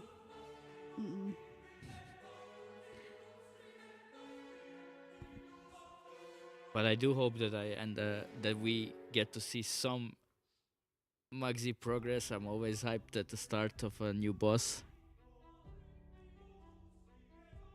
Same. Especially because I didn't look into Mug Z a lot yet. It's like that is like a positive thing about me being here and casting the Race to World first. I'm learning the bosses as I'm watching them for multiple hours here. So if I was to pull Mug Z right now, I would just stand in the corner and cry, I think. But we gotta learn the boss fight once we are pulling it. Honestly though, like it's been going on for a while now, but like mythic versions are almost like it's just heroic on steroids. True. Most of the time now, like we are like we moved away from this whole heroic feels completely different to mythic, yeah. Yeah. Like in the past, it would completely change the fight, and now it just doesn't happen. Like if you look at Rick, for example, you just have like an additional mechanic, but that you know what? What? I have a little game for that. Which because you said you're the guide writer for the boss guides that we have on the Method website. !guides if you want to read what this man is putting out there for boss guides. How about we go through the bosses, and you as the knowledgeable guide writer are gonna tell us what the mythic mechanic is on the boss. Sure. I don't think I would be able to, because I just know what the boss does. I don't know what the mythic mechanic is. It's a little test. Maybe you don't know all of them, but surely chat will be able to help us. Vexi and the Gear Grinders. What do we get as the mythic mechanic there? Well, the canisters, so when you kill a bike, Yeah. It drops 2 canisters that you need to pick up, so you need to soak them, otherwise you spawn an old puddle. The red circles that are. Yeah. Okay. And then you have to fill each bike with 2 canisters. All right. So that's one mechanic added compared to heroic. Yeah, no, you have an intermission, you have an additional ad that prevents you from CCing other small ads. So if it reaches the boss, you cannot kick the mechanics repairing, and then you will just waste the intermission time. Actually, everyone that's about to go into Mythic progression, I think you can learn a lot here right now if we get all the mechanics together. Next boss was Cauldron of Carnage. Yeah, Cauldron only has one mechanic, which is the... well, 2, but the other one I don't really count. It's the toys, so you get like 3 toys on each side, and every time you like make the toys crash together, you get a small debuff that does basically no damage. Yeah. But the reason why you need to do it is because you need to destroy all 6 toys in total before the intermission, otherwise you just take crazy amounts of damage because all the remaining toys will crash together no matter where they stand once you reach the intermission. And the other mechanic is that that the puddles from the mirror ads, the ads that spawn that follow you, no matter what you do, they will just drop the puddle. Okay. I remember one small thing as well, but it's technically the same mechanic, but the Raptor does a beam that on Heroic is just 1 line, and on Mythic it's like 3 But that's kind of the same mechanic, right? It's just 3 beams instead of 1. Like, alright. You still have to dodge it. So also, again, like you said, it's almost the same as Heroic, just a little bit of mechanics added. Then we have Rig Reverb. I wouldn't know what the Mythic mechanic is there. The Rig has 2 mythic mechanics. The one is where you get the shield on top of an amplifier, so each amplifier that drops has a shield. And the blue circle on Heroic that does absolutely nothing on Heroic actually has a purpose now. You have to connect with another player on top of that shield to break the shield, so you can drain the amplifier. And the other mythic mechanic is that you have to, every pancake that hits you leaves a debuff, and if you get hit by another one, you get mind controlled. Are you calling it pancake? Yeah, we're calling the discs pancake, that are flying around. But alright. But also the beam, right? So the beam that you on Heroic, the beam is just on one person, which it is also on Mythic, but you don't soak it on Heroic. You just move away. Alright. But on Mythic, you kind of want to split the damage. And if you fall below 75% while in the beam, you get mind controlled. Alright. Quick interruption of this here, because you guys have been lied to and you guys have been lying to chat. No. It is not only one key, we're doing another key for everyone that's coming in here right now wondering why we are just yapping about random stuff, or not random stuff, but about the previous bosses and mythic mechanics in general. We are prepping the next boss, so we're not pulling the boss right now, we're doing dungeons while everything is sorted, and then we're hopping back into the raid. We are not gonna miss a single mythic pull, but until mythic pulls happen, we have a lot of time to spend, and I think keys are a little boring, so we're just learning mythic mechanics right now. On to the next boss, which is Styx. Styx Bunkin' Junkin' Junker. Mythic mechanic. Styx has also 2 changes. So the one is the Scrap Masters, which now, when they spawn, target one random player with an ability called Recycle. And if the cast finishes, he just one-shots the player, unless he pops an immunity or something like that. So you have to collect it with the ball to Yeah, you have to collect them with the ball or to interrupt it. You cannot kick it otherwise. Yeah. And the second one is just a very boring coil that spawns and just hits random players. You say it's boring, but be the target of it. You're not gonna say it's boring anymore. Yeah, I mean, it just targets a random player. Nothing you can do about it. Yeah, it just does damage to you. So it's basically like, oh, hello, we have a new face at the venue. Hello. So it's basically you just need a good weaker for alarm, you're targeted, press the defensive, and the healers have to hit you. That's it. That's about it. Alright. Yeah, that sticks. Okay, so then we have Sprocket, Lock, and Stock and Lock. I mean, Lock and Stroke is just basically the circles that you get, so you have like 2 different colors. Yeah. And that also forces you to do the mines differently, because now the mines have also colors. Yeah. And based on, like, you can only, you need to match the colors in order to pop stuff. So you cannot like do, you cannot touch the player with a different color as well. You get knocked back, you take damage. So that one is also kind of just like. That's the only thing. It is, right? I think it is. There is. You do have the balls that you need to dodge on heroic as well, right? Yeah, you do. Okay. They obviously do not do nearly as much damage. Of course, yeah. But yeah. Alright. And then we would have one-armed bandit already. Yes. Bandit. On top of my head, there's only one change. Yeah. And which is that the ads become immune until you hit them with a coin. So until 25%, Right, yes. at 25% they become immune. Mm-hmm. And if you hit them with a coin, you can kill them then. Yeah. And is there anything else? I don't think so. I don't either. think there is anything else on Bandit, yeah? Thinking. I'm pretty sure there's nothing. Yeah, there's nothing else. And then we have Mugzy. I don't know how fit you are with Mugzy, if you know from the top of your head what the mythic mechanics are there, because we didn't pull. Oh, I do. Oh, obviously you're the guide writer. Let us hear. So on Mugzy, first like the head poncho, like this, his head thingy, where you have to go left, right. Yeah. Right. Oh, yeah, there is actually the small. Bandit? Yeah, true. Okay. Chat is right. That's where you have to go all with the double circle. Oh, but that's also only a tank mechanic, kinda. So. Yeah, it's just an additional circle per hit. Okay. Yeah, but it's true. It's true. Good catch. Very, very, very good catch indeed. On Mugzy, so the head poncho is like every single player has to be on the same side now to trigger it.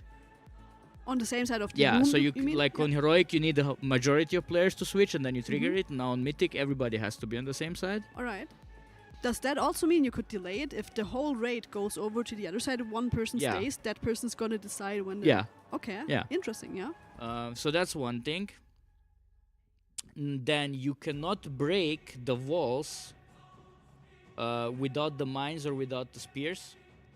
All right. So that's how you get out, kinda. Before on heroic, you break the walls by just killing the ad, and then you get knocked out.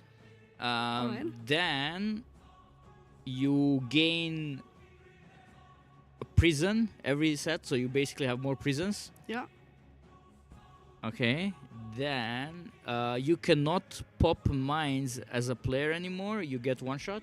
Okay. You need abilities to pop the mines. Like boss abilities, Yes. the arrows, for example. Yes. or All the abilities okay. that can destroy a mine, you can use to destroy a mine. You cannot do it Okay. yourself anymore. You cannot remove the slippery boots without fire. Yeah. So if you get the slippery boots, you have to. Okay, guys, we have like an imposter on our stream. I'm actually amazed that. Can we put the large one? Maybe we can see No, him we on cannot. Dark Mac that's running around stealing actually just stole his own hoodie back here. Didn't steal anything else this time. So you remove. So you remove the boots by standing in fire. Is there anything about soaking the fire circle? You still get a debuff that's already on heroic, right? Yeah, just more annoying to deal with. What else? The dub boss has quite a few changes for sure, but it's also second to last. I know that the room gets split after 40% with like a large fire thingy. Did I forget anything, chat?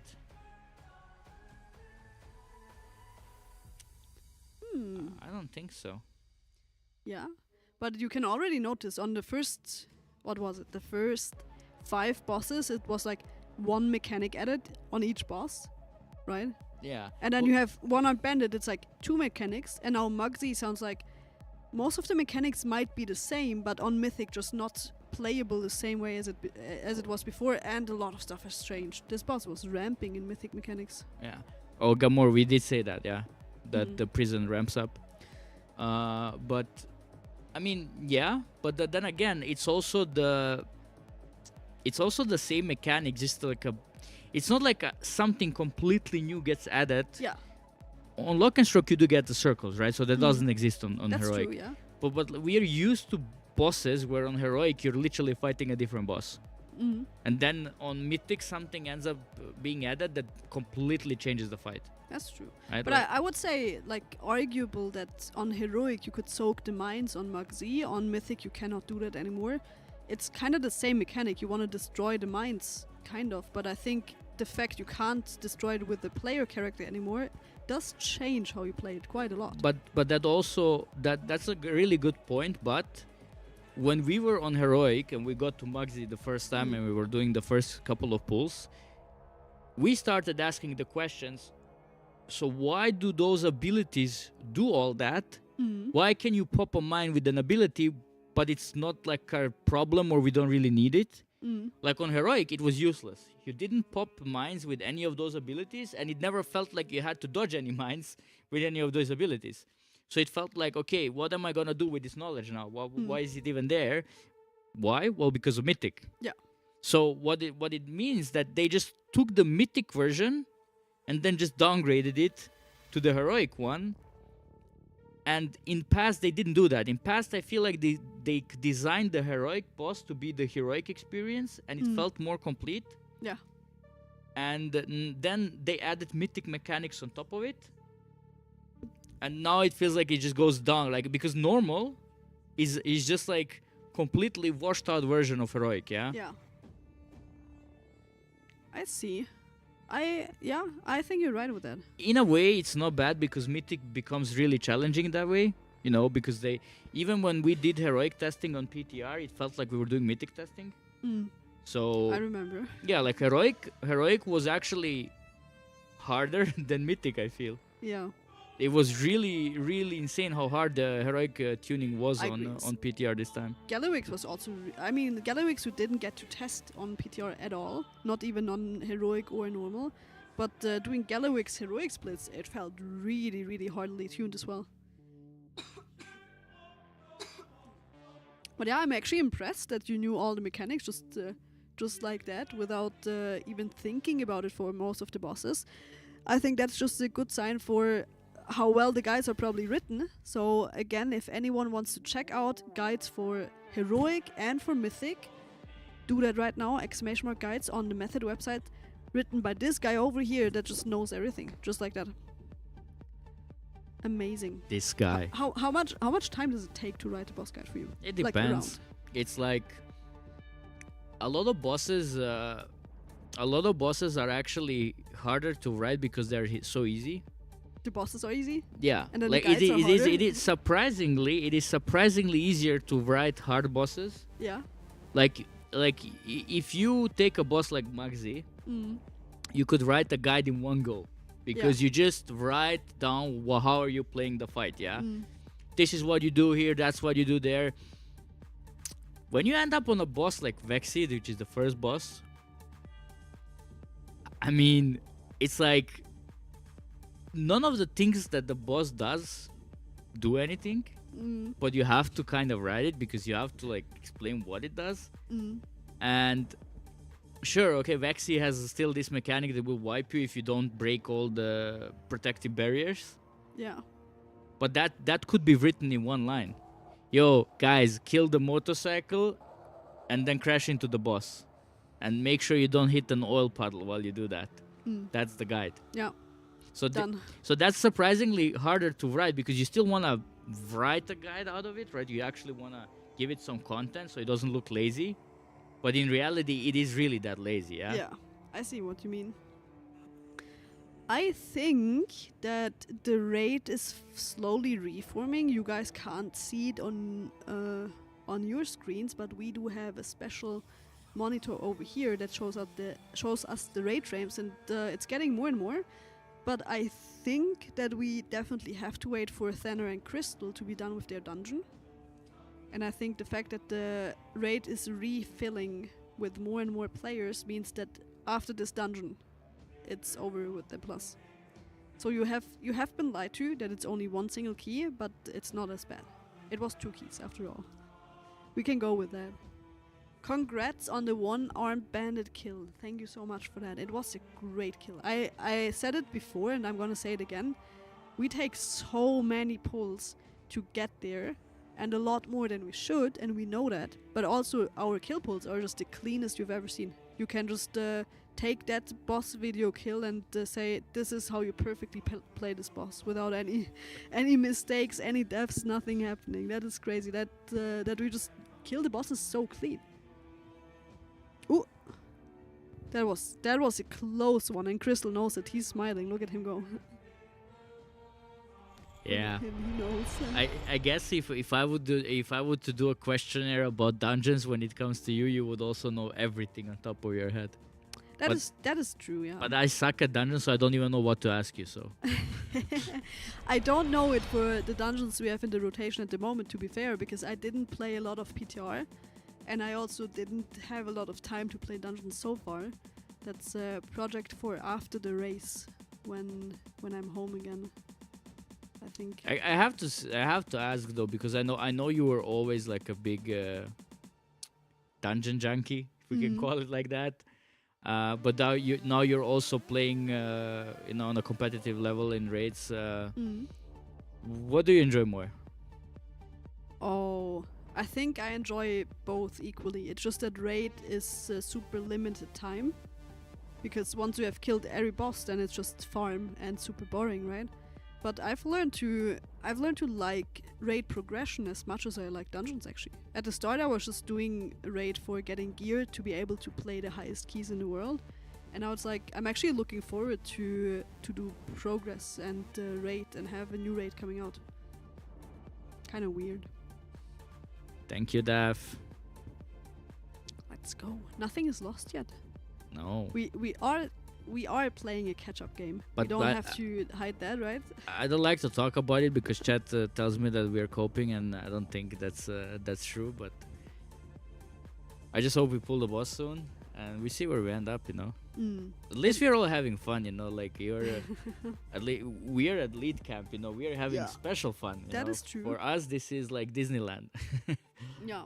So, Definitely. but yeah, I hope you guys watching are also having fun. I know when I was sitting at home watching World First, I had every single stream open and was just switching back and forth between them, and it's just an amazing experience during the World. I'm just glad that the World First thingy is real, that it actually exists. Yeah. You know what they say? A little coping a day keeps the doctor away. I just made it up, but really, that was surprisingly accurate. You gotta stay positive, right? Like I said it, we don't have to like lie about it or hide it. We know that we're behind, we know that we have to catch up, but if you don't stay positive and if you don't cope a little, then you might as well just not play, right? Because if you don't even try, you've already lost, and it's only over when the last boss is getting killed. And no one knows how hard Galevic's Mythic is actually gonna be. I think just judging from Heroic, it was a rough boss. No, I also just think that it's not fair to assume that you cannot perform super good on one boss. Yeah. Because we also see it, Echo was absolutely the best guild on Lock and Struck, not even close. But then we went on Bandit, and then it was Liquid. Yeah. We haven't had our boss yet. Yeah, and we haven't had our boss. So what if we do? Oh, what if it's Galevic's? What if we are somehow naturally talented for Muggsy or for Galevic's? Ooh, let's go. Is there secret phase on Galevic's? We don't know. I think a lot of people have been talking about yes. It would fit the whole theme. It's like a hole in the middle of the boss room, and there has been rumors about it, but we don't know until we actually get there. I would be kind of disappointed once again if there's no mythic phase or secret phase. Look, when it comes to room design and holes, it was a Scale Commander which had the glass. Yeah. And I was just sitting here waiting for, I don't know, the glass is gonna shatter and I don't know, there was also Kill Jaden gonna come out or something like that. There was also a platform below the platform that you were fighting on, and there was like chains. The platforms were connected with chains and all that. I think it was Jailer which had the last secret phase, and that was boring. The Jailer secret phase is like We just like, can we just agree that it's not a secret phase and it's just like horrible and we don't talk about it like ever? But then the Jailer's secret phase was that the boss just healed itself by, I don't know, 15% or something, so it kept going exactly the same, just the boss had more HP again. Honestly, I don't know what went wrong there. I don't even think. I think they had something cool planned. They just didn't work, and they just like decided to wrap it up somehow. Like I just don't know what that was. Yeah. Funny enough, I think, if I'm not mistaken, the secret phase before that secret phase was the Windrunner lady, Sylvanas. No, she didn't have one. Yes, Sylvanas died on Heroic on 45% HP, and on Mythic she died on 40%. But that was just, exactly no, the same. that was just Blizzard extending the race. That was not a secret phase. They just like I mean, whoop buffed. The boss hit 45 on Mythic, and everyone was, oh no, boss is not dead. There has to be something Mythic phase, and then it just dies 5% after. They just wanted the race to go on for a bit, so they just did that. That was hilarious. That was so good. But yeah, and Zod had a secret phase. That one was also kind of boring, but at least not boring as Jailer. Okay, you went up through a teleporter. You had to kill some ads there and disarm some bombs. Maybe it was 50 and 45% as well. That could be, yeah. Same thing, 5% more that you have to. My problem was with Enzot, it didn't add any special vibe to it. Like somebody already wrote, like Gul'dan was absolutely epic. I haven't played that here. Yeah, there was like you were fighting Illidan. Oh, okay. You know, like, yeah. I think so. But yeah, like I feel like if they're gonna do a secret phase, it has to be really cool. I think Highmaul had a secret phase as well. the last boss. I have an idea for a secret phase. I think it was Cho'Gall who showed up, and you had to fight Cho'Gall at the end. I don't even know why I know that. Like I'm not like a lore guy. I have something along those lines. I'm telling you, Galivix is gonna jump into his hole and say, "Ho ho ho! You're not taking my money. You gambled. You decided to gamble. I'm gonna give you gamble." And then Halondros is coming out of the hole. I mean, yeah. Well, Halondros was kind of a robot, no? So. Halondros as his like pet or something, crap coming out, and then you have to deal with one of the Halondros faces. Oh no, that would be a disaster.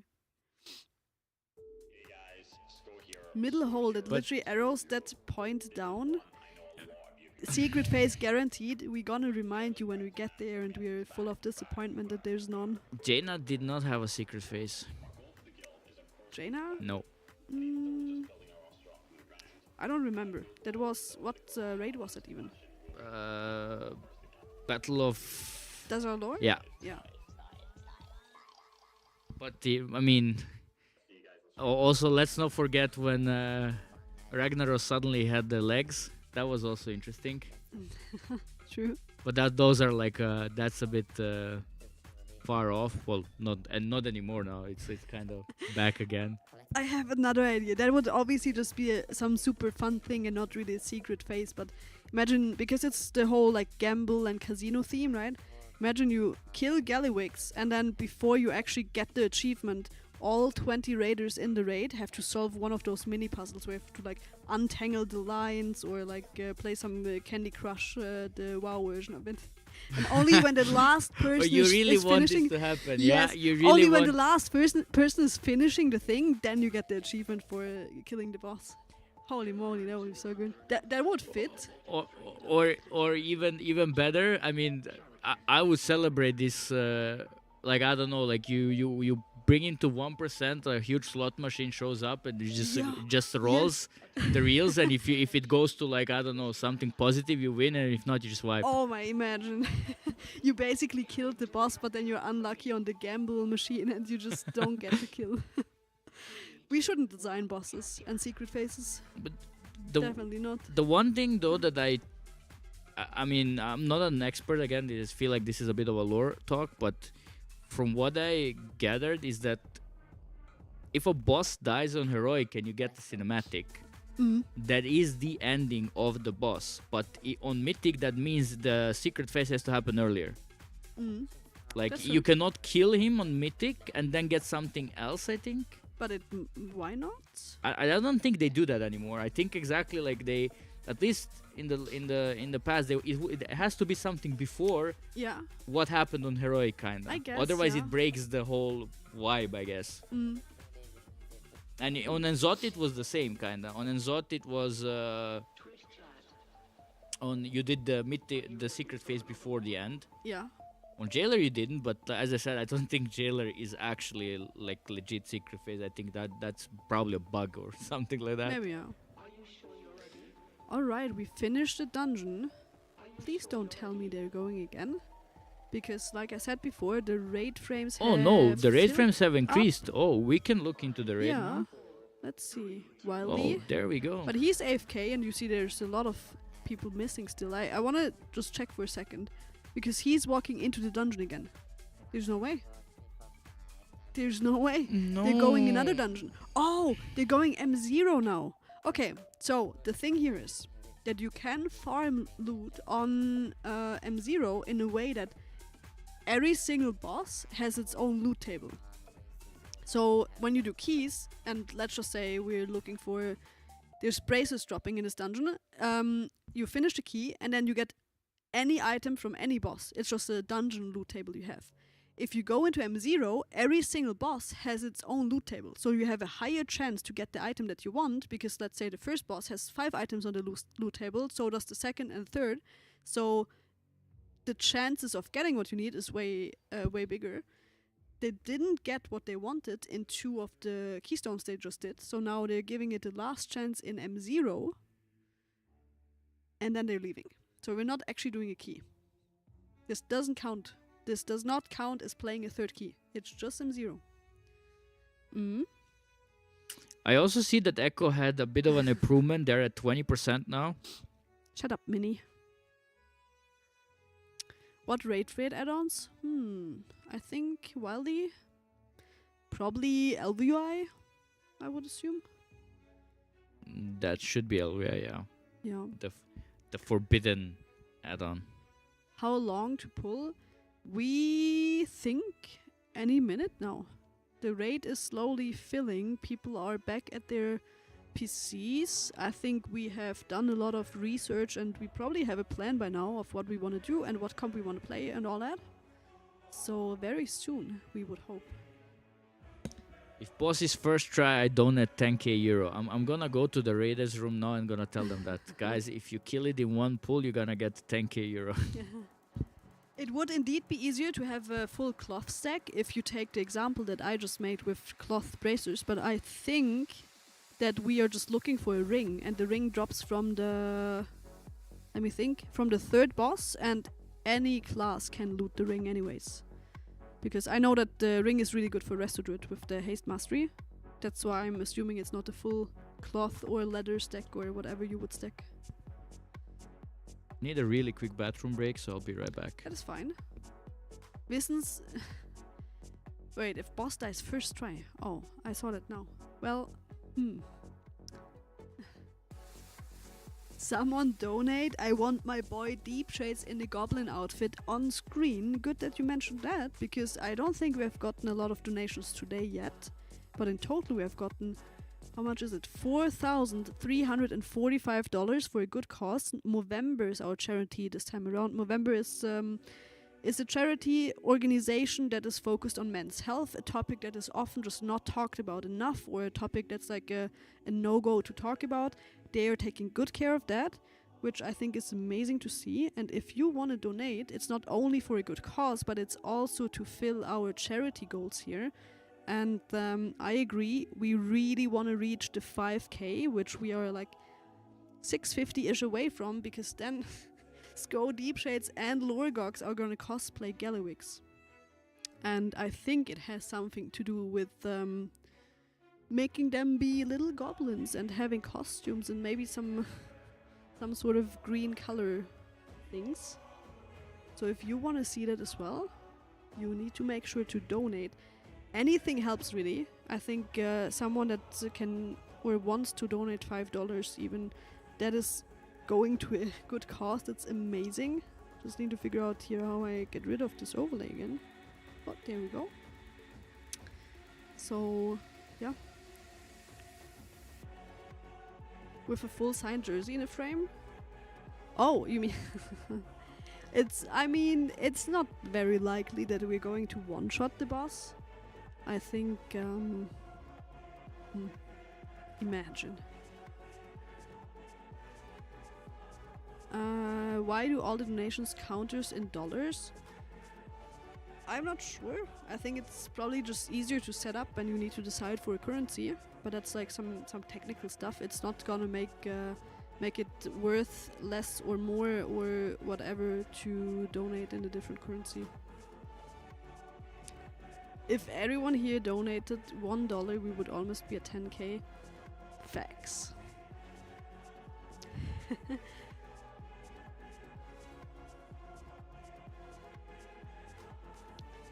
A lot of time waste. I don't think we're wasting time right now because we...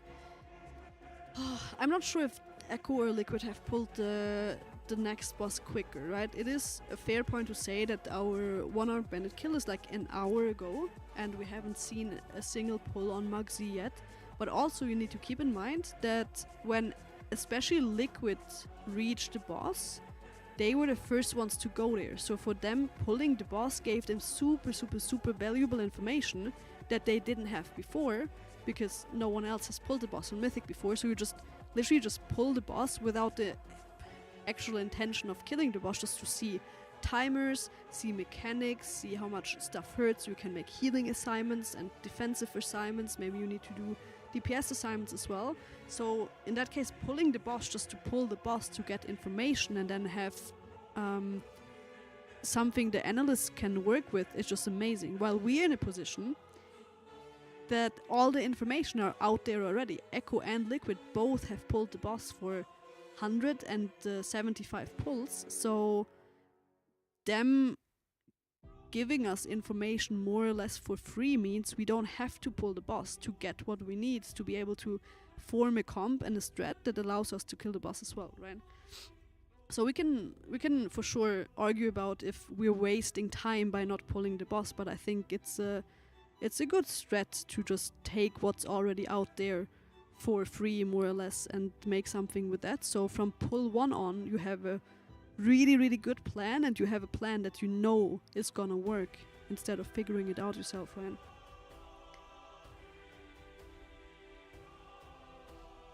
Alright, I think... Did we already kill the second boss? That was like super quick. We don't have a dungeon timer on the side like usually, because we're right now not in a Mythic Plus key, we're just in M0. The loot that you drop from M0, I just mentioned it, you can farm items that you want, it's a higher drop chance, it's gonna be champion track, but if you fully upgrade that, I believe it's also gonna be 658 item level, which is the item level that people have on most slots at the moment, because that's how many crests you have gotten over the last 2 weeks, including this week here, to upgrade your gear. Unless you have gotten a lot of mythic items, obviously then you save a lot of crests. No, this time it didn't work out for Crystal here. Getting caught in the little mini game.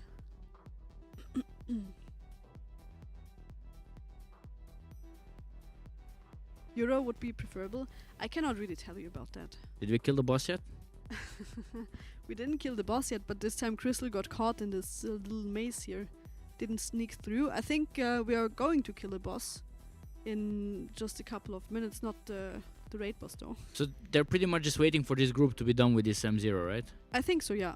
I really think that they're looking for the ring. I couldn't imagine any other item, because the only thing that's dropping here that's really good would be bracers that are cloth. Yeah. But I don't think the mage is... Is it pricey? Yeah, it is pricey. Oh, then maybe you're going for the bracers. I thought it's the ring here for Crystal, because that one is really good for a Resto Druid. But it might also be the bracers on M0 for pricey, because I think we're going to play double mage again on Muggsy. Yeah, I think the comp with double mage is for sure like locked in. Everybody's running it, just looks really good, especially on Muggsy where immunities are very valuable. And we have Nale and the Nurse on the Windwalker for our comp, and I also see Surarn in the raid frames already, which means it's very likely that we are... Did he get the ring? I didn't pay attention. Oh, because I've heard some noise over there. Oh my. Suran is in. Suran hasn't played the boss yet. Like, actually played it. He had a couple of pulls on sticks. And yeah, I think we're going to copy the healer comp at least, looking at this. Is Shella back for Magzi? I don't think so, right? Right now we see Spen in our raid frames. Spen still does have a lot better gear than Shella. And he has been in for the previous bosses so far, or he has also been in for one on Bandit, but we played double Warlock there. And it's obviously, if you have 2 Warlocks and you only need one, you take the one that has better gear. So I think we're going to see Spen again, but also we can swap and see. We can swap, yeah. The raid is filling up. The raid is. We also see Biff. I mean, obviously, like they have to be in for the whole settings, right? Yeah. But I don't see him in this like raid UI like ever. I know that he's always on the side. Always the list somewhere with pull count. I'm not 100% sure if you go to method.gg/progress, you find a lot of information with pull count and comps and setups and all that. For the current tier, I'm not 100% sure if you can find old bosses there as well, but I think you do. At least I saw it somewhere. And I'm not checking a lot of websites, so it might have been the Method website. But I'm always like such a nerd, and I hate comparing old pull counts to the current ones. Yeah. Because I feel like the whole competitive scene is evolving with each tier. Yeah. I think if you... It's hard to say that, obviously, because like you know the fights now, yeah? But like, let's say all those older raids would have been released now. Mm. With this much knowledge and preparation that guilds put in, those pull counts are like way less. Like Halandras. I mean, Sepulchre, Halandra's 300 pulls. A boss like this, nowadays standards, is like 150 at best. It's just the way everybody is just better at the game, yeah? So much more information flow, so much weak auras, everything, you know. I agree. But it's always nice to see, you know, like if you think about Fallen Avatar and those iconic bosses, you know, I don't take away anything from the past. Like I still feel like I remember when guilds were progressing Fallen Avatar. For me, that felt so unreal. I was like, I cannot believe that there are players actually able to kill this boss. Is it going to happen? I think. Are you gonna stay here? Because my shift is almost over. Well, I am staying, yeah. Oh, you're staying? I really wanted to see it. Are you sure it's over? Yeah. Who's coming? Who's coming? You're gonna be alone. Forever? Yeah. That's fine. Chat has me. Chat I is thought, gonna... wait, I thought I could stress out you a little more, but you Nah. just, okay. Well, someone is gonna join you, I just don't know who, but I saw Krista here, maybe she is here. I think Lorgok didn't have a shift yet. We will figure Production is saying... Krista? Yes. Oh, Shaken? Oh no, I'm so sorry. Oh, to Shaken hear. is at 6. Oh, Shaken is at 6. He told me that, right? I think so. Maybe. So Shaken gets to see all the cool pulls again. Am I allowed to stay longer? Yes, I am. But I need to prep my own character. I just hope that I'm gonna see at least one Muggsy pull within my shift. Oh, I'm pretty sure Madeline is talking about Remix Shadowlands. I'm so sure that everybody cannot wait to go back to the mall. You know, like the most beautiful zone, the most fun zone ever created. Wow. Help. Someone help him. I think it was insane to see that we went from the mall, where you couldn't even mount at the start. You had to do the Torghast thingy to get the mount that was usable in the mall zone. But at the start, you go into the mall, you cannot mount, you're just running around super slow and annoying. And then in the next expansion, you have dragon riding from day one. That was like the massive swap. Hazabella misses Shadowlands. Shadowlands did a lot of things right, but a lot of things wrong. So it's one of those expansions. Either you're gonna love it or hate it. Yeah, depending how much you were involved. Yeah, if you cared about certain things that were bad, well then you were not having fun. But if you like the good sides of it, then you were having fun. Yeah. Shadowlands. like even though Dragonflight as a whole expansion was much better experience and a much better expansion in total, Dragonflight didn't leave much of a mark on me, except for dragon riding. So if somebody tells me, okay, tell me something about, you know, Dragonflight, well, dragon riding, that's it. But yeah, Shadowlands did a lot of cool stuff, and it will be remembered, I guess. I think so as well. Yeah. But I think Dragonflight as well, because it's the first expansion that has brought us the whole dragon riding thing, which was a quite big deal. Oh yeah, I agree. It's one of the But coolest features that they yeah, ever implemented. I think so as well. I think the war within and the drive is like kinda, you know, equal to dragon riding just on the ground. But I think dragon riding was just the cooler thing because you have never been able to travel that fast. I What did came you find? back from a 6-year break straight into the mall. No Oh way. my god. That actually felt horrible to read now.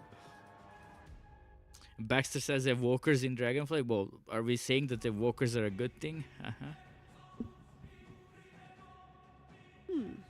Evokers are a good thing.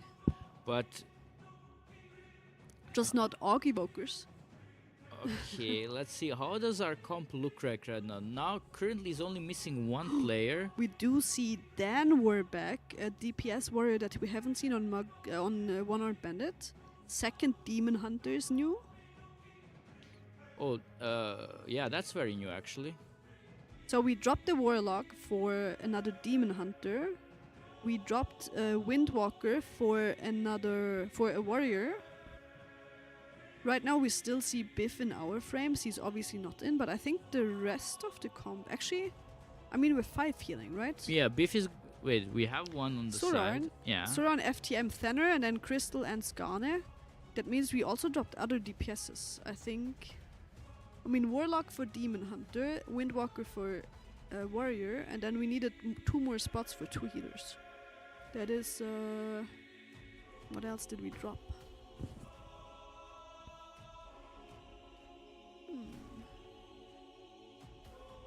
I'm not sure what we had before. I don't remember. Quap is not in, sadly. DK just doesn't look too hot. He also has prepped the Paladin, Red Paladin. Also doesn't look too hot. So Quap is a little on the unlucky side this tier again. But to be fair, chat, when we say like something doesn't look too hot, I would say like Red is quite decent right now. He's just not a Windwalker. Yes. That's the logic right now, yeah? Like if you're not a Windwalker, you're not good. I think for anything outside of the Race to World First, it doesn't matter. I think if you or me or like guilds around I don't know, World Rank 30 are playing a Red Paladin, they are gonna do equally good than other guilds that are For sure. not playing it.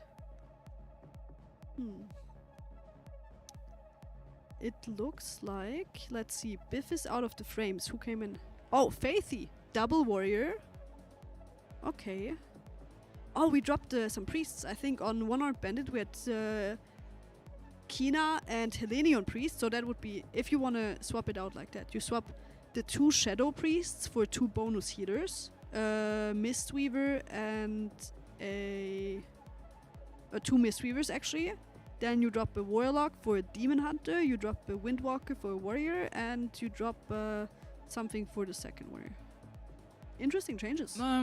I can get behind not playing Shadow Priest on this fight. I don't think Shadow Priest looks too hot on this fight. Like I've already asked backstage like 2 days ago, you know, how do you guys see Shadow Priest moving towards this fight?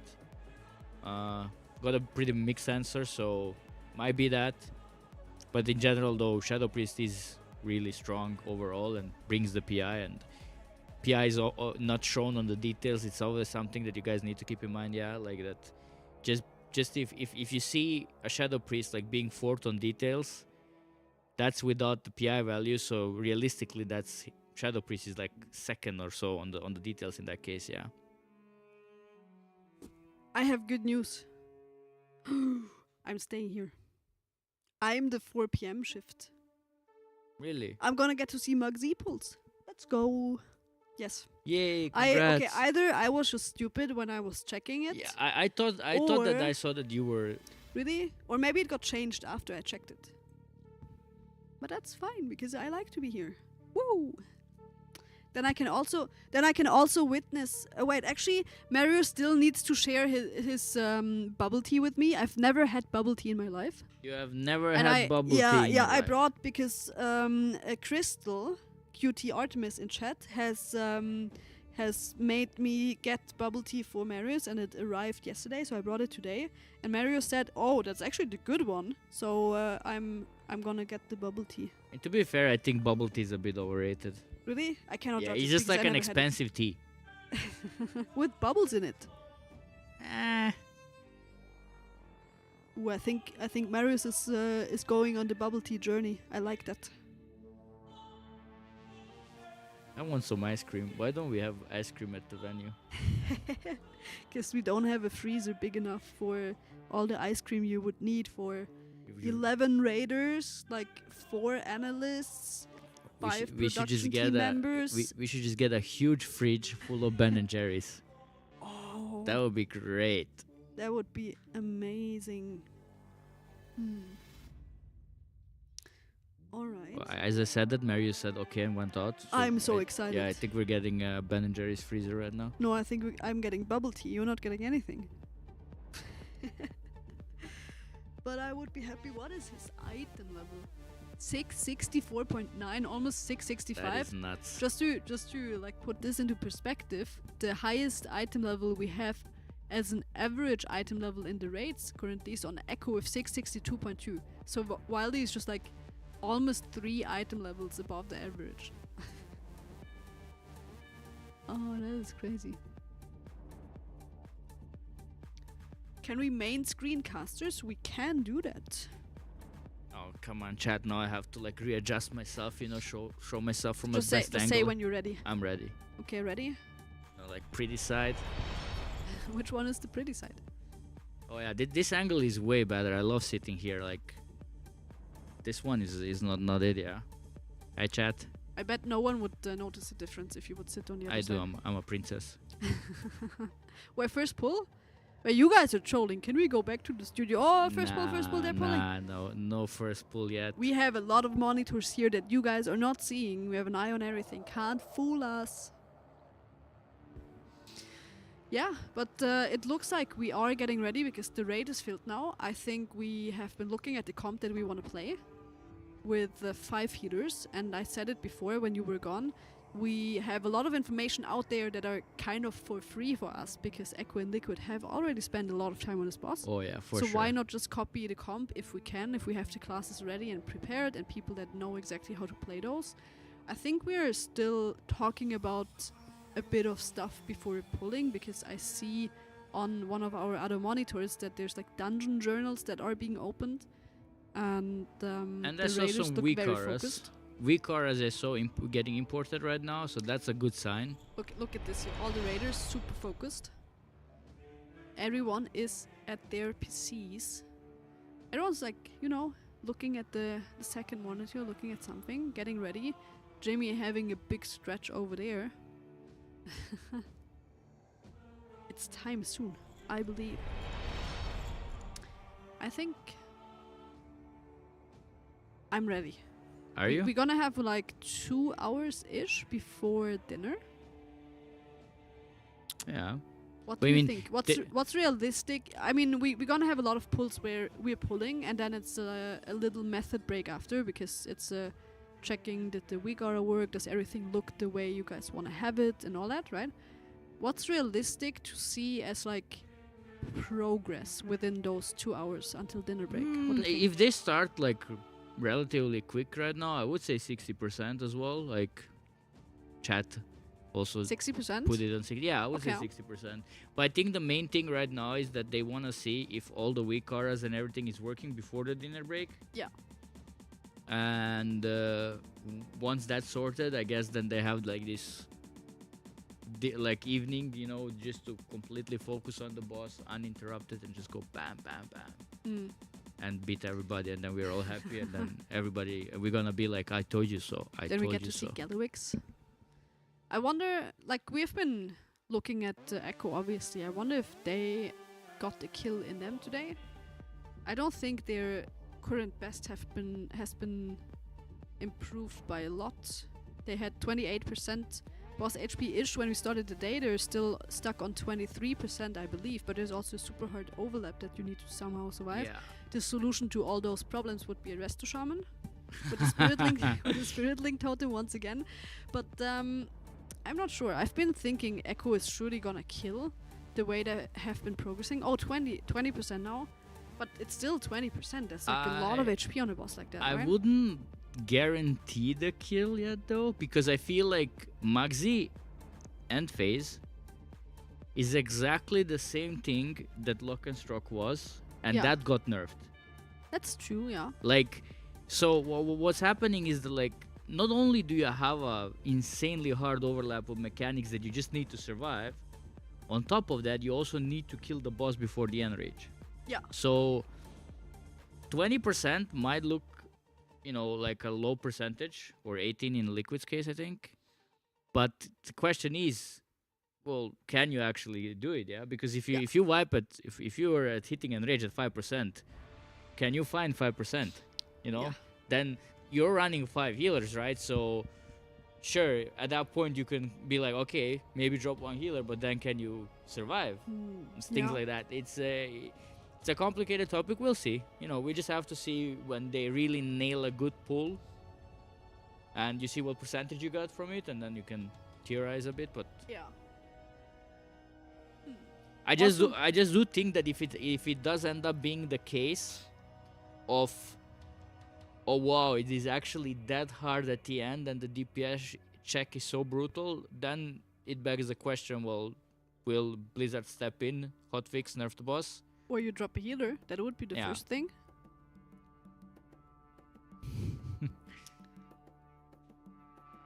And thank you for the compliment, Big Rum. What are your favorite Ben & Jerry's flavors, and why is it chocolate fudge brownie? It's not. It's not? No, it's like cookie dough. It's cookie, yes. I mean, it's like cookie dough for sure. That is like absolute classic. And actually, you know which one I loved? I think it was called Monkey Chunky. But that one... That was like a special... I don't see Monkey Chunky anymore though. Like, it's in Austria, we don't have any. Oh, really? Yeah. Chunky Monkey, there you go. Cookie dough 100%. Peanut butter cup is also really good.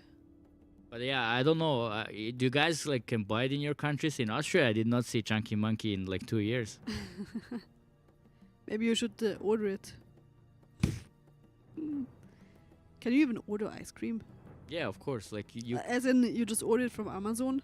Oh no, but you can order it like from delivery. I used to order Ben & Jerry's at 2 in the morning with a pizza. Oh. Now I haven't had ice cream. Or actually I have had ice cream, but not Ben & Jerry's. For a long, long, long time. Because to be fair, it's also one of the more expensive ones, right? You know, chat. Chubby hubby. Chat, because somebody wrote it now. Now I have to tell that story. So I was texting with a girl, and we got to the topic of ice cream. And for some reason, I seriously, that was like, it was not my intention, yeah. But Ben & Jerry's shortened. Oh wait, what's that? That's the bubble tea thing. Oh, that's the bubble tea. I got to pick. Apparently, you put some syrup in it, and there's peach or apple. I got to pick. But yeah, so basically, what I ended up asking, I wanted to ask, does she like Ben & Jerry's, and I just ended up asking, do you like BJ's?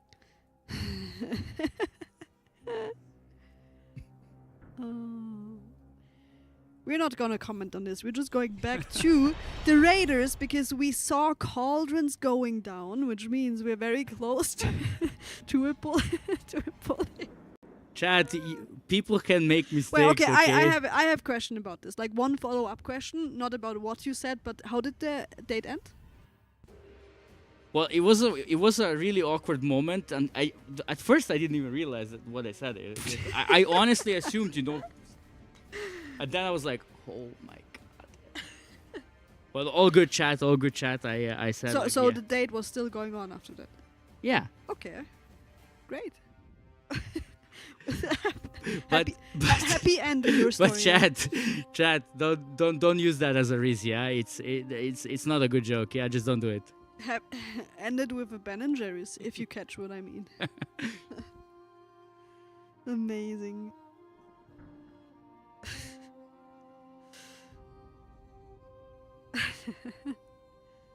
I think I just gave a chat a lot of bad ideas. Yeah. I'm just in case anyone wants to like learn something from Perky here, just keep in mind he's single. Why did you have to Maybe- mention that after I talked about ice cream? Time out, Ruben. Maybe Time there's out. not so much to learn after all. Why are we still roasting him? We're done now. We're done roasting now. I'm sorry. You know. Chat, I'm you just- can roast me. We're in our first Oh poll wow, on that Nazi. just Let's went go. out of nowhere. Let's go, It team. actually came out of nowhere. That literally did they ninja pull? Am I blind? No, I think there was a pull time. I just don't know where Nate has it. We are live, team. All right.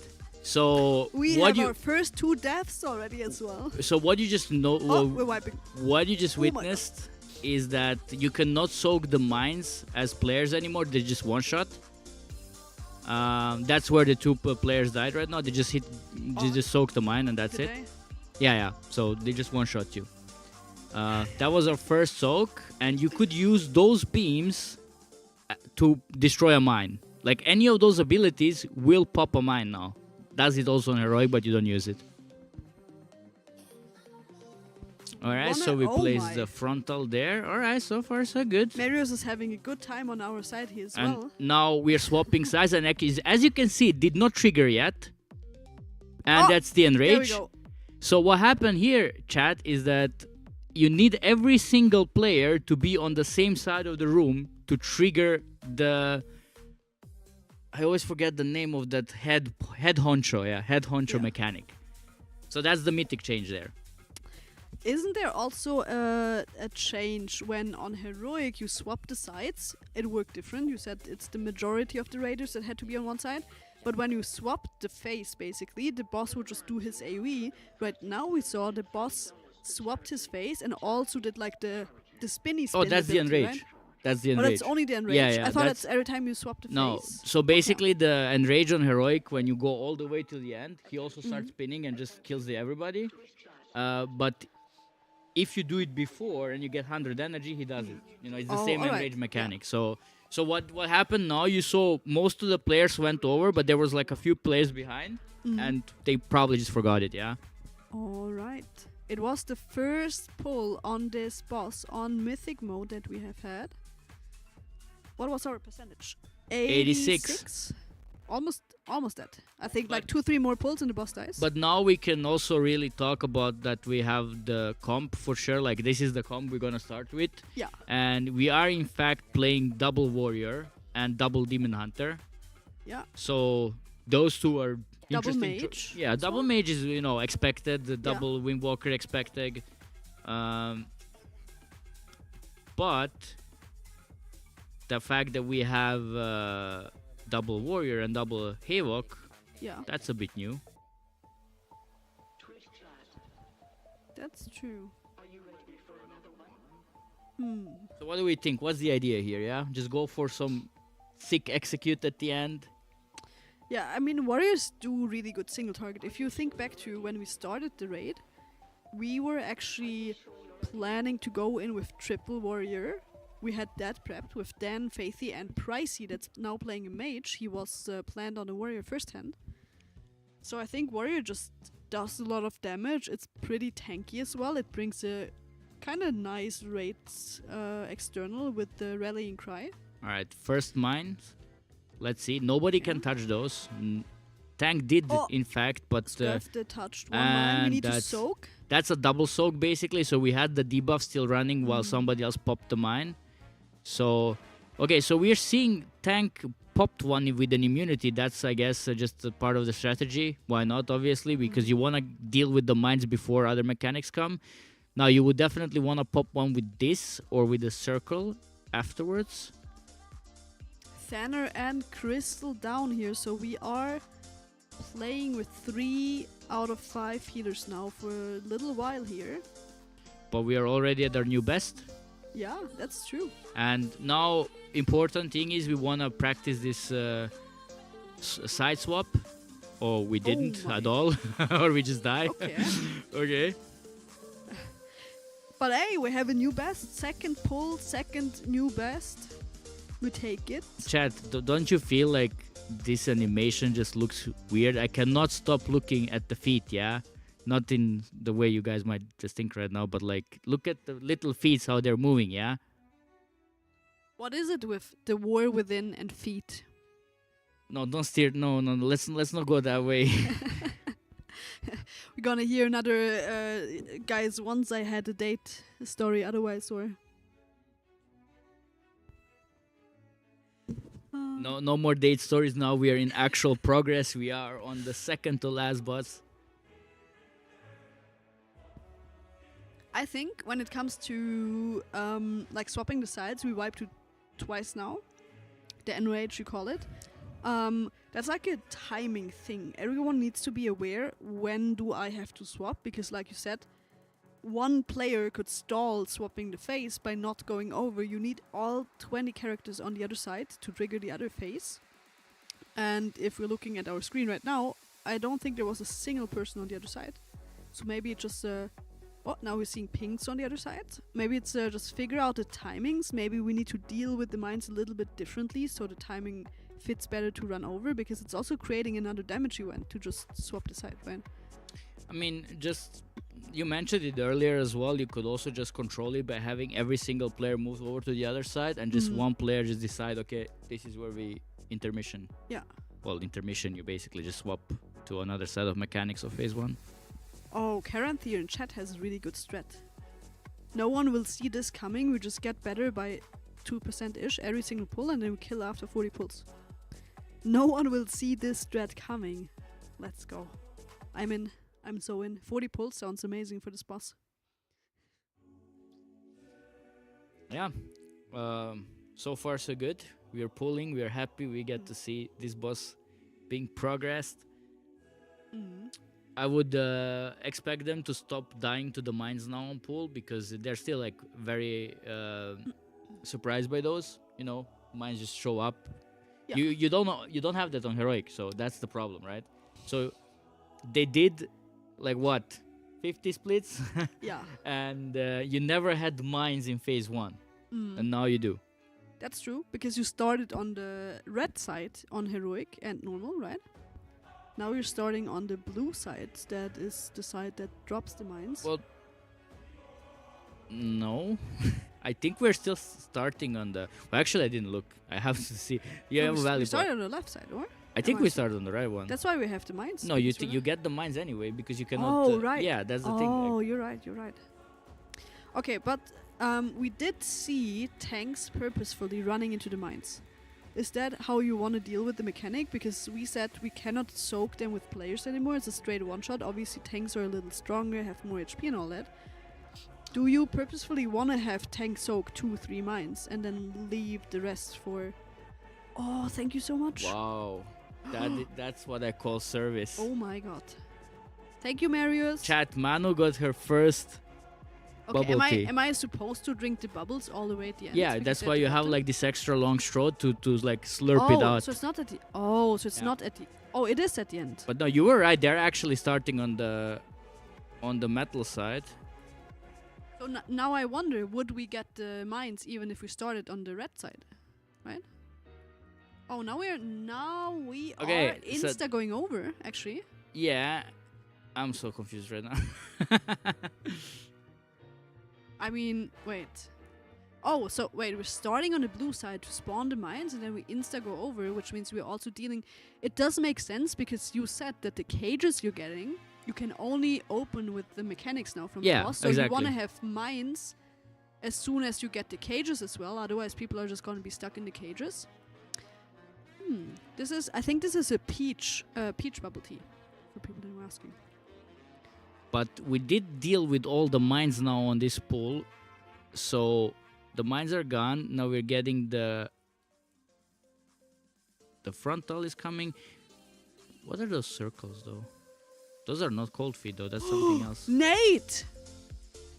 What happened? Nate just opened his talents and had to drag an ability from the talent tree into his action way. bars. Yes. Okay, so No now way, we Nate. need to start moving over to the Someone other clip it. side because we are at high energy soon. All right, so we have the prisons. The players are going in. First prisons, guys, our new best, by the way. Nate is a legend. I love that. So first prisons actually really done, really well executed. By the way, the positioning is perfect. The soak in between was perfect. Now we're breaking the walls, and so you see now those blue thingies. You need to hide behind the wall like on heroic, otherwise you're gonna get frozen, or you can do the mine. There is another extra mythic mechanic here, by the way. So in order to attack this ad, you need to hit it with a frontal. You see the boss frontal? Yeah. So when you hit the ad with the frontal, then you can actually attack it. You know what? These frontals, all of them, we have the double whammy shot, we have the spray and pray, and we have the thing that we just saw. I forgot the name of that ability. It does so much damage to the player it's targeting. It is absolutely crazy on Mythic. So... Alright, so new set of mines. Again, we need to spread those out. We had an insta pop. I think that was a mistake. We did soak. So again, now we have like a surging arc, and it is still immune until we hit it with a frontal. This should be the immunity soak, if I'm not mistaken. Yeah, this is the immunity soak. Good. Immunity soak And means one person soaks it alone with immunity? No, or? no, it has to be 5 players. Alright. Alright, and now, as you can see, we still have the shield on the... Now we have the frontal. Now if we hit it, the shield is gonna be gone. Or is it the other frontal? We have some really good progress here. And just But yeah, the we're third actually playing pull. this What really are good we right doing? now. Let's go. We managed to swap the room again. So far, so good. I mean, we said 60 before dinner. This is gonna be way better than 60 in a couple of pulls, yeah? This is gonna be so good. Okay, this is, you can see we have now 3 prisons because every single set we get 1 extra. Yeah. Now, unfortunately, we had a lot of people dead, so this hurts extra strong.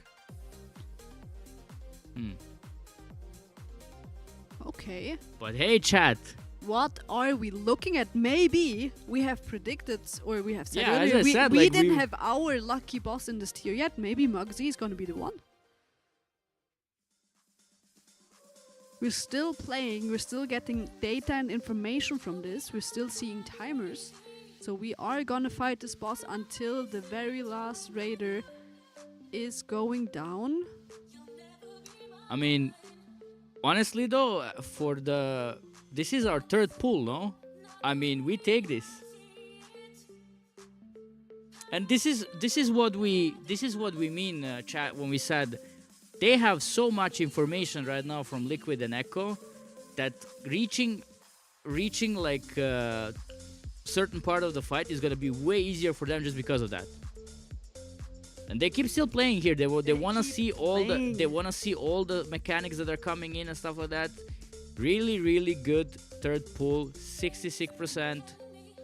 We take that. Pull number 3, 66%. Throw the strat out of the window that we had, that we are going 2% better every pull. This was amazing. Chat, I feel a bit of a hype now. Yeah, chat, come on.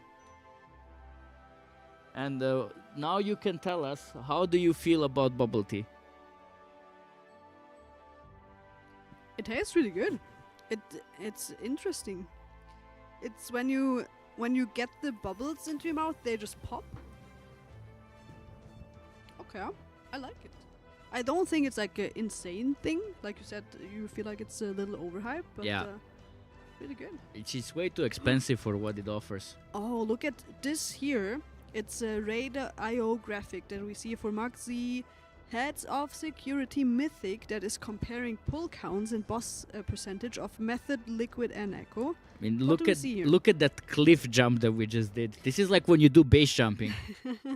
We have the boss a lot lower than the other 2 guilds just in the 3rd pull. Yeah. This is finally this is like one of those positive graphs for us, yeah? It is. It is indeed. No, looks really great. The start is really good, chat, and I think they had a really good idea all the way up until the 3rd prison how things need to be done, which says a lot. Only for the 3rd pull, so let's hope we continue like this. I'm excited now. I am as well. I'm a little bit excited. And we have 1.5 hours until our dinner break. Holy moly. We are doing so well here. We are doing also what I said earlier. I think we're gonna see a lot of pulls into little breaks to check out what we need to do differently and fix everything that has popped up until the point we got to, which is exactly what's happening right now. If you check on our screen over there, a lot of raiders have their weak auras open and method raid tools, assignment sheets, and whatever else there is that has to be fixed. But that's good. We're not under time pressure, as in we need to pull 20 million times per hour. We are just under pressure to get the boss as low as we can. Chat is right. This is the... Oh my, what just happened? I think we just lost our Twitch chat, but that is fine. We will I think the Twitch chat is back. It's just we got some YouTube... or YouTube chat imposter. came in? Oh my. But I just read the message before it disappeared that this is the Ben and Jerry's buff, and I fully agree. It is. Can someone in Twitch chat write something so we can see you guys are still here? Yeah, Twitch. Anything. Say wink, hi. Wink. Hi, Perke. Oh, there Yo, we go. no, Okay, we're back. We're here. We're here. All right. Oh, hello there. Hi, chat. Hi. Okay. Chat, who remembers last year when we were doing the test meme when we just kept writing test? And when somebody else comes, test was one of the words. Yeah, right. it was me and Darkmek who started it, and then it was like I was there. everybody. Oh yeah, you were there as well. True. I just didn't remember the words. Yeah, and then whenever somebody would come on the couch, they would just write test, and then other casters were like, "What's happening? What are we testing?" You know. We should do it again, chat. When there is like a completely new shift, just do that again. Don't tell them.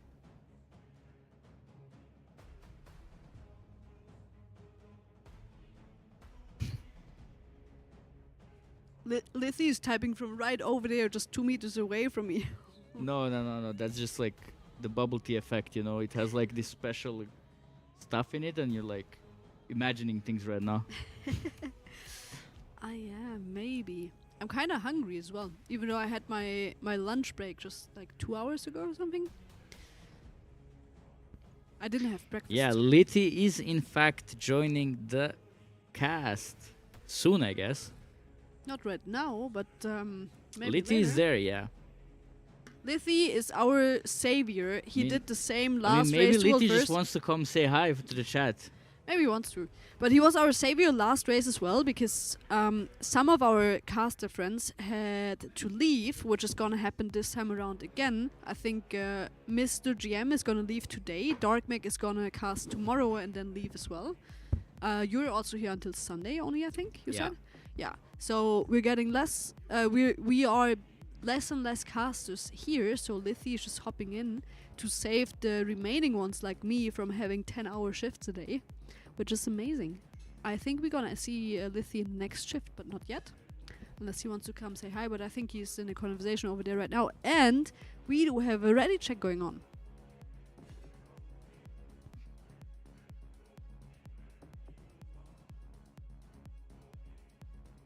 All right. I hope Nate fixed his silence for this pool. That all spells are on the cast bars.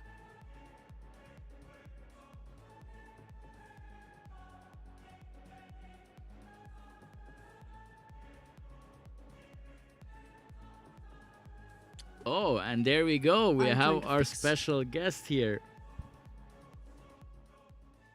Hello and welcome, Savior Lithy. Nice to see you here again. Because wouldn't call myself special or a savior, but you are. hi. For me, you are a Hello. savior because other casters are leaving within the next couple of days, and then I would be left here with like 10-hour shifts, but not now anymore because you're Now here. we can and do I'm really 10-hour happy. shifts together. Oh yeah, you're right. Oh, and we had an no. unfortunate wipe due to mines being instantly popped, so that just go again, but it's only the 4 pull. That's So the jinx factor. My guild did the same thing last night as well. let us swap really quick to Litty, so Yeah, show everyone in full screen that I'm struggling to close my look shaker. chat. Hi chat, what's up? Good to be back. I actually haven't met you, so Hello. nice to meet you. Perke. Lithy. We know each other from Twitter. As much as that can be a good or a bad thing, yeah. Yo, well, you're a big fan of my guild. You're often in our comments, and I'm the person posting those, making those posts. Yeah. I mean, you gotta do some shit posting when you're on Twitter, right? So Yeah, exactly. That's what the platform's there for, I was told. All right, let's see. We're gonna switch back to our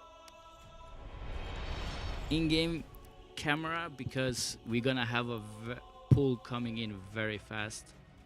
I think that we just want to really get some pulls before the dinner, right?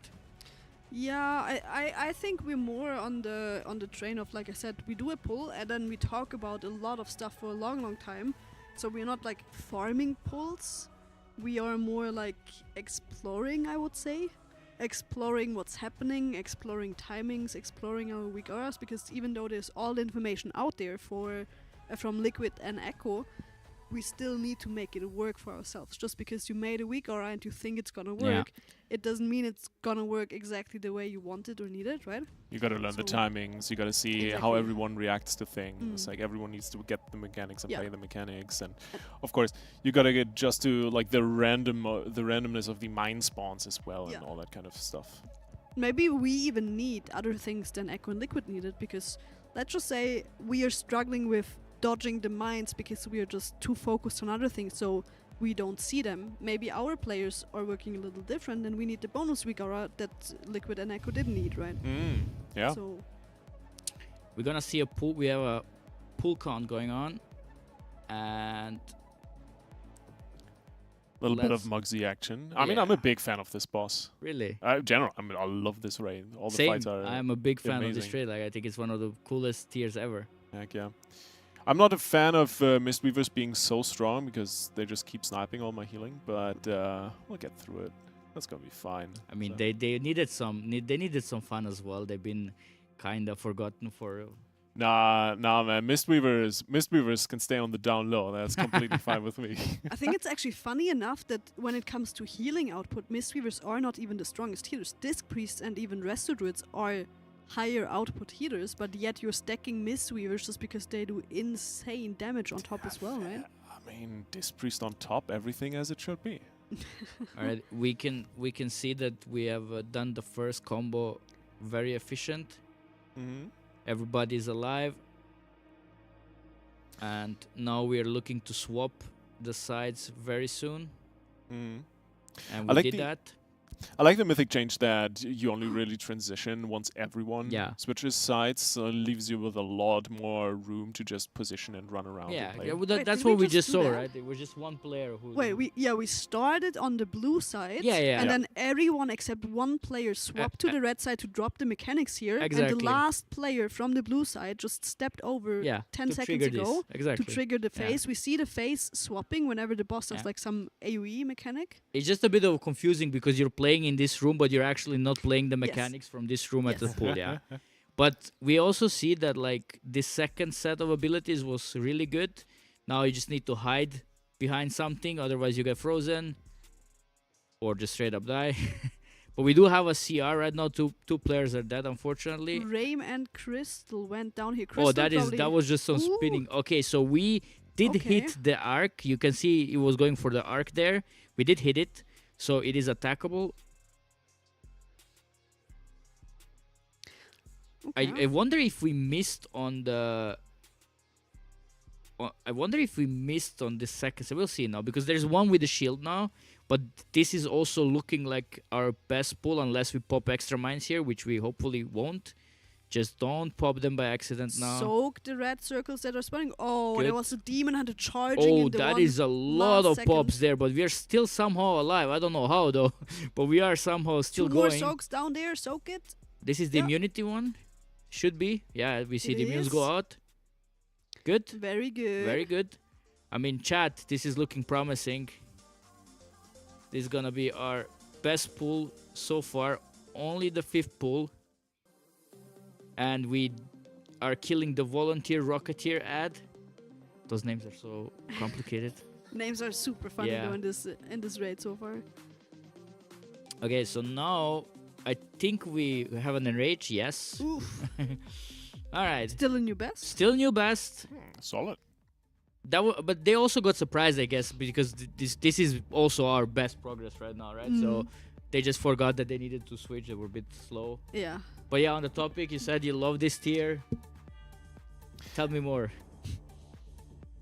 Where do I even start? That's a great question. I was just getting a rundown of our entire studio setup from production on my right ear, so I wasn't even paying attention to the poll. But Are you actually on shift with us now, or are you just? I am not officially on shift at all today, so I just thought I'd say hi and gank you guys a bit. But no, where do I even start with this tier? I mean, the healing looks fun, even if it's just 3 healing on a lot of fights, which I think you can argue about pro and contra for 2-3 hours straight, no problem.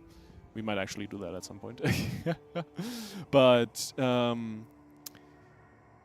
I'm not exactly sure what exactly it is, but just it feels like such an honest raid. You go into a fight, the boss throws things at you, and you know exactly what is happening. No underhanded, if you have this weak aura, you can understand what is happening. It's just like straight up, this is the mechanic, play the mechanic. Oh, you didn't play the mechanic? Okay, you did. And that all the way through. And especially in a, like, the pace always feels just right. And just also the amount of, the level of impact just feels good. It's like I've still not gotten to the point where I completely understand why the entire raid feels so good. Maybe it's the vibes, maybe it's the pace, maybe it's just the mechanics in general, but Crystal pulling a Nate here, opening his talents mid-pull to drag an ability into his action bars. Someone clip this as well, please. Thank you. I have to say, like what Liddy said, like I love that choice of words, honest raid. It describes it really well. I totally understand what you mean with that. We mentioned it 2 days ago or so, like that. I also prefer like raids where you know exactly what's happening, even if you have never seen the fight, and if you just tune in and you're just looking. Yeah. Everything is so clear, right? Like you see some frontals, you see some things that explode, and like stuff like that. The bosses are very smooth, right? Like yeah. Also, the weak cars are not like the big selling point. You don't really need, at least on heroic, it felt like you didn't need a single weak aura almost, and that already shows you, okay, this is really good, yeah. It really feels like one of those tiers where you can basically get through it with literally just like bigwigs, agree. DBM boss timers in general, and you'll be mostly fine, at least for heroic. Mythic, well, once I actually get deep into the mythic bosses, I'll be able to comment properly. But so far, everything looks really nice and fun. I mean, I also have to say, like on Gallivix, that was probably Gerlich's heroic. That was probably the least amount of times I've actually looked at boss timers or so. Just didn't feel necessary. It was just like one mechanic after another, and you just knew, okay, there's no real bad overlap. You just go one by one. I think my favorite part about this raid are the ability names that the bosses have. My probably by far most favorite ability is Ego Check, which is like one of the tank hits. Yeah. They just have so funny and fitting names. Yeah, if you have the time just to read through the dungeon journal, like even if you know the fights already, just read the spell descriptions and the spell tooltips, because they have so much goblin flavor in there. It's so funny. It is a really But it good. also just goes to show that Blizzard should just focus on like the existing classic lore of WoW, kinda, you know, the things that have been always in the game, like goblins been involved since forever, and then you can make all those cool things. Like if you're trying to make something completely new, you're maybe a bit limited in the creative factor at least. Yeah, I mean, don't get me talking about the lore, but I'm glad. Undermine has been a long time coming, so that we're finally going there is good. Next, I'm waiting for the Robot Wars and revisiting Blinktron and all those things. Really curious if that's gonna pop up at some point. Now that we're so deep under the earth already. And then we're starting with all the team foiling or Tinker class, you know, Oh no! incoming. Get out! We're not getting Tinkers. Never. We're never getting Tinkers. I think we're gonna get Half-Life 3 before we get Tinker. Yes. I mean, if I get Half-Life 3, everyone else can have Tinkers. I don't care. That's okay. That's okay with me. First, I want my I don't know, my Zelatath worshipper class or something. I'm sure there's something we can work out. Zelatath worshipper class. Big yawn. No, you're not on the Zelatath fan train. It feels like a budget Sylvanas to me. Not gonna lie. You mean the budget Sylvanas 2.0 version, yeah? Kinda, yeah. The better version. We are very focused here again. We also didn't release for a whole while. I think now the raiders have been rest. I don't think they had a battle res or a soulstone or anything. One of the monks was running all the way from the spawn. That's one of the few things that this raid is slightly bugging me about. The run back, if on the later bosses, is that's a marathon. Well, we had the theory that that's basically warlock utility, so they just made this on purpose so you can always feel like, I wish we had a warlock and I wish we had a soulstone. I mean, that's WoW raiding in a nutshell, isn't it? Pretty much. That's fair enough, but yeah, no. Your warlock better be up and prepped and ready with the soulstones on these later bosses, especially on prog. Oh, we're having, I just noticed it now for Verb. Obviously, everyone has their interface in a different way, but Verb has the raid node top left. It's like a massive node. I mean, a lot in there. We like that. Easy to copy. I mean, that is mostly it's mostly jail assignments. Then it's soak rotation for mines and soak rotation for the rockets, if I see that correctly. Yeah. That's exactly what it is. Where are the jerseys? It's probably washing day. I mean, we're race to world first day 10, I think it is. And after 10 days, probably even earlier, you want to wash your stuff. And we do have a washing service here in the lead camp. It just means that the raiders might not have their stuff available at the moment. What? Gamers doing laundry? Gamers doing laundry, can you That's imagine insane. that? That is insane. My excuse is I just arrived. I haven't even unpacked my suitcase. Because most raiders were rocking the method hoodies and the jerseys and like old merch as well. So I would imagine it's just laundry day. We are in poll number 6 after checking out a couple of week aura things and having time while someone had to run back to master the raid. Let's see what we got here. They look like they mastered this initial pull. The strategy here, like where you have to do all those things with the mines and then do the one-man cross. Now we're with the prisons, but with this we didn't struggle at all so far. Like we're doing this perfectly. I love this positioning, by the way. Yeah. Because it's like the prisons are close, but not too close, so there's space in between, so the boss can stand there. But also you're very close to the fire puddle that has been dropped there from the soak. Because now if you get the arrows, you have explained it earlier, you need to dip into the fire thing on the floor to get rid of the slippery shoes that you have, and then you are not slipping around anymore. You hide behind the wall to not get hit. The walls are breaking then, because only the mechanics of the boss can break the walls on mythic difficulty. And then we're swapping the side. I was full confused at the first few pulls when they were getting the blue circles. I'm like, from what? But they do have the MK2 ads up the whole time in phase 1 because they start on the metal side, so they're just chilling in the back and casting those chain lightnings.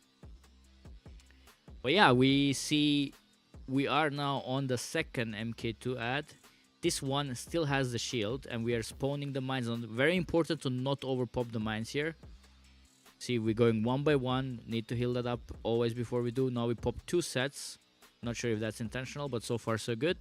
And this is the last one. Healing looks really good so far. Very good. And now we're waiting for... We did the immune in the back. We popped the last mana, I believe. We should be done with the mines now. This is very good. And the shocker ad is not immune anymore. Or? No, it still is. It is. Yeah, we're waiting for the frontal, right? Yes. Not this one though, the electric one. Yeah, the blue one. Yes, that's what we need to break the shields. Good old Stormfinger. And we also have our new best, and we managed to actually do the second swap perfectly. Go. Let's go, team. But I think while he's assigned to be the last one to cross, he did it now twice. He always just blinks as the last person, so he needs to know exactly when he has to do that. So this is the triple prison now. This is uncharted territory, chat. Yeah, triple prison, so 3 ads that need to be killed off, and then of course you need to get the raiders out of it in the meantime. A little bit of burn damage on the boss. You can see Weldy going into the jail and then auto-timing back out to be able to min-max boss damage here in this situation. In the meantime, the jail's going down, no problems, as it looks like for the moment. And now the icicles are going to come in, break open the walls and free the players that were in the jails from their imprisonment. We lost a few people along the road, 5 down, 15 people left, but now we're getting the Stormfinger. This is the point where the drone ads get removed from the equation. Well, get their shield removed rather, and you can kill it. And of course, you need to have everyone cross over in this situation. But new best, 57%, way better than what we predicted for our dinner break. Yeah, pull number 6. I think what Wiley did there was really, really cool. You mentioned it that he went into the cage because you need a specific amount of players in the cage. Otherwise, you just get a one-shot as a player that's inside. So he goes in, takes the damage, split damage, and then he all the times back out to just deal damage to the boss because... There's actually even more to it because of how those mechanics work. So... If I understood it correctly, it's like combination of 2 abilities, well 3. Yeah. You need alter time, you need displacement, or how's it called? Blink? No, there is like an additional... Yeah, reverse blink. Exactly, where you go back to your previous location, right? Okay. And then you need to blinks. Yeah. Right, so it's like a combo of 3 abilities where you go into the... I think they can go into several prisons and then get out of it. Oh. And then attack the boss, and then you're gonna have ignite on all the ads. Oh. From the boss. Giving away the mage secrets here. Okay. All right. So I think the proper way, like chat knows this because they watched more Echo than I did, but I think the idea is that you put ignite into several prisons. Yeah. And then get out and then attack the boss. Yeah. All right. I think this might also be important because unless they have changed it... And we do have an expert mage in the chat, Mateo Druid, even though his name kind of says it otherwise, but we do he is very good on the mage for sure, and he's saying, yep. So that is true. We do see the Radar IO graphic popping up again, where we can compare the boss HP and the pull counts we had. We are in this graphic, the orange line, and we see once again we're doing... amazing compared to the we're base jumping, bungee jumping. Crazy. The orange line is all the way at the bottom here, and that is what we need to see. Yeah, but also comparatively, if you look at Liquid and Echo's progress so far on this boss, and especially hitting this like sub 60% mark, going into the second swap, and back into the other half after that next jail set, that's a point where there's a little bit of plateauing going on. There's one where you need to figure out the next set of mechanics that's probably going to take you another good chunk of polls to figure things out, how you want to play it, how you want to assign CDs, and how you want to run things over there. So, yes, really, really solid progress here for Method in 6 polls. They've definitely done their homework for this boss so far. And, I mean, great opportunity to make up some ground and catch up as much as possible here on the Maxi. And love to see it. Also, Mateo confirmed it now, so we can take a look on one pull on Wildy and we'll see if it pulls it off perfectly. But that's just an annoying mage tag that you kind of have to do. I wonder who figured it out first, Liquid or Echo. Wildy. He just didn't get to show it off because Oh, we got to the sure. boss All right, last. all right. But we might have something with the Warriors, though. Maybe, yeah. Honestly, that feels like wacky I'm fired up tech. Not gonna lie. Who knows? I agree. Yeah. I agree, yeah. I also wonder because maybe you have information unless it got changed from PTR to live servers. You cannot get the what is called the slippery boots, the ice arrows, if you're in the cage, unless there's not enough people outside of the cages. So you know what I mean? So you keep like, let's say, I don't know the exact numbers, 6 people are not assigned to be in the cage. These 6 people are guaranteed gonna get the slippery boots. Yeah, it makes sense. It makes sense so for the sure. mage on top being outside, like baiting inside so people are not dying from the split damage, but then also being outside is one more player that can get the slippery boots while also pumping boss damage and add damage at the same time with the strat that you have just explained. I think mage sounds like a super important role here. Why do we not play more? It's a really important role, equally as important as the Mistweaver in this situation, I feel like, because I think one of the main stars of these jails is the Mistweaver. Being able to get in there, do, as you mentioned already, do a bunch of damage, and of course get out with Transcendence without any issues, and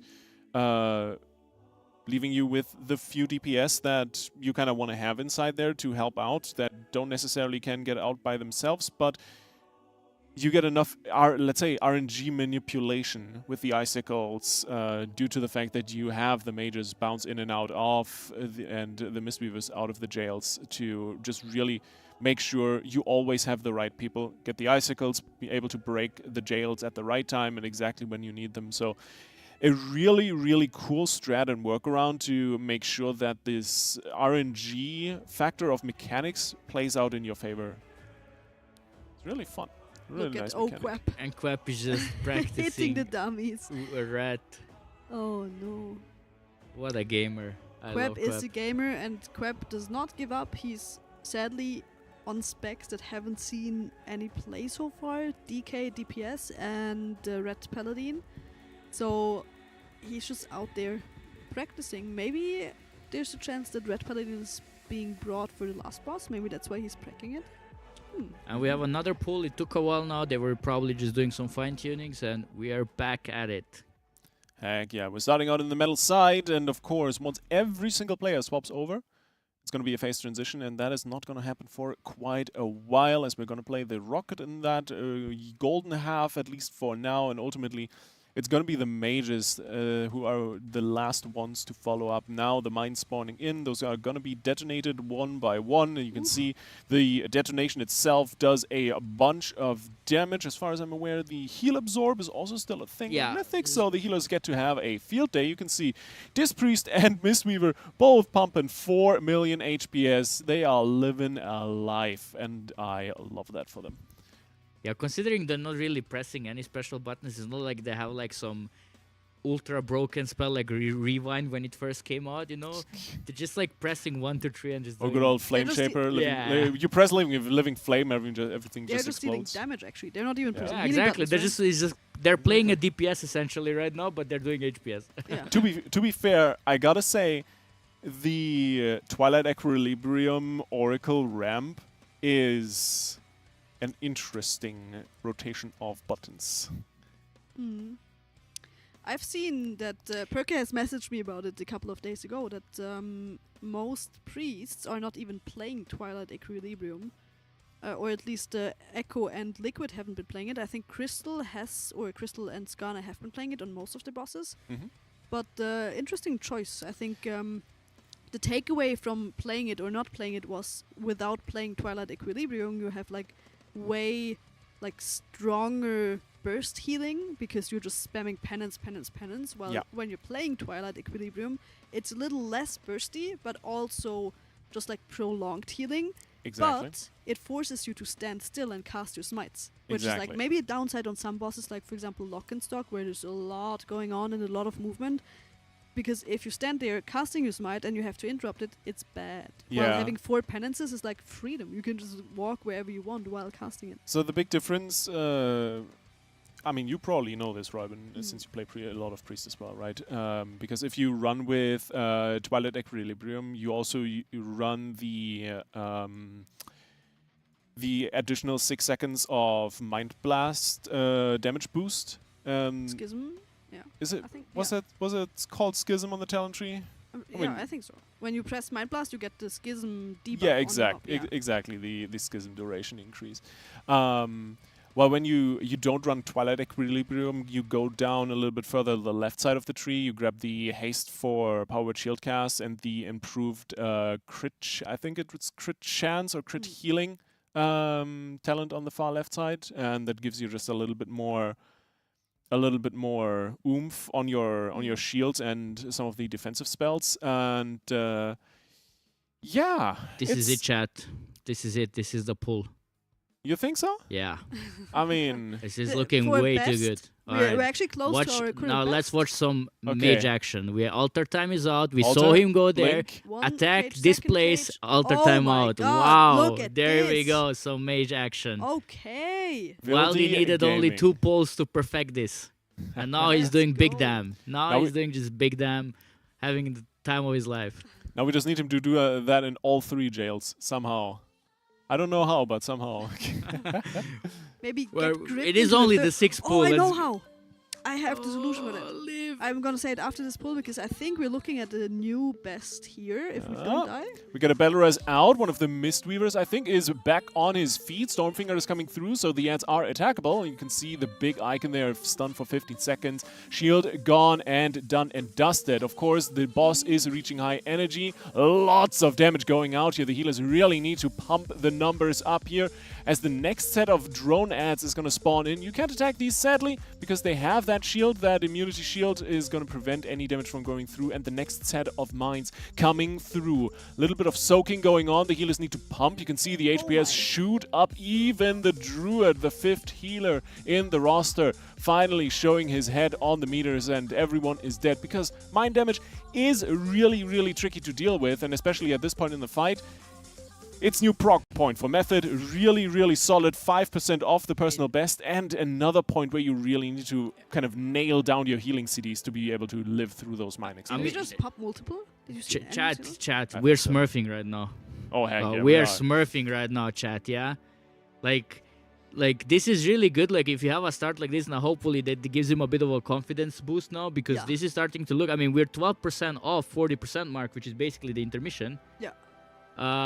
They did... In just 7 pulls. Yeah. Yeah. I mean, this they really have an idea of what to do on this boss, at least in this phase, yeah? They're doing really well, really, really It's well. our lucky boss, Perky, we called it. I mean, chat was not. Chat was always against me, saying that I was coping too much. But I said, like, every boss is a different experience. Alright, Generally, I do have a solution for the mage thing because you what's guys up? brought this whole tech up. So Wildy is going I into need my the drink. first one, to the second one, and then you need to keep your blinks to get out of the whole story again with like alter time, like going into the first one, alter time, blink into the other one, alter time back, Yeah. blink out. He can just get gripped into the third one you can't, because line before of it goes sight. off. No, he's stepping into the cages before they're actually off. Where? So you need Oh, no, you you're need right. one The- you need mm. one reposition Mm. to get out of the jails altogether. So That is the alter. You have no, alter- that's the blink, right? it doesn't matter if you do it with displacement or alter time. One of them works. So one outside, you go into the first jail, you blink into the next to have your displacement in the first jail. What you then can do is you basically frame perfect void of racial, send out the Void of, rift. yeah. As the jails spawn, you hit the second jail that you're standing in. You hit the ad, then you rift into the third jail, hit that ad, then you displace back into the first jail, hit that ad, and then We have the you alter solution. time out. We should tell him. Yeah. I don't think he's void elf. Just, I But we don't have think the so solution. either, but gotta convince him to get off Tauren and give up that Great. that crit bonus. That's Well, not happening. That's really cool. I think I really like that mage tech, and I think we are. I said it before. I'm gonna say it again. We're not chain pulling. We are pulling. We're getting to a new best, and then we're taking tiny little method break to look at everything. We do see the Yeah. raid is very focused on their second monitors here. So definitely looking at something, definitely talking about something. Mm. Thenner yapping a bit, has some heater input probably. Or he's Yeah. telling the others, oh guys, I was pumping so much, look at my Mistweaver damage, because Thenner is playing the Chi-Chi build, I believe, which is even more damage. Mm-hmm. We're getting ready. Everyone's super, super locked in. I'll be very That is honest with so you. good I to still see. don't understand Mistweaver. We are so locked in. I love to see it. I'm so happy right now that we finally killed one-armed bandit. Yeah. That we... How did proc for that actually go? I was sitting on the train all day.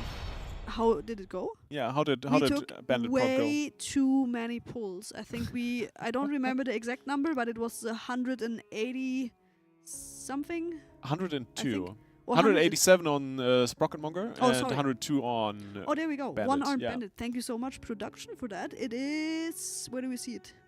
Can you read the number? 102 pulls, you're right. While Liquid and Echo were like 50 to 60 pulls. So it Oh, took us damn. way too long.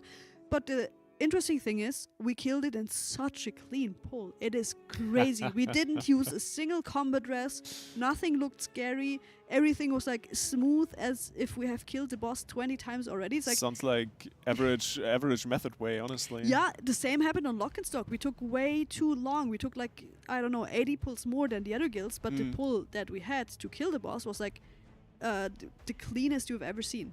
Heck So yeah. we have it in us. We know we can do it. We just need to do whatever we're doing in our kill pulls a lot earlier, and then I think we're gonna crush it. Heck yeah. And it's looking really good so far on this boss here. And now that you've gotten the I'm kind of hyped. the consistency training on the early bosses out of the way, you just need to lock in and game on Muggsy, on Gallywix, and who knows where Method is going to end up at the Yeah. end of this race, you know? That's what Perk and me said. I think it does happen that sometimes you just have a boss where the mechanic and the boss fight and everything that's going on just suits your roster. Like Mm. people magically just get along with it super, super well. And I think it might be Muggsy for us here. We do see Sprocket's Lock and Mock and Stock again here. In the graphics, you see it doesn't look good. You want to have the orange line stop where the white and yellow line stops as well, but it went on for much, much longer. I love that the extra 80 polls are all sub 10% Yes. basically. That's great. Yes. Did And you Same happened on Bandit. We had so many sub 1% pulls. It was a disaster to watch. close? Did you get forced to look up the German name for Sprocketmonger? Oh no, not yet. Do we have it? It's Ritzelkrämer. Come again? Ritzelkrämer. Oh no, Ritzelkrämer. Mm-hmm. This here because chat just asked. Now Muggsy is looking a lot better. I mean, that's the start is ideal. The start Yeah. is looking ideal, but gotta keep that up. Gotta Yes. keep that up, and that's gonna be the difficult part with Muggsy, because if you just look at this boss in general, he doesn't look too insane in terms of mechanics. Like, especially for a penultimate boss, he looks a little bit less intimidating than, I want to say, Silken Court. But at the same time, I also think he has a lot more classic ogre vibes of better bring the damage to the table, otherwise you're not getting through the door kind of thing. And the last few percent, the last 10-15% of Muggsy look to be the really, really hard progress. Yes. I think no one has expected Muggsy to be this low on percent after just 100 pulls-ish from what we see from Liquid. Yeah. If we check out our caster predictions, which were made way before the raid even started. Yeah. Oh, that's one-armed bandit. That's the wrong one. Muggsy. There we go. Perker has no faith at all. But actually, Rage and me and Shaken, the rest was kind of like a low pull count. But as soon as we saw Stick Spunk Junker, the fourth boss of the raid, we thought, oh my, we are all so far off. Muggsy is gonna take 400 pulls, and then the last boss is like 400 pulls as well. But if we keep going like that, boss is dead in 30 pulls. For sure. No, you're coping a bit, but yeah. Yeah, no, you're not completely Oh, wrong. Shelle has appeared in chat. I'm hungry. Hi, I'm- Hungry. Nice to meet you. Well, Hey, okay. Shayla. Listen, I might have slept on that. My shift doesn't end at 4 p.m. I have figured out it's 6 p.m. So I'm gonna bring you food very soon, like an hour and a half. I'm sorry. Heck yeah. I also saw, because we're already talking about healers, I actually haven't even gotten to ask, what do you actually play? I'm a warlock. Oh, I don't play much though, like, but you're a retired warlock, mate. yeah, but Nice. I played since TBC and it was always a warlock. So Warlock's a good class. yeah, I I like mean, I warlock. played it during the golden age, I would say. So I'm not missing out on a lot right now. Now it's That's like fair. a bit boring. That's fair. Last time I played Warlock was I think Dragonflight season 3. Or was it season 2 for Arena? A little bit Yeah. of Destruction. It was good times. It was good times. But I saw a question about healing and Mugsy. Why do people play Disc Priest instead of Holy Priest? Because Disc Priest is better, obviously.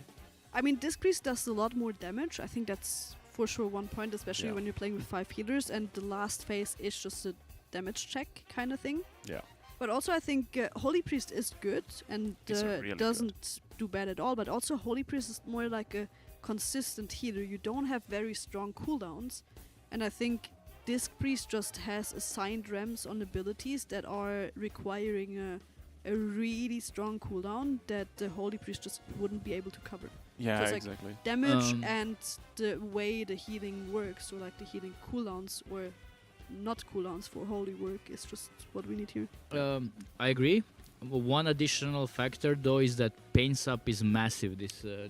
Oh, and the barrier as well. Yeah, Yeah. like those two abilities are just so, they have such a big value, and Yeah. we saw what happens to tank as well. Like just having a pain sup ready is just, it's like the best external you can probably get, Yes. right? Yeah, Disc Priest bringing damage reduction to the table has, in I think 95% of cases where Disc Priest was used over a Holy Priest, been the reason why. Not because Holy was bad, just because Disc Priest brings damage reduction, and it's just so important. But additionally, as you say, right, the healing profile, the high ramp burst healing style that Disc brings to the table fits a fight like Mugsy a lot better, where you really have 60 to 70 seconds of not too much happening, and then basically every 90 seconds you get the mines, and basically Yeah. everyone gets one shot for like 3 times their health bar. And having a Disc Priest for a ramp for that, because Disc Priest's ramp window is literally 90 seconds, so you can cover every single mindset as a Disc Priest, which makes this really damn good for this fight. I also do think like the original idea for this tier was kind of Disc Priest, Holy plus Mistweaver and Resto Druid, Yeah. but that got like Yeah, Priest got Yeah. shafted a Yeah. little bit, and I think Mistweaver kind of flew under the radar, and now we're here, and it's 3 green bars on the meters for Yep. some reason.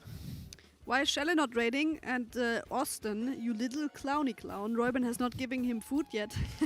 No, Shelley is not in on this boss because it's just a 1 warlock boss, and I love to say that Spen used to be the highest geared item level player in the world a couple of days ago, so he just got super lucky with gear. Shelley didn't.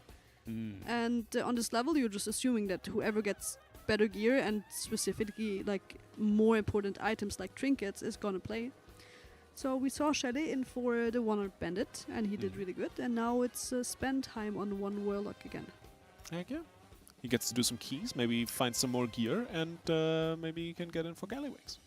Maybe. I mean, we don't know the comp yet. No one has pulled Exactly. Gallywigs. If you have one boss that's like a double warlock boss, why not another one as well? No more gear. Oh, he has been doing a lot of M+ the last couple of days because Yeah, me too. yeah. I've been. Oh, no. I've done more keys this season already than I did the entirety of this expansion really? so far. Yeah. Okay. Yeah. I'm gonna go to the bathroom real quick. All right. We'll chat a bit And more just about don't Mugsy. kill the boss while I'm gone, yeah? We'll chat a bit more about Mugsy and Warlocks on this fight. oh yeah. Heck yeah. We have a lot of things to discuss here. We're just 13 pulls into this boss. Doing great, smurfing a bit currently. I think we're just happy with this percentage because, like, if we felt like we have no clue, you know, at the start, if we felt like we have like no idea what to do, you know, and we're just there and learning the fight from scratch, Yeah. it would have been a bit like, okay, well, but obviously they have prepared a lot for this fight, and I've been hearing this talk over the last few days that they were really focused on Muggsy and Angeliwix. And well, so far it's definitely being the case here. I mean, Yeah. 14 pulls in, 52%. That's not a small achievement. No, that's a really, really solid achievement. I would say this is the first small win we took in the last few days. Maybe. So- As you said, maybe the focus on Muggsy and Gallywix a little bit too high. If I'm looking at the pull counts on Sprocketmonger and One Armed Bandit, maybe. Definitely something you probably would want to go back and like kind of take a look at and reminisce over after the tier is over. For now, it doesn't matter. What's done is done. The bosses are dead, and full focus on Muggsy and Gallywix. That's what it's all about now. But that's the trade-offs you have to do during the race to World First, right? You gotta allocate your resources in the way that you think is best for you. Sometimes you make the right decisions, sometimes you don't make the right decisions. Hindsight is 20/20 afterwards. I mean, from what we heard as well is that Method had one of the core players like have 2 days before the tier started he couldn't play because of some IRL business stuff, and that made everything complicated because then several people had to adjust their characters, and obviously they're professional players, they can play whatever. Yeah. But you would still want to go with your theoretical best comp or your best players. No, absolutely. So that's always gonna be a bit of a like disadvantage for you. And we saw even on Sprocketmonger that they were adjusting comps even late into the progress. They were like trying things out and stuff like that, and sometimes it goes your way, sometimes it doesn't. Exactly. You have to learn from it, be better, and like honestly, like showing up on this boss now and just like performing strong from the start is already a good sign that they resetted. They left Bandit behind, they left Lockenstrucken behind, and now there is like full focus on this boss. And I will never not be amused about the hundreds of different variations of the names of these bosses that all the casters across all the broadcasts come up with. Really? It's amazing, yeah. It's but is there any okay, well, Lockenstruck is like special case, yeah, like it's a bit German, yeah. Yeah. No, yeah. that one is really hard though. But like I guess Styx and Muggsy, well, that's doable, Yeah, those are easy, but I don't think the issue some people have with Styx is the first name. It's more the last name. Styx Bunkjunker is a bit out there. It feels like. All right, we do have a CR ready if you want to res Nelly. Thank you. And so far so good. I don't know if you saw the percentage on our special screen here, but it shows us like how good is our percentage in this pool compared to our best pool. Oh, we do have the little white arrow, huh? Damn. Yeah. No, but also the number on the right, yeah.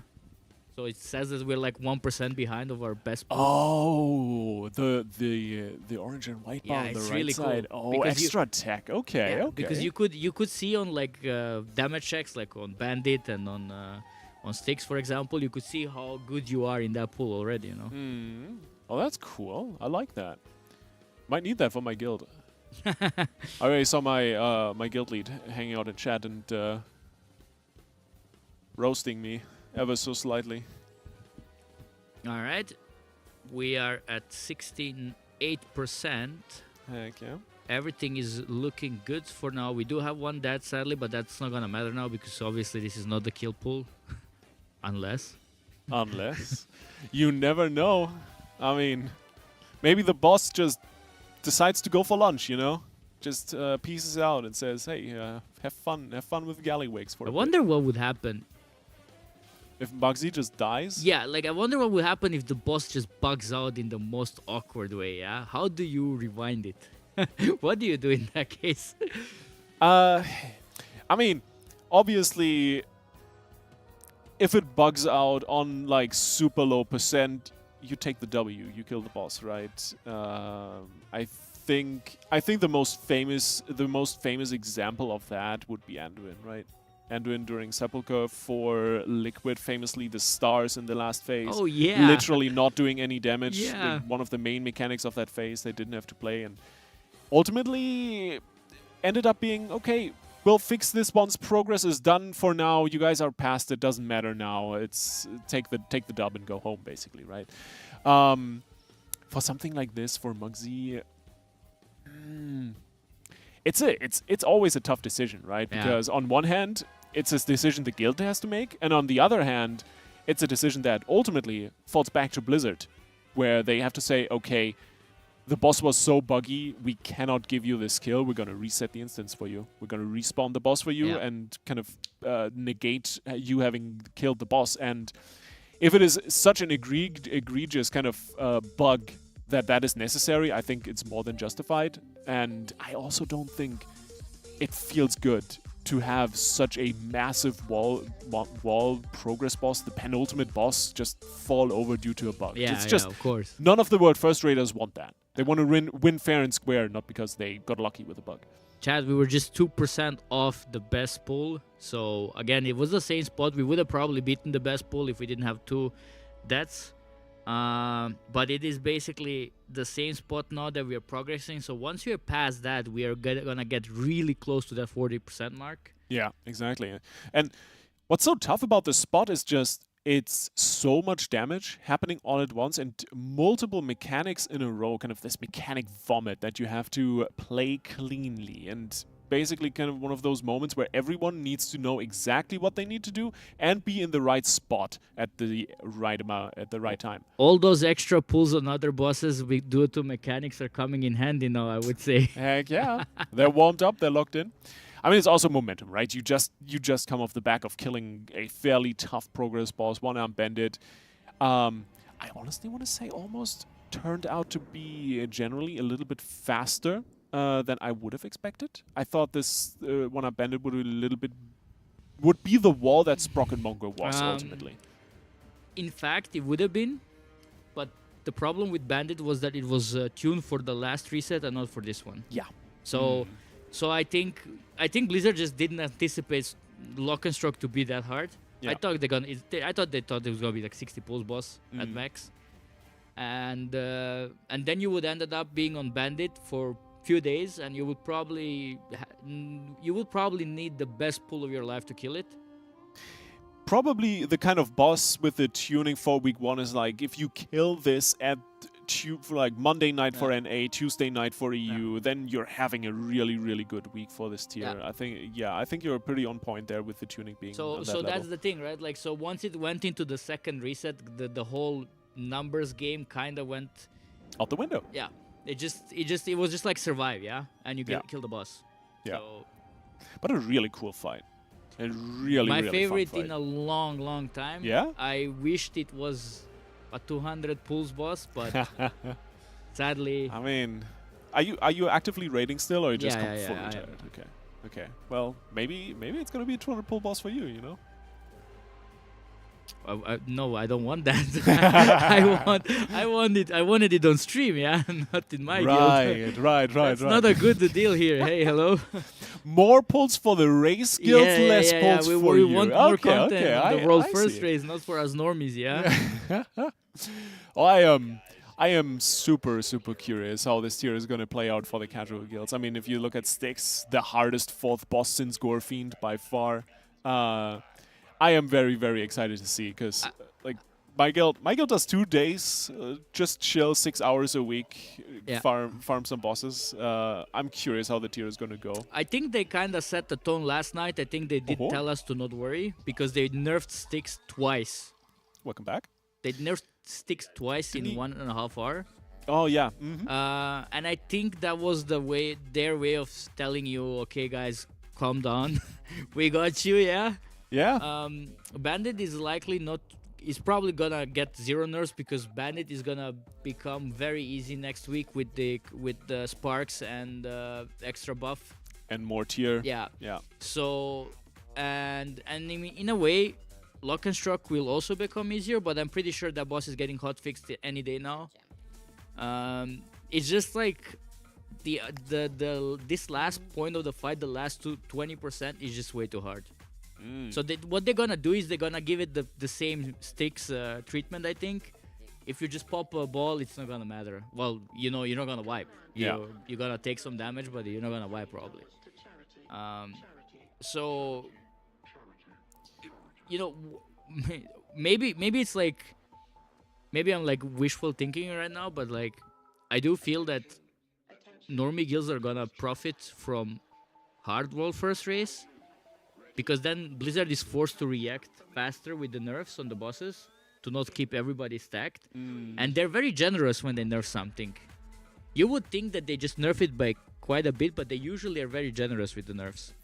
So if the boss was like medium world first difficulty, they would have just leave it be like that, and we would all struggle and we have like 200 or 300 wipes. I mean, Blizzard balances more or less around kind of the targeted level of guilds, right? And you have the different tiers. You have the world first rates guilds, then you have the day rate guilds, the S tier guilds, and then the one tier below that, and then you get to the casual mythic guilds, and then you get to heroic and normal guilds, etc. Right? So, and I'm fairly sure that Blizzard kind of balances around the wave. Once the world first race guilds are done with the content, then the first wave of like considerable nerfs comes in, so the next wave can finish progress without kind of being required to be on a world first race level. And so we've seen that over the years so many times, right? You go through multiple waves of nerfs for different bosses, but to be fair, War Within kind of has a little bit of a different approach. We've seen that in Yoruba Palace with the threads buff coming in every second week. It was right. It's the 3% stacking up to 18%. We're getting a similar thing as you just mentioned. Third week next week is going to be damage and healing increase for us as well. Blizzard kind of moving a little bit more towards buffing the players and through that passively nerfing the raid instead of kind of taking the nerf bat and breaking bosses' kneecaps. Except for what was the third boss in Operation Floodgate, Swampface? That guy got shafted, dude. Absolutely shafted. I do have a question. Yeah. Since I just came back. Welcome back. Thank you. We do see 9 pulls at our overlay at the bottom, but it shows a little more pulls on the leaderboard. Did I miss like a lot of pulls, or is the overlay just not updated? No, I think you only missed 1 pull actually. Okay. I just think Maybe it's not updated. Maybe the leaderboard or the overlay does not or does count like short wipes or resets or stuff like that. Yeah. Maybe a It little might bit of count a resets, discrepancy. yeah. Who knows? But Ignore the leaderboard? Okay, so our overlay is obviously superior and shows the correct pull count. I see. That is amazing. Heck yeah. But we already have a death and a following up res come out immediately. I think it's one of the Mistweavers. Actually Thanos that lost his life in those first bomb mechanics. But we got things sorted. He says, say hello to my tiny pal for all the oldie movie enjoyers. I love that reference. Okay. Oh, he had a reminder replace TP.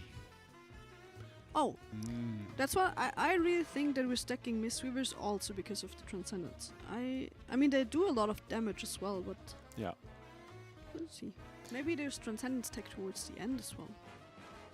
Well, the big thing about Transcendence obviously is the fact that you can get out of this jail, right? So thing is down, FTM is going to port out immediately. Yep, there you go, and that's him done. He's not going to be, as you mentioned, right? He's not going to be targeted by the icicles.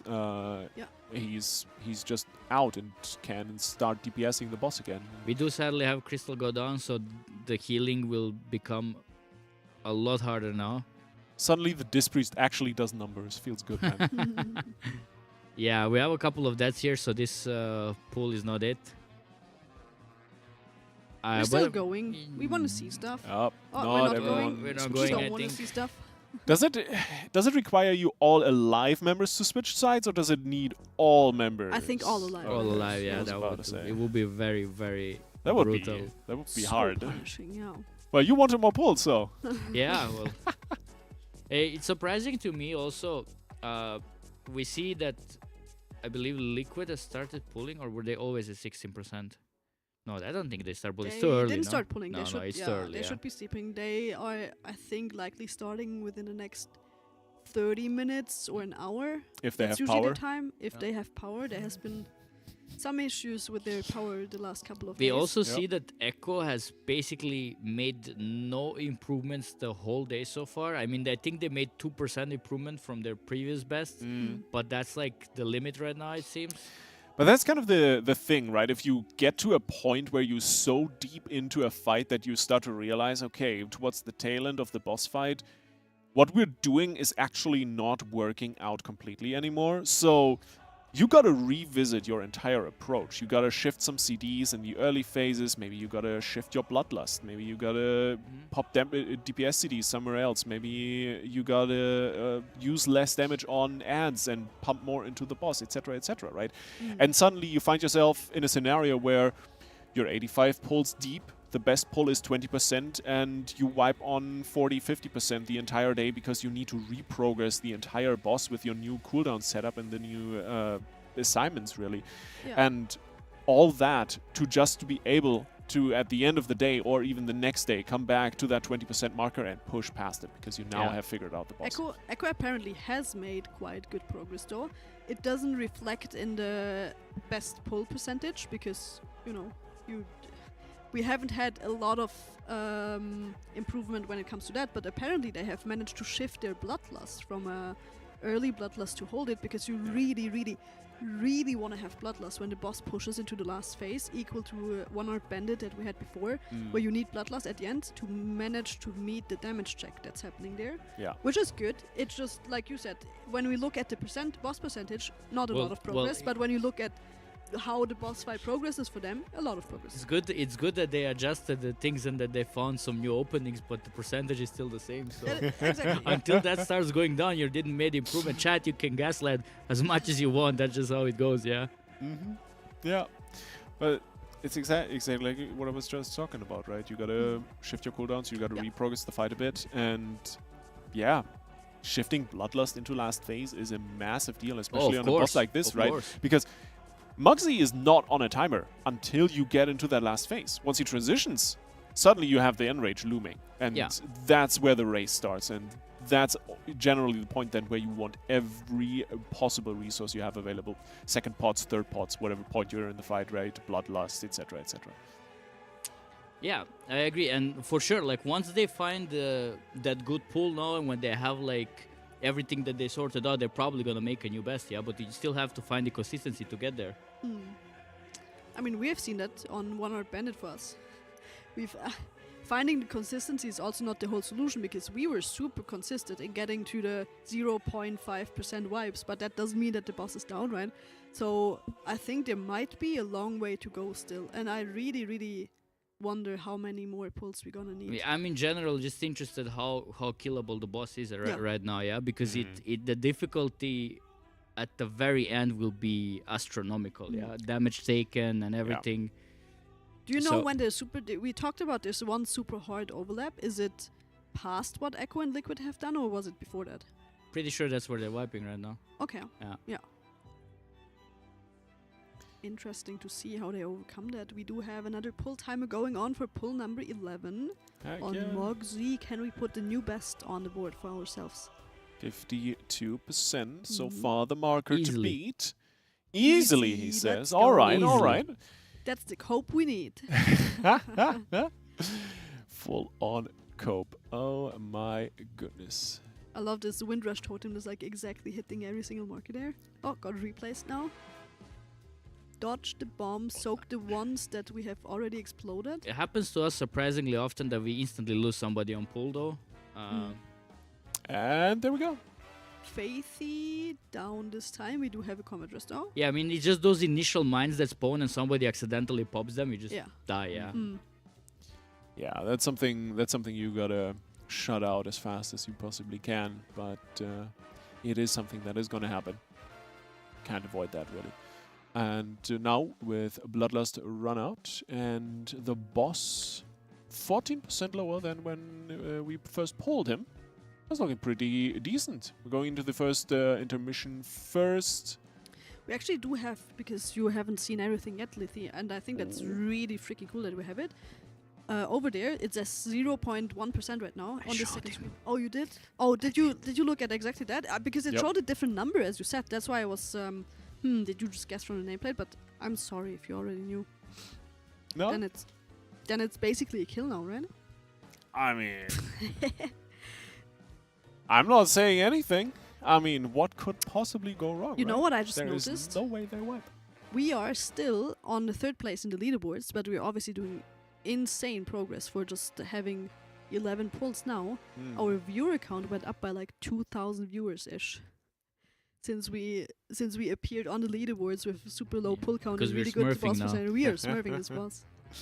Gotta check out what the competition does, right? Gotta check out what the method is. Let's be fair. Let's be fair. Like all those early bosses that weren't interesting, it's just not the challenge, right? Like we just don't take them serious. So now we're actually playing. You know, when it's the same mentality when you're like laid back in your chair when you're playing a game, and then you shift up and like, now it's for real. Oh, Echo is also on break. Well, maybe that contributes as well, but I think it's also that we're just smurfing the boss so far. And I think there's no reason to not keep going like that. Easy boss. Heck yeah. Shaken would say, well, just kill the boss. It's not that hard. Already dead on my screen, honestly. But yeah, we're on the second side here. The first rocket of that phase is coming in while the mines are being played. There's one more left. You can see it rooted on the right-hand side of the screen until everything is sorted. You don't want to overlap it with any of the other damage spikes to not risk one-shotting someone because the damage is high enough that can happen. But if you give the healers a moment to stabilize those people that are soaking, then it is a very, very manageable spray and pray coming through. The heals are in as well. No problem whatsoever for Method here at the moment. And, of course, this side switch, Elemental Carnage coming through. Lots of AoE rate damage, but nothing too dangerous. Just something the healers can play around with a little bit, kind of stabilize the whole thing. And Muggsy is going to be dragged back once again. This side, we're getting the Stormfinger. Which is going to enable them to clean up the ads, the helicopters here a little bit. But first we got to deal with the jails. And for those, well, you got the Mistweavers in there. They're doing a lot of damage, a lot of kicking and punching and fighting. It's almost like toddlers, but it's looking really, really solid here. The Mage Tech coming through as well. Next up, the Icicles. Quick dip into the Flame Puddle. Cocoon here on himself by FDM just to stay safe and healthy, but still, it's a spooky situation as the Warlock is down, and if the Warlock dies, you know something is up. There you go. Stormfinger is in. The ads are stunned and eliminated off their shield, which allows to kill them. Perk is still thinking if he wants to flame or say no, something. No. I get like fixated. I get fixated on one thing and just cannot let go. And when what was it? Who did something? Well, it is said that the Mistweaver is punching and kicking, and I just started to think, wouldn't it be cool if when you equip like new boots on the like the monk, that's actually like a bigger damage buff because they're like, because they're using fist weapons and they're kicking, right? So I think you have spent too much time with Mr. GM. Yeah, so why are boots not like a weapon for Mistweavers or like Windwalkers, right? Honestly, do you want to compete with a loot table of, I don't know, steel toe boots as weapons? So the next time you run M+, you get a war-bound steel cap boot pair instead of the staff you want for your Warlock. But imagine how fun that will be. Like you're on a boss, boots drop, nobody cares, and then you have like the monk. Let's go. I mean, we kind of have that with the rare items already, right? As soon as something with Haste Mastery pops up, like 90% of the raiders are like, "Oh my god, give me that Skig Abyss! I need it." More damage. Has there ever been... I cannot remember, but I don't think there was ever a legendary boots or a very rare boots. I mean, outside of the Legion and like the generic... Oh yeah, I mean, okay, those we don't count, yeah, those are... No, outside of that, we've really just had legendary weapons. Yeah, that's true. Yeah, I mean, legendary trinkets, but... I still haven't seen the Argus trinket drop. Are you farming it, or...? I mean, I'm farming Red Scythe. I still don't have Red Scythe either. But... Okay. Yeah, no, don't have it. Yeah, our leader, there's a little bit of confusion in chat right now. Our leaderboard is a little bugged on the side at the moment for our pull counts. The correct pull count you see at the top in our overlay. So ignore the leaderboards for now. We will fix that at some point for sure. Yeah, the leaderboard is seeing big numbers because the eyes are widened because the leaderboard is hungry, you know. Yeah, I wonder if the leaderboards for the other teams is also showing higher pull count for us, but it should only be on our side, so maybe not.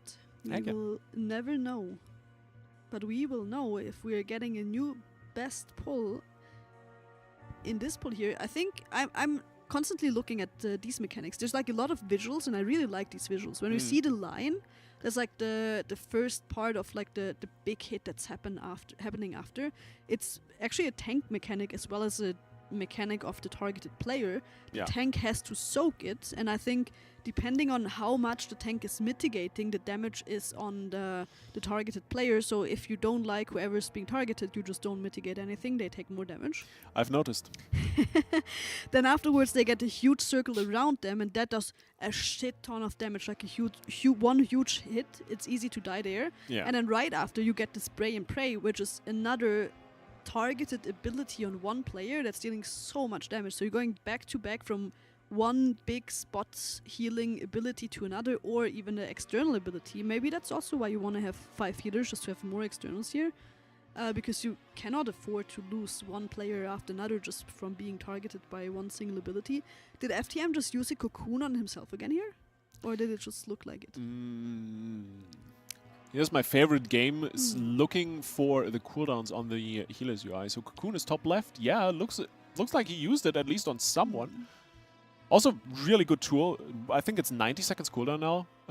Cocoon, really efficient to just throw that in whenever something happens, because a lot of Mugsy's mechanics are just in this 90-second pattern. Every 90 seconds you get something, basically. And but tanks don't care about it. That's what I learned. Yeah.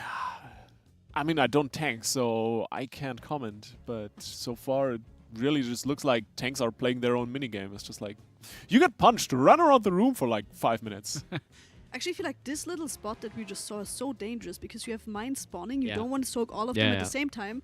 But at the same time, if you destroy one mine, there's 3 red puddles spawning that you have to soak. And if you're unlucky, that red puddle spawns on top of a mine that's not soaked yet. So super dangerous moment here. FTM is signed to pop this last mine, going to soak Cocoon on himself for the spray and pray that does a shit ton of damage. But we have a lot of players going down here. Sadly not looking at the new best. Someone got shot, I think. I think so as well, yeah. Yeah, that's unfortunate. But we got a Soulstone, we get him raised up, we're gonna go again. Poll number 12 down, 52%. Solid performance so far.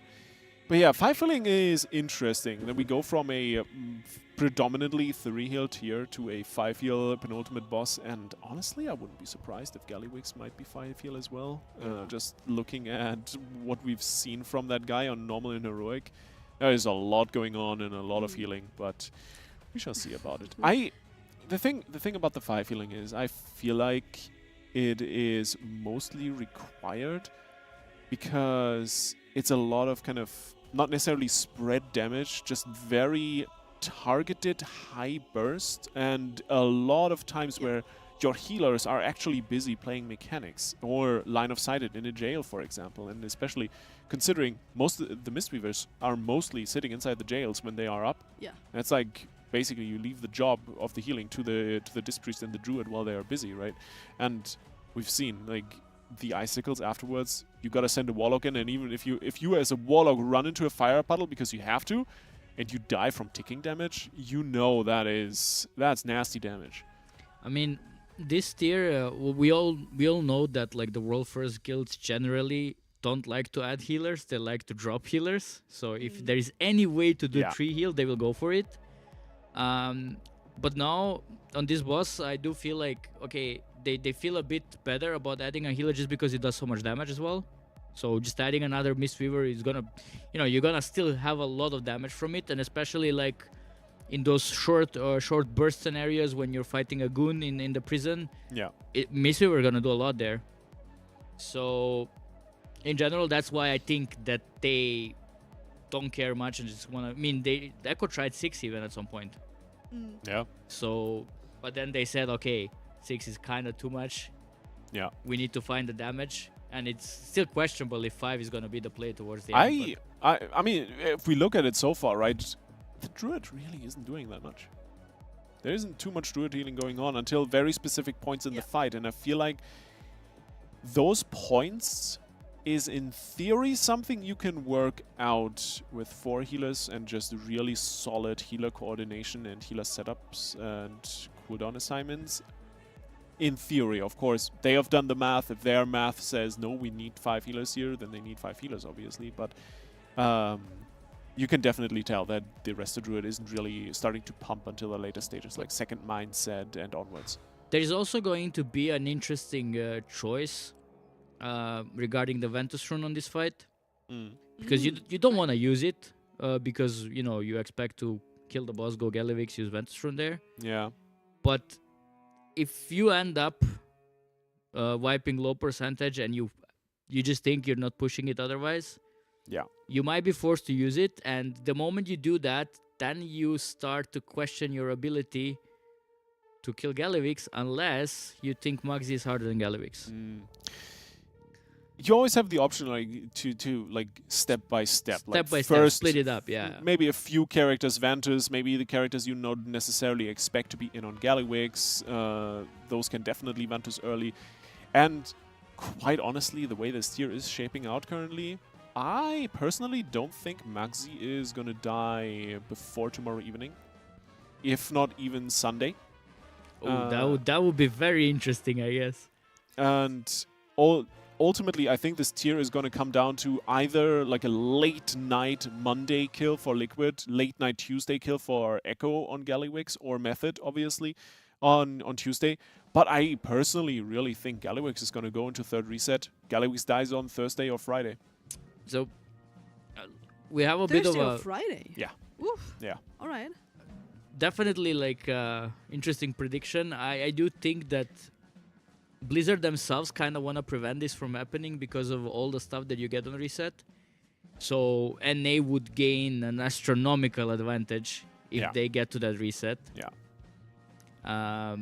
So I think Blizzard might wanna. I think they would rather just go and start nerfing things before they let it go, unless we are like absolutely complete shambles, not even killing Mugsy until so Tuesday. Galliwix I can definitely see get some more tuning before the guilds get there, just based off of the performance on Mugsy and seeing how far the guilds push themselves on Mugsy, just to adjust the numbers, and if Blizzard wants it dead by Tuesday, or by the end of this reset rather, maybe we'll see some more adjustments.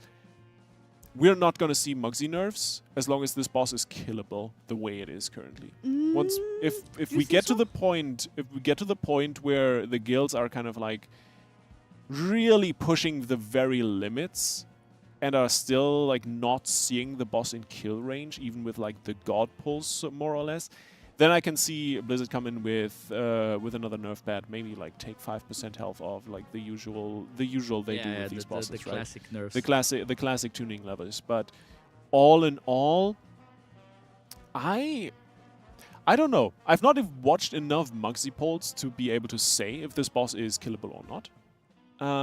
But I could very much imagine that this is very killable, and I don't think Blizzard is going to nerf it. But I'm as smart as anyone here. If we listen to chat, apparently Echo is gonna kill it any minute now because they found so much optimizations and everything. Okay. Well, once we get there, I'll see it. I'm not gonna believe it until they prove it. That's the way. Once I see it, I'll believe it. Chat, whoever said that, I'll come back to flame you if we end up at 20% by the end of the day. I'm telling you that. That's gonna be great. Oh. Wait, there is a second blanket. Thank now. you, Rage. We swap. Oh, because this is already. Oh, now you ruined it. It was so nicely made. Want me to fold this up for you? Yes, fold it nicely and then we put it back here. It was. I mean, it was folded. I can fold it as well. So you know what?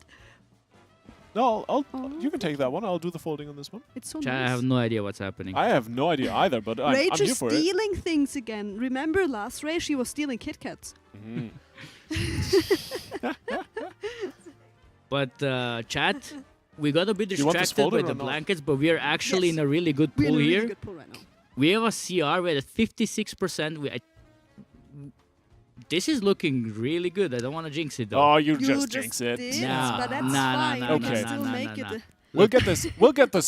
We'll get this sorted. We get the Storm Fury finger in. We get the ads down. The helicopters are taken out just before the second set spawns, and of course, the big issue we've had with this boss so far was the transition into the other room half during this time. This time around, they've managed to transition him just in time. Now they need to finish playing the mindset. They get another rocket that they need to play, and basically then immediately transition the boss back to the other half. And latest point, that is where Method so far has fallen good every single pops, time. really The bombs good are pops coming so far. in. The soaks are being done, one Done. soak after And the now other. we're Someone soaking heal the this. Warlock. Big damage coming through on the entire raid here. The healers really need to pump. But for the moment, the soak comes through for the rocket. FTM, like the hero he is, he jumps in and soaks it. Well done, only 3 We down. lost One more a might tank. We fall have here 2 in CRs this as well. situation. And Mugsy is nearing that 90% energy mark. You gotta transition over after this cone, and everyone is starting to move to the other half of the room. 91% already on the energy Wow. bar. Everyone is running, moving. Where are the mages? They need to blink. Wow. And we get the elemental carnage. We transition over into the next phase. That is a massive step right now. This is huge. so And we're still good. going. We're not done yet. We do have a combat dress for Skufter. We still have 5 players down, but that is fine. We can still Now keep we get the progressing 4 boss. prisons. Oh no. That is scary. That's This scary is gonna because we be lost a not lot of people. doable with this many deaths, I am afraid. Oh, It's so We many had goons out. But- 2 more deaths here. Yeah. I don't think we're gonna get out of these cages here. Wow, what an improvement. We just had like a 10% improvement to compared to our best pool. We're almost at the 40% mark. We are coming in hot on Mugsy. This is our Let's boss. go, team! Let's Full go. smurfing right now. Really, really solid pull. And Method has arrived on this boss. exactly. This gotta feel good before the dinner as well, yeah? That they're gonna be so hyped right now. The question then is going to be how big is the post-dinner debuff, you know? But so far it's looking incredible and just shows you how staggered this fight is, right? You have a big mechanic after big mechanic after big mechanic, and if you manage to figure something out, you manage to push through, you get rewarded with a new best. You shave 10% off this boss with no problem whatsoever, and he transitions at 40, right? Yeah, exactly. Yeah, Like we were really We're close so there close. to like Crazy.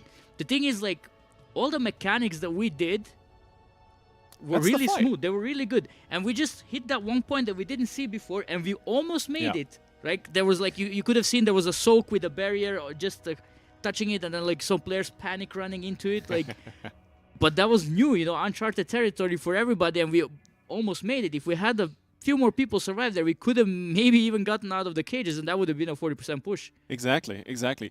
The important part for me, I think, is Method still bloodlusts on pull at the moment. I think that is something that ultimately needs to go. Yeah, I yeah. think So- we'll leave it for now, though.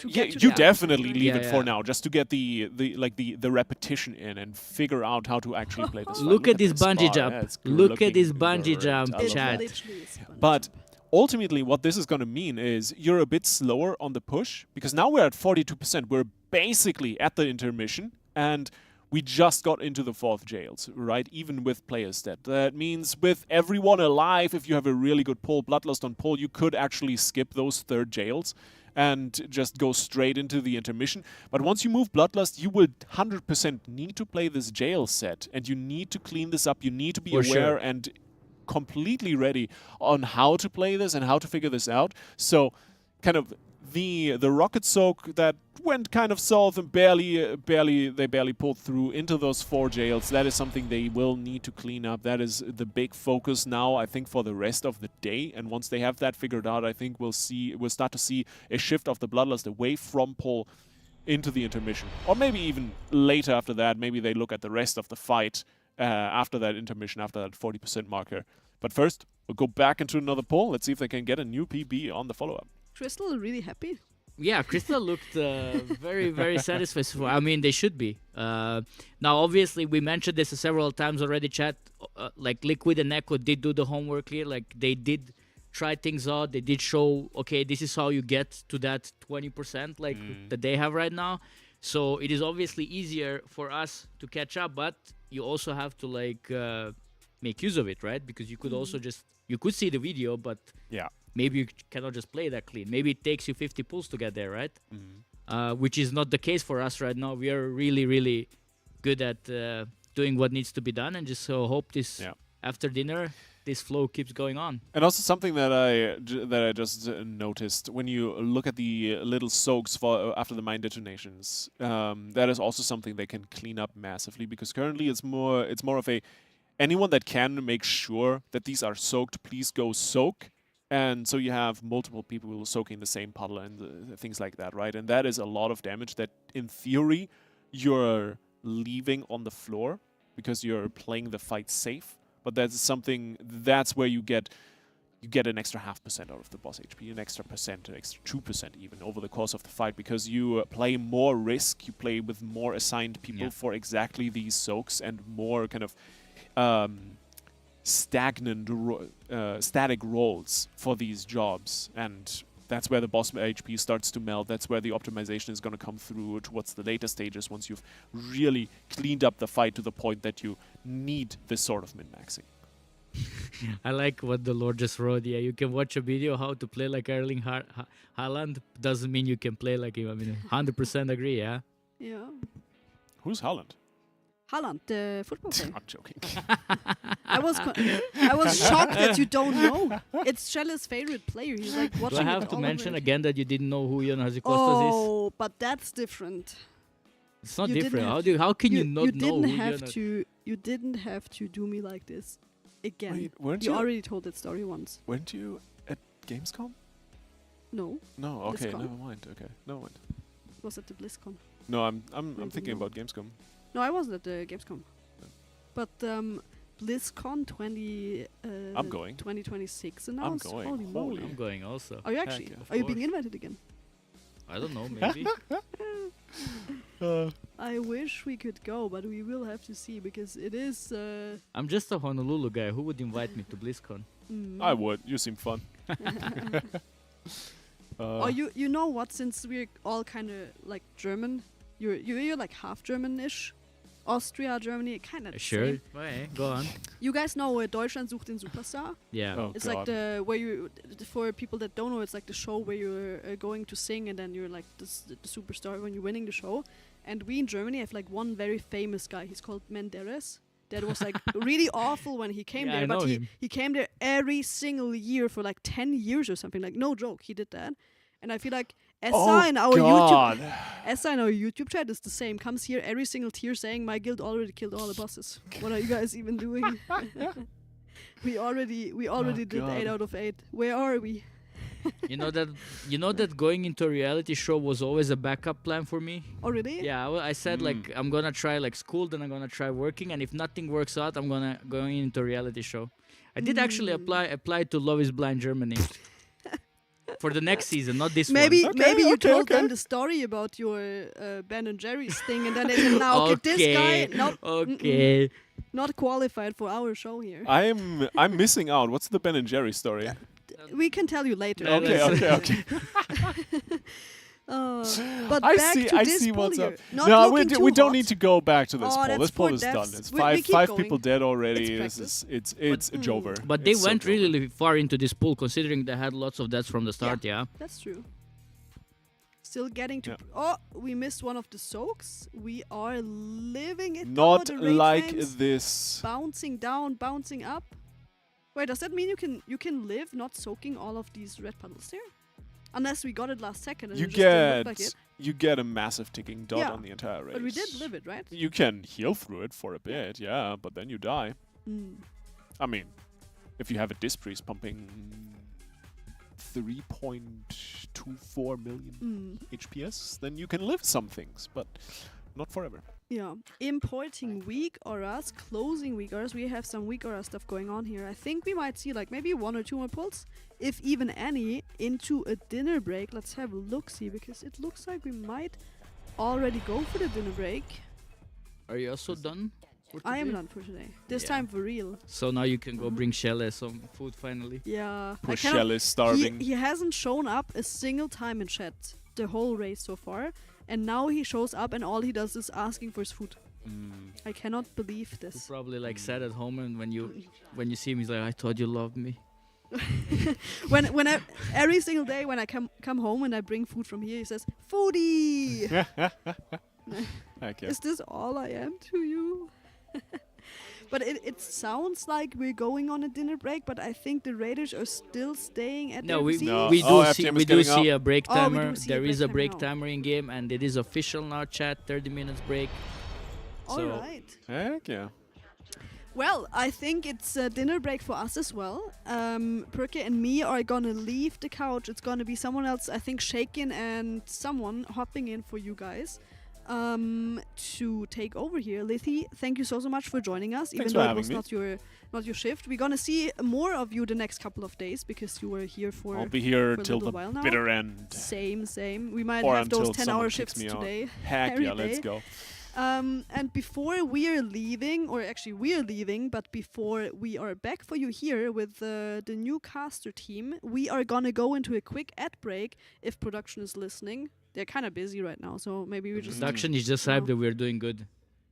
Yeah, production said you guys are amazing. Just stay on a little longer, just yap a bit until I maybe turn on the ad break for you guys. So yeah, that is it for now. Thanks, Thank you all. chat. Don't go anywhere. We're gonna pull more mugs. Good very luck soon. later, and enjoy the rest of the evening and progress. And let's go, Method.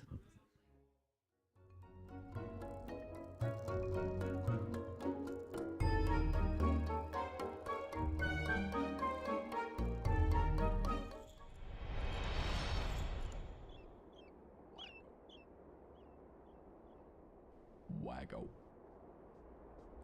Waggle.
Hello. We are back. Hello, everyone. Yes, we did a nice little swap. Hello. It looks like the players are going to go on a little bit of a dinner break. So you are stuck with us, unfortunately. But we do have a fun game coming up that has to do with our amazing sponsor, NODA. They are coming back with us, and we are very thankful they are here. They're a payment platform that turns your stream into a revenue-making machine, offering interesting tools to drive donations and create interaction with your community. And it's the same platform that we're using for this race. So it's very, very helpful with you guys meeting goals and giving us some interesting little, what are they called? Incentives, challenges, I guess you could say. So want to thank everyone who has donated so far. We are sitting at the 4,370 out of 5,000, with our next goal being the Gallywix Gang, with Sko, Deep Shades, and Lorgox dressing as Gallywix. And it might not... Do we know if Fabo is coming? Yeah, he's sick. Yeah. And Sko is not here now. I might leave on Monday. So there is probably... I mean, it can be moved to the next race, maybe. Nah, we'll... Or we need to find something else. Or somebody else takes over the gunplay, right? Maybe you? Nah, Shaking. I think I'm good. I think I'm good. Could do that. But soon we will have a game coming up where for every question that is answered correctly is going to be an additional $125 going towards the charity, up to $1,250. So the pressure's on for you guys. Need you to answer all the questions correctly. I'm a master at this. Yeah, I think the best would be Mr. GM, though. He has insane game knowledge. He definitely when does. it comes to lore and stuff. He owned that game we played, but now it's us two. At least we have like each other as sidekicks. Yeah. We can... I don't think I'm much of help, bro. Yeah, we'll see how it goes. So we have 10 questions coming up, and I definitely don't know what they are ahead of time. So we'll see how well you guys do. So let's see. They're there. They're there? All right, yeah. Sorry, I was refreshing something. Okay, so first question. Which of the following is the first raid in World of Warcraft, the Burning Crusade expansion? And the options are Blackwing Lair, Karazhan, Naxxramas, or Zul'Gurub. See, I mean, I was gonna say this could have been like very difficult if we had more than one TBC raid in the... Yeah, I was gonna say, like, if you just apply logic, all the other raids are from Classic. Yeah. Which means there is only one option left. Yeah. So B for sure. Yeah. Locking in Karazhan. All right, let's see. We have Karazhan highlighted, and that's correct. That's $125 added to the charity. All right, let's see what the next question is coming up.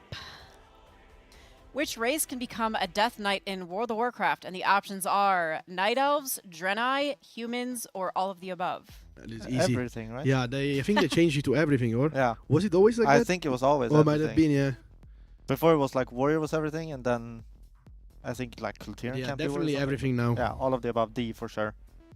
All right, well, let's see if this is correct. And it is. Nice. We're owning. Yeah, we're owning so far. All right, question number 3. Who was the leader of the Alliance at the start of World of Warcraft? Jaina Proudmoore, Thrall, Varian Wrynn, or Anduin Wrynn? Ooh, wait. I mean, it's not Thrall. we can be, No, but we can be sure it's not Thrall, guys. Varian wasn't there, right? Varian was away, wasn't he? I mean, the thing is, because we had the like we had the Anduin standing there, but he had like some guy that wasn't the king helping him. But maybe we save Varian to be safe. I mean, I'll be honest. For me, it's in between Varian and Anduin. Yeah, so for sure. I know Anduin came later. I don't want to look at chat, but maybe we can. Why did we fight him in Sepulchre? I don't know. He became crazy. I don't know. Someone Yeah, stole. I don't know the lore. Why did we I end have up no fighting idea. him? But yeah. Nah, Jailer did something bad to him. They kidnapped him or something. So you guys locking in? I'm saying Varian, right? Like It for has to be, sure. yeah. I think. Yeah, C. We go for C for Right, sure. see Varian. And that answer is correct. Okay, that's. But I know he wasn't there in the like Stormwind castle. I know that he wasn't there in the beginning. Yeah, I started in late BC, so when you were talking, I was like, oof, I missed this one. Because I know when Anduin started in the game, he was like a child. Yeah. So. Yeah, he was a little child, yeah. Yeah. All All right, let's see what the next question is. What is the name of the first major raid in World of Warcraft Classic? Onyxia's Lair, Molten Core, Blackwing Lair, or Naxxramas? That is a hard one for me, not gonna lie. but I mean, if I look at the first raid that Only Fangs Guild did while playing hardcore, I would say, I mean, I don't want to say guaranteed, but it was Onyxia, right? Yeah, they did Onyxia first. I don't know if it's by difficulty Molten Core, not only Molten Core was created first, and I think they were both unlocked at the same time. Maybe Onyxia came a little bit later. I think it's Molten Core. You think it's Molten Core? I think it's Molten Core. I mean, I will follow Shagin's answer. We'll lock in Molten Core. And that is correct. Oh, I guess, yeah, because it says major, so Onyxia Yeah, isn't a major. major Oh, raid. that's true. Yeah, That we is missed that true. part. But I guess they were released together, maybe. Yeah, I think so, yeah. At least they are nowadays when you play Yeah. Classic WoW, yeah. Yeah, I would have gone off like season discovery and stuff as well, but I remember they kind of release things differently, so I would have been unsure on that one. Yeah. All right, so hopefully we can see the next question here. Which zone was introduced in World of Warcraft Legion expansion? Pandaria, Broken Isles, the Outland, or Northrend? You know this one, Lord Gok, right? I mean, okay, Outland is TBC, Pandaria is Pandaria, Northrend is Wrath of the Lich King, so Yeah. must be Broken Isle. Broken Isles, we're locking Yeah. it in. All right, I'll lock in Broken Isles. I apply logic, you know, sometimes I don't know the answer, so I remove the ones I know that are not correct, and then, I mean, whichever is left, you know. All right, and that answer is correct. So now we're at a total of 625. We have been acing it here. Yeah, we need some harder ones up here now.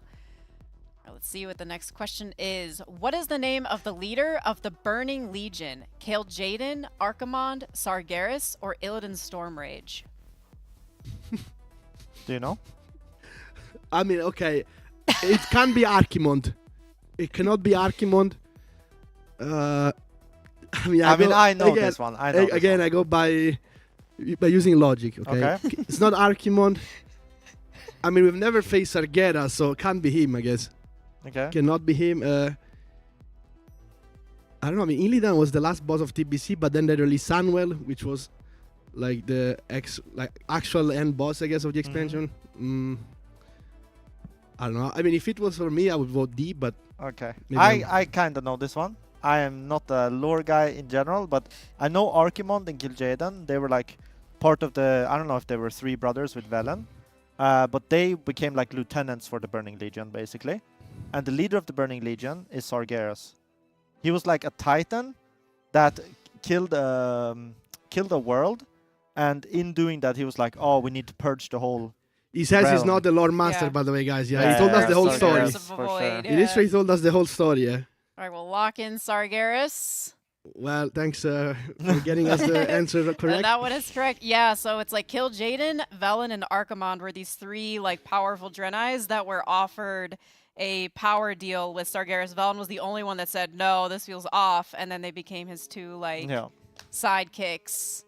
And Illidan is kind of doing his own thing. Yeah, but he's fighting the Burning Legion, right? That's yeah. It was weird because there's a lot of like overlap with weird people kind of working together. I'm not. Yeah, he was like friends with Kel'Thas, and Kel'Thas was like definitely a bad guy, but then Illidan became a good guy. Yeah, it gets a little convoluted. Guys, chat is so impressed by my knowledge, they renamed me to Lorgox. Lorgox. That is actually a good name. Yeah, that's a good one, I gotta say. All right, let's see what the next question is. Which of these classes is unique to the World of Warcraft Legion? Monk, Hunter, Demon Hunter, or Death Knight? I think even my grandmother knows this one. So what are we locking in, Lorgok? I mean, it's a C. Yeah, we're locking in C, Demon Hunter. Yeah, Demon Hunter. That is correct. All right, we're on a roll for this. Let's see what the next question is for number 8. What is the name of the ancient artifact wielded by the Lich King? Frostmourne, Ashbringer, Kel-Sarar, or the Book of Medivh? I mean, this one is easy as well. Yeah. Yeah. We're looking in A. Yeah. All right, I don't even know what is Quell-Sarar. Yeah, it's the bow for hunters in Classic, right? Is it not? Is it? Maybe. I think it is. Yeah, I think it's like the quest line you do. You get the bow in Classic WoW. Yeah, I had to But we're sound that locking one in A. out. But okay, that one is correct. Oh, it's the green sword. Never mind. I was completely wrong. All right, moving on. I think the next one is question number 9. Who is the leader of the Nightborn race introduced in World of Warcraft Legion? Lorthamar Theron, Queen Ashara, Thal Kale, or Elisand? Oh. I only know 2 of these, and it's Okay. Ashara, which isn't a Nightborn, and the other is Elisand, which was a Nightborn. I don't know the other 2 names. Never heard of them. I So- think Lorthamar is like the Blood Elf guy. Queen Ashara is Naga. But I don't know. Do you say it's Elisand? Do you know? I mean, that's the only Nightborn I have see no idea. because maybe Lord Tamar, Theron, and Talkiel. But I don't know. I don't know who they Aren't are. the Nightborn Never on heard the of them. Horde side? Huh? Aren't Nightborn on Horde side They or the joined Alliance? the Horde at the end Yeah. of Legion. They officially made an alliance. So they are on the Horde side. Yes, when they were added as an allied race, There's they were no made on way the Horde side. Elisand is on the Horde side, right? I don't know. I I could mean, be I would go for completely Elisand, wrong. but I don't know if you approve. I will let you take this one. I will let you take this Okay, one. I'll go for D, guys. All right, we'll lock in Let's go. Elisand. And that is correct. Wow. So Elisand was the penultimate boss in, Yeah, that I remember, in Nighthold. Nighthold. Yeah. And remember, she's like channeling the well, and she's like, I had to make a deal with the Legion to save my people, but there was like the shortage of the like the arc wine.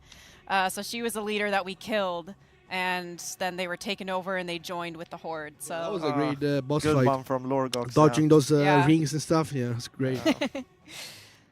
Lorgox saving us there. Alright, final question. Which event is responsible for the destruction of Stormwind's Park in the game? The Wrathgate, the burning of Teldrassil, the Scourge invasion, or the Cataclysm?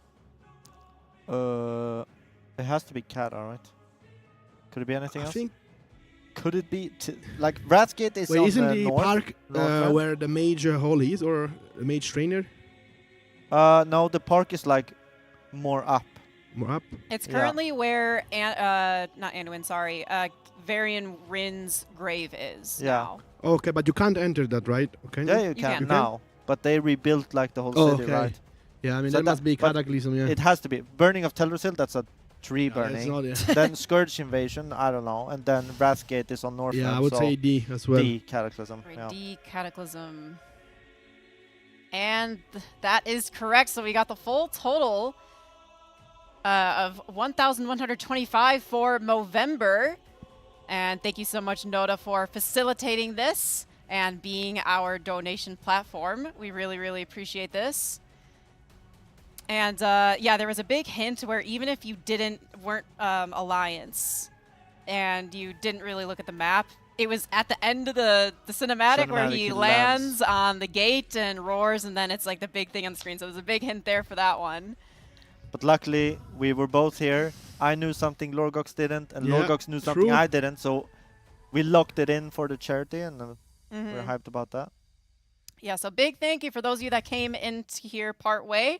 Once again, notice a payment platform that can make your stream more interesting with more interactive donations, and we really, really appreciate it. They also have an instant pay feature, which pretty much cuts out the middleman, so it reduces the fees as much as you can, and it's a really, really good service with their open banking. So thank you so much once again.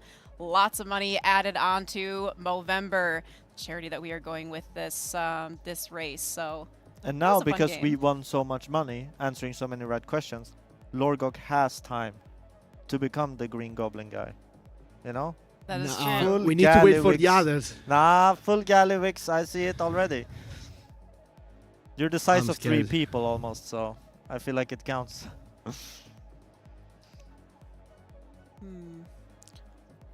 By the way, I like this quiz. I mean, imagine it was like a tournament at BlitzCon, people playing, and like Yeah, someone if like it was, Mr. like, Jam could super really difficult, be yeah. one of the champs, right?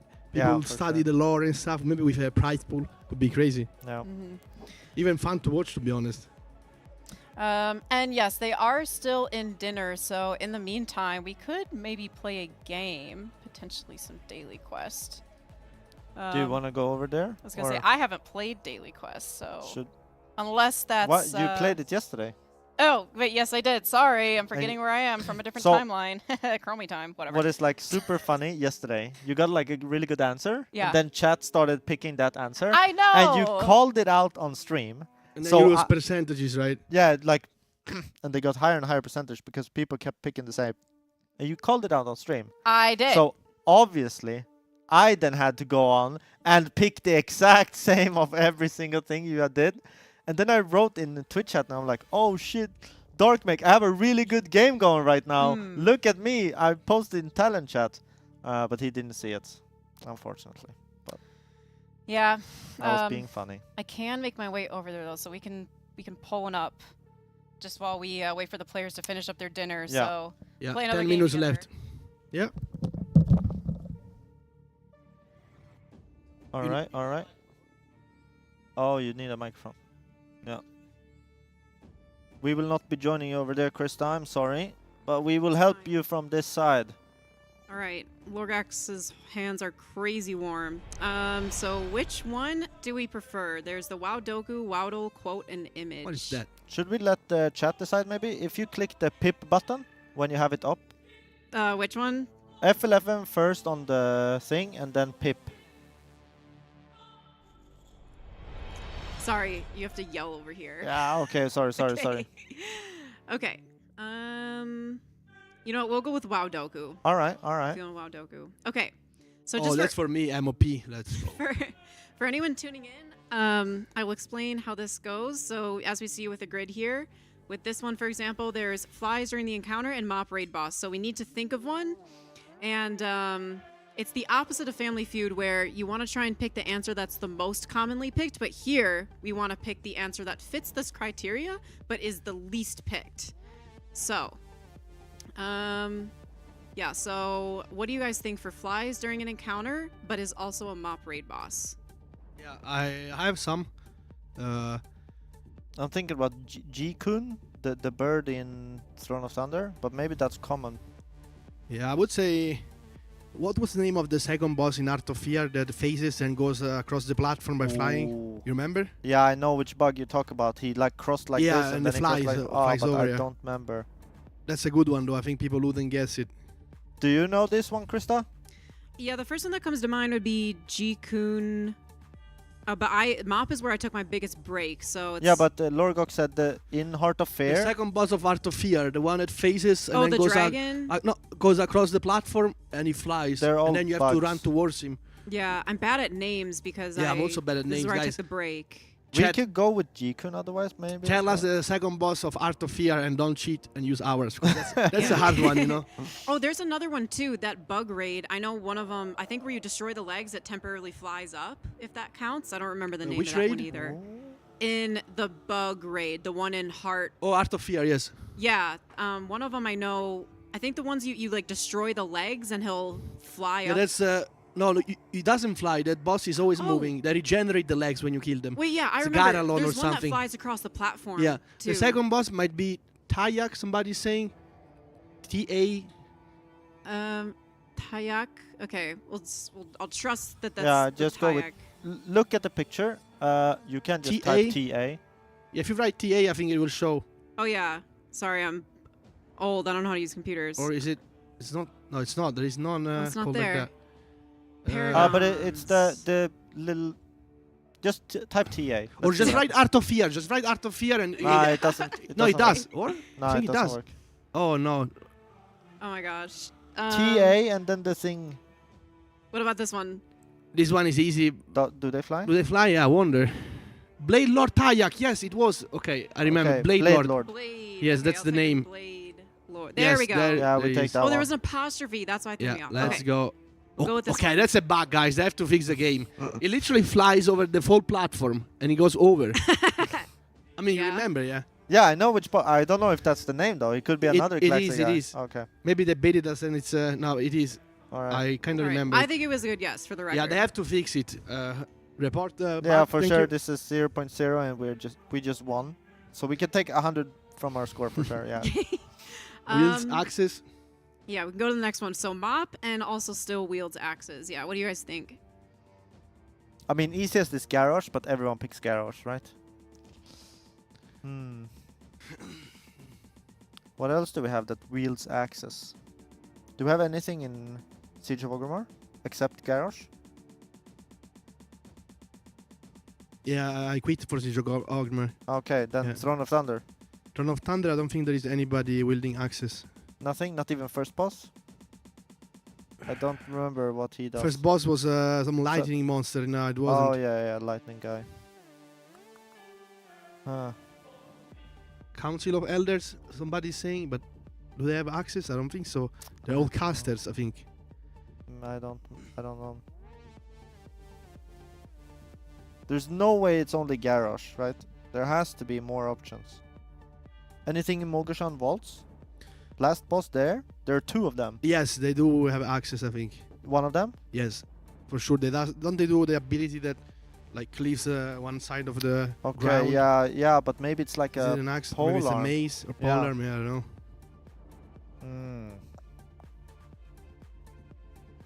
Yeah, maybe Will of the Emperor. Yeah, that's the last one. General Nazgrim, somebody's saying?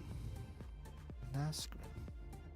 So which one do you want to? Do you want to like go? Because I'm stumped on this one too. Mop is a weak point for me. But do we know if Will of the Emperor actually wields an axe? I'm scared that it doesn't. Yeah, I would just go for a Council of Elders. Ooh, someone in chat is helping us out here. Maybe Dark Shamans in Siege of Orgrimmar. Yeah, let's just.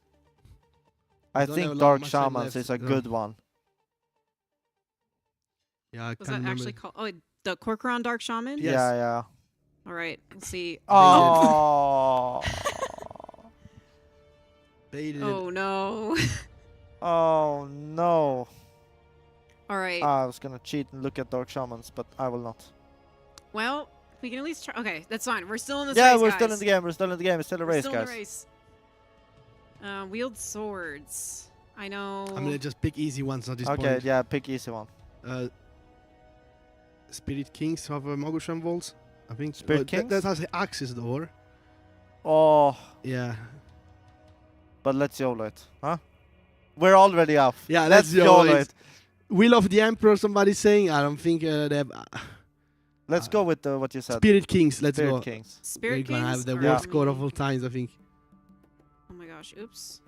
Coming from a giga win in one game to being not so good in this one. Okay. 15. That's pretty. I mean, the thing is, we're trying to average. pick hard bosses, like hard picks, Yeah. and it's not helping, yeah. Wrath of the Lich King flies during encounter. I mean, everybody will go for Sindragosa. Yeah, but I was thinking Uh, Saffron, but then there's next Ramas and flies during encounter, so we can't take. I think we need that one for What's that one. the third boss of Ulduar, the dragon that flies? Oh. What is his name? Yeah, The like blue iron yeah, I'm not good with iron names. drake. Iron proto drake. Oh, Razor Scale. Yeah, that Yeah, one. that one, yeah. That one comes to mind. I think that's a good pick. Yeah, Yeah, that's a we good take one. Razor Scale for Okay. sure. Gonna take it before chat does. Yeah, but it doesn't matter because it updates, right? Oh my gosh, where's the Z? It's Z. It's Um, on the bottom Y left. because it's a German layout. It's a German. Oh my gosh, how do Oh no. I? Okay, we're just gonna do. Then the RA. scale. Just type scale. Scale, yeah. Scale. Yeah. What the? Oh, there it is. Yeah. German layout's different. Sorry. Okay. All right. 13.2. pretty good. And then we have wheels axes in a wrath. Sourfang, easy one. Sourfang is an easy one, but do everyone pick him maybe? I can't be. There is literally a weapon that you can use from him more. Yeah, but I feel like a lot of people will pick Sourfang. What about Marogar? Like the giant. Marogar axe. also. He does a. Marogar? Or is it the maze? No, It he does has the a axe, like the bone first from axe. ICC. Ooh, yeah. Okay, let's go with that one. I think Marogar? that's Okay. good. I got one. Wrath, I know. Wrath, I'm a bit better at. This is where I grew up. Lord Marogar. Oh, oops. 26. Oh, that's a high one. Okay, last one. Wield swords. Is there something in Nax? Four but we horsemen. might, yeah, but we might need it for the last Four one. horsemen. Oh, then yeah, we save I it think for save last that. one actually. Yeah. We also have Yeah. Arthas, but that's probably going to be the most picked one. Yeah, save it. Yeah, true. I don't think there's anything in Uldor, is there? I don't think so. I think, yeah. The Alliance faction boss on Tile of Valor was the name Oh again. yeah, we go for that one. Faction champions or whatever they're called. Ooh, that's a good one, yeah. Faction champions. 10%, not bad. I think that's above average Alright. score. Then I think for Nax we need 4 horsemen on sword and we need Flies during encounter. I mean, Sapphiron and Sapphiron, which yeah. else? I don't think there's another one. That's the thing. Isn't Kel'Thuzad always flying? Nah. Kel'Thuzad floats. Yeah, exactly. Floats, yeah. I don't think it counts. I think we need Sapphiron there, and we need 4 horsemen. For flies during encounter, Saffron. Yeah. Okay, we're gonna go for that one. Saffron, whatever. 85. I wonder what the other 15 was. Exactly. There I mean, must be another one. Wow. 4 horsemen, but if you put 4 horsemen, then there is a boss that you needed as horse. Yeah. So you need to pick horsemen for one or the other, and then there must be another boss. What's the first boss in the section of 4 horsemen? Actually, I think Instructor something. I think. Ravius, Instructor. Somebody saying in the chat. Yeah. Yeah, but that would be swords. Then, Yeah, right? sword, and then you Okay, can use 4 horsemen here. Okay, then 4 horsemen and Instructor. 4 that's horsemen Rubius, for I think. axes. Ooh, Patchwork has access. I think instructor would be less picked for swords if you said that was swords. Yeah, I said for swords. But do we take Patchwork here then on axe? Yeah, that's good. Yeah, Patchwork on axe then. Oh, I don't know what you're doing now. Instructor 51. Oof. I mean, there's not many options. Yeah. And then patchwork. Oh wow. 56. Sheesh. I mean, there are no options there, so. We did not do well here. Yeah. I mean, we got scammed on the first boss. Second one, to be honest, I don't know. I really thought the one would be Enhancement Shaman, because there are like a lot of... I'll just check. I thought there are 2 of them, right? Dark Shamans? Break is over, by the way, guys. Let's go. Oh, break's over? Yeah, All but right. they haven't pulled yet. Let's switch off of this, and I'll let you do it. Me? Yeah. Flygplan.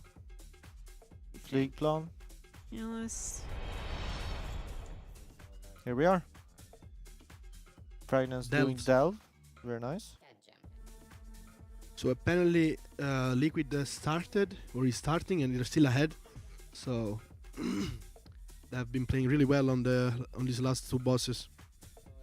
I'm googling Dark Shamans right now. Yeah, I always get choked up on those like council bosses because there was a weapons one yesterday for Burning Crusade, and I'm like, what does Kael'thas count as? Because he had all of those like weapons. True. But then Darkmech made a good point where he's like, I don't think he actually wields them. He just like has them. So there's some little tricky things like that, but it's a pretty fun game. I don't know. All right, so we're in M+. Is there certain gear that they're looking for, or are they just trying to? No, they're doing delves, I think. Maybe. I know. Some weekly or something. I don't know. I know Jimmy was saying this too. Oh, do you want your headset on? Or do you like the microphone? Yeah, I'll put the headset on. All right.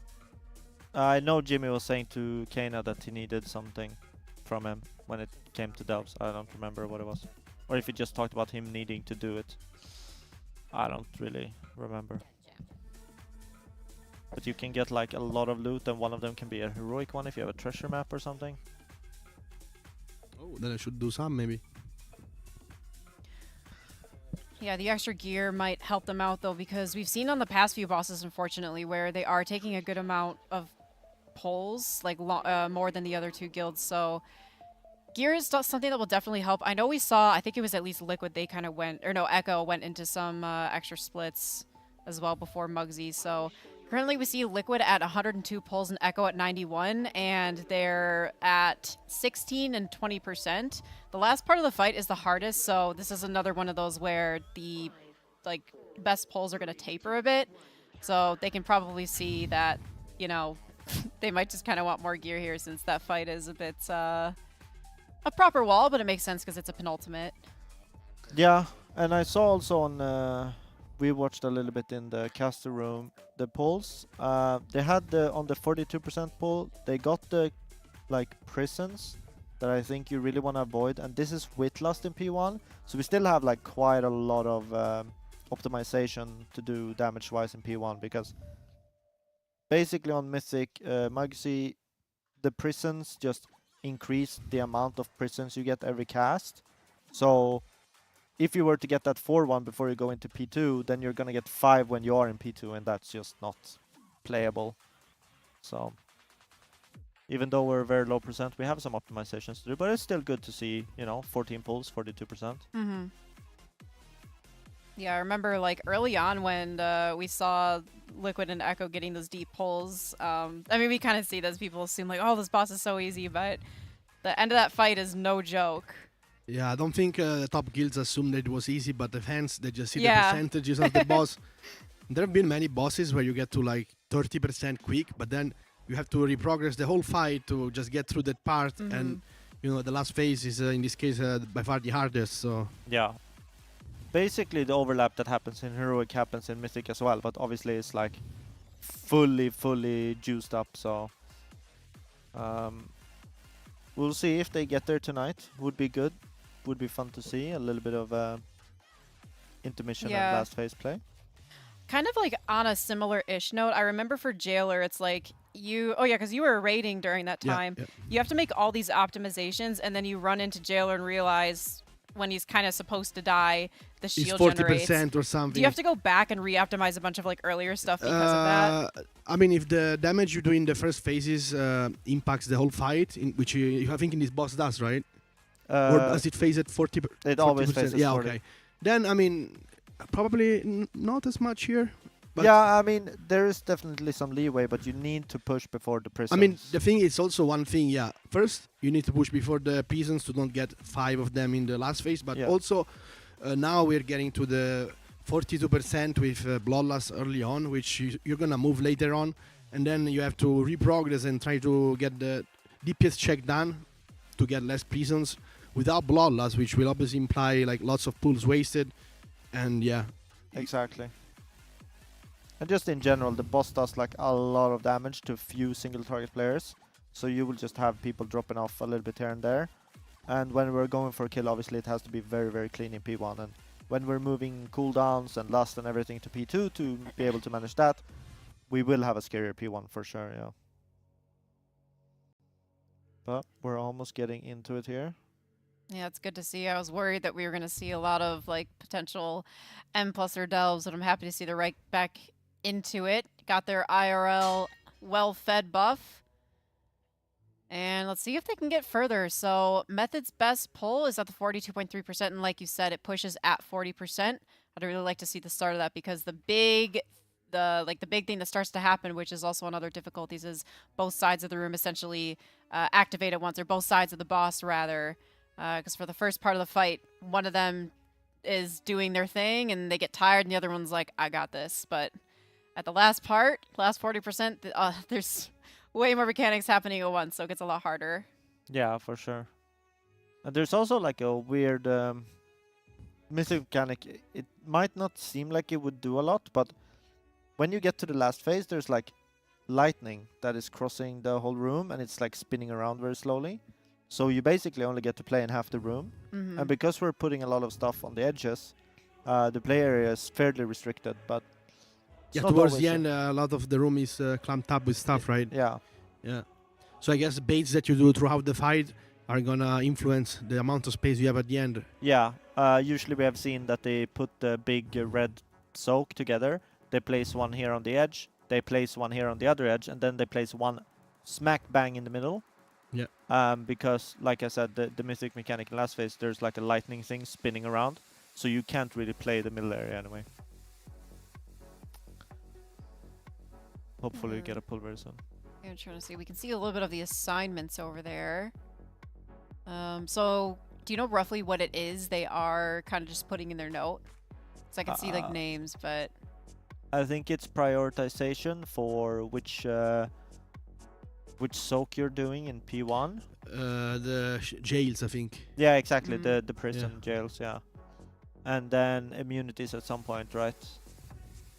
But I'm not entirely sure. Yeah, I can't read probably from here. Yeah, even with glasses, I'm still blind. Yeah. I can only see the class. It's good my enough. side is great, and I can't see what's written in there except class names, colors. Yeah. Yeah, but with the optimizations, there was something that you pointed out with the mages that was really interesting, how they're like alter timing into that. So like, just with that optimization. Yeah, we can probably look at a wider POV just to see it. I don't know if the other casters have been talking about it, but Fire Mage can do some very wonky stuff with Ignite on this boss. They can spread Ignite from the jail till outside, or? Yeah, basically you pump up a fatty Ignite on the boss, and then you will... It spreads on all the ends. No, it doesn't. But you can do some finicky stuff to make it spread. So basically you will alter time outside, then run to one of the prisons, then blink to the other, and you soak that one. So think of it as like A, B, C locations. You alter at C, you run to B, you blink to A. Yeah. Then you Fire Blast A after the ad has spawned, you displace back to B, Fire Blast that ad, and then you alter time back to C, and when you're blasting the boss, the Fat Ignite will now spread. So it is kind of... Wild, they must have seen it from I'm Fired Up or something. Yeah, I mean, every Fire Mage is doing this now. Yeah. But it is a little bit of a... I'm just kidding. Wild is definitely capable of finding out this stuff on his own. But obviously, like, even when I was playing the World First Race, if I was behind by any chance, I would just go look at the other guild stream and see how my class approached a specific phase, and I would be like, oh, I can do this this way. Maybe I can improve from what he did, you know, and do my own version or own variation of it. Yeah. And I assume most players or everyone is doing the same kind of. So on this side we have the big red circle and the mines. And then on the other side we will have the ice patches and in Mythic you can break the shield of those ads by targeting the frontal cleave on it, right? Yeah, I think it's the finger blast gun or yeah, whatever. the electric, like the electric one, and kind of makes sense because it just like overloads the shield off of them, and then you can actually start to damage them down. So I kind of like that, how the boss's mechanics like interact with the ads. I feel like that's something they've kind of gotten quite good at over time with just the whole like thematic thing. Also, one major mythic change as well, like visually we see a lot going on here, and like there's more prisons essentially, but one thing that they did different on here as well is when you switch to the other side, it's not phased by, I think it was where the boss was, it's like every player has to be on the other side for it to actually change. Here's the mage thing we see. So he altered time, he blinked twice, he doesn't actually have to do that, then we'll displace back, Fire Blast that as well, and then alter time back. Oh, now he has Ignite on everything. Yeah, that's very cool. You can see one ad is dying much faster than the other, but no problem with that. Yeah, and then something else they have to be mindful of. So here's the ice lances. They want to make sure they line of sight up behind these prisons because that's the only way to break them out of the wall. And then everybody starts shifting over to the other side, and then we start to see the set of new mechanics over here. I think that's the finger blast gun right there. Yeah, the electric thing. So that's what takes the shield off of the ads that we'll see later on. And mage always here also. He basically, to face, we have everyone on one side. Yeah, you need every person in Mythic, right? Yeah, exactly. And so the mage is just standing on the other side, just waiting for the very, very end, and then you blink over. Yeah. Meanwhile, on Heroic, it's just the majority of the raid. Yeah. Yeah. So there's a Mythic change. But that means we're now back to mines and the tank soak. So I think we should like mainly soak the first one, and then we will immune soak this like very big red circle, I assume. Yeah, with how much damage the mines do to individual players, I think in the Dungeon Journal it said it's either like 16 or 30 million or something. So you need a tank basically popping those. You can't have DPS or healers do it like you can on lower difficulties. Maybe some immunity classes can do it? Potentially. But the thing is, they might want to save their immunities for the soaks depending on how they're doing them. So I think currently they just have it where they run their tanks into it. I think they baited that thing wrong so the shield can't break. Usually I have that ad up for quite a while. I don't know obviously how long. Or but I think by the time you had that frontal cleave, you wanted to bait it on the ads, right? Yeah, but it's not that. I think it's the finger blast one, from the other side. Oh, okay. You know what I realize is, like, with this boss, he could have no problems killing the whole raid if he would just spin faster. You know what I mean? For sure. It's just rotating like really slow. But then mage is broken again, you know? You just blink, blink, blink. Oh yeah, true. Yeah, is he stupid? Yeah, come on. Kinda miss when Druid had blink as well. The Blazer Night Beast. Oh. And also Nightfall, yeah. Oh, Displacer Beast. I mean, at some point you had Blink because of either Displacer Beast and then it became Nightfall, and then Wild Charge took over. But Wild Charge also has nice use on a lot of fights. Yeah. Especially when you get knocked, then you can avoid a lot of abilities thanks to it. Wild Charge I've always found like a very fun ability because it changes depending on what form you are in. So in sometimes I know in Rasageth, it was very good to go to bear form because the hitbox of the Rasageth was so big, so you could almost charge across the whole platform. And I really like that. Same thing you could do with Cat, but then if you leap with Cat, you would end up behind the boss, and then you would fly off instead. Yes. Yeah. Yes.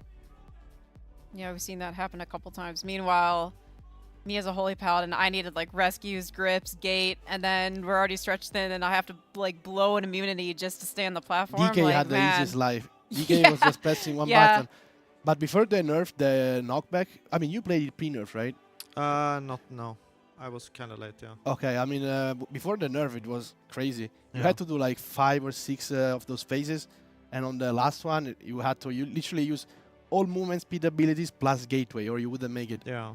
It Yeah. was insane. The pushback was also very big in the beginning. Yeah. I was lucky where we had it where it was like the 5, so we only had to plan for 5, but then I think we killed it maybe right after it got nerfed, right after, I don't know, and then I know it got moved down to like 4, and then I could see There was so many nerfs on that window because Yeah. I remember yeah. I played it, then the wins had been nerfed, but like boss health was still high, but then later on I mean, it you were barely forced. pushed you back. You had played like 3 of them. It's You like- couldn't play classes that didn't have crazy mobility or some sort of immunity for the pushback. And if you played priest or paladins, they had to just be like rescued. And you needed them gripped, for everything. healing because they were the best classes. Yeah, that whole fight was so rough because I know for healing as well, it was like the shield that would happen phase 2 from memory was every like minute or 90 seconds, and priests could like perfectly fit their ramp into it because that was a super high damage phase as well. Oh, that fight was crazy. Felt super good playing Arcane Mage as well because you got full blast into that shield. Yeah. See another POV maybe? If you want to. I see some Tanner gaming. He's back on healing. Yeah, Thanner. I love watching Thanner gaming. The frames. I always love the frames. Yeah, a lot of people say they're not good, but I guess you being healer, you enjoy them. No, it's just non-healer opinion, man. Like the No, black. I you think can they're pretty see- good, honestly. Yeah, Like, I agree. I like the black. I've seen worse. I remember Fragnance old. That was horrible. Yeah, those The lines thing on the side, yeah. Oh. Yeah, somebody asked from the chat to rate their UI with a donation, and he had the old school Fragrance raid frame on the side. And I mentioned it, that's the old Jimmy raid frame. Man, it depends how far back you go, but some of the old like UIs we had were like disgusting. Like everyone had everything on the screen. I feel like for the sake of having it on the screen, like it looked like a dashboard, and it was just all of this useless information. Yeah. I'm actually one of the few that has used the same for 10 years plus. I just changed like weak auras and I mean some updates here and there, but my UI was super clean back then and it still is. I remember back then people also had like buffs fading and like gaining as well on like pop-up roll-up text. Yeah. It's like Paladin just moved out of range, so you lost his aura buff, and it's like fades, gains, fades, gains. Like I also remember having a mixed scrolling combat text. That's the add-on. And at some point I was like, why am I even looking at these numbers? Exactly. That's what I've said. I've said this for people that show numbers on the screen still. It doesn't... if it's not going to change how you play, it just like shouldn't be on the screen. But to be honest, when you use like an ability that does a lot of damage, like in my case with Full Moon, and then you would see a crit properly, like Full Moon crit, that would feel good, you know. Now it's a bit harder to see it unless, you know... But your Full Moon on... what's it? Sludge Sludge Fist. Oh, it's so funny. I mean, that was the funniest moment because it's double unused trinket plus boss taking On extra fourth pillar, damage. yeah. Plus you're using potion on that wave, so you literally have everything up. In fact, I got rank 1 on that kill. It was rank 1 unlocked. But I love how you say like, oh, Full Moon, we gotta kill it now. Yeah. That's so good. I don't know if this was the same time, but I felt like it was kind of the same thing with rogues, where they would roll the dice or something. Oh and yeah, they'd say, bonus roll. What was it? The bonus roll or something? Yeah. Yeah, they'd say I got a 5 Roll of the something. dice, I think it's Yeah. Yeah, I remember at least sometime in that It expansion. was 1 that to was a big 6, thing. and you could roll 6 and win, but it was so RNG. The damage could vary by like 20% just purely on RNG. I don't think that's intended design. I know Outlaw has been good like recently. Did you still play Roll the Bones? Is that like a thing? I think it's a talent you have to pick up, right? I don't know. I mean, I mostly see Fateless playing Rogue. I haven't seen any Outlaw to be honest. Yeah, I mean not this patch, but it wasn't that long ago. Outlaw was like good in obviously good in M+ for a long time and stuff. But I don't know. First phase is pretty chill. There's only like jails. You bait the thing on the shield, kinda. And what else? Yeah, on one side it's the jails plus the ice. So after this jail, you'll see them run into the fire a little bit, bait the ice on them there, and then they will ice on the sides. And then on the other side we have this big red circle plus mines. They have plenty of people staying out. I suppose the ones that can't get out on their own and stuff, and then they have assigned people that just damage them. Yeah, because I think you need a certain amount of people on the inside. You could see Tanner got out as, I don't know, before the ad even died with just monk ability. Yeah, a lot of stuff you can do with that, like rescue, if you time it well and stuff, I think. They added like a small interaction with that fire patch as well. It's like with the tank knockback, they get this gold on them, and like they need to remove that. Otherwise, they like become solid gold and perma-stunned. So they need to remove it, I think, from those like fire patches as well. So small little interaction for the tanks, give them something to do other than taunt swap. Ad still has the shield up, but should be fine. Yeah, then there you see players spreading with those electric circles. So the mines here, it's the only way you can kind of deal with them is you just have to run the ice lances into them and just freeze them. I think they're frozen for like 30 seconds too, so it's quite a long time. Yeah, but the first ones, I think they're popping them with some immunities maybe, or maybe tank? The tank is popping. Yeah, or tank, okay. We can watch that later, maybe scuff the pop them. But as the fight goes further, I think they just ignore them, right? Last phase, I think you ignore. Yeah. I think it will be played almost exactly like you play it in Heroic. Yeah, on Heroic, yeah. I do wonder if at the end you're gonna have all the raided kiting mines, because you don't have enough CC left, right? And they keep spawning. Yeah. But it is, it will be interesting. Obviously, this is one of those bosses, we have mentioned it before, but this is one of those bosses where you get to last phase after like 25 pulls, and then you will play last phase for like 150. Yeah. So I've seen those bosses many times. A big change that we also see is they're currently using 5 healers. It's a bit of a nice change of pace since the last. This raid has been very 3 heal lately. Not many, so I was going to say it would hopefully allow for more class diversity, but it's funny to see that the 5th healer they bring in is just another Mistweaver. Yeah. Monks have been crazy, both healer, DPS. I do wonder if tank is good, but maybe not. I don't think so, yeah. But I mean, there are literally 5 monks. Yeah. When was the last time you brought 5 of same class? I don't know. But yeah, both Windwalker and Mistweaver is strong. For the longest time, we're like, oh, we have to bring one monk buff. Where do we get it? Where do we get it? And now it's just like, bring every single monk you can see. Yeah. It's nice to see that with Paladin a little bit too, because Holy Paladin's kind of at the dump. Ret Paladin does pretty good, but like since Prop Paladin is good, you don't have to worry about getting that Diva Aura from someone else. But it's like if Prop Paladin was bad, they would very much be falling into that category of like, all right, how are we going to get our Paladin auras in here?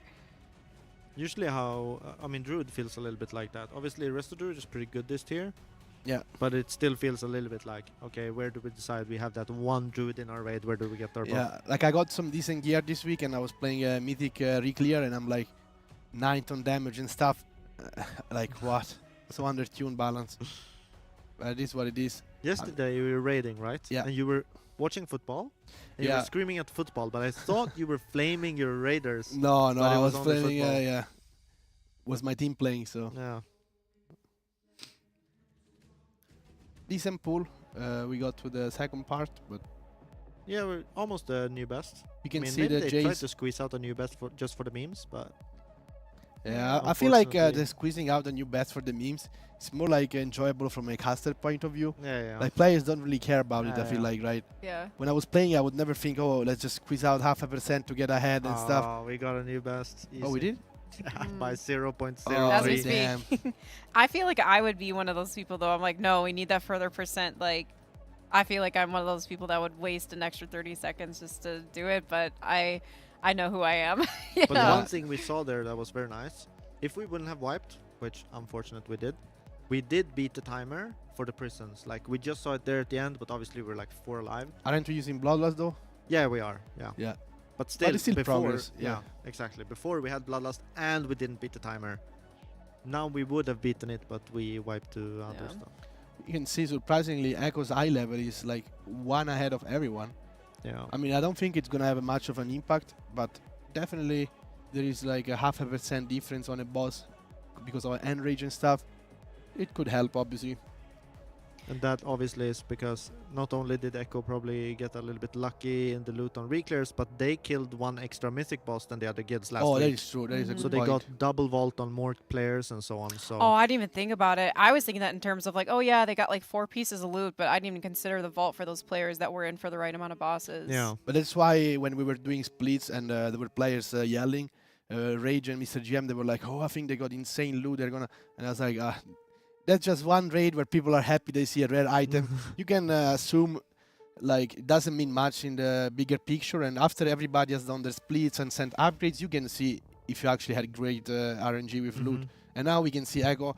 I mean, could also be they just had better splits, or like, I don't know. In week 1, Method was ahead when it comes to eye level though. Yeah, they were. definitely had also the fastest splits of everyone. Yeah. So it's definitely. But it also is like if you had maybe a good ring from last week and then now you got the normal Caster Diamond, I think you still played the normal Caster Diamond, so you will reduce eye level to get like a better. So if we didn't have that last week, then we got better gear but less eye level maybe on. Yeah. Also, vaults have a lot of value in this case for eye level. If you get a bad vault, you just get a socket and it's hidden power, but doesn't give you eye level. Yeah, that's true.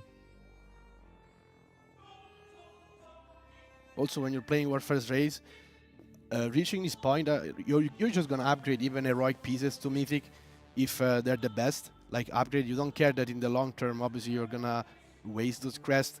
You just do whatever is best for the week you're in, and you know if it means upgrading a chest from heroic to like Mythic crest eye level, then you're just gonna do it. You know.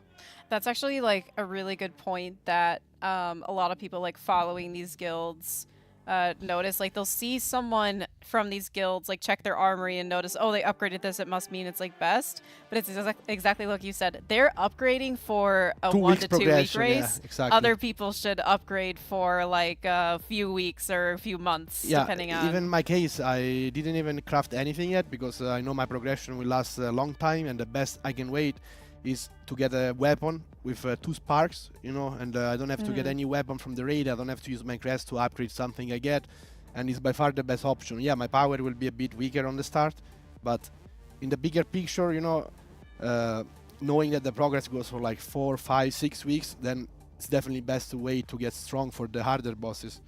We can see Bubble from Sculptor to soak those mines. Then when they get these ones, everybody can soak them. Do you need a specific amount of people, or you can just solo soak it's them? just 1. Yeah. Okay. And for those, I thought you needed at least 5 for the red circle, yeah. Okay, sorry, yeah. For the small little mine stuff, you only need 1 person, but for the big red circle, you need at least 5. So on this first one, we are full group soaking, and the next time we get back here, we will immunity that one. Yeah, I was watching Liquid pull this, and for their immunity group, that's where it's like you really gotta hold out and make sure and hope that your immunity classes like don't accidentally pop it or something, because there have been a couple wipes to where they had like 4 people in with their immunities, but it just wasn't enough, and then it just one-shots the rest of the raid. So you have to be pretty reliant on that, but that is the nature of this fight. Since there's a high chance they're gonna want to save those immunities for the final soak in the last phase. But it's another one of those examples where historically, like way in the past, it felt like your immunity was mostly for you. Like if something was messed up, you could use it to save yourself. More and more, as we get to like harder raids as time goes on, it feels like immunities at this point are just like assigned. You don't really have them for yourself I feel anymore. like since Tomb of Sargeras, which was the raid where everybody Tomb of needed immunities. Sargeras, I remember. Yeah, since then, immunities have gained so much value for raiding context, just to like ignore some mechanics. You just use immunity classes and you get through some parts. I mean, you had a Fallen Avatar, you needed 5 rogues or something to soak. Yeah, but feint was so broken. Yeah. Do you remember? And they also just press feint. They have 50% DR on AoE, and they just stand in the soak by themselves. It was no problem. Yeah, back then the rogues were being over abused for all these mechanics. Even Blackhand, I think in the last phase, you just used 3 rogues to soak the smash, and everybody else ignored it. Yeah, it's crazy.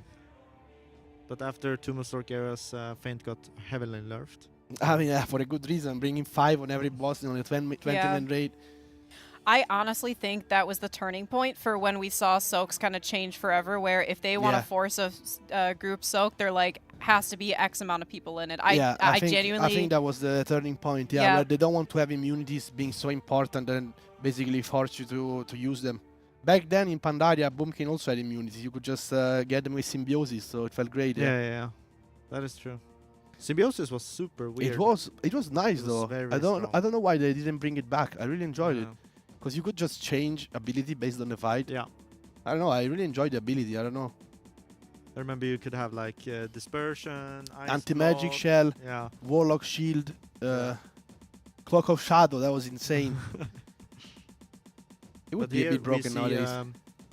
When we have 3 prisons here, so we have done 2 of the big red ones. This is the second one of the prison ones.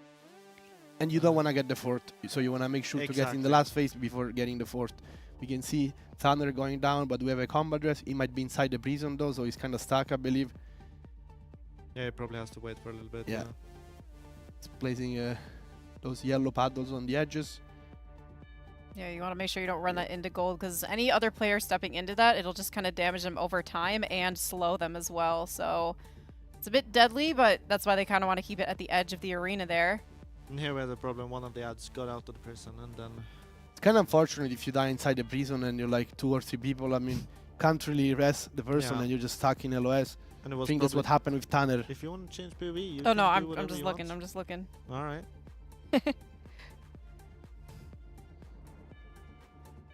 Well, let's see. I know there was another pretty deep pull they got there.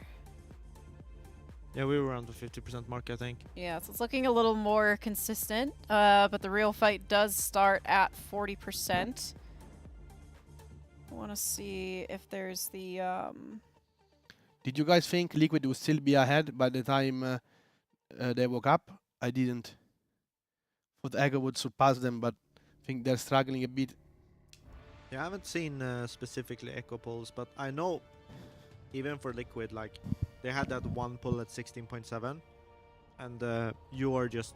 They get clean into P3 or P2, and you're just doing everything you can to try and do so much damage in a short window as possible. But they basically, when the prisons came out and the big tank soak came out, already, or I say tank soak, but the big red circle in last phase, when those 2 mechanics overlap, they had like a couple of people dropping, and then just people dropping off in day wipes, yeah.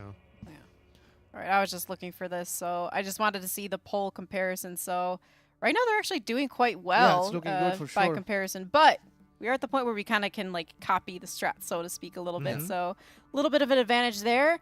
It looks like there will be a plateau though for a lot of the polls, unless we pull something crazy and just a slow slog for the increases there.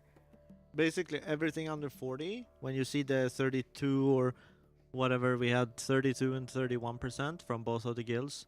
That is basically like, oh, we just played it when the boss charges around and does this little spinny thing. We did damage in that, but when we got into last phase, we were dead. Yeah. And then just out of curiosity, let's see what the predictions were for this. Let's see how accurate we were here. I think I'm the most accurate, most likely. Oh, really? Roybin is also... You don't think it's going to be higher? I think it's going to be around 150, 160. Okay. I think Perk is going to win this one. If we go off the trend of like Methods polls compared to Echoes and Liquids relative to what they're getting. Do they really want to have it like 200 pulls boss though? If it goes to 200, that means it's not going to die until tomorrow. Yeah. Saturday-ish. And then you have, I don't know, that's going to A go to couple week of 3, days I for guess. Galawix. And then you kill it instantly on reset. Yeah. I'm not a fan of that though. Nah, that me means neither. people getting early reset, have it guaranteed kinda. Basically, especially this week with the Renown, getting the 3% extra damage from the Renown. You already get next it? Week? Next week, yeah. Really? 3%. From the raid? Raid Renown, yeah. Oh yeah, that is Quite so crazy. NA have quite an advantage Maybe if we go to the next reset. I mean, that would be strange though if the race isn't over, but then they should probably wait. Maybe I don't know, but they don't care about waiting this kind of stuff. Well, it's so early though. Yeah, but it wasn't this early last time. I think was no, it was like 4 weeks in. I think last time. I think they should just delay the extra week. And then it started by a little bit. Yeah. I know in Or maybe Sanctum. it was longer than 4 weeks, even 6. In Sorry. In Sanctum, when the shards came in, that was like a 7% like healing DPS increase. With getting that renown increase of a few percent, do you think that's kind of comparable? Of like that will make a huge difference. is. Like for a Race World first player, like how big is that? It for is them? kind of the same because you get 3% baseline buff and then you combine it with all the vaults, all the upgrades, so plus extra mythic loot, so it's gonna turn into like 6 to 7% per player, and that's crazy. I mean, I don't think it's ideal. Yeah. I would be surprised though if I mean, maybe they make Galley week so hard that it doesn't matter, so they're still gonna have to play like a couple more days after the week 3. We'll see. And for like reference, how people should think about this, like it's almost like in finance, they always speak about like compound interest, and that is kind of how it works with like damage increases and like health increases in World of Warcraft rating. Because when you have more damage, you might have to like not put as many cooldowns into something you had to put a lot of cooldowns in before. So now you have cooldowns for the harder part, like more cooldowns for that part. Now you're just skipping the hard part because we just didn't have to put as many cooldowns into, let's say, the like middle part. Yeah, that's a very good point. Yeah. You kind of saw that like with Kaiveza, for example. Like if you have like 100,000 health but you can only go down to 90,000, getting like just hypothetically an extra 10,000 is huge. Well, I know why it is, but now I'm trying to think like how can I explain it? But it's the same concept that you're talking about. It is kind of insane how you really feel the small increases in damage. You can feel it in the raid. Like when you're world first raiding, I mean, you have done this a ton, Gorgok. You know, like you kill one boss, and then next week the boss is free. Like what? It's not even the same boss. Like it's so easy. I'm trying to think of a boss that was a big struggle. Actually, Kaiveza was a big struggle for Echo to reclear last race. I think that took them like 4 or 5 hours, but that's because they didn't have the Vantus rune. Exactly. And Liquid actually played up like crazy on that reclear. They only did like 8 or 9 pulls, but Echo had like an extra 45 or so. Yeah. But the Kaiveza was one of the craziest bosses ever. You can see Skofte with Spellward. Yeah, basically he gets to do all the like. So was placing the yellow paddle there. Yeah, right? exactly. So, like basically, if you play the Prot Paladin this tier, I mean, you just get to do all the bitch I was work. checking. As a tank, every boss is doing so many extra jobs thanks to the bubble and Spellward. Prot Paladin definitely has a crazy value in this raid. I mean, they've always had good value, even when they're not like the very strongest tank. The amount of utility it brings to the raid to avoid certain abilities or, you know, just to get through some parts. So, for example, there is a soak and you need an extra immunity, you just use Spellward. You know, such a game changer ability for progression, especially at the World First level. Yeah, because they're like the only tank that has a true immunity. Another bubble, he's just standing it every minute. What's the cooldown even? Yeah, but the first one was spellwarding. Yeah. No, but he's used the bubble earlier too. Yeah, he's using it like super maybe. often. Yeah, he used it for the mines earlier. Oh yeah. I mean, I don't know. And then Prot getting Paladin the stuff. getting the choice between like a bop and a spell word too is just like they have so much in that kit. Speaking about cooldowns, I remember something as a Holy Paladin now was super frustrating. On Firak, you had to give your like cooldown reduction to the DK tank so he could mass grip every ad. Yeah, the Blessing of Autumn. Annoying, bro. I was benched there, so can't remember. Yeah, we had to do that on Firak, and it's hard because the HPEL, depending on your comp, they were usually in charge of healing the ads, which if you got there early was actually quite difficult to do. We had to do the same thing on Queen and Surk as well, though. I was giving my Autumn in Phase 1 to the Warlock for their cooldowns for Phase 2, and then in Phase 2, I'd be giving it to the rest of Shaman for their cooldowns on the platform, since we have to play like in range while on the platform because we're waiting for the pulls. We have to drop pools in the back, so I kind of just had to have my Shaman. She did everything on the platforms for me and got my CDR. But yeah, it was the same thing in Ansarek. We had to give them to other people, like, just to rotate them properly. Yeah, I know. That should go to me. Somebody assumed that Skofte is a Ska because of the name.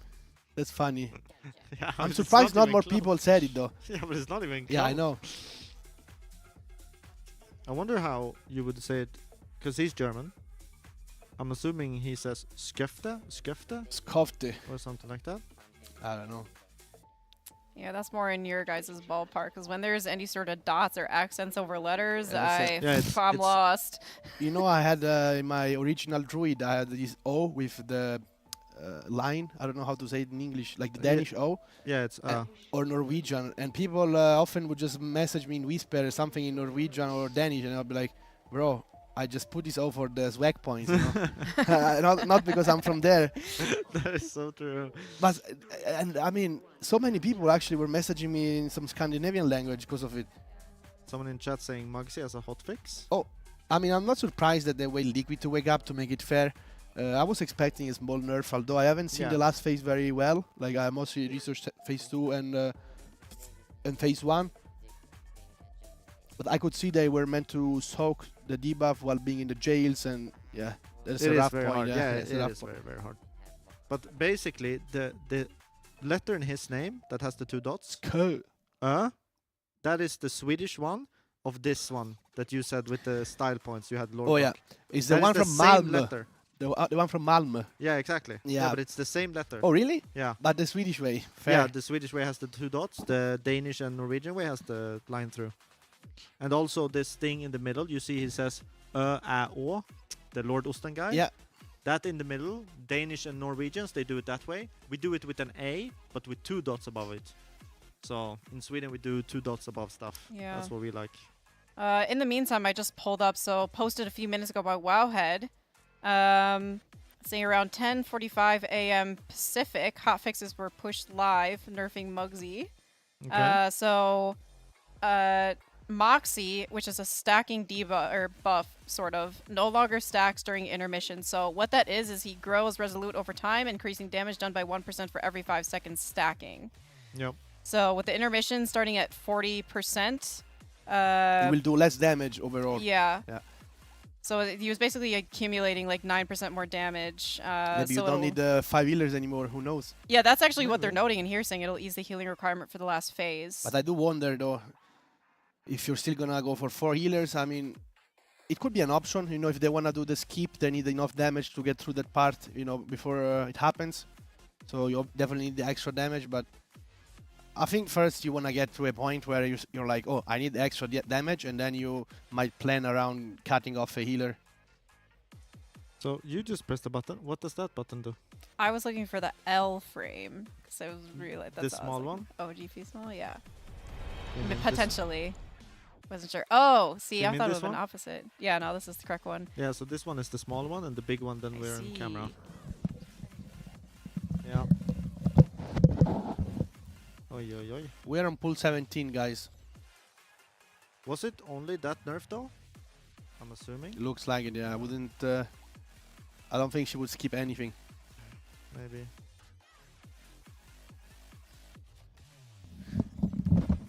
Yeah, we'll check.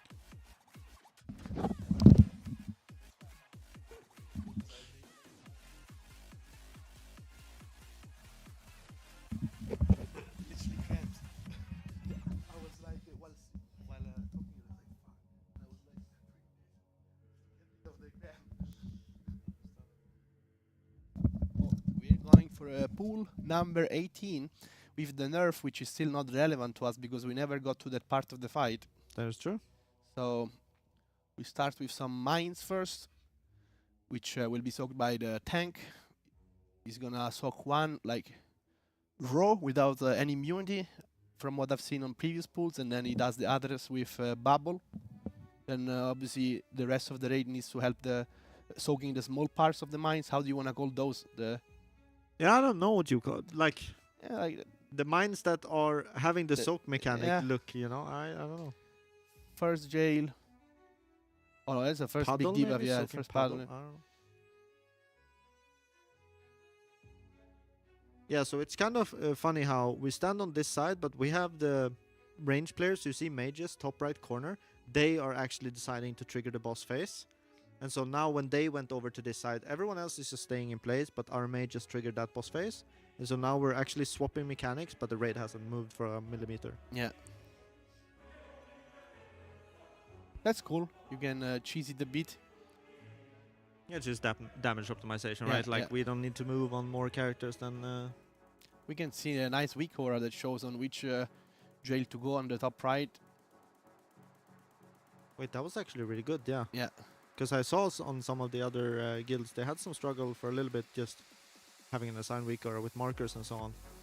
Yeah, I'm surprised we don't have a better weak aura to show the frontal cleave of the head, like dodge or something. But it's not that it's needed. I mean, you can see the animation of the small head.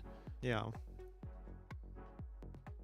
Luckily for everyone in those prisons, there isn't much else to do, except for in last phase when we'll actually have the big red circle and everything is going kaput. FTM goes down. We do have actually no, we don't have a combo dress, which is an issue because we're gonna have one less healer. Bangers also goes down. I wonder if Bangers is one of the immunities, but we obviously have backups. I saw Wildy wasn't one of the immunities soaking before. So we probably have ice block backups for the big red circle we will have in a little bit.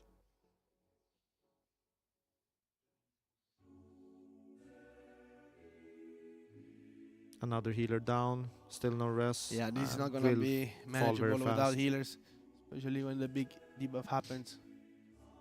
But this is the immunity.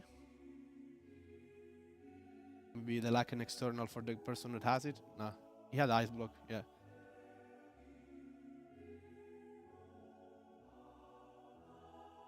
I'm a little bit surprised they're actually playing on with 2 healers dead, but yeah, I guess YOLO.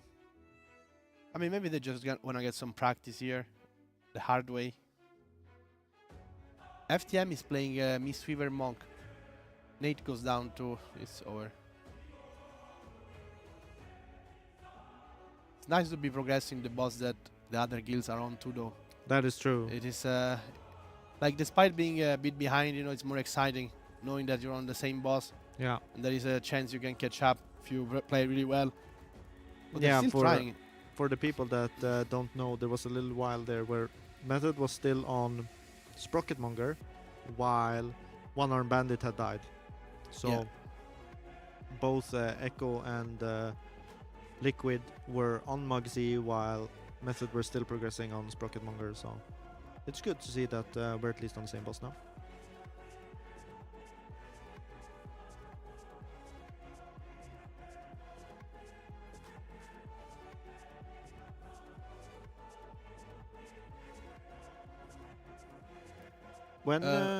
When you play, which boss are you on now? In Mythic? The one with the ball. It's actually really hard, even post nerf, by the way. Is Not it? many guilds killed it, like not even 10 guilds or something. It's crazy. Really? Yeah, because you still have to do all the mechanics as if you were reaching 20% pre-nerf.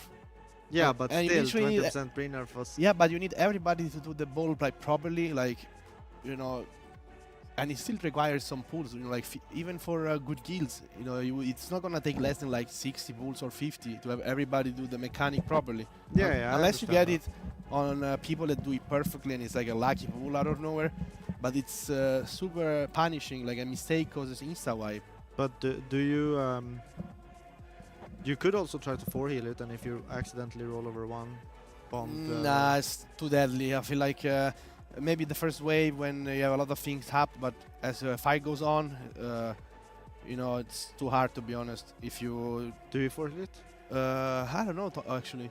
I do Okay. wonder, but probably not. Or maybe these days we 4-heal it, because can't remember. Alright. But I've had the ball, like, obviously we did a full day of pulls. I was like, how are people messing it up, you know, like, it seems easy. And then after like 2 hours and a half on like my 7th attempt with the ball, or 8th, that I did it really good, I just ran straight into a bomb and like, boom, everyone dies. You know, the bomb that explodes the raid. So I was like, okay, this is actually a bit harder than I thought of, you know, just because I did it good for like 2 hours. Yeah. But then imagine every player messes it up once, at least once or twice, then yeah, it adds up, right? For and sure. I mean, top guilds had 100 pulls plus on that boss. Yeah. Still wiping to the ball for like many pulls. So it's definitely a mechanic that is super hard, considering it's a 4th boss. Like, crazy. Mm-hmm. What do you think about the idea that Kana had where like a good nerf would just be making it so healers don't get targeted?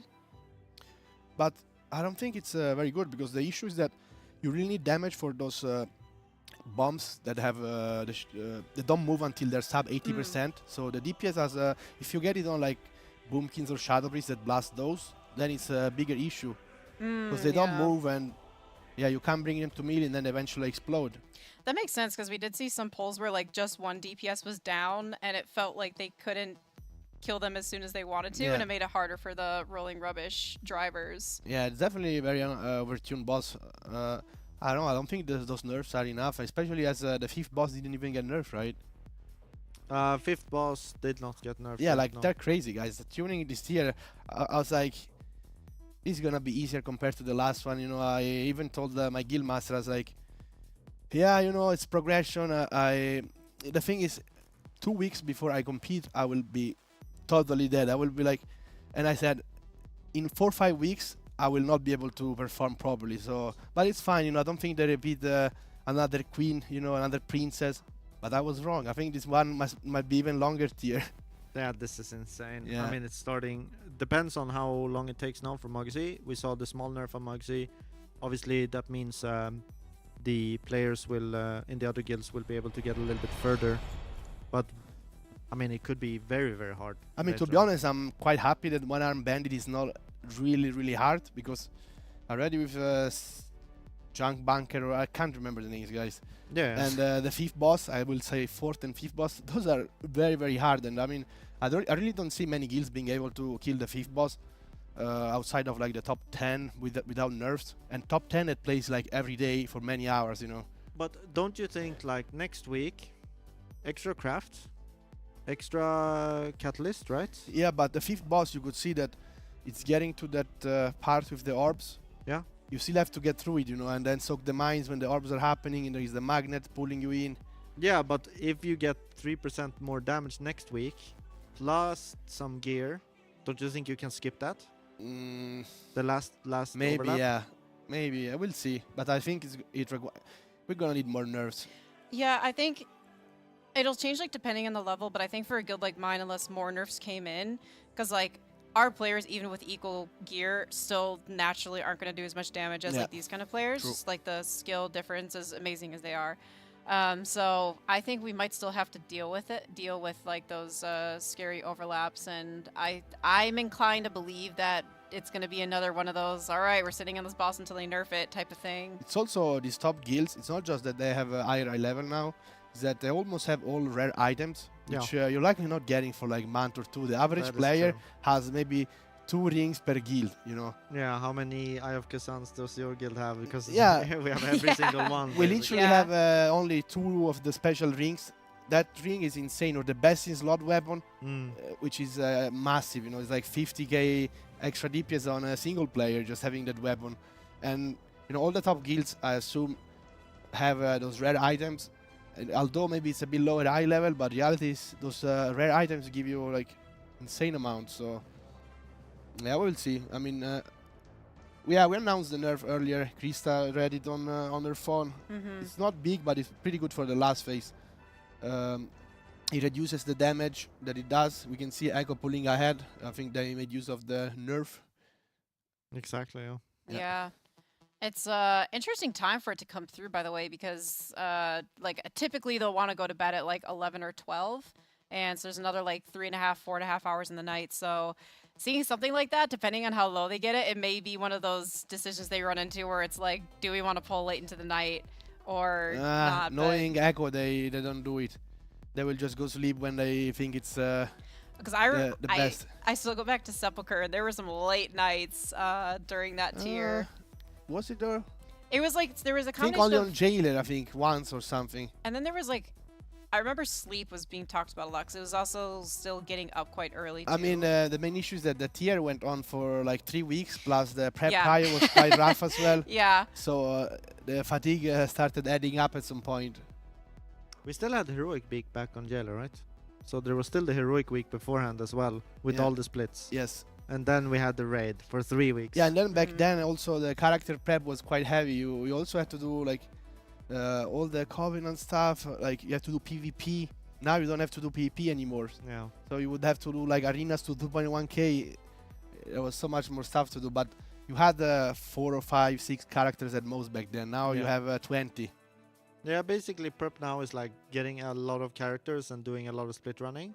But like you said before, we had a lot of more like in-patch prep as well. Yes. A new patch came out and you had to get like exalted with like some Yeah, faction. but you had less characters overall. Yeah. I don't Because know now which we I don't see prefer. that stuff anymore. I mean, nowadays it's so easy to get up, and yeah, I don't think these reputation things are good design overall. And it's also account shared now, right? Mm. So if you get it on one account, it's also on your olds. So I prefer it that way. But seed farming was still a thing in Dragonflight, you know? Yeah. Still a lot of stuff like that. Didn't have fun there. We can see the jails happening. Beautiful Wicora showing us where to go. Jimmy can also jump over the wall once he wants to get out of here. I was curious about that because, like Shaken pointed out, there's like the mages blinking and alter timing, and I was wondering if there were other classes that. They have most classes going in that are able to get out Mhm. if necessary. You can see some people are staying out for that reason, I think, because if they're slow by any chance or something, you know, they just waste uptime on the boss and on the raid, right? So there is no point for them to go in. They're not in a rush here, you know, because the walls are gonna break later with the arrows. So this is the bait that goes on the shield, right? That can break the shield of the ad, or was it not? Maybe I didn't see, but it looks like lightning. Yeah, it's the finger gun. We can point it out when he does it. Because I know there's a lot of frontal cleave, but they're all different. Yeah. Like it there are is, 3 yeah. different ones, right? Yeah, it is a lot of them. Yeah. Yeah. The red one does not break. It's I the- mean, when the it blue is a one. frontal cleave, my idea is to always get out of it, right? Yeah, it's the until hit by finger gun. And then also at 80% health takes 100% increased damage for 15 seconds. So that's also a pretty interesting number to land on. So like once that damage amp happens, you want to just get as much in there as you can during that time. Nice fellers by Jimmy for the mind soaking. Getting the paddle and the immunity soaks on the big debuff. Frontal cleave by the boss, he baits it on the wall. Now not much else happening to the raid. You can just chill. Yeah, we are facing very soon. Mages will go over right now. And then we see that ad is still back there just like blasting the raid. What I noticed about this too is like even though there is so much damage going out, but it's not nearly as noticeable because they have 5 healers in right now. Like if they were 4 healing, this health drop and bouncing would look like it was on Bandit. Like there were so many times where people are dropping, but here the raid is so safe. But as we've kind of pointed out, you won't kind of notice the necessity until we get to the last phase, which is pushed at 40%. So hoping we can see that soon. They've gotten really close to their best pull being at 42.3%. We can literally see they don't even break the walls from the inside to out. They just jump out. Because I think that's the only way to... Yeah, exactly. To get out. You need to break the walls. You actually need to break it with the ice. Yes. Jimmy unfortunately did the move from the ice arrows, so he got blasted. We can go on Wildest POV to check some ranged positioning. Yeah, everyone there just making sure they avoid the bombardment happening. There's a lot of passive damage like from the lightning strikes that you can't really avoid, and we even just saw a little bit of a lightning bounce there. But there's another ad that's going to be up for a while that we need to once again wait for another finger gun until they can even DPS it down at all. So something the healers need to watch out for as well. It's another combination of a lot of raid damage coming out, but also having to watch for that single target. But the single target healers aren't very favored this season. It's very like raid AoE. Yeah, I mean that's also why I guess Holy Paladin doesn't have as much value as we would expect. I mean, despite having low numbers. Meanwhile, I can see they're holding their combo dress. I don't know why, but maybe they're saving it for a tank just to get through the phase. We see a new best pool while the boss is shooting his gun on the wall, swapping platform. And we should swap here easily before we get the next jails. Yeah, that was phase 2 or... Yeah, we will push right there. Yeah. And he will start charging around. We were, you now see the mythic mechanic starts building up the lightning in the room, and then it will slowly start spinning. Yeah. You can see the Wicora telling them the direction of the cleaves.